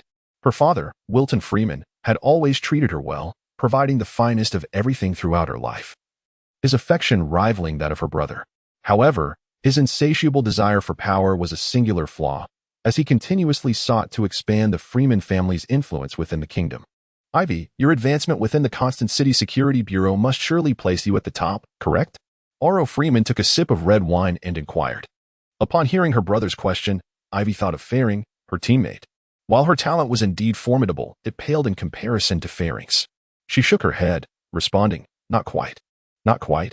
Both Wilton and Oro Freeman gazed at her in astonishment. The elegant middle-aged woman, Ivy's mother, Lenary Freeman, along with her sister-in-law, Heidi Freeman, also regarded Ivy with keen interest. Though they were not well versed in the realm of spellcasters and could not fully grasp the significance of Ivy's progress, they sensed the unusual nature of the situation from their husband's reactions. Yes, there is one individual whose training has surpassed mine. Ivy confirmed with a nod. Who is it? Wilton Freeman inquired. The Security Bureau has regulations against external disclosure. Ivy, while the Bureau may have such rules, they are likely intended for ordinary individuals, Oro Freeman remarked. As you know, though the Freeman family may lack influence within the Bureau, we can still uncover information. It is my teammate, Faring Socks, Ivy revealed. Is that so? Oro Freeman expressed surprise. Oro, do you know this individual? Wilton Freeman asked, having discerned his brother's familiarity. I discovered he is affiliated with the Great Wade Auction House. And after that, he lost contact with Ivy, so I ceased my investigation. It now appears that his connection to the auction house was merely a FAOD arranged by the Security Bureau. His true identity is that of a Bureau member. He is exceedingly concerned for Ivy's safety, and all males who have interacted with her undergo scrutiny. What is his background? Wilton Freeman inquired. He hails from an ordinary family. His parents perished in an accident, and his sister is married into a baronial family. Wilton Freeman pondered for a moment before addressing Ivy. This individual possesses considerable potential. As long as he remains alive, he will undoubtedly become a significant figure within the Security Bureau. Since he is your teammate, it would be prudent to invite him to the Freeman family for a visit when time permits. Indeed, Ivy acquiesced. Chapter 47. A call for help on a night a few days later, a man desperately ran down a street blanketed with a thin layer of snow. His left hand pressed against a wound on his right hand, which dripped with fresh blood. He was in his 30s, donned a pair of gold-rimmed glasses, and wore a dark coat. This man was Detective Coffee Cologne, who had previously advised Feilin, enabling him to successfully join the Safety Bureau. Days prior, Coffee had received a commission funded by several families. Each of them had a relative who had vanished after applying to a gang recruiting minors, which struck them as suspicious, prompting them to pool their resources for an investigation into their missing loved ones. He accepted the commission and began to investigate the recruiting gang. However, he soon discovered that this gang was not to be trifled with. They sensed his surveillance and promptly sent 3 armed assailants to hunt him down. Outnumbered, he sustained an injury to his right hand, causing him to drop his gun and flee in a panic. The snow beneath him and the blood he left behind betrayed his whereabouts, making it impossible for him to escape the relentless pursuit of his attackers. With each passing moment, as he lost blood, his condition deteriorated. The 3 pursuers were closing in on him, while the nearest police station remained far out of reach, leaving him in a dire predicament. There was no time to reach the police station. However, he was close to Mr. Sock's residence, and whether he would survive now depended upon Mr. Sock's willingness to lend a hand. Gritting his teeth, he changed direction and dashed toward another street. After advising Feilin on how to attract the attention of a mysterious organization, he had been keeping tabs on Feilin's situation. Not long after, he learned that Feilin had shut down the Feilin appraisal office, taken a position at the Died auction house, and moved into a standalone house on Valente Street. As a detective, he was far from naive and immediately inferred that Feilin must have successfully joined some mysterious organization, stirring envy within him. Now in peril, he couldn't help but think of Feilin, who lived nearby. Before joining the mysterious organization, Feilin had proven capable of dealing with monsters using his marksmanship. Now, after joining, Coffee wondered only if Feilin would be willing to intervene. Bang, bang, bang. Just before his pursuers could catch up, he arrived at a 2-story standalone house and urgently knocked on the door, shouting, "Mr. Socks, who is it?" Having undergone multiple enhancements as a mystic, Feilin's senses were finely tuned. Though he had already retired for the night, the sound of knocking roused him instantly. He quickly turned on the light and opened the window facing the street from the 2nd floor, peering down. "Mr. Socks, it's Detective Coffee Cologne. I'm being chased. Please help me." Being chased? There was only a fleeting moment of hesitation before Feilin swiftly departed from the window and descended the stairs. He certainly remembered Detective Coffee Cologne. Not only had they weathered danger together during a ghoul attack, but Coffee's advice had also facilitated his successful entry into the Safety Bureau, leaving him indebted to Coffee. Now, with Coffee in distress, it was only right that he lend assistance. "Quick, come in." Upon reaching the ground floor, he opened the door and ushered Coffee inside before promptly shutting it. He glanced at Coffee, who was panting heavily, blood dripping from his right hand, and inquired, "Who is pursuing you?" "It must be members of a gang. There are 3 of them, all armed," Coffee replied hastily, before Feilin could ask further. Footsteps approached from a distance, growing louder, indicating that several individuals were nearing. "The footprints and blood trail end here. They must have taken refuge in this house," one voice declared. "Crash the door down," another man ordered decisively. Feilin frowned at the impending threat. The wooden door would offer little resistance against the forceful entry of the assailants. He called out to them, "Who are you, and why are you pursuing my friend?" "There are others. Not a single one can escape," came a voice laced with malice, indicating that they intended to eliminate not only Coffee, but him as well. "Deputy Sheriff Jemana is my friend. Let this matter end here tonight," Feilin warned, invoking the name of Deputy Sheriff Jemana, hoping to leverage that connection to intimidate the assailants. "Crash the door," the earlier speaker commanded again. Despite hearing Feilin's mention of his acquaintance with Deputy Sheriff Jemana, the 3 outside showed no signs of retreating, intent on breaching the door. As one bald man stepped back and charged at the door, Feilin realized he could not allow them to enter. Creak. Just as the bald man reached the door, it swung open, and a gun was pressed against his temple, the cold steel sending chills through him. The gunman was Feilin. Knowing that the door would not withstand their assault, he took decisive action. Oh no. Seeing the door ajar and a gun aimed at his comrade's head, the other 2 men instinctively raised their weapons. Bang, bang. 2 gunshots rang out, and the 2 assailants fell to the ground, blood pooling as they lay lifeless, their foreheads punctured with gaping wounds. Though Feilin had become a mystic and was far stronger than elite soldiers, he knew he could not withstand bullets with mere flesh. Given the clear intent of the attackers to kill him, he acted without hesitation. "Now, tell me, why were you pursuing my friend?" "He saw something he shouldn't have." "Something he shouldn't have?" Feilin turned to Coffee, his eyes questioning. "They belong to a gang recruiting minors. All the minors they recruited have disappeared without a trace. Their families found this suspicious and hired me to investigate," Coffee explained. "And where did those recruited minors go?" Feilin's gaze returned to the bald man, determined to uncover the full story. Having become embroiled in this matter, he was intent on identifying their enemies. Willing to take action himself or enlist the help of official forces to eradicate the threat if necessary. As a member of the Safety Bureau, he held a license to kill. If his opponents were gang members, he would bear no responsibility for their annihilation. Dead, they're dead. Dead? How did they die? Feilin inquired, his brow furrowing. I don't know. They were brought in, slept a night, and the next day they were dead with strange smiles on their faces. The bald man's recollection of the deceased sent chills down his spine, filling him with dread. Strange smiles. Feilin's heart raced as he recalled the traits of those killed by werewolf monsters. It was highly likely that the recruited miners had fallen victim to such creatures. Yet, if these miners had been slain by werewolves, why had the bald man and his accomplices not met the same fate? The answer was clear. The werewolves were under someone's control, selectively choosing their victims. Connecting the dots to the cultist Ariel Soto, who trafficked in corpses, he sensed that this incident was likely tied to the fangs of Devour. He pressed on. Where were their bodies taken? I don't know. We only handled the transport. And someone else was responsible for moving the bodies, the bald man replied, shaking his head. Feilin's expression shifted between uncertainty and determination.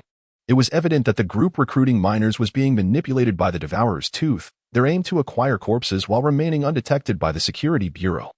His immediate thought was to report this to the Bureau, urging them to pursue this group as a lead. Yet, time was of the essence. He recalled the incident involving Coffee being hunted. The hideout had already been discovered, and the recruiting gang was likely in the process of relocating. By the time the Security Bureau received the information and dispatched personnel, they would undoubtedly arrive too late. Mr. Cologne, where is the hideout of this minor recruiting gang? At 41, Rat Street. Keep an eye on him. Feilin handed his pistol to Coffee and swiftly ascended the stairs. Moments later, he descended with a medical kit, a birdcage, and some rope. He entrusted the medical kit to Coffee, instructing him to tend to his wounds, while he bound the bald man with the rope. Subsequently, he pinned a brief note detailing information about the minor recruiting gang. Opening the birdcage, he extracted one of the pigeons, inserted the note into the metal canister attached to its leg, and released the bird into the sky. Mr. Cologne, this matter is of great significance. I must venture out. I kindly ask you to keep watch over this individual. This was undoubtedly perilous, yet he resolved to proceed. Numerous signs indicated that the Devourer's tooth was plotting something in Constant City. If their scheme was not uncovered in advance, the consequences could be dire. Living in this city was not his desire. Moreover, should the Devourer's tooth's plot unfold, both his sister and little Kasha could be in jeopardy, and he himself would likely face grave danger. Whoosh. As a native of Constant City, he was well aware of the location of Rat Street. Upon exiting, he sprinted with urgency toward the direction of Rat Street. Chapter 48. Shadow Creature Outside Number 41, Rat Street. A middle-aged man clad in black approached another man with a hint of trepidation. The man he gazed upon held a black cloth bag, his elongated eyes and pallid visage exuding an unsettling chill.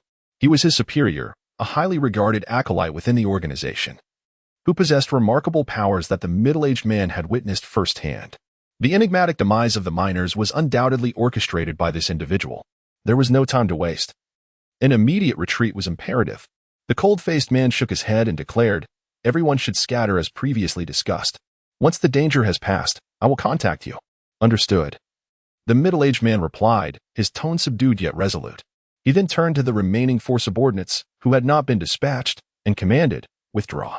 Instantly, the middle-aged man and the other 4 dispersed, each selecting a different direction to flee. The man with the black bag observed the 5 individuals, choosing a path of his own as he hastened away. It was likely that their position had been compromised. Ordinarily, he would have eliminated them to ensure his own escape, but he refrained from doing so. It was not out of mercy. Rather, the falling snow made it exceedingly difficult to erase any traces. He required these individuals to divert attention and grant him precious time to escape. Their knowledge of the organization was limited, and he harbored no fears of them jeopardizing its plans if captured. Scattering for retreat, observing the 6 individuals fleeing in different directions, he found himself in a quandary. Alone, it was impossible to track all 6 simultaneously, and should he attempt to detain them, he lacked confidence in his success. Uncertain of how many among them wielded dark arts or the extent of their mastery, any rash action would be akin to gambling, far too perilous. He resolved to follow just one. Having made his decision, he scrutinized the 6 figures, seeking the most suitable target to pursue. Naturally, He aimed to track someone who might possess sorcery and held a significant position within the organization, for such an individual would undoubtedly possess valuable information. What could be in that bag? He soon noticed that one among the 6 clutched a black cloth bag, igniting his curiosity. Could it be? A hypothesis formed in his mind, leading him to shadow the individual carrying the bag. The werewolf creature, responsible for the deaths of 2 households, would disguise itself as an innocuous puppy both before and after its gruesome acts. Using its benign facade, it would gain shelter from unsuspecting victims before commencing its next hunt. The miners, whose faces bore eerie smiles and death, were likely victims of the werewolf. The contents of the black bag could very well be the creature itself, disguised as a puppy. Accompanying the werewolf in its escape, this individual must hold a high rank among the 6. Thus, he chose to pursue this person. As the man with the black bag walked through a narrow alley, a whimpering sound emanated from within. Upon hearing this, although he maintained his stride, a murderous intent flickered in his eyes. The whimpering pup was, in fact, the werewolf, alerting him to a pursuer. If he did not eliminate this follower, his chances of escaping would dwindle. With a swift motion, 3 shadowy figures detached themselves quietly from his own shadow, retreating into the alley's corner, while he continued forward. These 3 figures were shadow creatures, conjured through dark sorcery, formed by the detachment of living shadows and life essence. They typically concealed themselves within his shadow, capable of transitioning between the tangible and the ethereal. When summoned, they would emerge as his lethal instruments. Unbeknownst to him that he had been detected, Feilin stealthily trailed the cold-faced man. Soon, he neared the location where the 3 shadow creatures were concealed, and they began to stir in response to his proximity. In an instant, the 3 shadow creatures materialized, taking on the forms of 3 dark humanoid silhouettes, remarkably similar to human shadows, yet distinct in their appendages. One bore a hand resembling an axe, another a cleaver, and the last a sword. They lunged toward Feilin. Bang! Bang!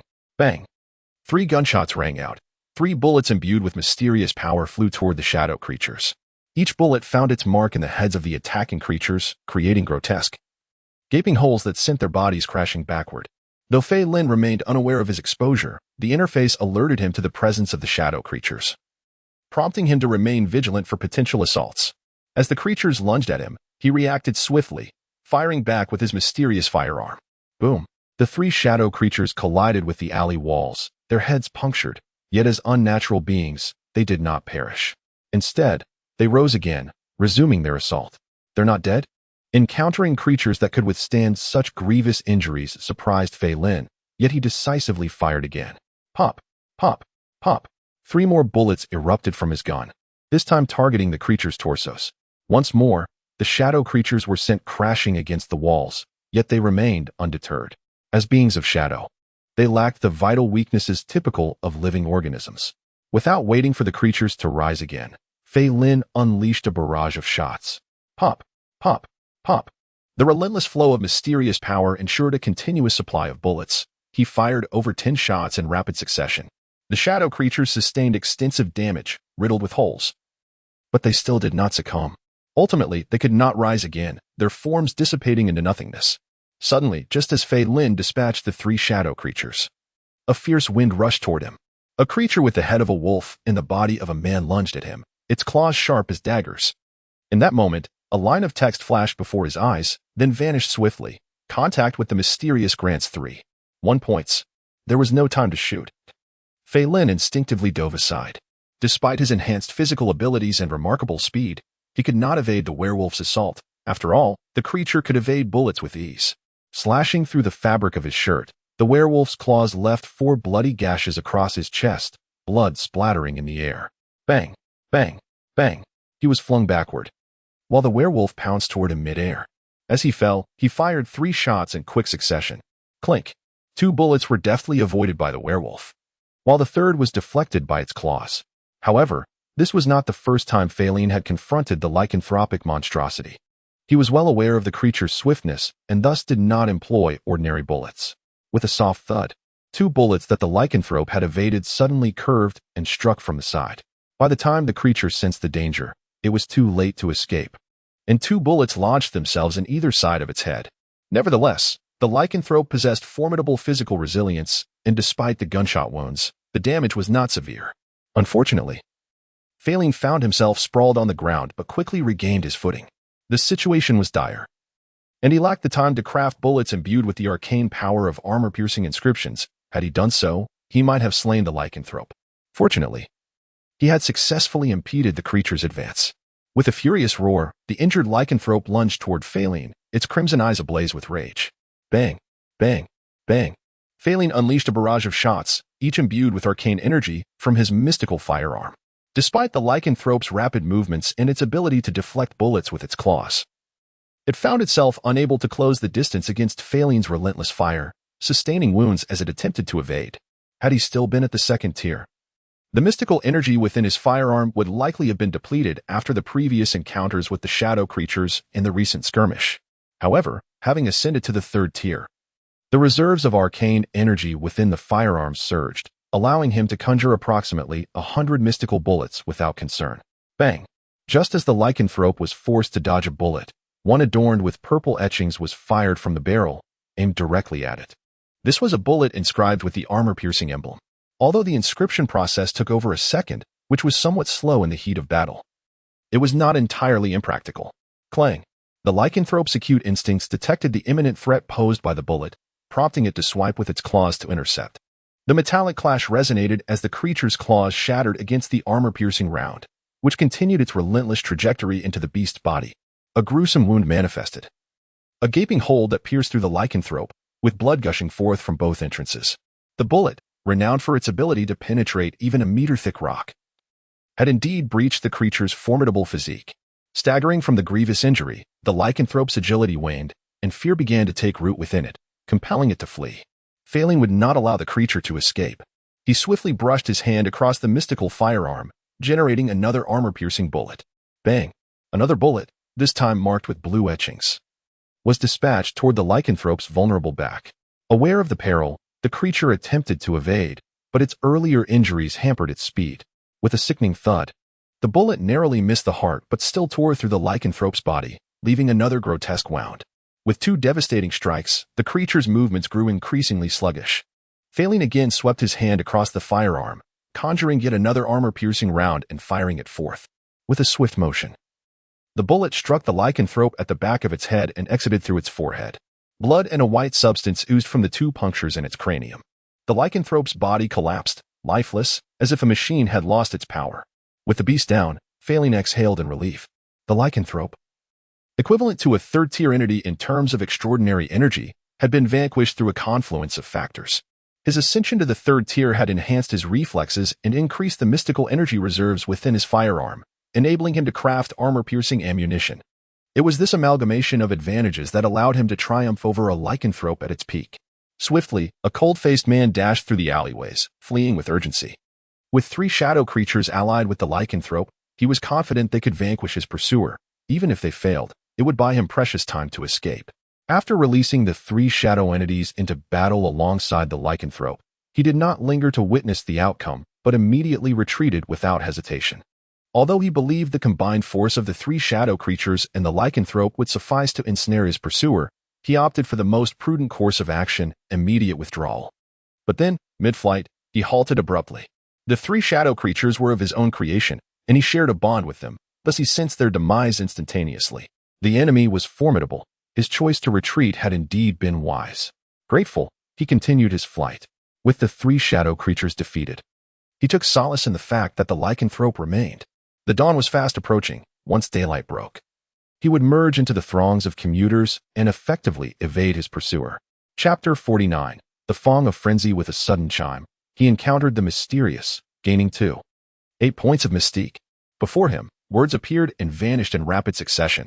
Upon noticing the panel's prompt, his body tensed instinctively, eyes scanning the surroundings.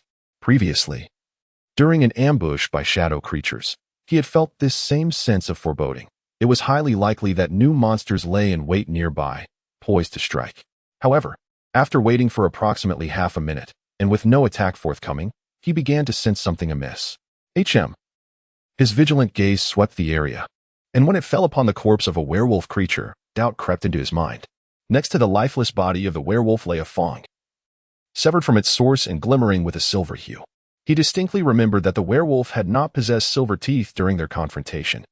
How could this Fong now be silver? Had it been tainted by some mysterious substance? No, it could also be a cursed object. A hypothesis took root in his mind. The extraordinary and indomitable, one of the three cardinal rules of the extraordinary, states that extraordinary traits do not perish but rather disperse and transfer upon the death of their possessor. Once this transfer occurs, it may lead to contamination by mysterious materials or cursed items. This Fong was likely tainted by such forces. Since joining the Safety Bureau, he had slain 11 monsters. And now, fortune smiled upon him with the occurrence of an extraordinary trait transfer. Identifying eye. He picked up the silver Fong and activated the identifying eye, his right eye turning a vibrant blue as the details of the Fong materialized before him. Type: Cursed Object Name: Fong of Frenzy Grade. Type 1 Extraordinary Ability. Upon use, the user can enter a frenzied state, transforming into a werewolf, gaining the physical prowess and olfactory senses of a werewolf. Side effects: during use, the user will lose rationality, becoming a frenzied beast. Weakened side effects: the user retains rationality but experiences heightened aggression, prone to anger and violent tendencies. It is indeed a cursed object. Upon reading the introduction of the Silver Fong, now known as the Fong of Frenzy, a flicker of joy surged within Feilin. Tainted materials and cursed objects. Evidently the latter held greater value. Moreover, it bestowed upon him the extraordinary ability he most urgently needed, due to the interference of the shadow creatures and the werewolf. The cultist had managed to escape for some time, and Feilin felt uncertain about his chances of tracking them down. However, now, the werewolf's olfactory senses, one of the abilities granted by this cursed object, bolstered his confidence immensely. The weakened side effects were also acceptable, although he would become irritable. He would still retain his reason, avoiding the transformation into a mindless monster, which was already sufficient. Fong of Frenzy. Clutching the Fong of Frenzy, Feilin activated its powers immediately. Thick black fur sprouted across his face, his eyes igniting with a blood-red hue. His body swelled with newfound strength, straining the fabric of his clothing.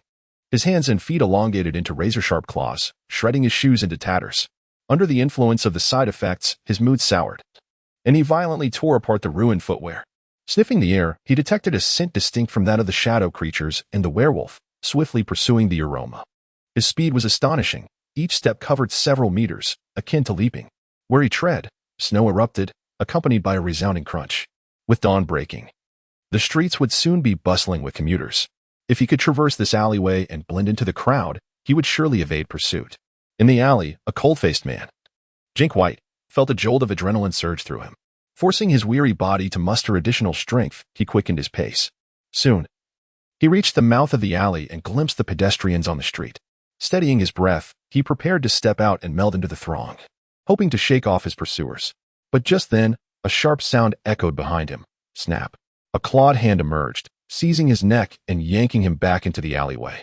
The abrupt turn of events sent him into a panic. He was on the verge of escape, only to be caught at the last moment.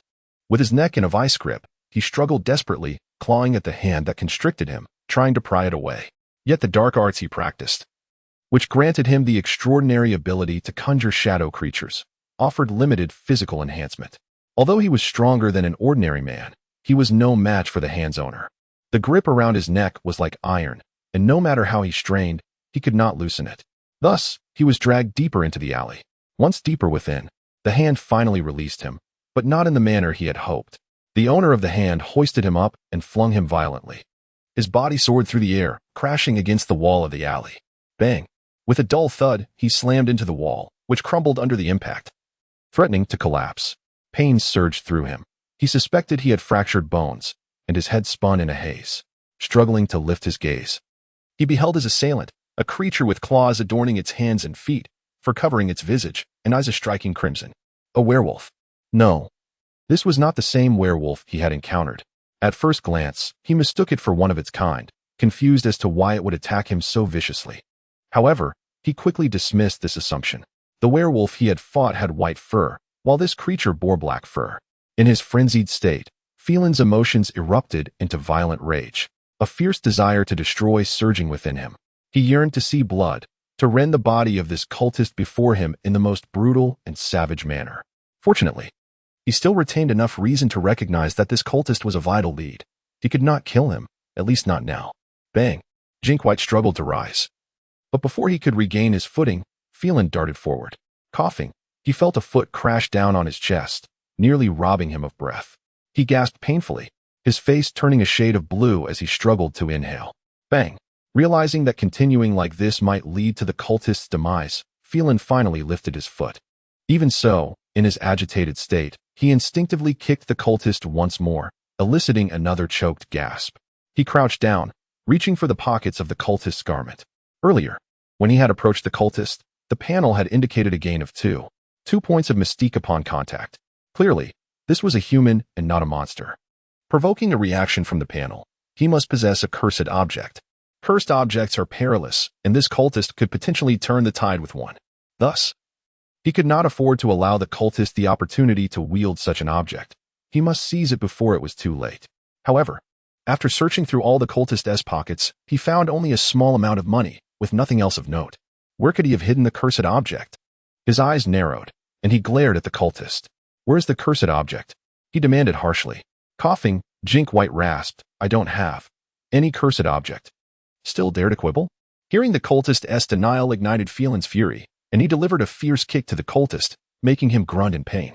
"I swear to my master, I truly have no cursed object." Cold sweat dripped from Jink White's brow as he pleaded through gritted teeth, pain evident in his voice. "Are you still trying to deceive me?" Feilin's emotions were ignited like a powder keg. Could the panel's prompts truly be erroneous? This cultist, even now, remained obstinate and reckless.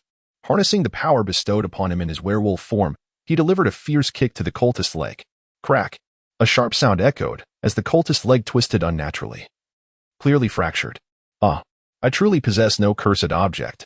Jink White screamed in agony, tears streaming from the excruciating pain. He was not lying. He genuinely bore no cursed artifacts.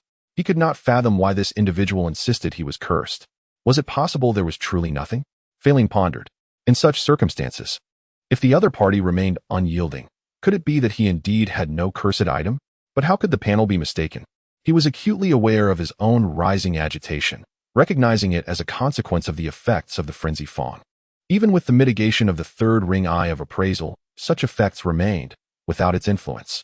He feared he might completely lose his sanity and devolve into a frenzied beast.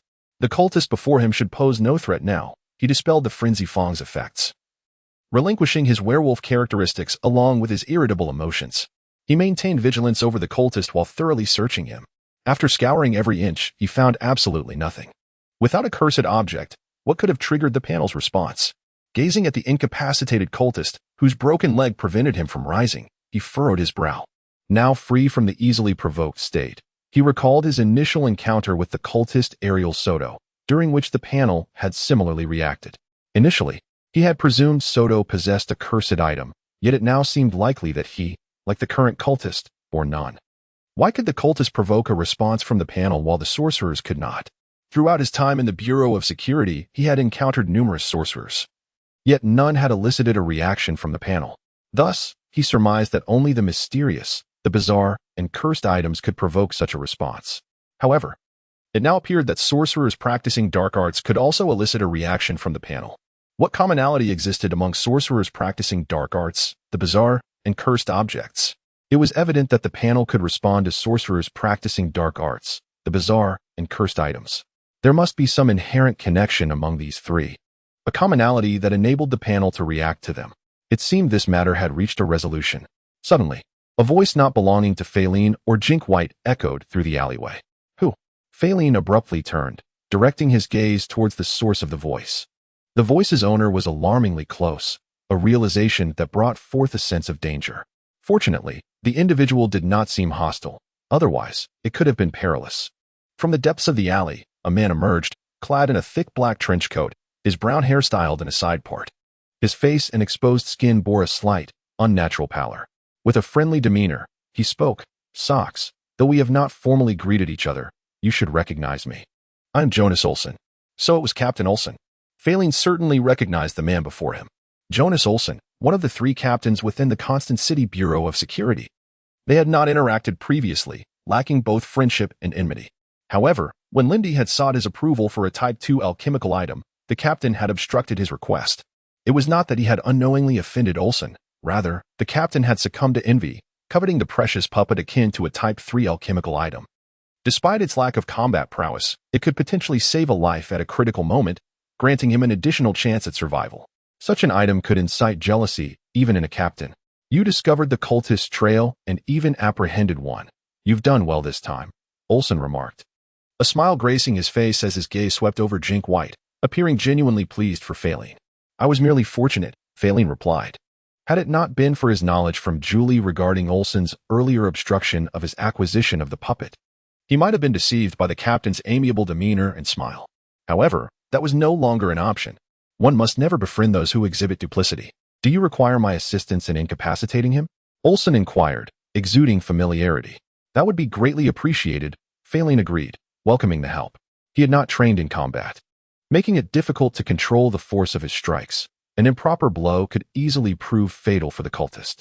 With a swift motion, Olsen extended his index finger. Suddenly, a vine adorned with leaves erupted from its tip, sharp as a serpent's fang. Before Jink White could react, it had already pierced him. Helpless against the assault, Jink White's body slackened, and he fell unconscious. Chapter 50. Interrogation: The Tree of the Possessed Mystique. Upon observing the vines sprouting from Jonas Olsen's fingertips, Feilin fell into contemplation. Having just read the book on Mystique, he was no longer entirely ignorant about other forms of arcana. The Mystique practiced by Jonas Olsen was likely the Tree of Possession, a technique that involves implanting a seed imbued with the arcane into oneself through a ritual of enlightenment, a practice that necessitates mastery in horticulture. The faint bluish tint of the man's skin was likely a consequence of the seed's parasitic nature within his body. The vines contained substances that could induce a state of unconsciousness, and he would likely remain in a stupor for an hour or two. Jonas Olsen smiled at Feilin. I'm sorry to trouble you, Captain Olsen. Feilin expressed his gratitude. Maintaining a faade of politeness was of little concern to him, as he was acutely aware that this individual was not one to be trusted deeply. Why be so formal? We are all members of the Security Bureau. At your rate of advancement, I believe it won't be long before you attain the rank of captain, Jonas Olsen chuckled. This man seems heavy. Do you require my assistance in carrying him? No need to trouble you, Captain Olsen. I am sufficiently strong, Feilin replied with a smile. He remained cautious of Jonas Olsen, who exhibited a duplicitous nature. Having successfully captured a cultist was a commendable feat, and he did not wish to have the credit usurped. Approaching the unconscious Kincaid White, he effortlessly hoisted him onto his shoulder. With the enhancement from the mystic gun and the eye of appraisal, both achieving the third tier, he was capable of carrying not just one, but even two individuals without difficulty. Jonas Olsen observed Feilin as he moved forward with Kincaid White on his shoulder, his expression returning to a mild smile. After a few paces, he caught up with Feilin, engaging him in light conversation as they advanced together. Half an hour later, Feilin, aboard a carriage arranged by the Security Bureau, brought Kincaid White to their headquarters. Upon arrival, he learned that Lindy and Julie had already arrived ahead of him. Clad in a purple gown draped with a luxurious black fur coat that accentuated her noble demeanor, Lindy smiled as she remarked, "To think you managed to capture a cultist. Feilin, well done." Her smile was undoubtedly more sincere compared to that of Jonas Olsen, at least in Feilin's eyes. "I was just fortunate to encounter him at the right moment," Feilin replied modestly. "How delightful. I too wish for an opportunity to earn merit, but alas, luck evades me." Julie remarked playfully, her long trousers showcasing her elegant legs, devoid of any jealousy. "Luck must be underpinned by strength. Discovering a lead is indeed fortunate, but capturing this cultist is a true testament to your abilities," Lindy said with a smile, clearly in high spirits, as Feilin was part of her faction. His success in apprehending a cultist brought her a sense of pride. As they spoke, the trio arrived at the interrogation room. Feilin lowered Kincaid White from his shoulder and secured him to the interrogation chair with shackles. Contrary to the rumors of various torture devices, the room contained none, as the Security Bureau, comprised of various mystics, had no need for such implements. "Are you injured?" With Kincaid White no longer shielding him, the wound on Feilin's chest became visible. Both Lindy and Julie cast concerned glances at it. "It's not serious. I can tend to it myself shortly," Feilin assured them. The absence of a reaction from his substitute puppet indicated that the injury was not grave. "Julie, I have some effective external ointment in my office. Please take Feilin there and assist him," Lindy instructed Julie. "Understood," Julie replied, turning to Feilin with a teasing tone. "Injured one, follow me. I can manage on my own." Feilin quickly objected. "Are you certain you know where the ointment is located? You wouldn't want to mistake it for poison, would you?" Julie adjusted her thin-framed glasses, her expression serious. I appreciate your help, Miss Julie," Feilin conceded. If he mistakenly applied poison to his wound, it would be tantamount to suicide. Ivy's mystique was the hypnotic hand. Capable of inducing hypnosis on a target, she intended to leverage this extraordinary ability to interrogate the cultist. Snap! Ivy snapped her fingers. The sound echoed in the interrogation room, eliciting no reaction from Lindy, Feilin, or Julie, but rendering the cultist with a vacant stare, as though he had become a mere shell of a person. "What is your name?" Ivy inquired. "Kincaid White." "Which cult organization do you belong to?" Ivy pressed further. "The Gnawing Tooth," Kincaid White responded. "What task has the Gnawing Tooth assigned you?"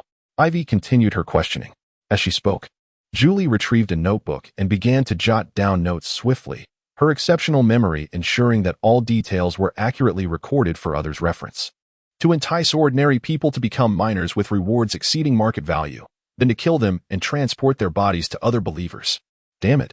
Hearing this, Feilin and the others could not help but grimace. The actions of the Gnawing Tooth displayed a complete disregard for humanity, utterly unforgivable. Ivy's expression darkened. Although she was already aware of the cultist's inhumanity, witnessing it firsthand was still a shock. After a brief pause, she resumed her inquiries. "What do you intend to do with the bodies?" "To create monsters through sinister rituals." "How many have been killed thus far?" "Approximately over 100. "I can't recall the exact number," Kincaid White admitted. Jumana's investigation had revealed several dozen missing persons, but in reality, the number was likely higher. Given that some recruits lived alone, so many have perished already. Where is the guard department? Lindy's face turned icy, an unusual display of emotion. This case of disappearances seemed devoid of mystical elements and should have been under the guard department's purview. Yet, despite the numerous victims, they had taken no action. The guard department? Feilin echoed, furrowing his brow. This was indeed a grave dereliction of duty. Had they acted sooner, they could have potentially saved dozens of lives. Where exactly were the bodies sent? What are the names of the cultists who made the exchanges? Some bodies were sent to 52 Bennington Street, North City. The contact person is Nathan Price. Others were sent to 27 Blue Tree Street, North City. The contact is Gerald Goodman. Additional bodies were sent to 68 Flower Street, South City. The contact is Kadu Doty. Kincaid White disclosed, naming 13 locations and 13 contacts. Let us pause the interrogation here. We must act immediately to capture the cultists at these locations before they are tipped off, Lindy interjected, her tone serious. Within mere minutes, over a dozen carriages departed from the security bureau, heading in various directions throughout the city. Among them, one carriage contained Feilin and Ivy. Despite his injuries, the urgency of apprehending cultists at 13 different locations necessitated Feilin's participation, as the security bureau was somewhat short-staffed. Inside the carriage, Ivy glanced at Feilin, whose bandages peeked through his tattered clothing, and spoke. "You bear injuries. Simply cooperate with me for a moment." "Very well," Feilin acquiesced. Ivy, acting out of goodwill, had no reason for him to refuse. The carriage fell silent once more, and after approximately 20 minutes, it halted on a secluded street in the southern part of the city called Willen Street. Feilin and Ivy swiftly leapt from the carriage and briskly made their way to their objective, the residence at number 25. This was a two-story building, though not dilapidated. It bore the marks of age, certainly having stood for over a decade. "I shall approach from the front. You secure the rear." As the adversary may attempt to flee that way, Ivy whispered to Feilin, gazing at the tightly shut doors and windows of the house. Feilin nodded, quickly making his way down a narrow alley beside the building to reach its rear. After estimating the time, Ivy concluded that Feilin had arrived at the back of the house and decisively approached the closed door, delivering a powerful kick. Bang!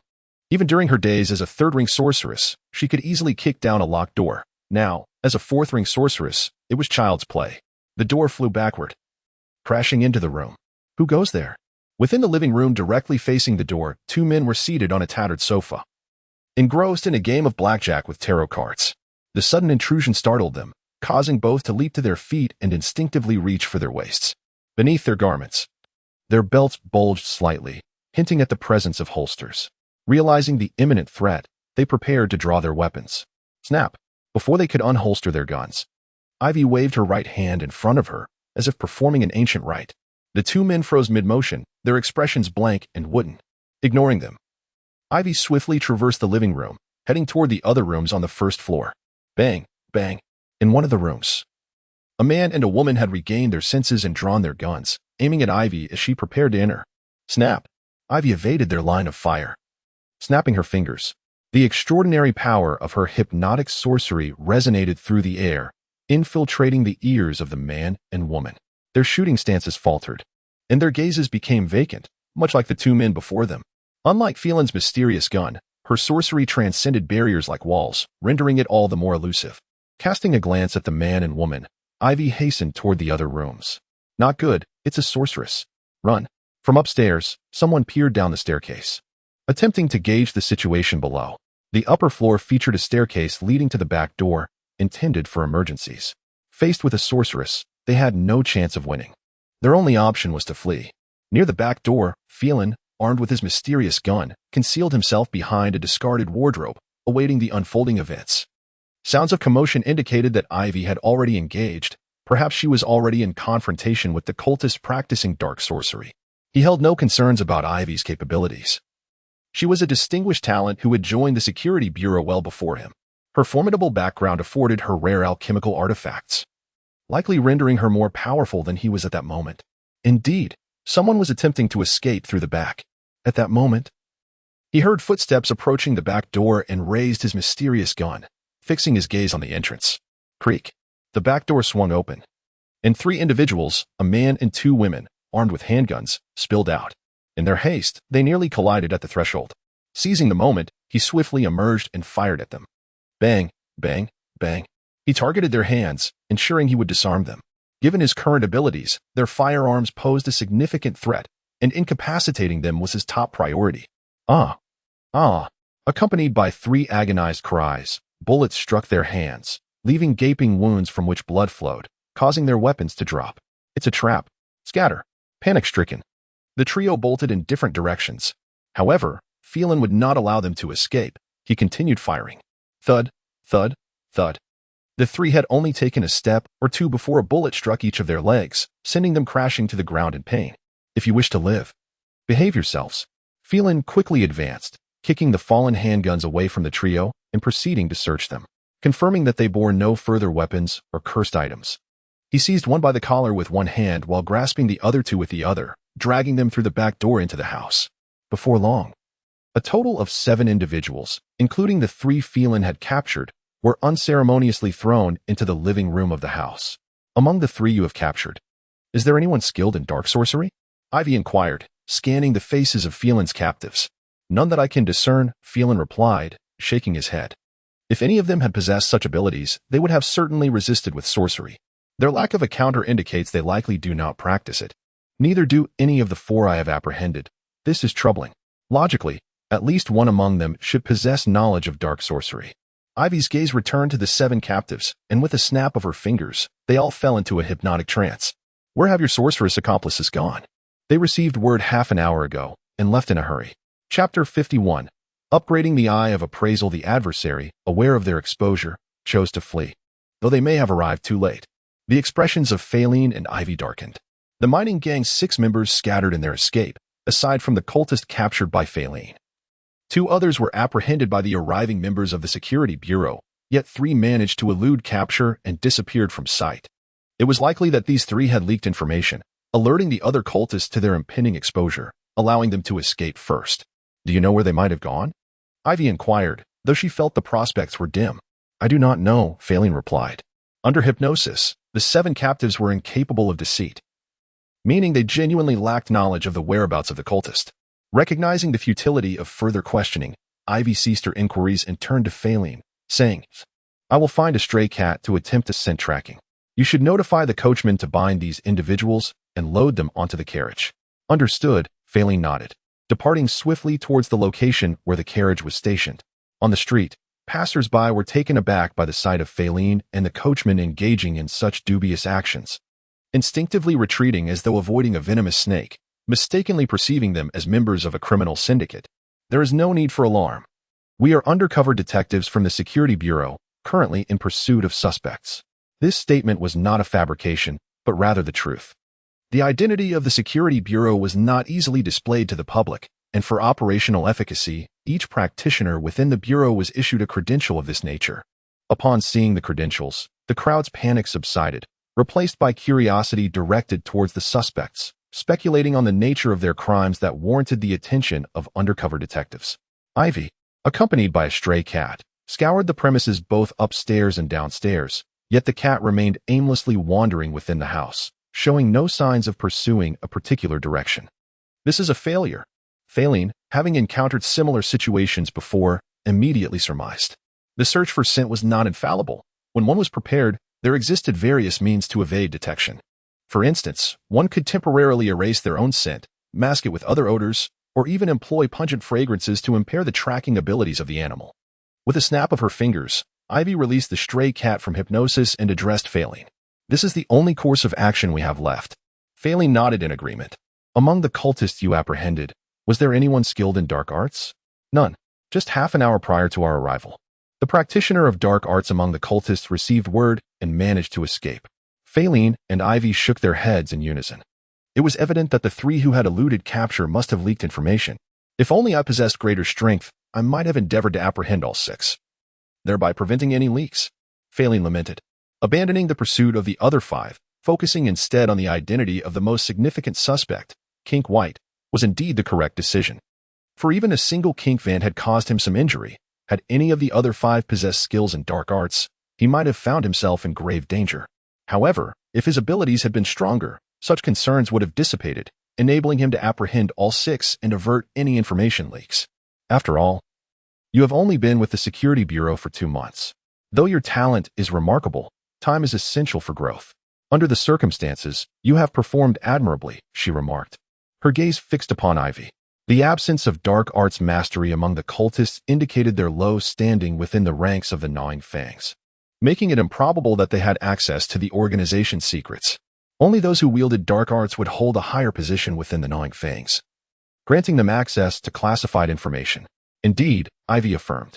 Returning to the lounge of room 201, he retrieved the silver frenzied fong, rolling it in his palm. This cursed item was his spoils, requiring no submission to the Security Bureau.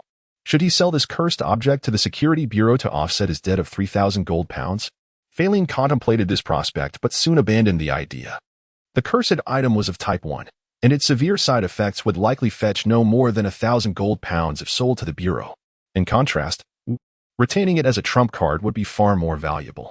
Only by possessing a cursed item could he fully harness the potential of the Eye of Appraisal. As a practitioner skilled in the Eye of Appraisal, how could he possibly be without a cursed object? At a later time, he resolved to visit a jewelry shop to have it fashioned into a pendant for ease of carrying. Feilin tucked the frenzied fong back into his pocket. He intended to have it made into a pendant that would rest close to his skin, allowing him to utilize it without the need for direct grasp. If only the side effects were somewhat diminished. Recalling the frenzied emotions experienced during his previous use of the frenzied fong, he raised an eyebrow. That volatile state, where he was prone to anger, made him feel as though he had become a different person. The experience was truly dreadful. He wondered whether his current reserve of mystical points was sufficient to elevate the Eye of Appraisal to the next level. With this thought, Feilin summoned his panel. Name, Feilin Eye of Appraisal. 3 rings, upgradable. Mystical gun. 3 rings, not upgradable. Forensic examination. Master level, not upgradable. Mystical points, 16. 3 having accumulated 16. 3 points. Capturing the cultist Kink White had inflicted some injuries, yet it also garnered him nearly 10 mystical points. Feilin felt a sense of satisfaction. 3 shadow monsters had contributed to his mystical points. The werewolf creature had provided additional points, and Kink Vant, the cultist, had also added to his total. These 4 sources of mystical points combined had resulted in a substantial increase in his total. The designation of the Eye of Appraisal as upgradable indicated that his remaining mystical points were indeed adequate for an enhancement. As for reserving mystical points for the upgrade of the mystical gun, he had yet to even examine a practitioner capable of advancing the gun from 3 rings to 4. Thus, it was wholly unnecessary.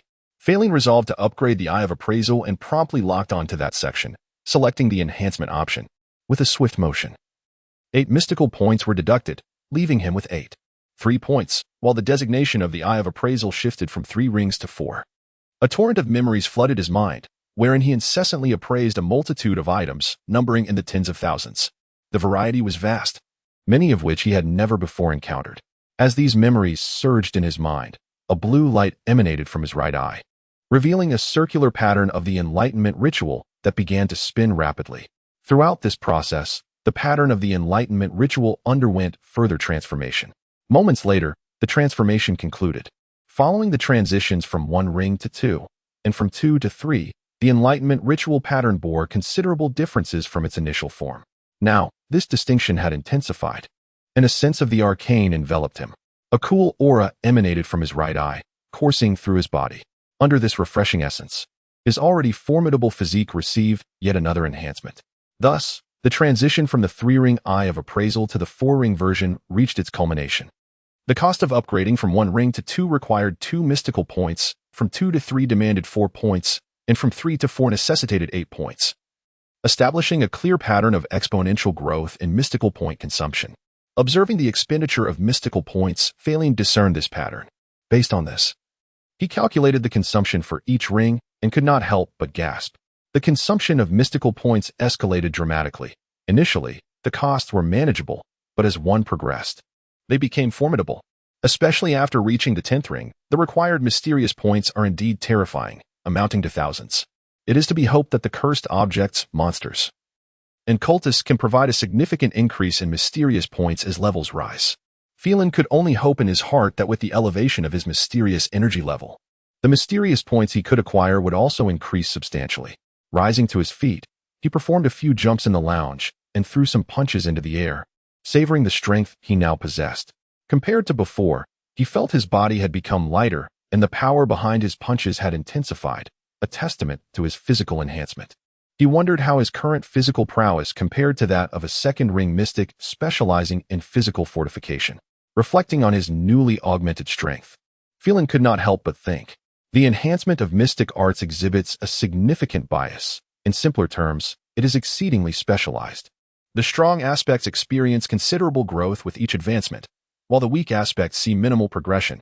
Neither the mystic gun nor the eye of appraisal pertains to physical enhancement, and thus, the benefits to his body from each upgrade are quite limited. Nevertheless, combining the 2 arts, he realized he had undergone fortification 7 times. Lacking quality, he relied on quantity. Perhaps his current physical attributes could rival those of a mystic specializing in physical enhancement who had experienced 2 rounds of fortification. Such formidable physical capabilities would be a waste if not utilized. He resolved to find a martial arts academy to train at the next opportunity. Now, to examine the eye of appraisal at the 4th ring and determine the extent to which its side effects could be mitigated. Seating himself on the sofa, Feilin retrieved the cursed tooth and activated the eye of appraisal. His right pupil transformed into a vibrant blue, and beneath this azure gaze, the description of the cursed tooth materialized. Type: Cursed object name. Cursed tooth grade. Type 1 extraordinary ability. Upon use, the body undergoes a frenzy, transforming into a werewolf, temporarily enhancing muscle strength, granting physical attributes and olfactory senses equivalent to those of a 3rd-ring werewolf. Side effects: loss of rationality, transforming into a frenzied beast. The only method to subdue is to knock out. Mitigated side effects: retains rationality but experiences slight irritability. After reaching the 4th ring, the information obtained regarding the cursed tooth through the eye of appraisal indeed became more detailed. Feilin observed the now markedly enriched description. The information acquired through the eye of appraisal correlates with the level of the item being appraised as well as the level of the eye itself. For eyes of the same level, as the item's grade increases, the information gleaned diminishes. Conversely, for the same item, a higher level eye of appraisal yields more information. The fact that the mitigated side effect is reduced to slight irritability is a significant improvement over the previous violent tendencies. The side effects have diminished enough to be manageable for regular use of extraordinary powers. Feilin felt quite satisfied with the mitigated side effects. Stowing the cursed tooth away, he chose not to peruse any mystic-related literature and instead made himself comfortable on the sofa for a nap, having risen exceedingly early that morning. Several hours later, he awoke to the pangs of hunger. Arriving at the dining hall, which was empty save for himself, he dined alone, then proceeded to the interrogation room. Inside the interrogation room were Lindy, Julie, and Ivy, alongside 3 others. Among them was a stout figure clad in a thick black trench coat, his skin faintly tinged with blue, none other than Captain Jonathan Olson, whom he had seen that morning. Another was a woman of above-average beauty, adorned with a gemstone-studded bracelet on her left wrist. Her hair, a shade of gray distinct from Feilin's pure black, belonged to one of the 2 captains, Ula Lopez. The final individual was a tall man with a metallic right arm, the last of the 3 captains, Stefan Johansson. It was evident that he was a practitioner of the mystic art known as mechanical heart, as evidenced by his mechanical arm. Feilin cast a glance at Ivy. Noting the fatigue etched on her lovely features, clearly a result of the continuous interrogations. Approaching Lindy, he whispered, "Deputy Chief, have any useful insights emerged?" The cultists who had interacted with Kink White but fled early have been confirmed to be using aliases, Lindy replied, shaking her head. Furthermore, attempts to trace them using the misfortune board have proven unsuccessful. At this, her gaze shifted towards Feilin. It seems we may have to resort to employing the bell of yesterday for tracking once more. Chapter 52. The calculations of the devouring Fang. Felix did not refuse. When the Eye of Appraisal was merely at the 3rd tier, the side effects of the clock of yesterday had already diminished to the loss of half a minute of memory every half hour. Now that the Eye of Appraisal has reached the 4th tier, the side effects would be even less significant, rendering it improbable for him to be adversely affected. His concern was that the devouring Fang possessed a method to counteract the clock of yesterday, leading to a search that could fail, much like the last time. Prior to our utilization of the clock of yesterday for the search, the devouring Fang had not employed that extraordinary object to erase past memories. It was only upon our activation of the clock that they resorted to using that remarkable item. I suspect that this extraordinary object is likely a cursed artifact, and the cost of its use is not insignificant. This time, we have 13 targets to track, and the devouring Fang should be unable to afford the price of using it consecutively 13 times. Lindy shared her speculation. It indeed seemed plausible. Felix pondered, realizing the likelihood of it. If utilizing it did not incur a cost, or if the cost were minimal, the devouring Fang would have undoubtedly employed it beforehand. It was likely that the devouring Fang could not afford to use it consecutively 13 times. Even if they could, the losses would be severe. Deputy Director, when shall we take action? Lindy inquired thoughtfully. At that moment, Captain Ula Lopez approached as Felix and Lindy conversed. She had evidently overheard their discussion and spoke up. Deputy Director, I have heard of the cursed artifact known as the Clock of Yesterday from the Secret Society. It is said that every half hour of use results in a random loss of half a month's memory. Felix Sox is a precious talent of the highest caliber. Entrusting him with the clock side effects seems rather unwise. Wouldn't you agree? Felix regarded Captain Ula Lopez with a scrutinizing gaze. Her apparent concern for him was, in reality, a ploy to sow discord between him and Lindy, aiming to instill mistrust in his heart towards her. Like Captain Jonas Olsen, it was evident that this captain was not to be underestimated. This is the best choice after comprehensive consideration, Lindy replied, sensing Ula Lopez's intentions. Her voice turned icy. The best choice after due consideration? What aspect have you taken into account to arrive at the conclusion of having a valuable talent bear the burden of accursed artifact side effects? Ula Lopez asked with feigned astonishment. She cast a sympathetic glance at Felix, as if to imply that he was deserving of better. Had it been someone else, they might have been deeply touched by a captain advocating for them. However, Ula Lopez's hopes were dashed as Felix's expression remained utterly impassive, indifferent even to her apparent defense. Since we have reached this point, I might as well disclose some information to you. Lindy's demeanor turned frosty as she faced the still scheming Ula Lopez. In addition to possessing the talent for the mysterious gun, Felix has also cultivated the skill of the Eye of Appraisal and has now mastered it. The second secret art? Ula Lopez's face registered shock as her gaze fixated on Felix. This extraordinary talent, personally recruited by Lindy, not only possessed an astonishing aptitude for the mysterious gun, but also the potential for a second secret art. The second secret art was essential for attaining the 12th tier, implying that Felix Sox could indeed reach beyond that level. This thought ignited a spark of jealousy within her. Lindy was fortunate to recruit such an exceptional talent, whose abilities surpassed those of typical elites, and who harbored the potential to ascend to the 12th tier. The notion of a second secret art was remarkable indeed. In the room, Julie and Ivy were aware of Felix's dual mastery of the Eye of Appraisal. However, Captains Jonas Olsen and Stefan Johansson were taken aback. Their expressions filled with astonishment as they looked at Felix. They relished Ula Lopez's attempts to create a rift between Felix and Lindy, as Lindy's influence within the Bureau was formidable enough to rival their combined strength. If they could exploit divisions to weaken Lindy's grip on a promising subordinate, it would be most advantageous. Yet, to their dismay, they discovered that not only had their efforts failed to undermine Lindy's power, but they had also learned that Felix, under her command, possessed even greater potential than they had anticipated. This revelation was far from favorable news for them. Entrusting Felix with the clock of yesterday is indeed the optimal choice after careful consideration. Of course, I will respect Felix's opinion. If he is unwilling to use it, I shall not compel him, Lindy stated earnestly. I have now attained the second tier in the eye of appraisal, Felix declared. Given the reduction of side effects, I am willing to utilize the clock of yesterday to contribute to our organization. His willingness was not born from any noble desire to sacrifice himself for the organization, but rather due to the fact that the side effects had become negligible for him. Moreover, the devouring Fong was undoubtedly plotting something sinister within the city. For the sake of both himself and his loved ones, he felt compelled to do his utmost to unearth the devouring Fong's schemes. Already at the second tier? Lindy's expression betrayed her surprise, a sentiment echoed by both Julie and Ivy. In a mere span of over half a month since Felix began his training in the Eye of Appraisal, he had already reached the second tier.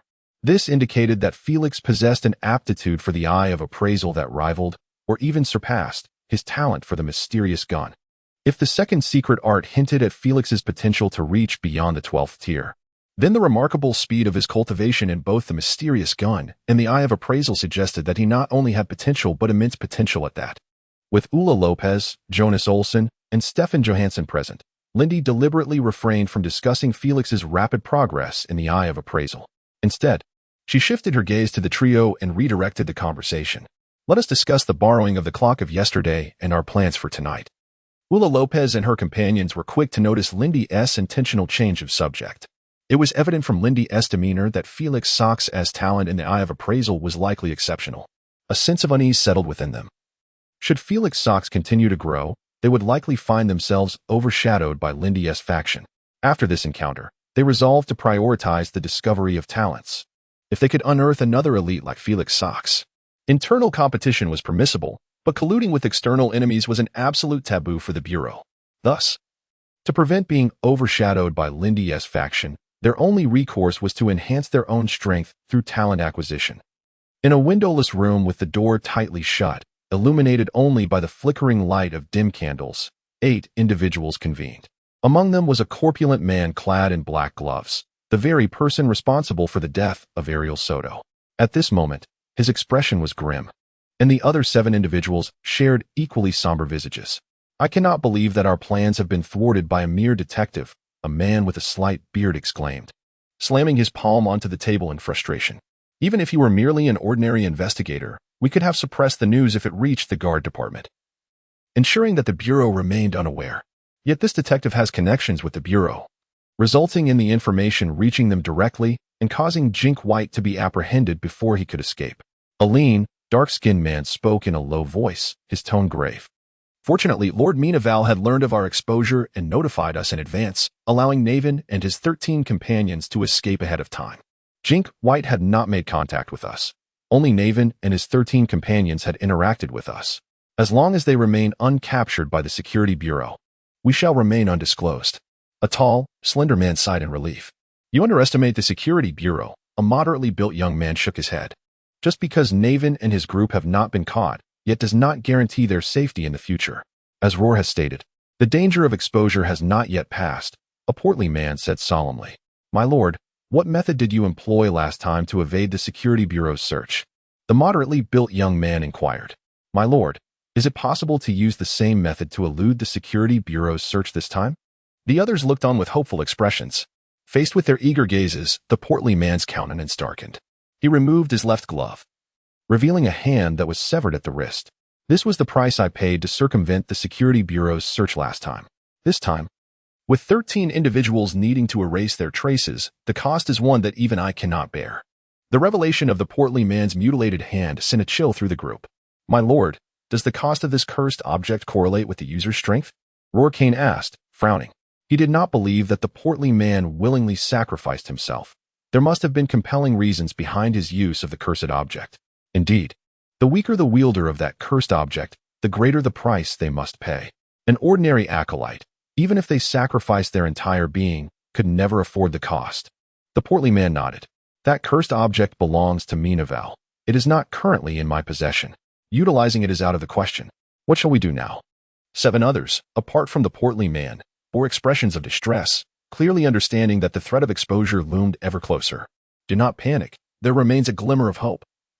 The portly man rapped his fingers on the table, drawing the 7's attention to him. If we can seize that cursed object or destroy it, we can avert our exposure. Their expressions eased slightly, and one suggested, I propose that before the Security Bureau can act, we attack the Alchemical Society's branch in Constant City and seize the bell of yesterday. I do not recommend such a course of action, the moderately built young man replied, shaking his head. Though the alchemists possess little combat prowess, they are adept in the use of poisons, which can be perilous, even if we were to succeed. The cost would be considerable. What do you suggest we do then? Someone asked. The Security Bureau will undoubtedly dispatch personnel to borrow the bell of yesterday. I propose we wait until they have done so, and then launch a surprise attack to seize it. That indeed mitigates the risk significantly. Let us proceed with this plan. The portly man concluded after a moment's reflection. A carriage came to a halt before the hospital housing the Alchemical Society, from which Feilin and Ivy emerged and entered the building. Shortly thereafter, they exited. With Feilin now in possession of an object wrapped in a black cloth bag, a flat item measuring half a foot by 1 foot. More than 10 minutes later, the carriage appeared on a street far removed from the hospital.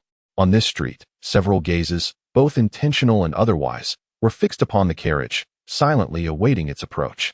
As the carriage drew near, a middle-aged man among the onlookers suddenly extended his palm forward, pointing at the vehicle.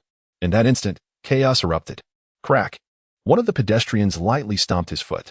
Before the horses, the ground fissured, and a grotesque, brown-splotched head emerged, opening its gaping maw to devour half the horse's body.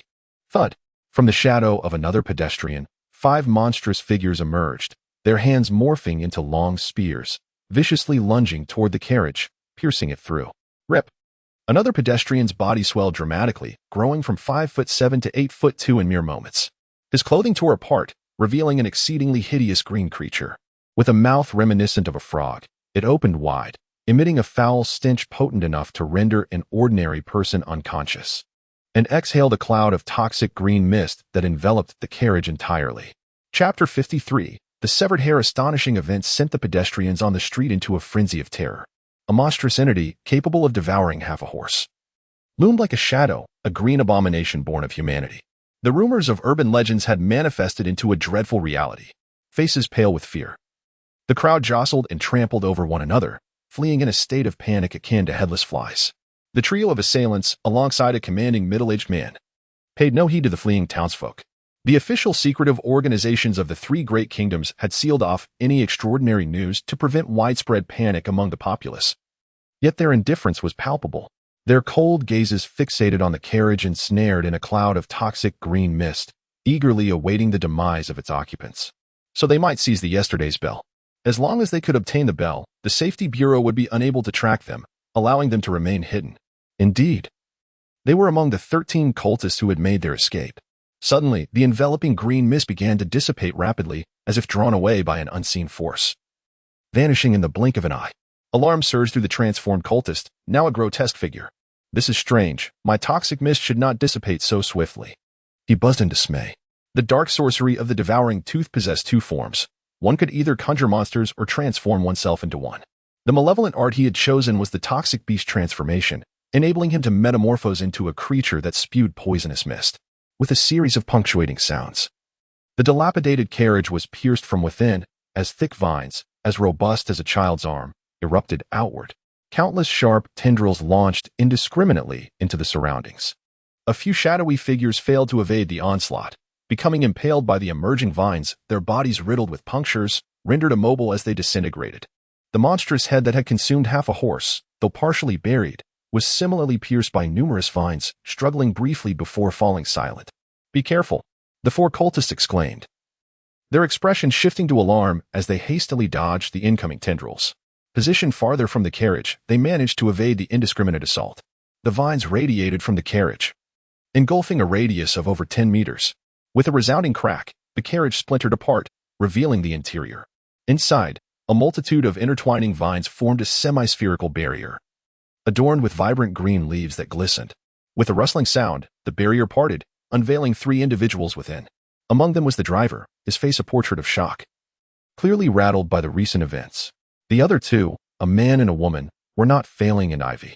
The man, clad in a thick black trench coat, sported tousled brown hair and an ashen complexion, with an ominous object shrouded in black cloth at his feet. The woman, possessing above-average beauty, adorned a jeweled bracelet on her left wrist and had long hair tinged with gray. To their horror, they recognized the pair as Captain Jonas Olsen and Captain Ula Lopez. This is a trap. Retreat. The cultist's faces paled at the sight of Olsen and Lopez, key figures of the Safety Bureau and prime targets of the Devouring Tooth. They were well acquainted with their likenesses. According to reports from allies stationed at the hospital, the Safety Bureau had dispatched 2 ordinary sorcerers to retrieve yesterday's bell. Yet, it turned out to be the notorious Olsen and Lopez, clearly a calculated ambush. Why the rush? Do come and visit the Safety Bureau, Ula mocked, a derisive glint in her eyes as she beckoned with her fingers.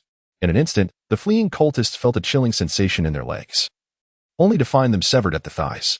Blood gushed forth as they screamed in agony, collapsing to the ground. Just beside them lay nearly invisible, dark threads, hair, now revealed by the crimson stain. This was no ordinary hair. It was the manifestation of Ula's sorcery known as severed hair, a technique allowing her to manipulate her own hair, requiring mastery as a hairdresser. The hair produced by this sorcery boasted a tensile strength several times that of steel and was razor-sharp, enabling her to easily sever the legs of the 2 cultists.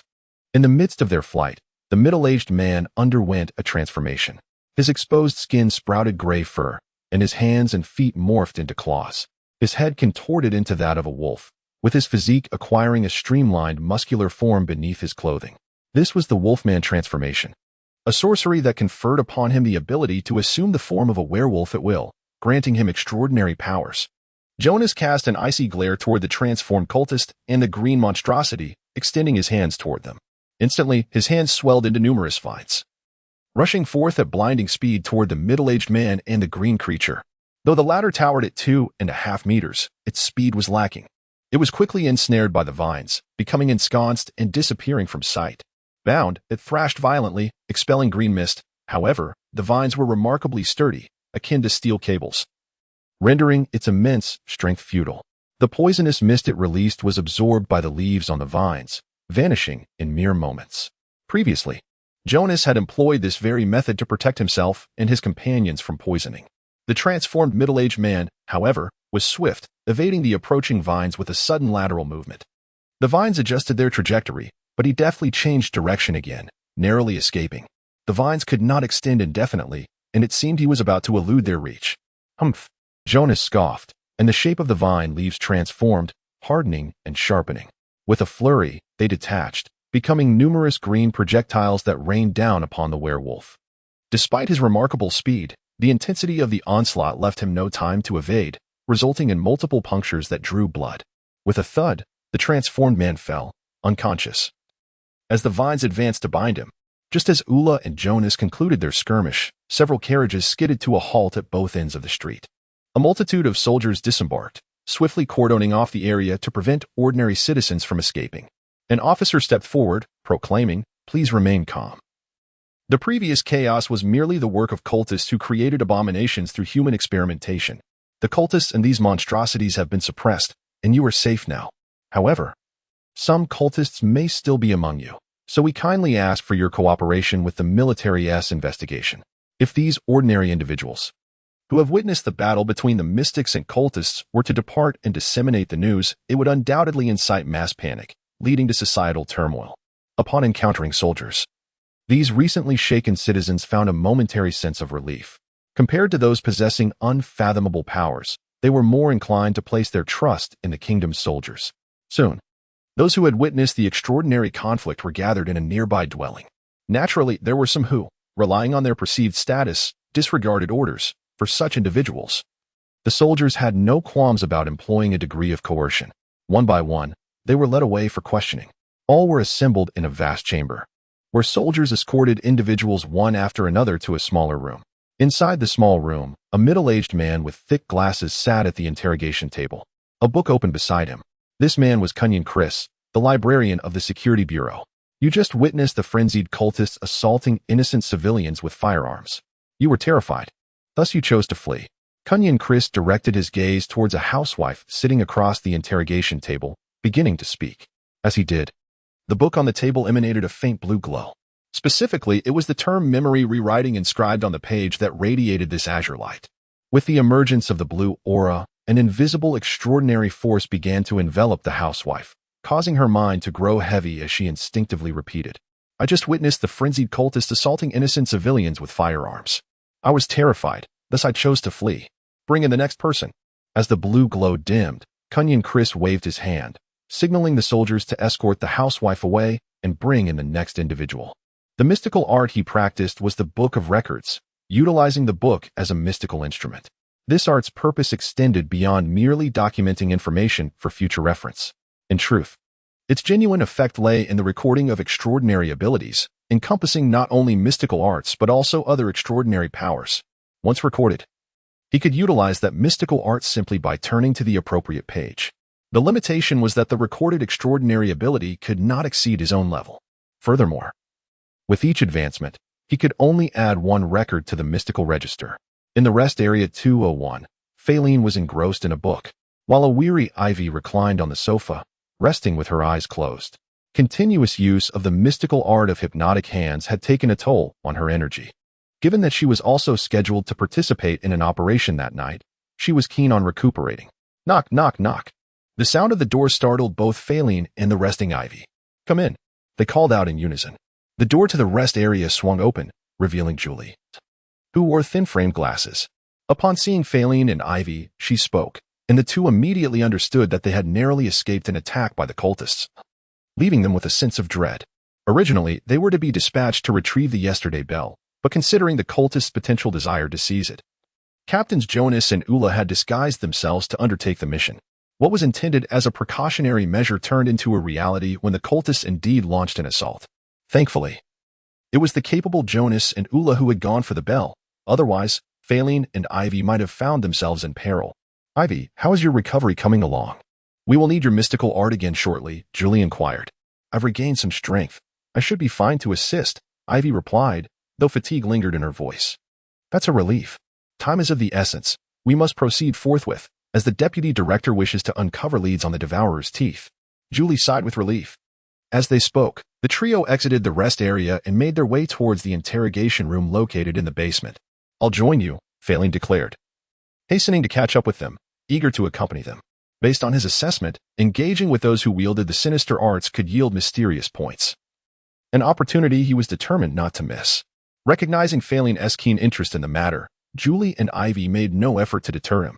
The three soon arrived in the dimly lit interrogation room, where Lindy and the three captains awaited. Against the wall, four iron-cast interrogation chairs were embedded in the floor, each securing a cultist bound by chains, their mouths gagged. The cultist transformed into a werewolf and the one morphed into a green creature had reverted to their original forms, unable to maintain their monstrous appearances for long. One was battered and bruised, while the other wore tattered rags draped around him. The two cultists who had lost their legs were hastily bandaged to prevent death from blood loss. However, as one of the kingdom's enforcement agencies, the Security Bureau was not known for its leniency towards captives. Engaging with the mysterious yielded a gain of 1 mysterious points. Engaging with the mysterious yielded a gain of 7 mysterious points. Engaging with the mysterious yielded a gain of 2 mysterious points. Engaging with the mysterious yielded a gain of 5 mysterious points. As Feilin entered the interrogation room, 4 lines of text rapidly appeared and vanished before his eyes. His expression remained unchanged, yet his spirits lifted. The accumulation of 5 mysterious points confirmed that the cultists wielding sinister arts were indeed a source of such points. Chapter 54.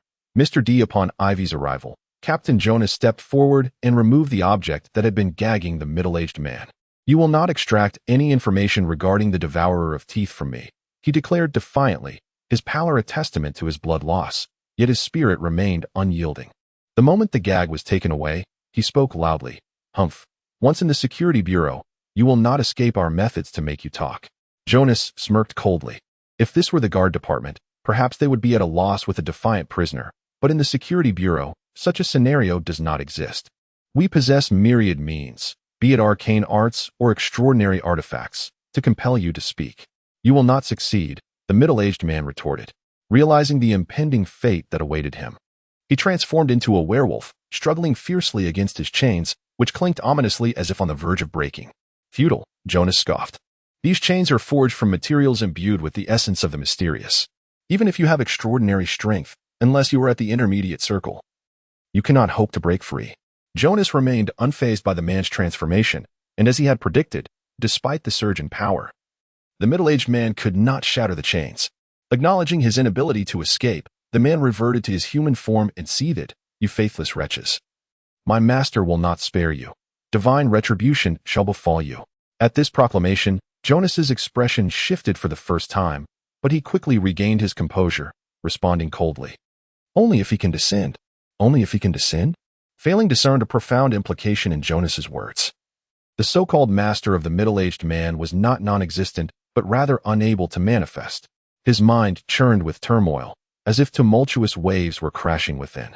For 2 decades, since his reincarnation in this world, he had believed that gods were mere figments of imagination, mental crutches for the weak. Yet, the exchange between the middle-aged man and Jonas had unveiled a paradigm-shifting truth. Divinity may indeed exist. Do evil gods truly exist? He gasped, casting a shocked glance at Julie and Ivy. The 2 women, one the deputy bureau secretary and the other hailing from an aristocratic family, were undoubtedly privy to secrets unknown to the average citizen or even typical practitioners of the arcane. However, while they could possess such knowledge, confidentiality regulations prevented them from disclosing it freely. Evil gods do exist, Ivy asserted as she approached Feilin. This secret typically requires at least an intermediate circle practitioner to comprehend. But given your rapid advancement, it won't be long before you reach that level, so it is not untimely to inform you. Evil gods indeed exist. The dark arts of cult organizations stem from these deities, and each cult is shadowed by their presence. Feilin's expression was one of profound shock. After a lengthy silence, he finally managed to stammer, "What manner of existence is that?" "It is a being that lingers beyond our world, far superior to humanity on a biological level, wielding unfathomable power. Even a practitioner above the 12th circle is but a robust child in its presence, and to humanity, they can indeed be called gods," Lindy remarked gravely. "Even those beyond the 12th circle are merely strong children?" Feilin gasped in disbelief. Those practitioners represented the pinnacle of power within major factions, the very pillars that upheld their might. To think that such formidable individuals would be likened to mere children before an evil god was beyond comprehension. Naturally, such power would never coexist peacefully with humanity. To them, we are merely livestock.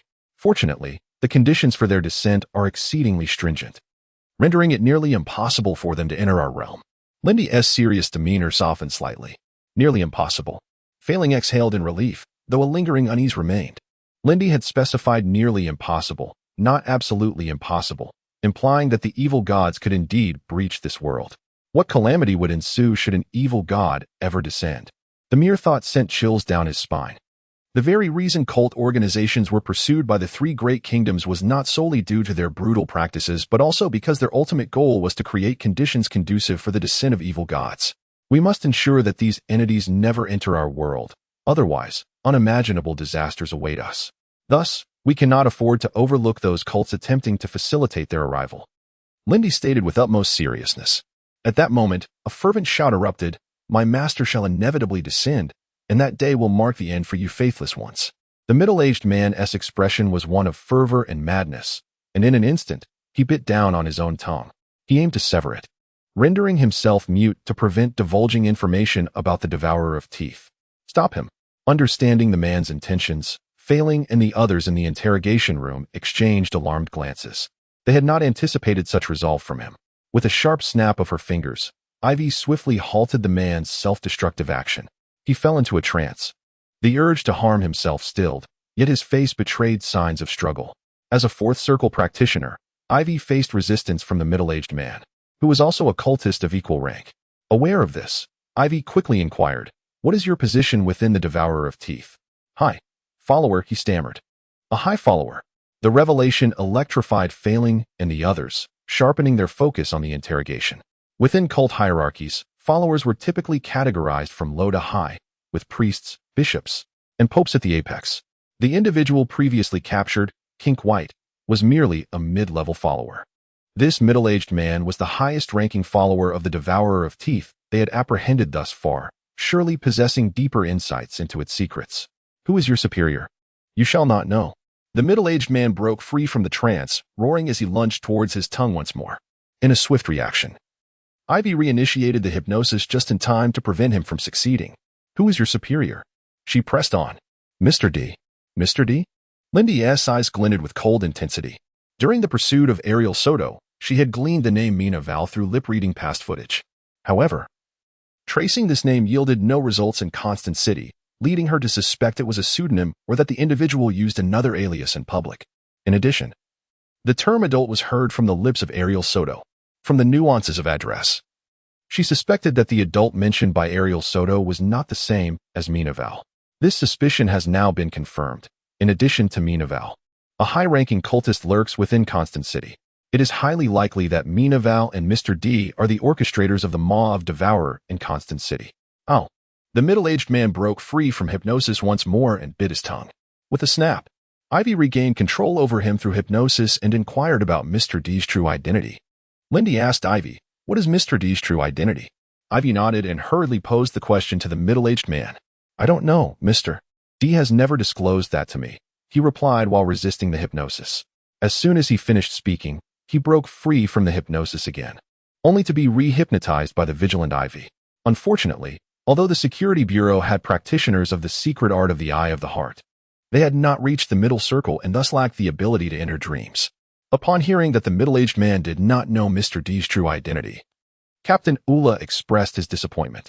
The Eye of the Heart is an advanced skill for master-level psychologists. Upon reaching the middle circle, one gains the ability to enter dreams, compelling targets to fall into a deep slumber and allowing one to delve into their memories. Through this, it would be possible to glimpse Mr. D's visage, thereby uncovering his true identity. Where are the monsters that have been created kept? Lindy asked again. From the words of Jink White, who was captured by Feilin, it was learned that all the bodies of those killed by the minor gang had been transported to the hands of various cultists to be transformed into monsters. Over 100 corpses could theoretically yield more than 100 monsters, and if such a multitude were to spread throughout the city, it would spell disaster. Thus, it is imperative to locate and eliminate all these monsters before the Maw of Devourer unleashes them. Where are the created monsters kept? Ivy inquired. I don't know. They have already been taken away by Mr. D.'s men, he replied. What is the name of the person sent by Mr. D? Ivy rehypnotized the middle-aged man and asked. Glenn Taylor, he answered, then broke free from hypnosis once more. I fear that is yet another alias. Do you know this person's true identity? Lindy frowned. Do you know his true identity? Ivy asked again, rehypnotizing the middle-aged man. I once encountered him on the street. He was wearing a guard uniform, so he should be an officer. What? An officer? The individual sent by Mr. D to meet with the middle-aged man was actually an officer with a public position. The initially discovered cultist, Ariel Soto, was an officer. And now the contact with the middle-aged man is also an officer? Feilin's expression turned uncertain. The emergence of a cultist among the rigorously vetted officers was already astonishing. Now, a second cultist has appeared.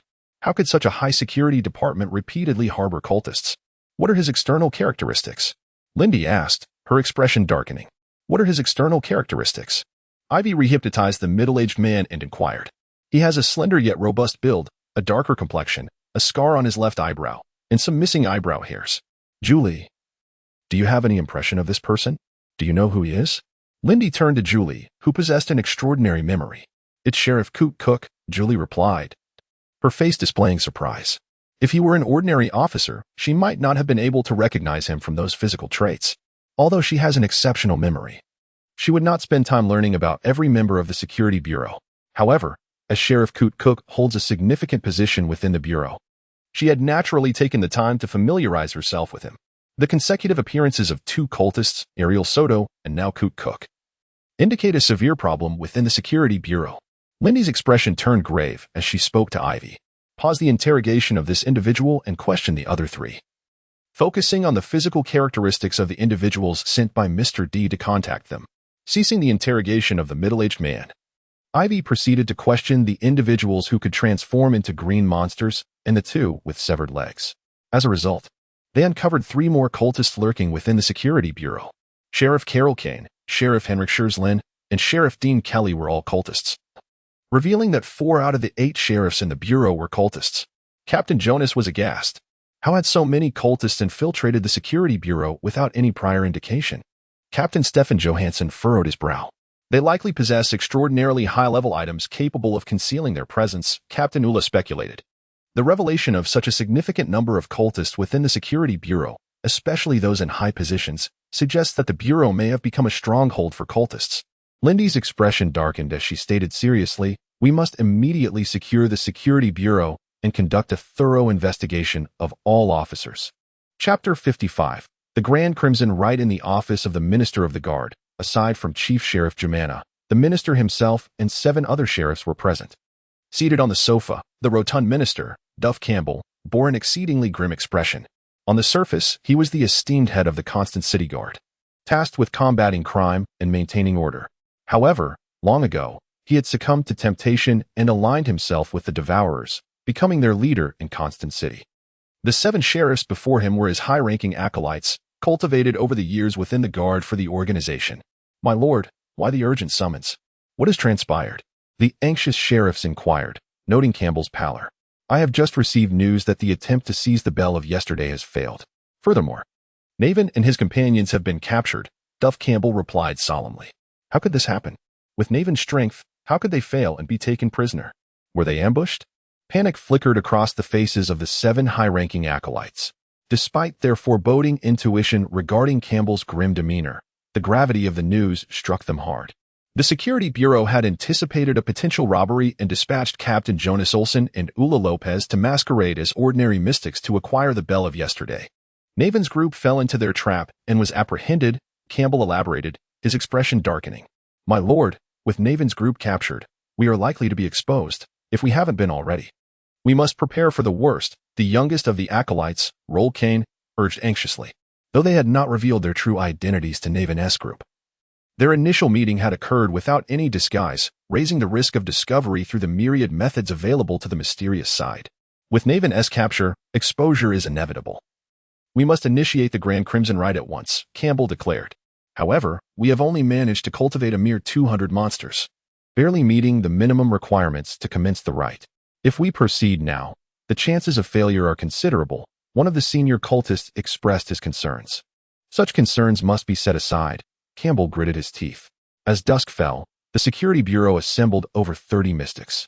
Among them were ordinary mystics like Feilin, as well as Captains Ula, Jonas, and Stefan, alongside Deputy Director Lindy and the rarely seen Director Dalji White. "Let us depart," Director Dalji White commanded, his face stern. At his instruction, the group prepared to board the carriages. At that moment, a series of blood-red beams shot up into the sky from various parts of Constant City. Exceeding 200 in number, they resembled dazzling crimson fireworks, strikingly vivid against the twilight. The beams erupted in the sky, transforming into a blood mist-like spectacle.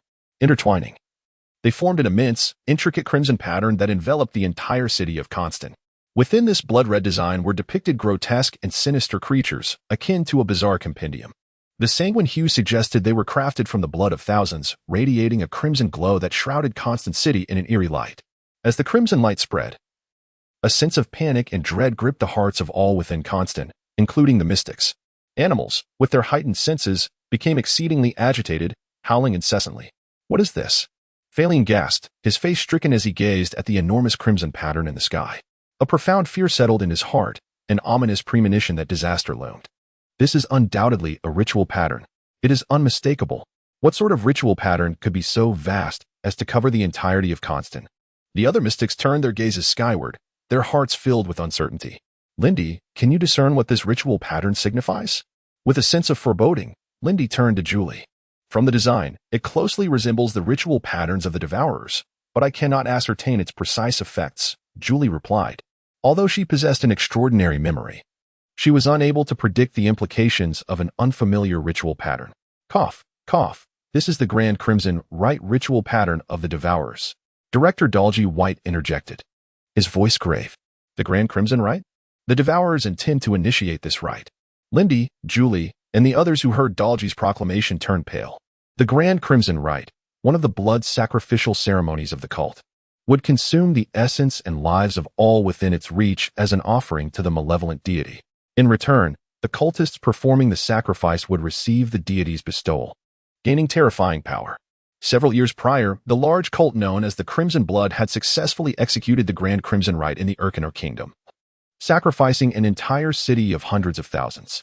Should the Devourers succeed in their rite within Constant City, with a population exceeding 1 million, not only would countless lives be lost, but they would also give rise to a cultist of unimaginable power, surpassing the 12th ring. Julie gasped, her skin prickling with dread. The implications of such a catastrophe were staggering. The loss of life and the emergence of a 12th ring cultist would spell dire consequences for the kingdom of Heidelberg and significantly bolster the strength of the Devourers. Was this the plan the Devourers have been orchestrating all along? Lindy's face turned ashen. The Devourers' activities in Constance had led her to suspect their intentions. And now the truth was laid bare, though not in the manner she had hoped. Had she been able to detect the infiltration of the guard sooner, perhaps the Grand Crimson Rite could have been thwarted. Clenching her fists, she lamented the missed opportunity to apprehend the Devourers lurking within the guard and prevent the initiation of the rite. Though we could not halt the Grand Crimson Rite, this may not be entirely disadvantageous. Director Dalgy White shook his head. Director, what do you mean by that? Lindy asked, surprised by his remarks. To enact a ritual of this magnitude, extensive preparations are required. The Devourers, having been exposed due to their infiltration of the guard, are launching their rite prematurely, indicating their preparations are insufficient, Dalgy White explained. The hastened execution compared to the usual pace? Lindy's eyes brightened as she grasped Dalgy's meaning, sensing a glimmer of hope to thwart the ritual. While the Security Bureau may not have sufficient manpower and time, rallying other mysterious organizations within Constance City to participate could allow us to disrupt the ritual before it is fully realized, Dalgy White added. Director, Deputy Director, I have a hypothesis. At this moment, Julie spoke up. What speculation? Lindy and Dalgy White both turned their gazes towards Julie. Dalgy White, resting his chin on his right hand, concurred with Julie's assessment and then directed his attention to the assembly of over 30 mystics present. Everyone, heed my command. Disperse and head towards the locations where the crimson beams have emerged. Destroy the objects radiating that ominous scarlet light. The 30-odd mystics responded promptly, fully aware of the gravity of the situation, particularly those familiar with the Great Red Rite. Even those like Feilin, who were oblivious to the nature of the Great Red Rite, grasped the seriousness of the matter through the dialogue between Director Dalgy White and Deputy Lindy. Whoosh, whoosh, whoosh. The mystics scattered, each selecting a direction and hastening away. Some exhibited a speed that surpassed even the most elite soldiers, clearly transcending human limits. In the tense atmosphere, where every second counted, they paid little heed to the extraordinary nature of their actions. Feilin sprinted at full speed down the street, racing towards a specific destination. Aside from refraining from utilizing his berserk fang, he had fully unleashed his speed, enhanced through 7 augmentations. Were it not for the concern of being perceived as a monster and attacked by the other mystics, he would have even contemplated using the berserk fang. Anxiety etched across his face, his heart raced with unease. If he had not misjudged, one of the crimson beams had originated from the affluent Bird Street in the Eastern District. Bird Street, a bustling thoroughfare, was home to individuals of considerable wealth, including his sister's family. Whoosh. After running approximately 2 miles, Feilin drew near to Bird Street. The sounds of terror and screams pierced his ears, tightening his heart with worry as his fears began to materialize. Chapter 56. Thoughts on the launch. I have just received notification from the editor that the book will be available for purchase tomorrow at noon. This journey of transforming the manuscript from its inception has been fraught with challenges, and I find myself uncertain about the initial subscriptions. If you believe that this book is worth your time, and if it resonates with your tastes, I kindly request your support through a subscription, as it would mean the world to me as an author. Lastly, I express my heartfelt gratitude to the editor for their transparent guidance, to the generous readers who have offered their support, and to all those who have stood by this book. Chapter 57. Heart, seeking initial subscription, with a swift motion. Feilin pushed his body to its utmost limits, rapidly traversing the remaining distance and darting into the street that housed the esteemed Bird Street. Chapter 58. The choices of various mysterious organizations on a certain street. A disheveled individual, clad in tattered garments and emanating a crimson glow, lay sprawled upon a woman. The woman. Chapter 59. The power of armor-piercing bullets controlled by an unseen force. Feilin found himself rendered immobile, unable even to pull the trigger. He exerted himself in a futile struggle, attempting to rely on his physical strength. Chapter 60. Lucas Gauchiao, the cultist. Feilin immediately deduced that this must be a male cultist lurking within the ranks of the guards. The sinister sorcery of the gnawing tooth. Chapter 61. Ordinary people in the sky above. The vast ceremonial pattern enveloping the entire city of Constance began to shift. At this moment, throughout the city, the bizarre sorcerers engaged in their hunts. Chapter 62. The connection between extraordinary power and mysterious points. Is it difficult to comprehend? That seems rather normal. Dafu chuckled lightly, a hint of mockery gracing his expression. As a practitioner of arcane arts, how could you possibly? Chapter 63. Casualties as darkness enveloped the sky. Feilin, holding an oil lamp, traversed the streets of Constant City in search of a mysterious corpse. With a soft thud, he stepped into the Chapter 64. Anomaly. Gazing at the 5 lifeless bodies, Feilin felt a tumult of emotions. Although he had never interacted with these 5 individuals, he frequently encountered them in the dining hall. Chapter 65. Ignoring defense type. Cursed object name. Ring of Souls grade. Type 1 extraordinary ability. Capable of unleashing soul attacks, inflicting torment upon foes. Chapter 66. Privilege in a villa on Arcanum Street. The Roland family of 3, accompanied by a maid, found themselves crowded into a vast room alongside over 100 other individuals, the air remarkably thick and suffocating. Chapter 67. Suggestions after spending some time at his sister's home. Feilin took his leave. His sister and her family had not slept all night and needed rest, thus it was inappropriate for him to remain there. Chapter 68. Martial arts. Due to the remarkable efficacy of the external injury medicine, Feilin's wounds had remarkably healed within just 2 days. With 1 day remaining in his 3-day leave, Feilin resolved to. Chapter 69. Divination. A session at the Silver Fighting Arena lasts for 2 hours. After 2 hours of instruction from Ethan, Feilin departed from the Silver Fighting Arena. Upon returning to his residence. Chapter 70. The Killer. Knock, knock, knock. At the security bureau, Feilin rapped on Lindy's office door. Come in. Lindy's voice echoed. Feilin. Chapter 71. The Authentic Illusion. Chapter 72. Mysterious Death in the Morning. As Feilin was poised to peruse the enigmatic tome on the secrets of the mystical gun, Julie arrived, informing him of an urgent mission. Upon learning the details of the task, he immediately joined Ivy. Chapter 73. The Murderer, the Eye of Judgment. Although Feilin believed that with his 6th ring. Chapter 74. Side effects. Upon leaving the guardroom, he immediately cast his gaze upwards, and indeed. Chapter 75. Identifying the suspect. The irresistible urge to kill? Feilin comprehended the reason behind the murderer's relentless killings. Undoubtedly, it was due to an inescapable curse. Chapter 76. The cursed doll. On a street, Hamadi, with his brown hair swept to the side, wandered aimlessly. His eyes were bloodshot, and his gaze was perpetually fixed on the passers-by. Chapter 77. The sound of the violin. I shall dispatch someone to apprehend them immediately, Jumana proclaimed.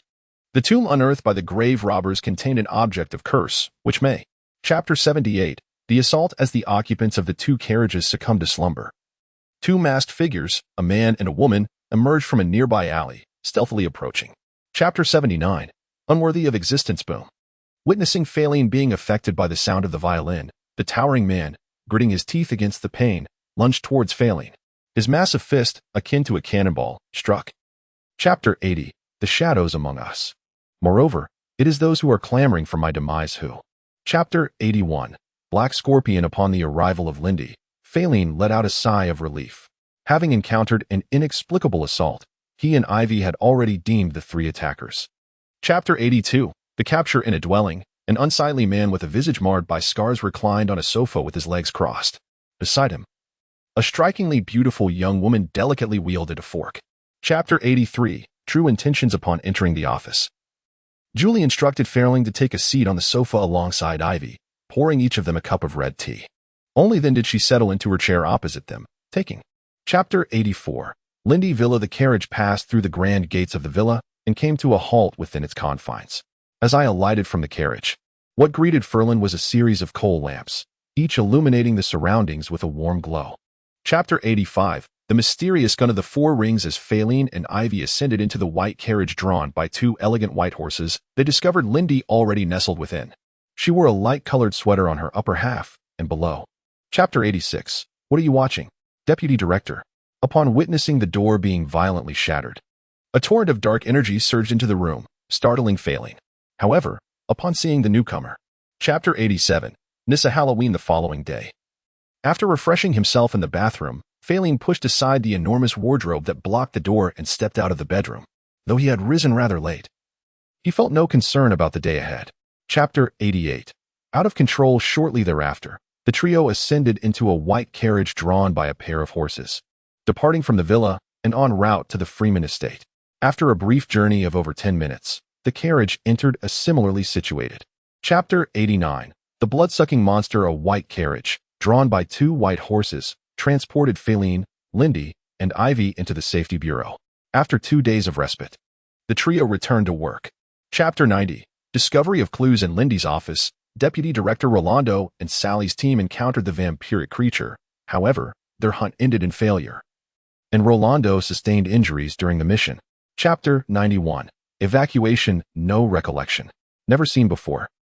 Arriving at the guard department, Feilin and AI Wei inquired with one officer after another. Chapter 92. Shadow clone. With a resounding thud, the vampire creature plummeted to the ground, its blood oozing from its fleshy wings, hands, and legs. Lindy insisted on capturing the vampire creature alive. Chapter 93. The entrance. Puff, puff, puff. The shotgun. A term coined by Feilin to refer to the bullets used in the engraving of the phantasmal doppelganger ritual diagram. In the face of an expansive coverage. Chapter 94. Determination. With a swift motion, the petite woman brandished her dual swords, cleaving through the encroaching shadowy tendrils. One by one, the sinister appendages fell beneath her precise strikes. No. Chapter 95. The composite inscription. Although the true nature of what the crimson blood seeks remains shrouded in mystery, it is evident that the object of its pursuit lies within a certain tomb. Chapter 96. Field duty. A few days later, Feilin and AI Wei entered a conference room within the security bureau. Inside, 6 individuals were already present. Among these 6, there was one who was acquainted with Feilin. Chapter 97. The Battle of the Sorcerers. Easter Street is the thoroughfare at the edge of the Northern District. Ivy leaned closer, gazing intently at the note's contents. As she drew near. Chapter 98. Ramon Morales. Ramon Morales has unexpectedly arrived in Constance City. Ivy's expression shifted slightly. Ramon Morales, a man who, by chance. Chapter 99.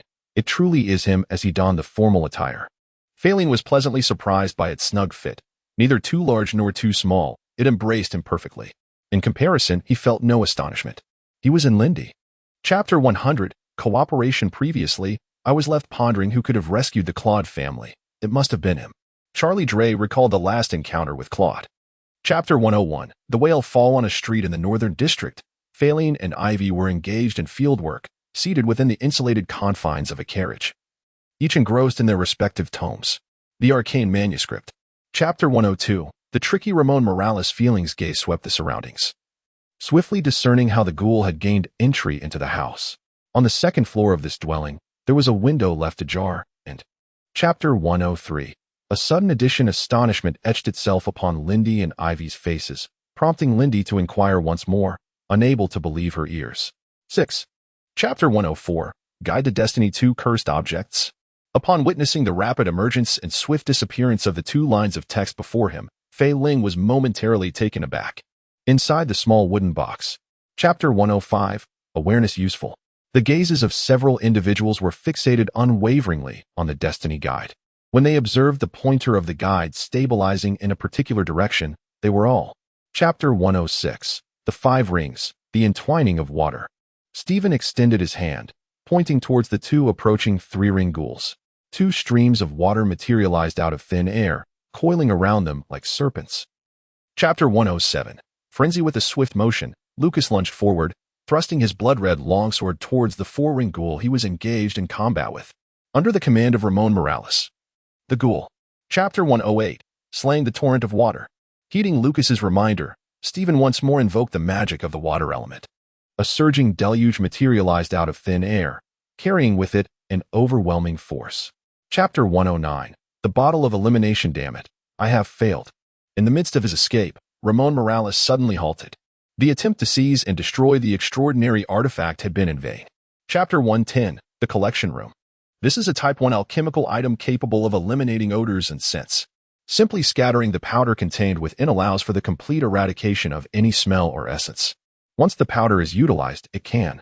Chapter 111. The Passionate Claude. An hour later, Feilin emerged from the chamber of cursed artifacts.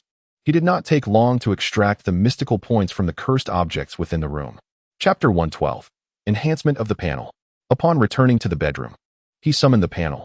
Chapter 113. The Transaction under the Night. Knock, knock, knock. Julie, with her golden hair and delicate framed glasses, rapped on the door and, upon receiving permission, entered Lindy's office. Lindy was adorned in a splendid attire. Chapter 114. The Crimson Blood Stronghold. With disheveled hair, the Tomb Raider accepted the banknote. wetting it and rubbing it between his fingers to ascertain its authenticity. A broad smile immediately spread across his face. "Sir, this way please." Chapter 115. The chess of night upon encountering the enigmatic, a mysterious point of 4-5 is added. As he approaches the female cultist, words rapidly materialize and then vanish before Feilin's eyes. Consequently, Chapter 116. Unexpected intelligence unbeknownst to her. In response to IV's inquiry, Lindy shook her head. Since the inception of the night chess, it had never formed a cohesive unit, hence there was no. Chapter 117. Weeping in the southern train street. More than 20 individuals dispersed, quietly walking towards the vicinity of room 45, subtly encircling it. Chapter 118. Ambushed within the confines of the carriage. Ivy initially felt a profound sadness, but inexplicably, her emotions overwhelmed her, and tears began to cascade from her eyes. "You must help me." Chapter 119. The cultists of the central ring bang, bang, bang. Surrounded by enemies. Feilin raised the Silver Guardian to shield himself from all directions while wielding the mysterious spear in his hand to retaliate. Chapter 120. Steel and fabric. The sound of fists colliding with bloodied sides echoed. Ultimately, it approached but fell short of rivaling the prowess of a fifth ring body enhancement master, the strength evidently lacking. Chapter 121. He will not die so easily. Whoosh, whoosh. Two blood-red spears materialized in the hands of Riku, one held in each hand, and were hurled forth. The spears that were cast. Chapter 122. Historical documents. Fortunately, you arrived just in time for assistance, Deputy Director.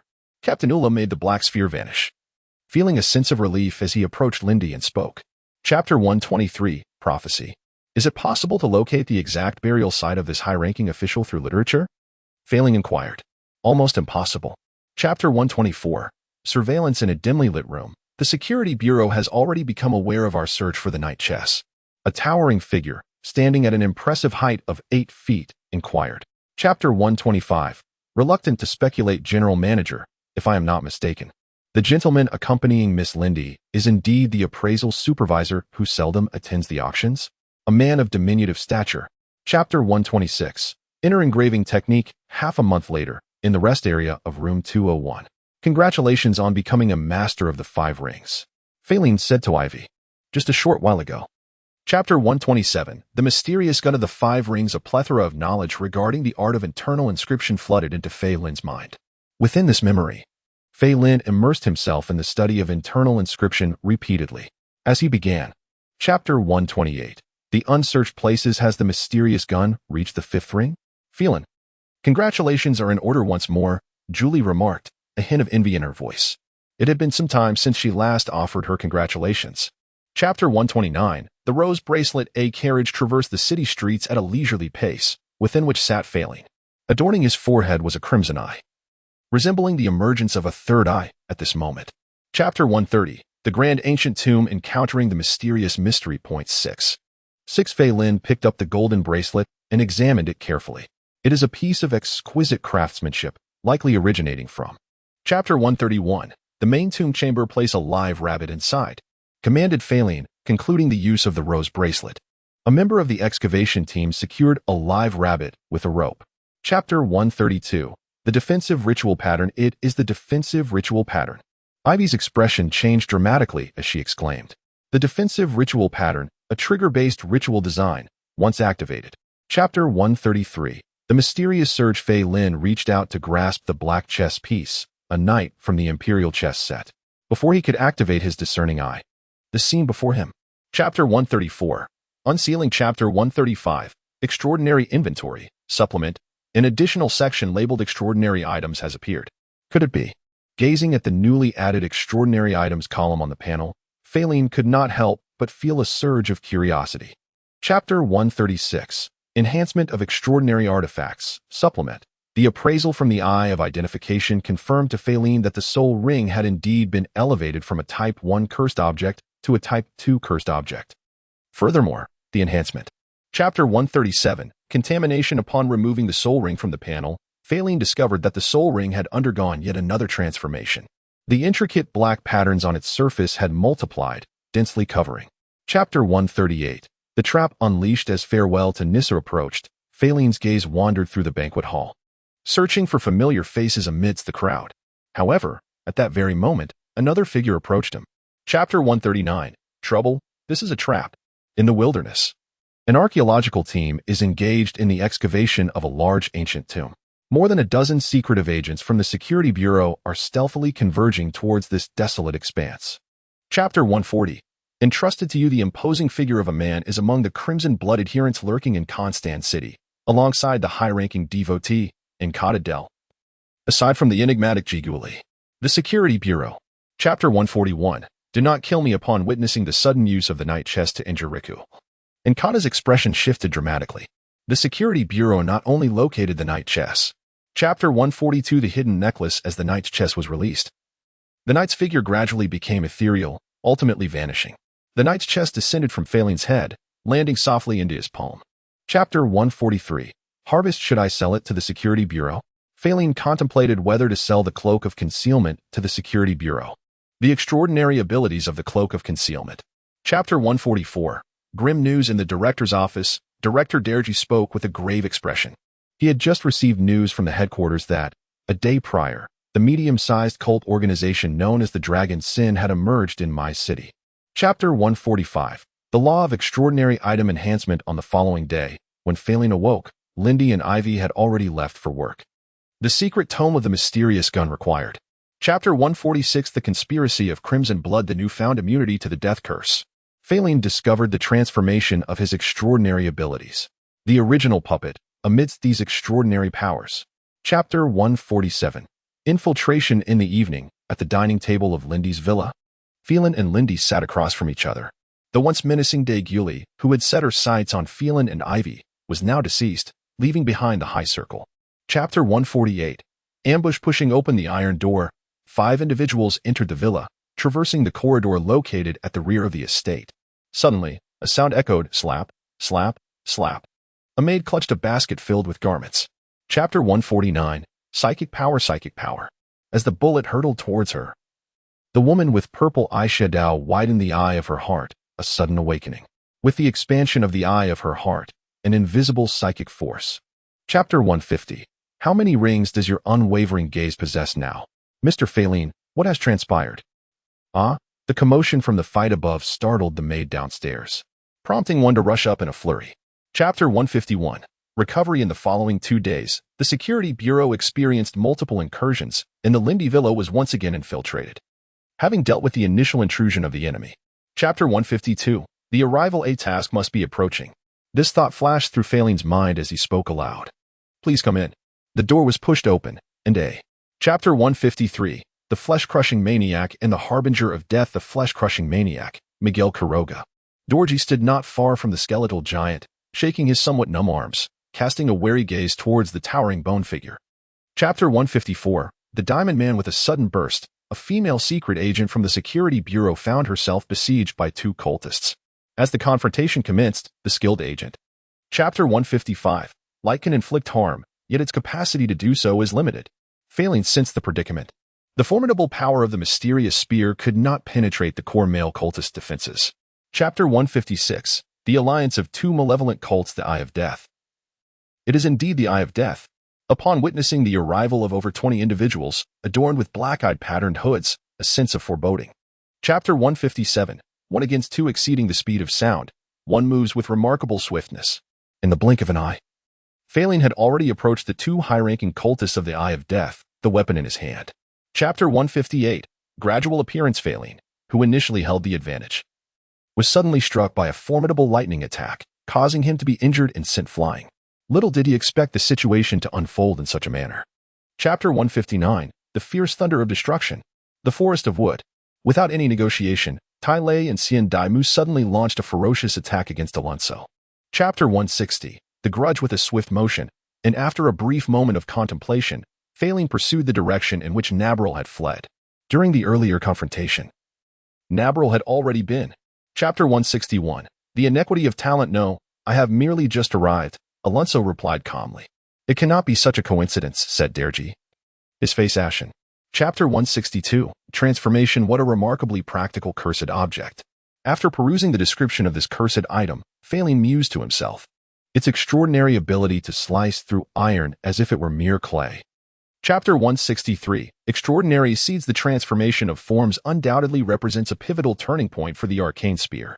The reason the arcane spear is esteemed among the top 10 potent arcane techniques is likely due to Chapter 164, Radical Ideologies. In the evening, after having dined, Feilin prepared to depart from the restaurant when a maid approached to assist him with his wheelchair. "Allow me." Lindy waved. Chapter 165, Framed in a Parlor. Roland sat anxiously, her demeanor reflecting her unease, while Claude paced back and forth with mounting agitation. The expressions on their faces made it evident that they had encountered. Chapter 166, Satisfying the wrongfully accused. Upon seeing Lindy enter the parlor, Nissa promptly rose to her feet and respectfully addressed Lindy, inquiring, "Is there something you need?" Chapter 167, The Assassination Mission. At home, Claude and Roland were engulfed in a heavy atmosphere, their hearts burdened as though weighed down by an immense stone. Although their elder brother Charlie assured them that Feilin would devise a solution, the two remained. Chapter 168, Transfer. It won't be long now. Within a mere 2 days, I shall have thoroughly perused this tome of arcane knowledge. In a study on the first floor, feeling fatigued from reading, Feilin set aside the mysterious text. Chapter 169, The Ascension of the Mysterious Gun. Indeed, as the deputy director mentioned, it is not a cursed object that enhances combat strength, but rather one that bolsters one's ability to survive. Upon encountering this cursed artifact, Chapter 170, Gun Modification. A plethora of memories inundated Feilin's mind, consisting of an extensive array of recollections centered around his persona. These memories were bifurcated into 2 segments. One segment encompassed Feilin's insights regarding the internal engravings. Chapter 171, Unusual Advancement. In the Grand Hall on the first floor, Lindy was descending into the Empire. Chapter 172, The Hidden Insider. The next day, Feilin and Lindy boarded a carriage, heading towards the Security Bureau. The first prince was visiting the Kingdom of Porto to pass the time during their journey. Chapter 173, No. Knock, knock, knock. In the afternoon, the door of room 201 was rapped upon. Upon receiving permission, Julie entered and addressed Feilin. Chapter 174, I have a plan. My suggestion is to refrain from moving out of the villa for the time being. However, should you insist on leaving, I would, of course, not be in a position to prevent you. Upon encountering Feilin. Chapter 175, The Blonde Man. In the southern district of Constant City, where the train station is located. Utilizing steam locomotives, Constant City engages in commercial collaboration with other cities, procuring scarce resources for sale. Chapter 176, The Might of the Sniper Rifle. Mission failed. It became evident that I lacked the capability to assassinate the formidable Feilin Socks before me, and the presence of Feilin Socks was indeed. Chapter 177, The Security Bureau of Peg City. Extraordinary fluctuations of power surged, accompanied by faint sounds of a struggle. He sensed the ripples of extraordinary energy, and his keen hearing even caught the distant echoes. Chapter 178, Proliferation. Captain Socks, greetings. I am Captain Ted Danson from Peg City. I have heard of you through Javier and Leah, the blonde man. Chapter 179, Shadows lurking. Following the little white dog, the 4 of them meandered through the city, turning this way and that, until they finally arrived at another house. Standing outside this dwelling, the little white dog came to a halt. Chapter 180, The 4th Iron Law. Why do so many prefer to flee through broken windows? Are they unaware that shattering a window incurs a cost? Feilin appeared beside the window, gazing at yet another shattered pane. Chapter 181, Viscount Jacques Quinn. Captain Danson. Are there any leads related to the tree people? Ignoring the man, Feilin inquired of Ted Danson. No. Chapter 182, The Golden Cup. Are you referring to a cursed object, Captain Socks? Ted Danson had already surmised the reason behind Feilin's inquiry. Chapter 183, The Mirror. Having resolved the issue, Feilin did not linger at the residence of Viscount Jacquin and departed from his villa. The Viscount, however, wished to invite Feilin to join him for dinner, but Chapter 184, New clue. Swish, swish, swish. With the disappearance of Feilin, the mirror monster, concealed within the depths of the mirror, grew restless. The command it had received was to lurk in the shadows. Chapter 185, Speculation. Indeed, the corpses seemed to be somewhat lacking. Feilin also sensed that something was amiss. After a moment of contemplation, a hypothesis formed in his mind, and he spoke.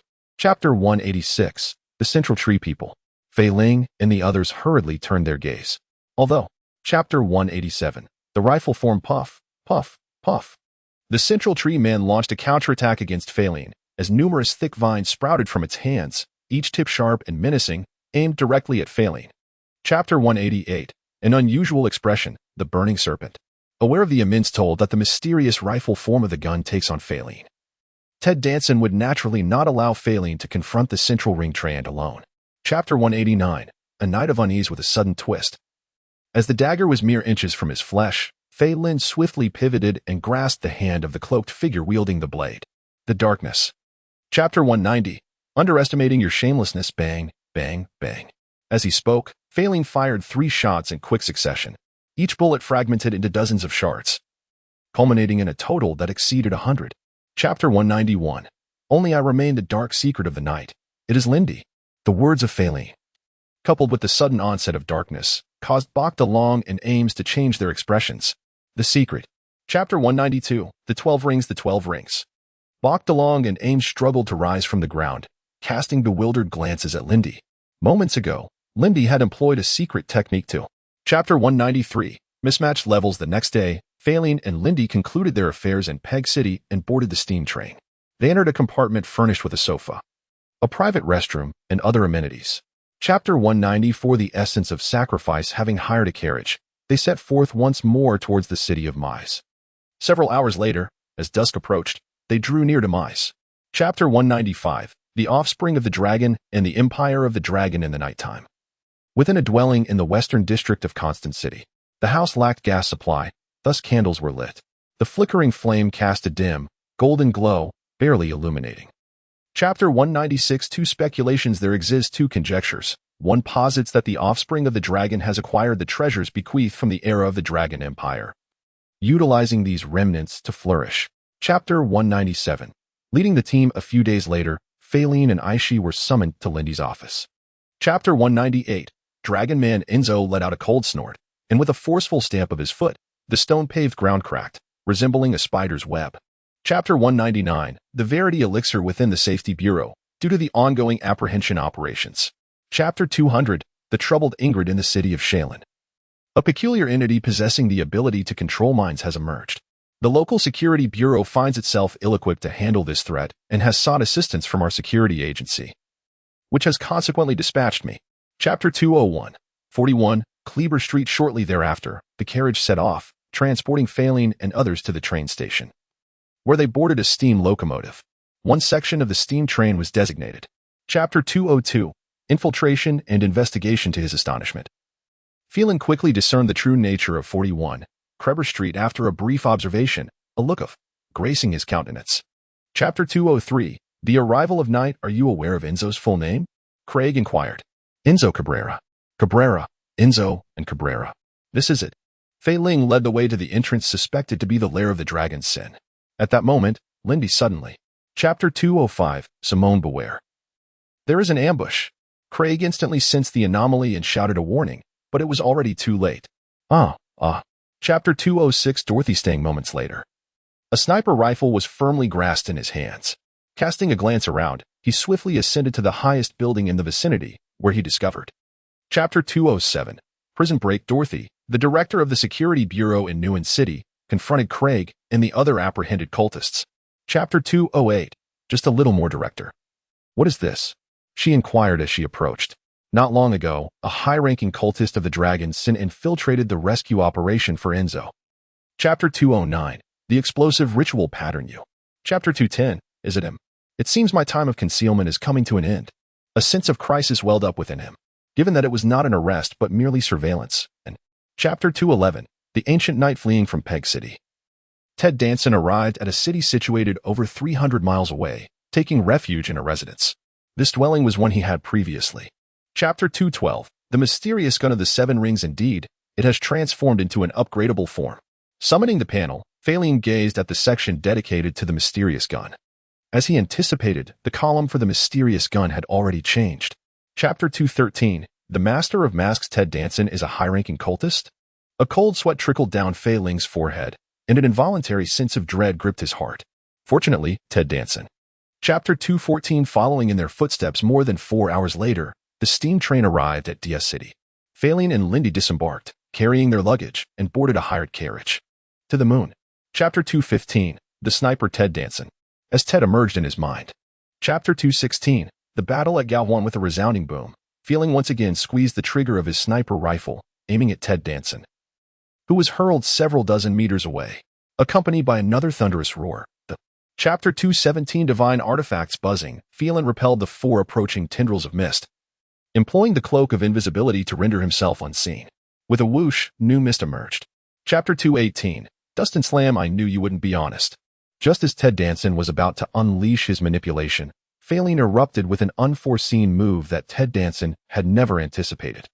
Chapter 219 Violent Infiltration. After resting for a day in Fingerling City, the following morning, Feilin and Lindy retrieved Ted Danson from the local security bureau's holding cell and boarded a train bound for Baker City.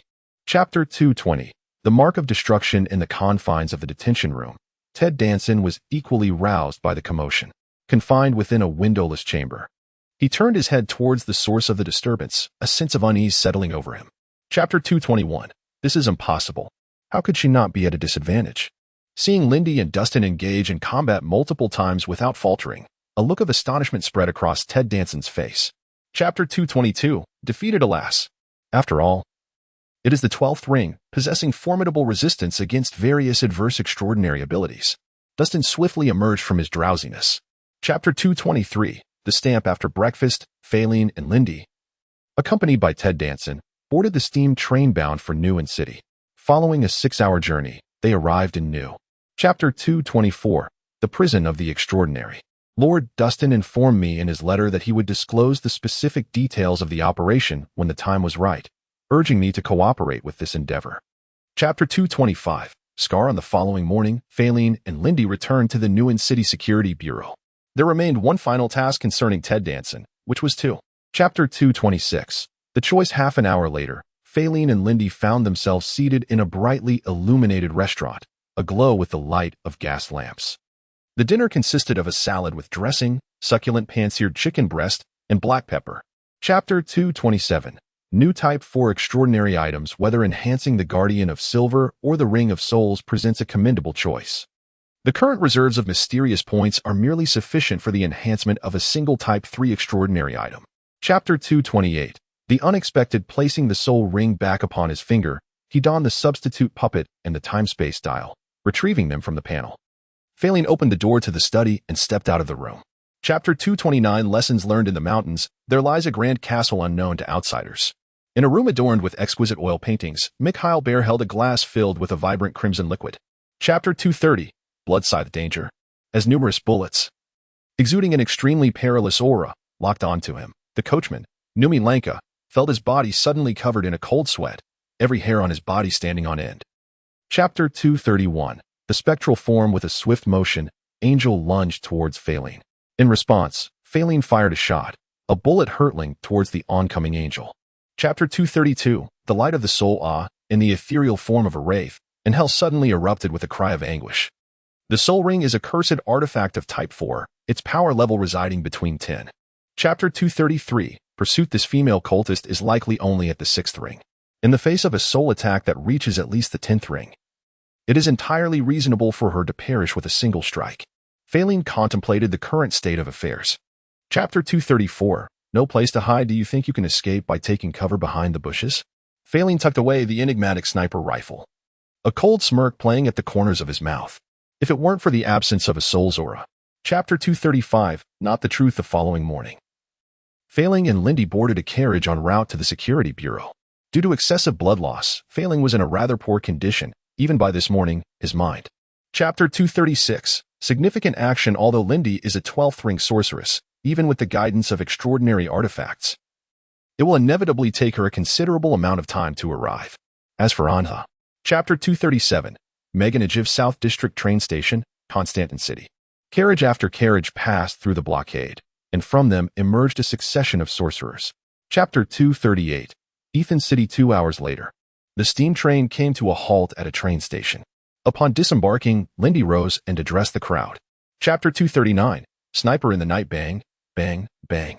A male mystic from the security bureau, clad in a yellow trench coat, wielded a black pistol in his right hand, relentlessly firing at a female cultist.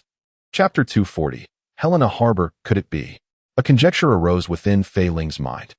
The presence of all the high-ranking secret sorcerers from the Security Bureau at that location was likely due to the high-ranking cultists. Chapter 241. Captured Bang. An unscrupulous cultist with a scruffy beard took advantage of the unsuspecting female sorceress during their battle, as the tail of the dragon behind him lashed out violently, striking her with force. Chapter 242. Post-war statistics. The encounter with the mysterious yielded an increase of 205 in the mystery points.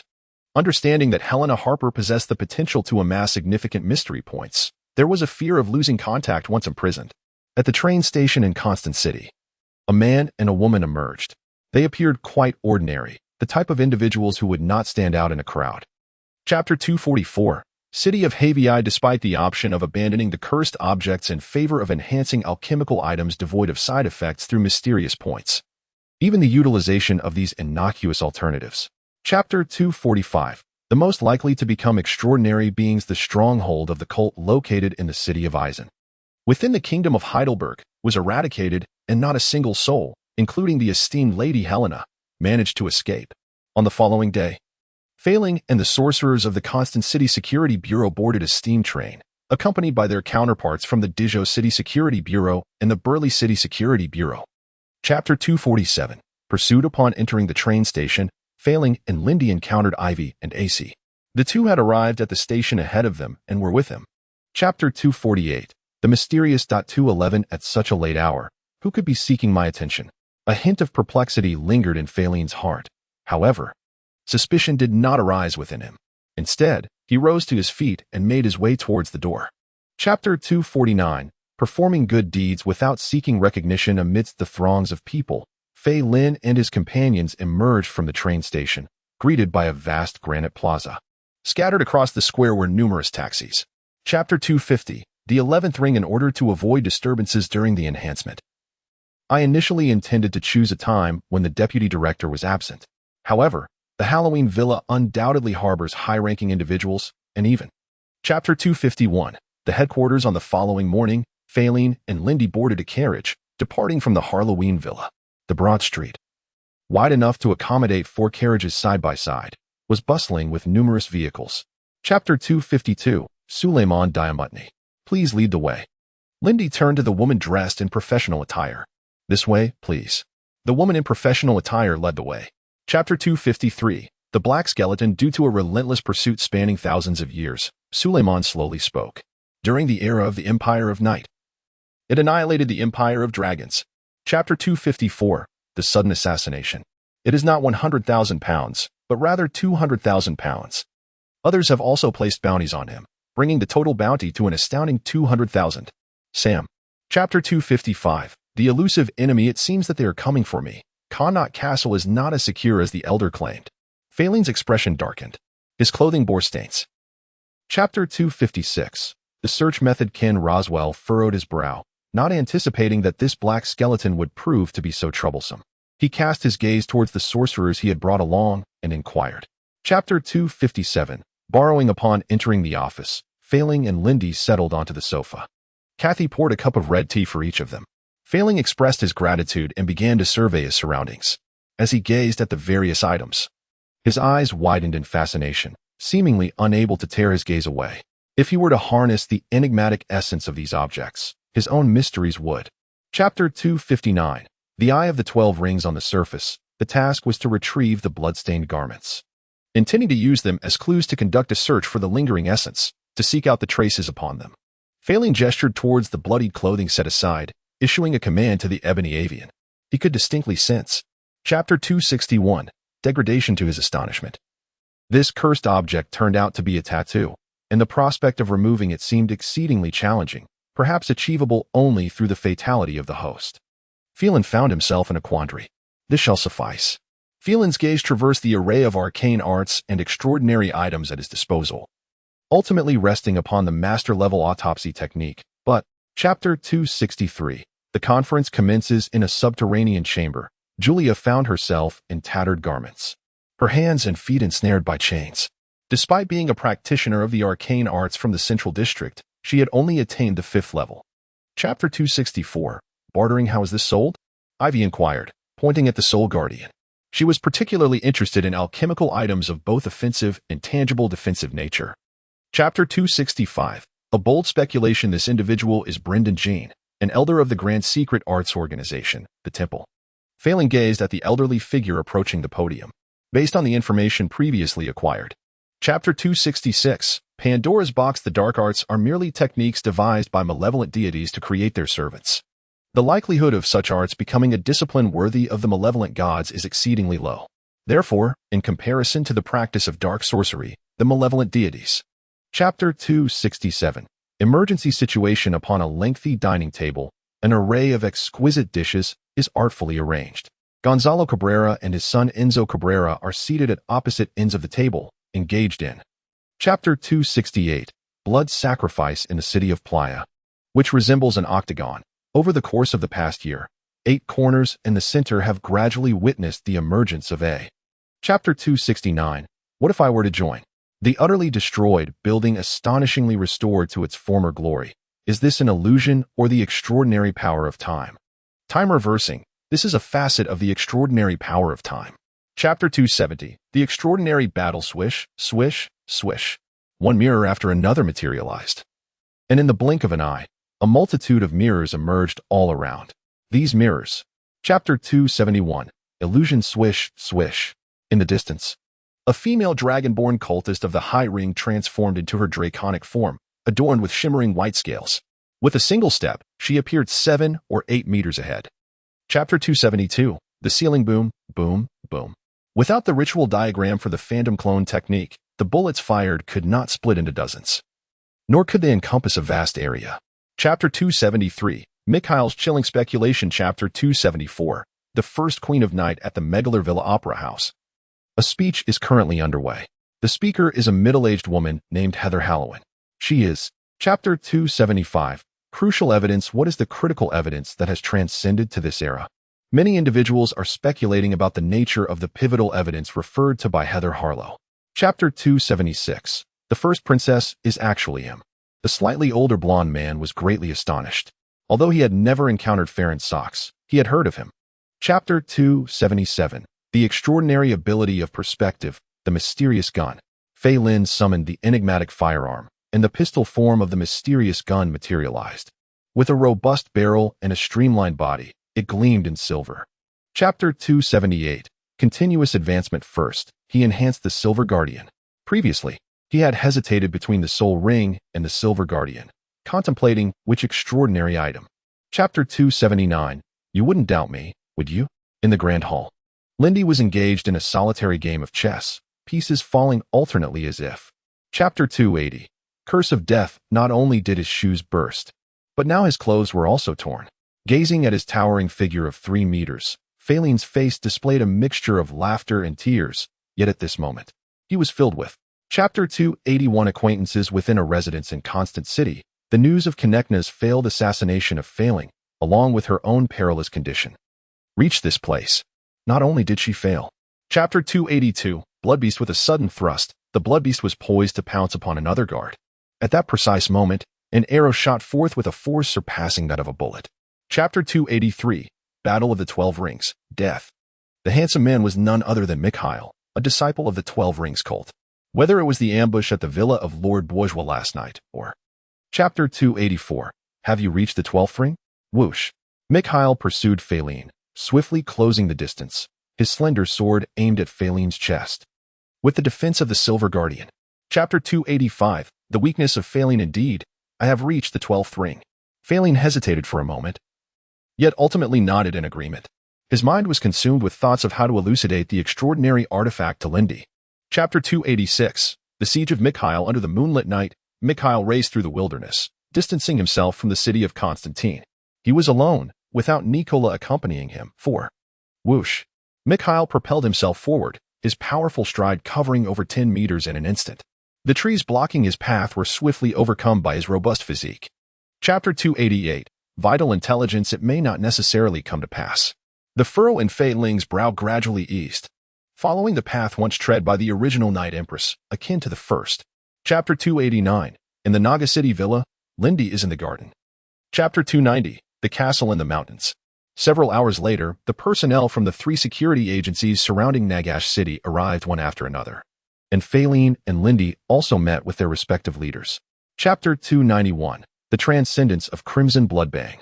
A cultist, who had stealthily maneuvered behind the secretive practitioner of the Security Bureau, found his head shattered like a watermelon, his decapitated body collapsing with a thud. Chapter 292. Target of the Crimson Blood within the territory of the Heidelberg Kingdom, an elder stronghold has been obliterated. Furthermore, the elder Mikhail had already lost contact prior to this event. Chapter 293. Insomnia in the Lounge 201, Ivy and AC were present, along with the cheer captain and 4 Security Bureau mystics accompanying her on the mission. Chapter 294. Women with children, yet your secret technique level. Julie frowned. My mysterious spear of secret arts is indeed only at the 8th rank, but my assessment of. Chapter 295. Dream Eater unable to search by scent. What should be the next course of action? Feilin fell into contemplation. If one cannot search by scent, then one must rely solely on the essence of the aroma. Chapter 296. The dreamscape first, the streets were cordoned off. Although the Dream Eater had been located, Feilin did not immediately launch an attack. Instead, he sheathed the mysterious firearm. Chapter 297. The mysterious 9-ringed spear. The mysterious points are insufficient once again. Feilin shook his head helplessly. After participating in the operation to eradicate a Crimson Blood stronghold, his current mysterious points have reached. Chapter 298. The ambush. At the moment when Feilin's mysterious spear was advancing, a curious gaze from the director's office, belonging to De Urgi, was directed towards Feilin's chamber. Chapter 299. The deeply hidden insider. In the morning, Lindy, adorned in a deep blue sleeveless chiffon dress, was dining in the restaurant. Upon entering, Feilin noticed her presence immediately, and a servant. Chapter 300. Danger approaches in an ancient palace, stone columns adorned with masks, walls intricately carved with masks, and the ceiling embellished with masks. Wherever one gazes, the presence of these sculpted visages is ubiquitous. Chapter 301. At last, the opportunity arrives. If one were to speak of a solution, there is indeed one. Feilin furrowed his brow. To gather approximately 500 mysterious points in a short span of time, to discuss methods. Chapter 302. The creation of dreams with a swift motion. The ethereal azure figure effortlessly traversed the wall, departing from the main residence and gliding into the night, heading towards a singular destination. Chapter 303. A fortuitous encounter affected by the piercing wails of the soul. He remained uncertain about the condition of the servants within the villa. He must ascertain the circumstances of the. Chapter 304. The assassination of Feilin. Instead of continuing your surveillance, you have come to seek me out. Are you perhaps contemplating an alliance to encircle her? Feilin inquired. Chapter 305. The black dagger. A resounding collision echoed as a robust black beam clashed with the anguished wail of a soul in midair, both dissipating into nothingness. The specter that had attacked Feilin was a 12-ring phantom. Chapter 306. The bottom line. Who are you? After confirming that Feilin was unharmed, Lindy pursued the man in the black mask, who was several hundred meters away. Feilin felt a mixture of anger and fear within.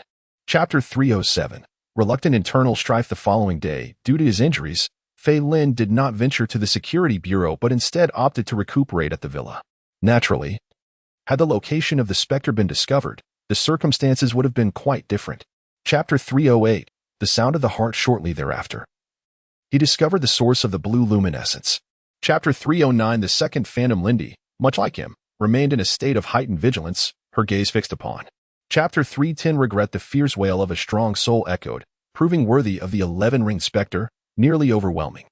Nick Jin's expression was grave as he held his golden staff in one hand. In the night, a man and a woman traversed a nearly deserted street.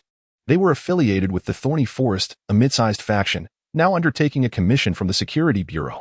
Chapter 312. Joining forces to vanquish. After all, it is merely a peculiar entity with a limited intellect. Even though its intelligence may surpass that of the 2 11th-ring phantoms to some extent, it is not significantly higher. Chapter 313. Inescapable. With a sudden jolt, Feilin awoke from the extraordinary abilities of his dream, immediately perceiving the presence of a cloaked figure shrouded in darkness beside him. Almost instinctively. Chapter 314. The decisive gap whoosh. The transformed 12-ringed werewolf, Feilin, while not as swift as Lewin Pop, who traversed through the spatial gateway, was by no means slow. Chapter 315. Reluctance. Just as Feilin's foot was about to strike Luan Pop, the dreamscape was suddenly filled with an intricate web of fissures, causing the entire ground to shatter. Chapter 316, Sharpness and Dark Curse with a Swift Motion, Luin. Bopu skillfully utilized the portal of space to deflect the piercing wail of the soul, immediately plunging into the gateway, without the need for speculation. He was acutely aware that, at this moment, Chapter 317, Evacuation. Could it be that the kingdom of Heidelberg has already ceased to exist? A sense of unease welled up within Feilin. The secret arts of the High Circle's realm. Chapter 318, Becoming the object of envy. The infiltrating factions have already withdrawn from Constant City. Lindy, having expended considerable energy, took a lengthy respite before finally regaining her strength, accompanied by the lifeless body of Luin Pope. Chapter 319, The Golden Rose. The following day, shortly after Feilin arrived at the Security Bureau, he departed in a carriage under the pretense of inspecting the city of Constantin. He meandered down a street. Chapter 320, The Art of Combat with the Phantom Blade Dagger. Indeed, this is the Silver Martial Arts Hall that Feilin once visited, and his purpose for coming here is to acquire a skill in weapon-based combat, to slay Luin. Chapter 321, The Singular Point Panel. Chapter 322, The Betrayer. Upon returning to the Security Bureau, it coincided perfectly with lunchtime. Chapter 323, The Incident. Indeed, he has mastered the dark arts. As she gazed at Augucci O'Neill, who transformed into a black insect and fled from the prison, Sandy Locke let out a cold snort, and in her hand appeared a. Chapter 324, Pursued. Indeed, the adversary boasts 2 formidable 12 rings, necessitating reinforcements. The headquarters has summoned available elders to partake in the hunt, and I am among those who have been summoned. Chapter 325, The Obstruction in Shadows. Sandy Locke was evidently in a hurry, hastily exchanging a few words to clarify the situation before abruptly ending the communication. It is no wonder that the presence of. Chapter 326, The Pitch-Black Land. In the darkness of night, Feilin and his companions gazed at the map marked with railway lines, hovering half a meter above the ground, as they hastened towards the direction of Savannah City along the tracks. Chapter 327, Ambush, the Hornet. Feilin, having perused numerous volumes on the peculiar, immediately identified this strange creature as the Hornet. The Hornet. Chapter 328, The Sudden Turn of Events. A sudden ambush left Keshid gravely injured, his body staggering as he struggled to maintain his balance, his complexion paling dramatically. Whoosh. Chapter 329, Insectification. Crack. Feilin suddenly exerted his strength to struggle, breaking free from the grasp of the colossal stone hand that held his foot. However, at that moment, a gigantic rock. Chapter 330, Failure. With the emergence of the 11-linked phantom, it immediately opened its mouth and roared, emitting a piercing wail of the soul that indiscriminately assaulted everything in its vicinity. Due to. Chapter 331, Handing over. Shortly thereafter, the connection was established, and a figure with flowing hair. Chapter 332, Troubling Figures. Soon after, Orenso Deco arrived at the inn.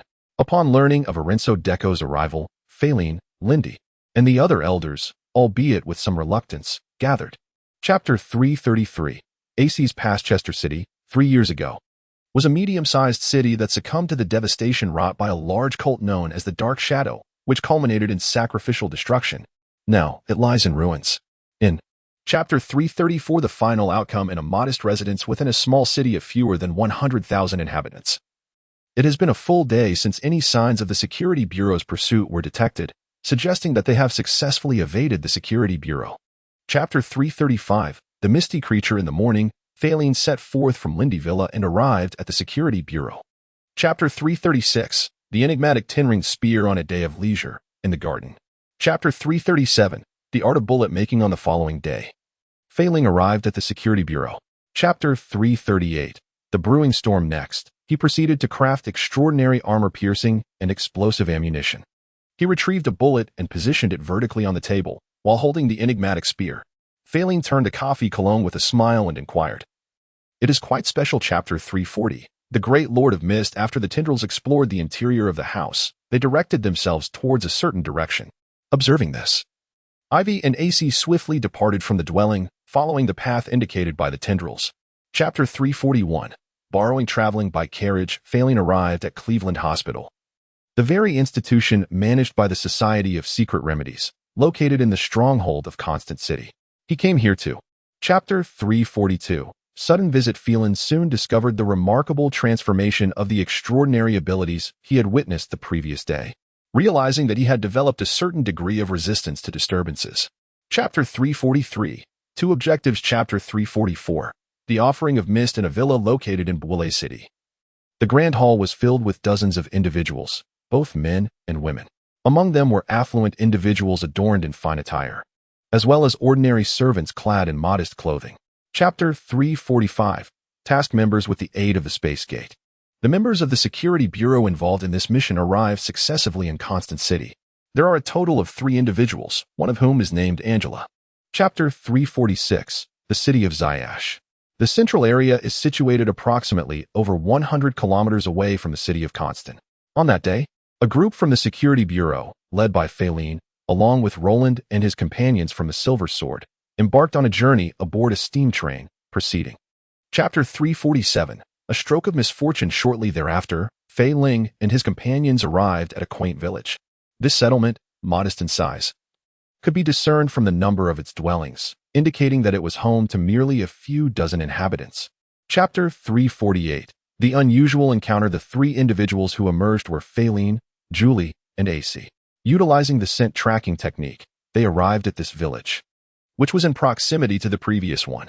Chapter 349. The concealment of the security bureau. Indeed, the scale was insufficient. The previous village. Chapter 350. The giant eye whose ability shall be employed for the interrogation. After a brief contemplation, Feilin reached a resolution. He decided to utilize the extraordinary power of dream creation, wielded by an individual with aquamarine. Chapter 351. The fog giant. At this rate, the spatial maze cannot withstand for much longer, Julie remarked with a furrowed brow. Her aptitude for secret arts was not particularly impressive, yet. Chapter 352. The projection of the Lord of Mist. Effective. Upon witnessing the emergence of the black patterns, Feilin felt a surge of joy within.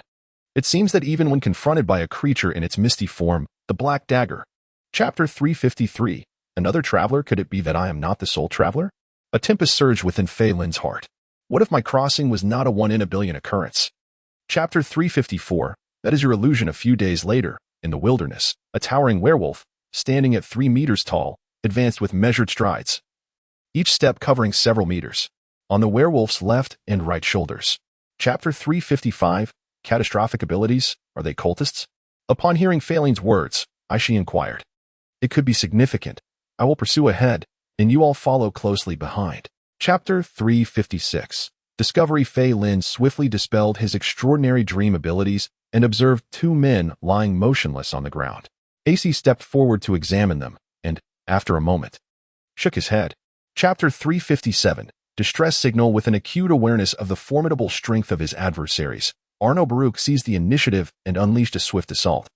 Propelling the alchemical artifact, the flame bow, to its utmost limits as he drew the bowstring and released the arrow with remarkable speed.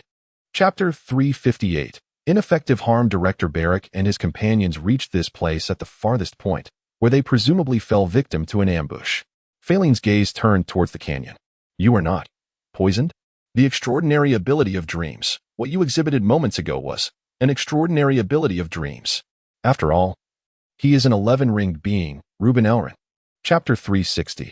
The fire. How could it happen so swiftly? Feilin's expression bore a weight of gravity. Ruben Allen might have already disseminated the news. He had his suspicions. Are you Feilin's socks? Quentin Bayer inquired, directing his gaze towards Feilin, who had narrowly escaped injury. Upon his arrival, Feilin. Chapter 362.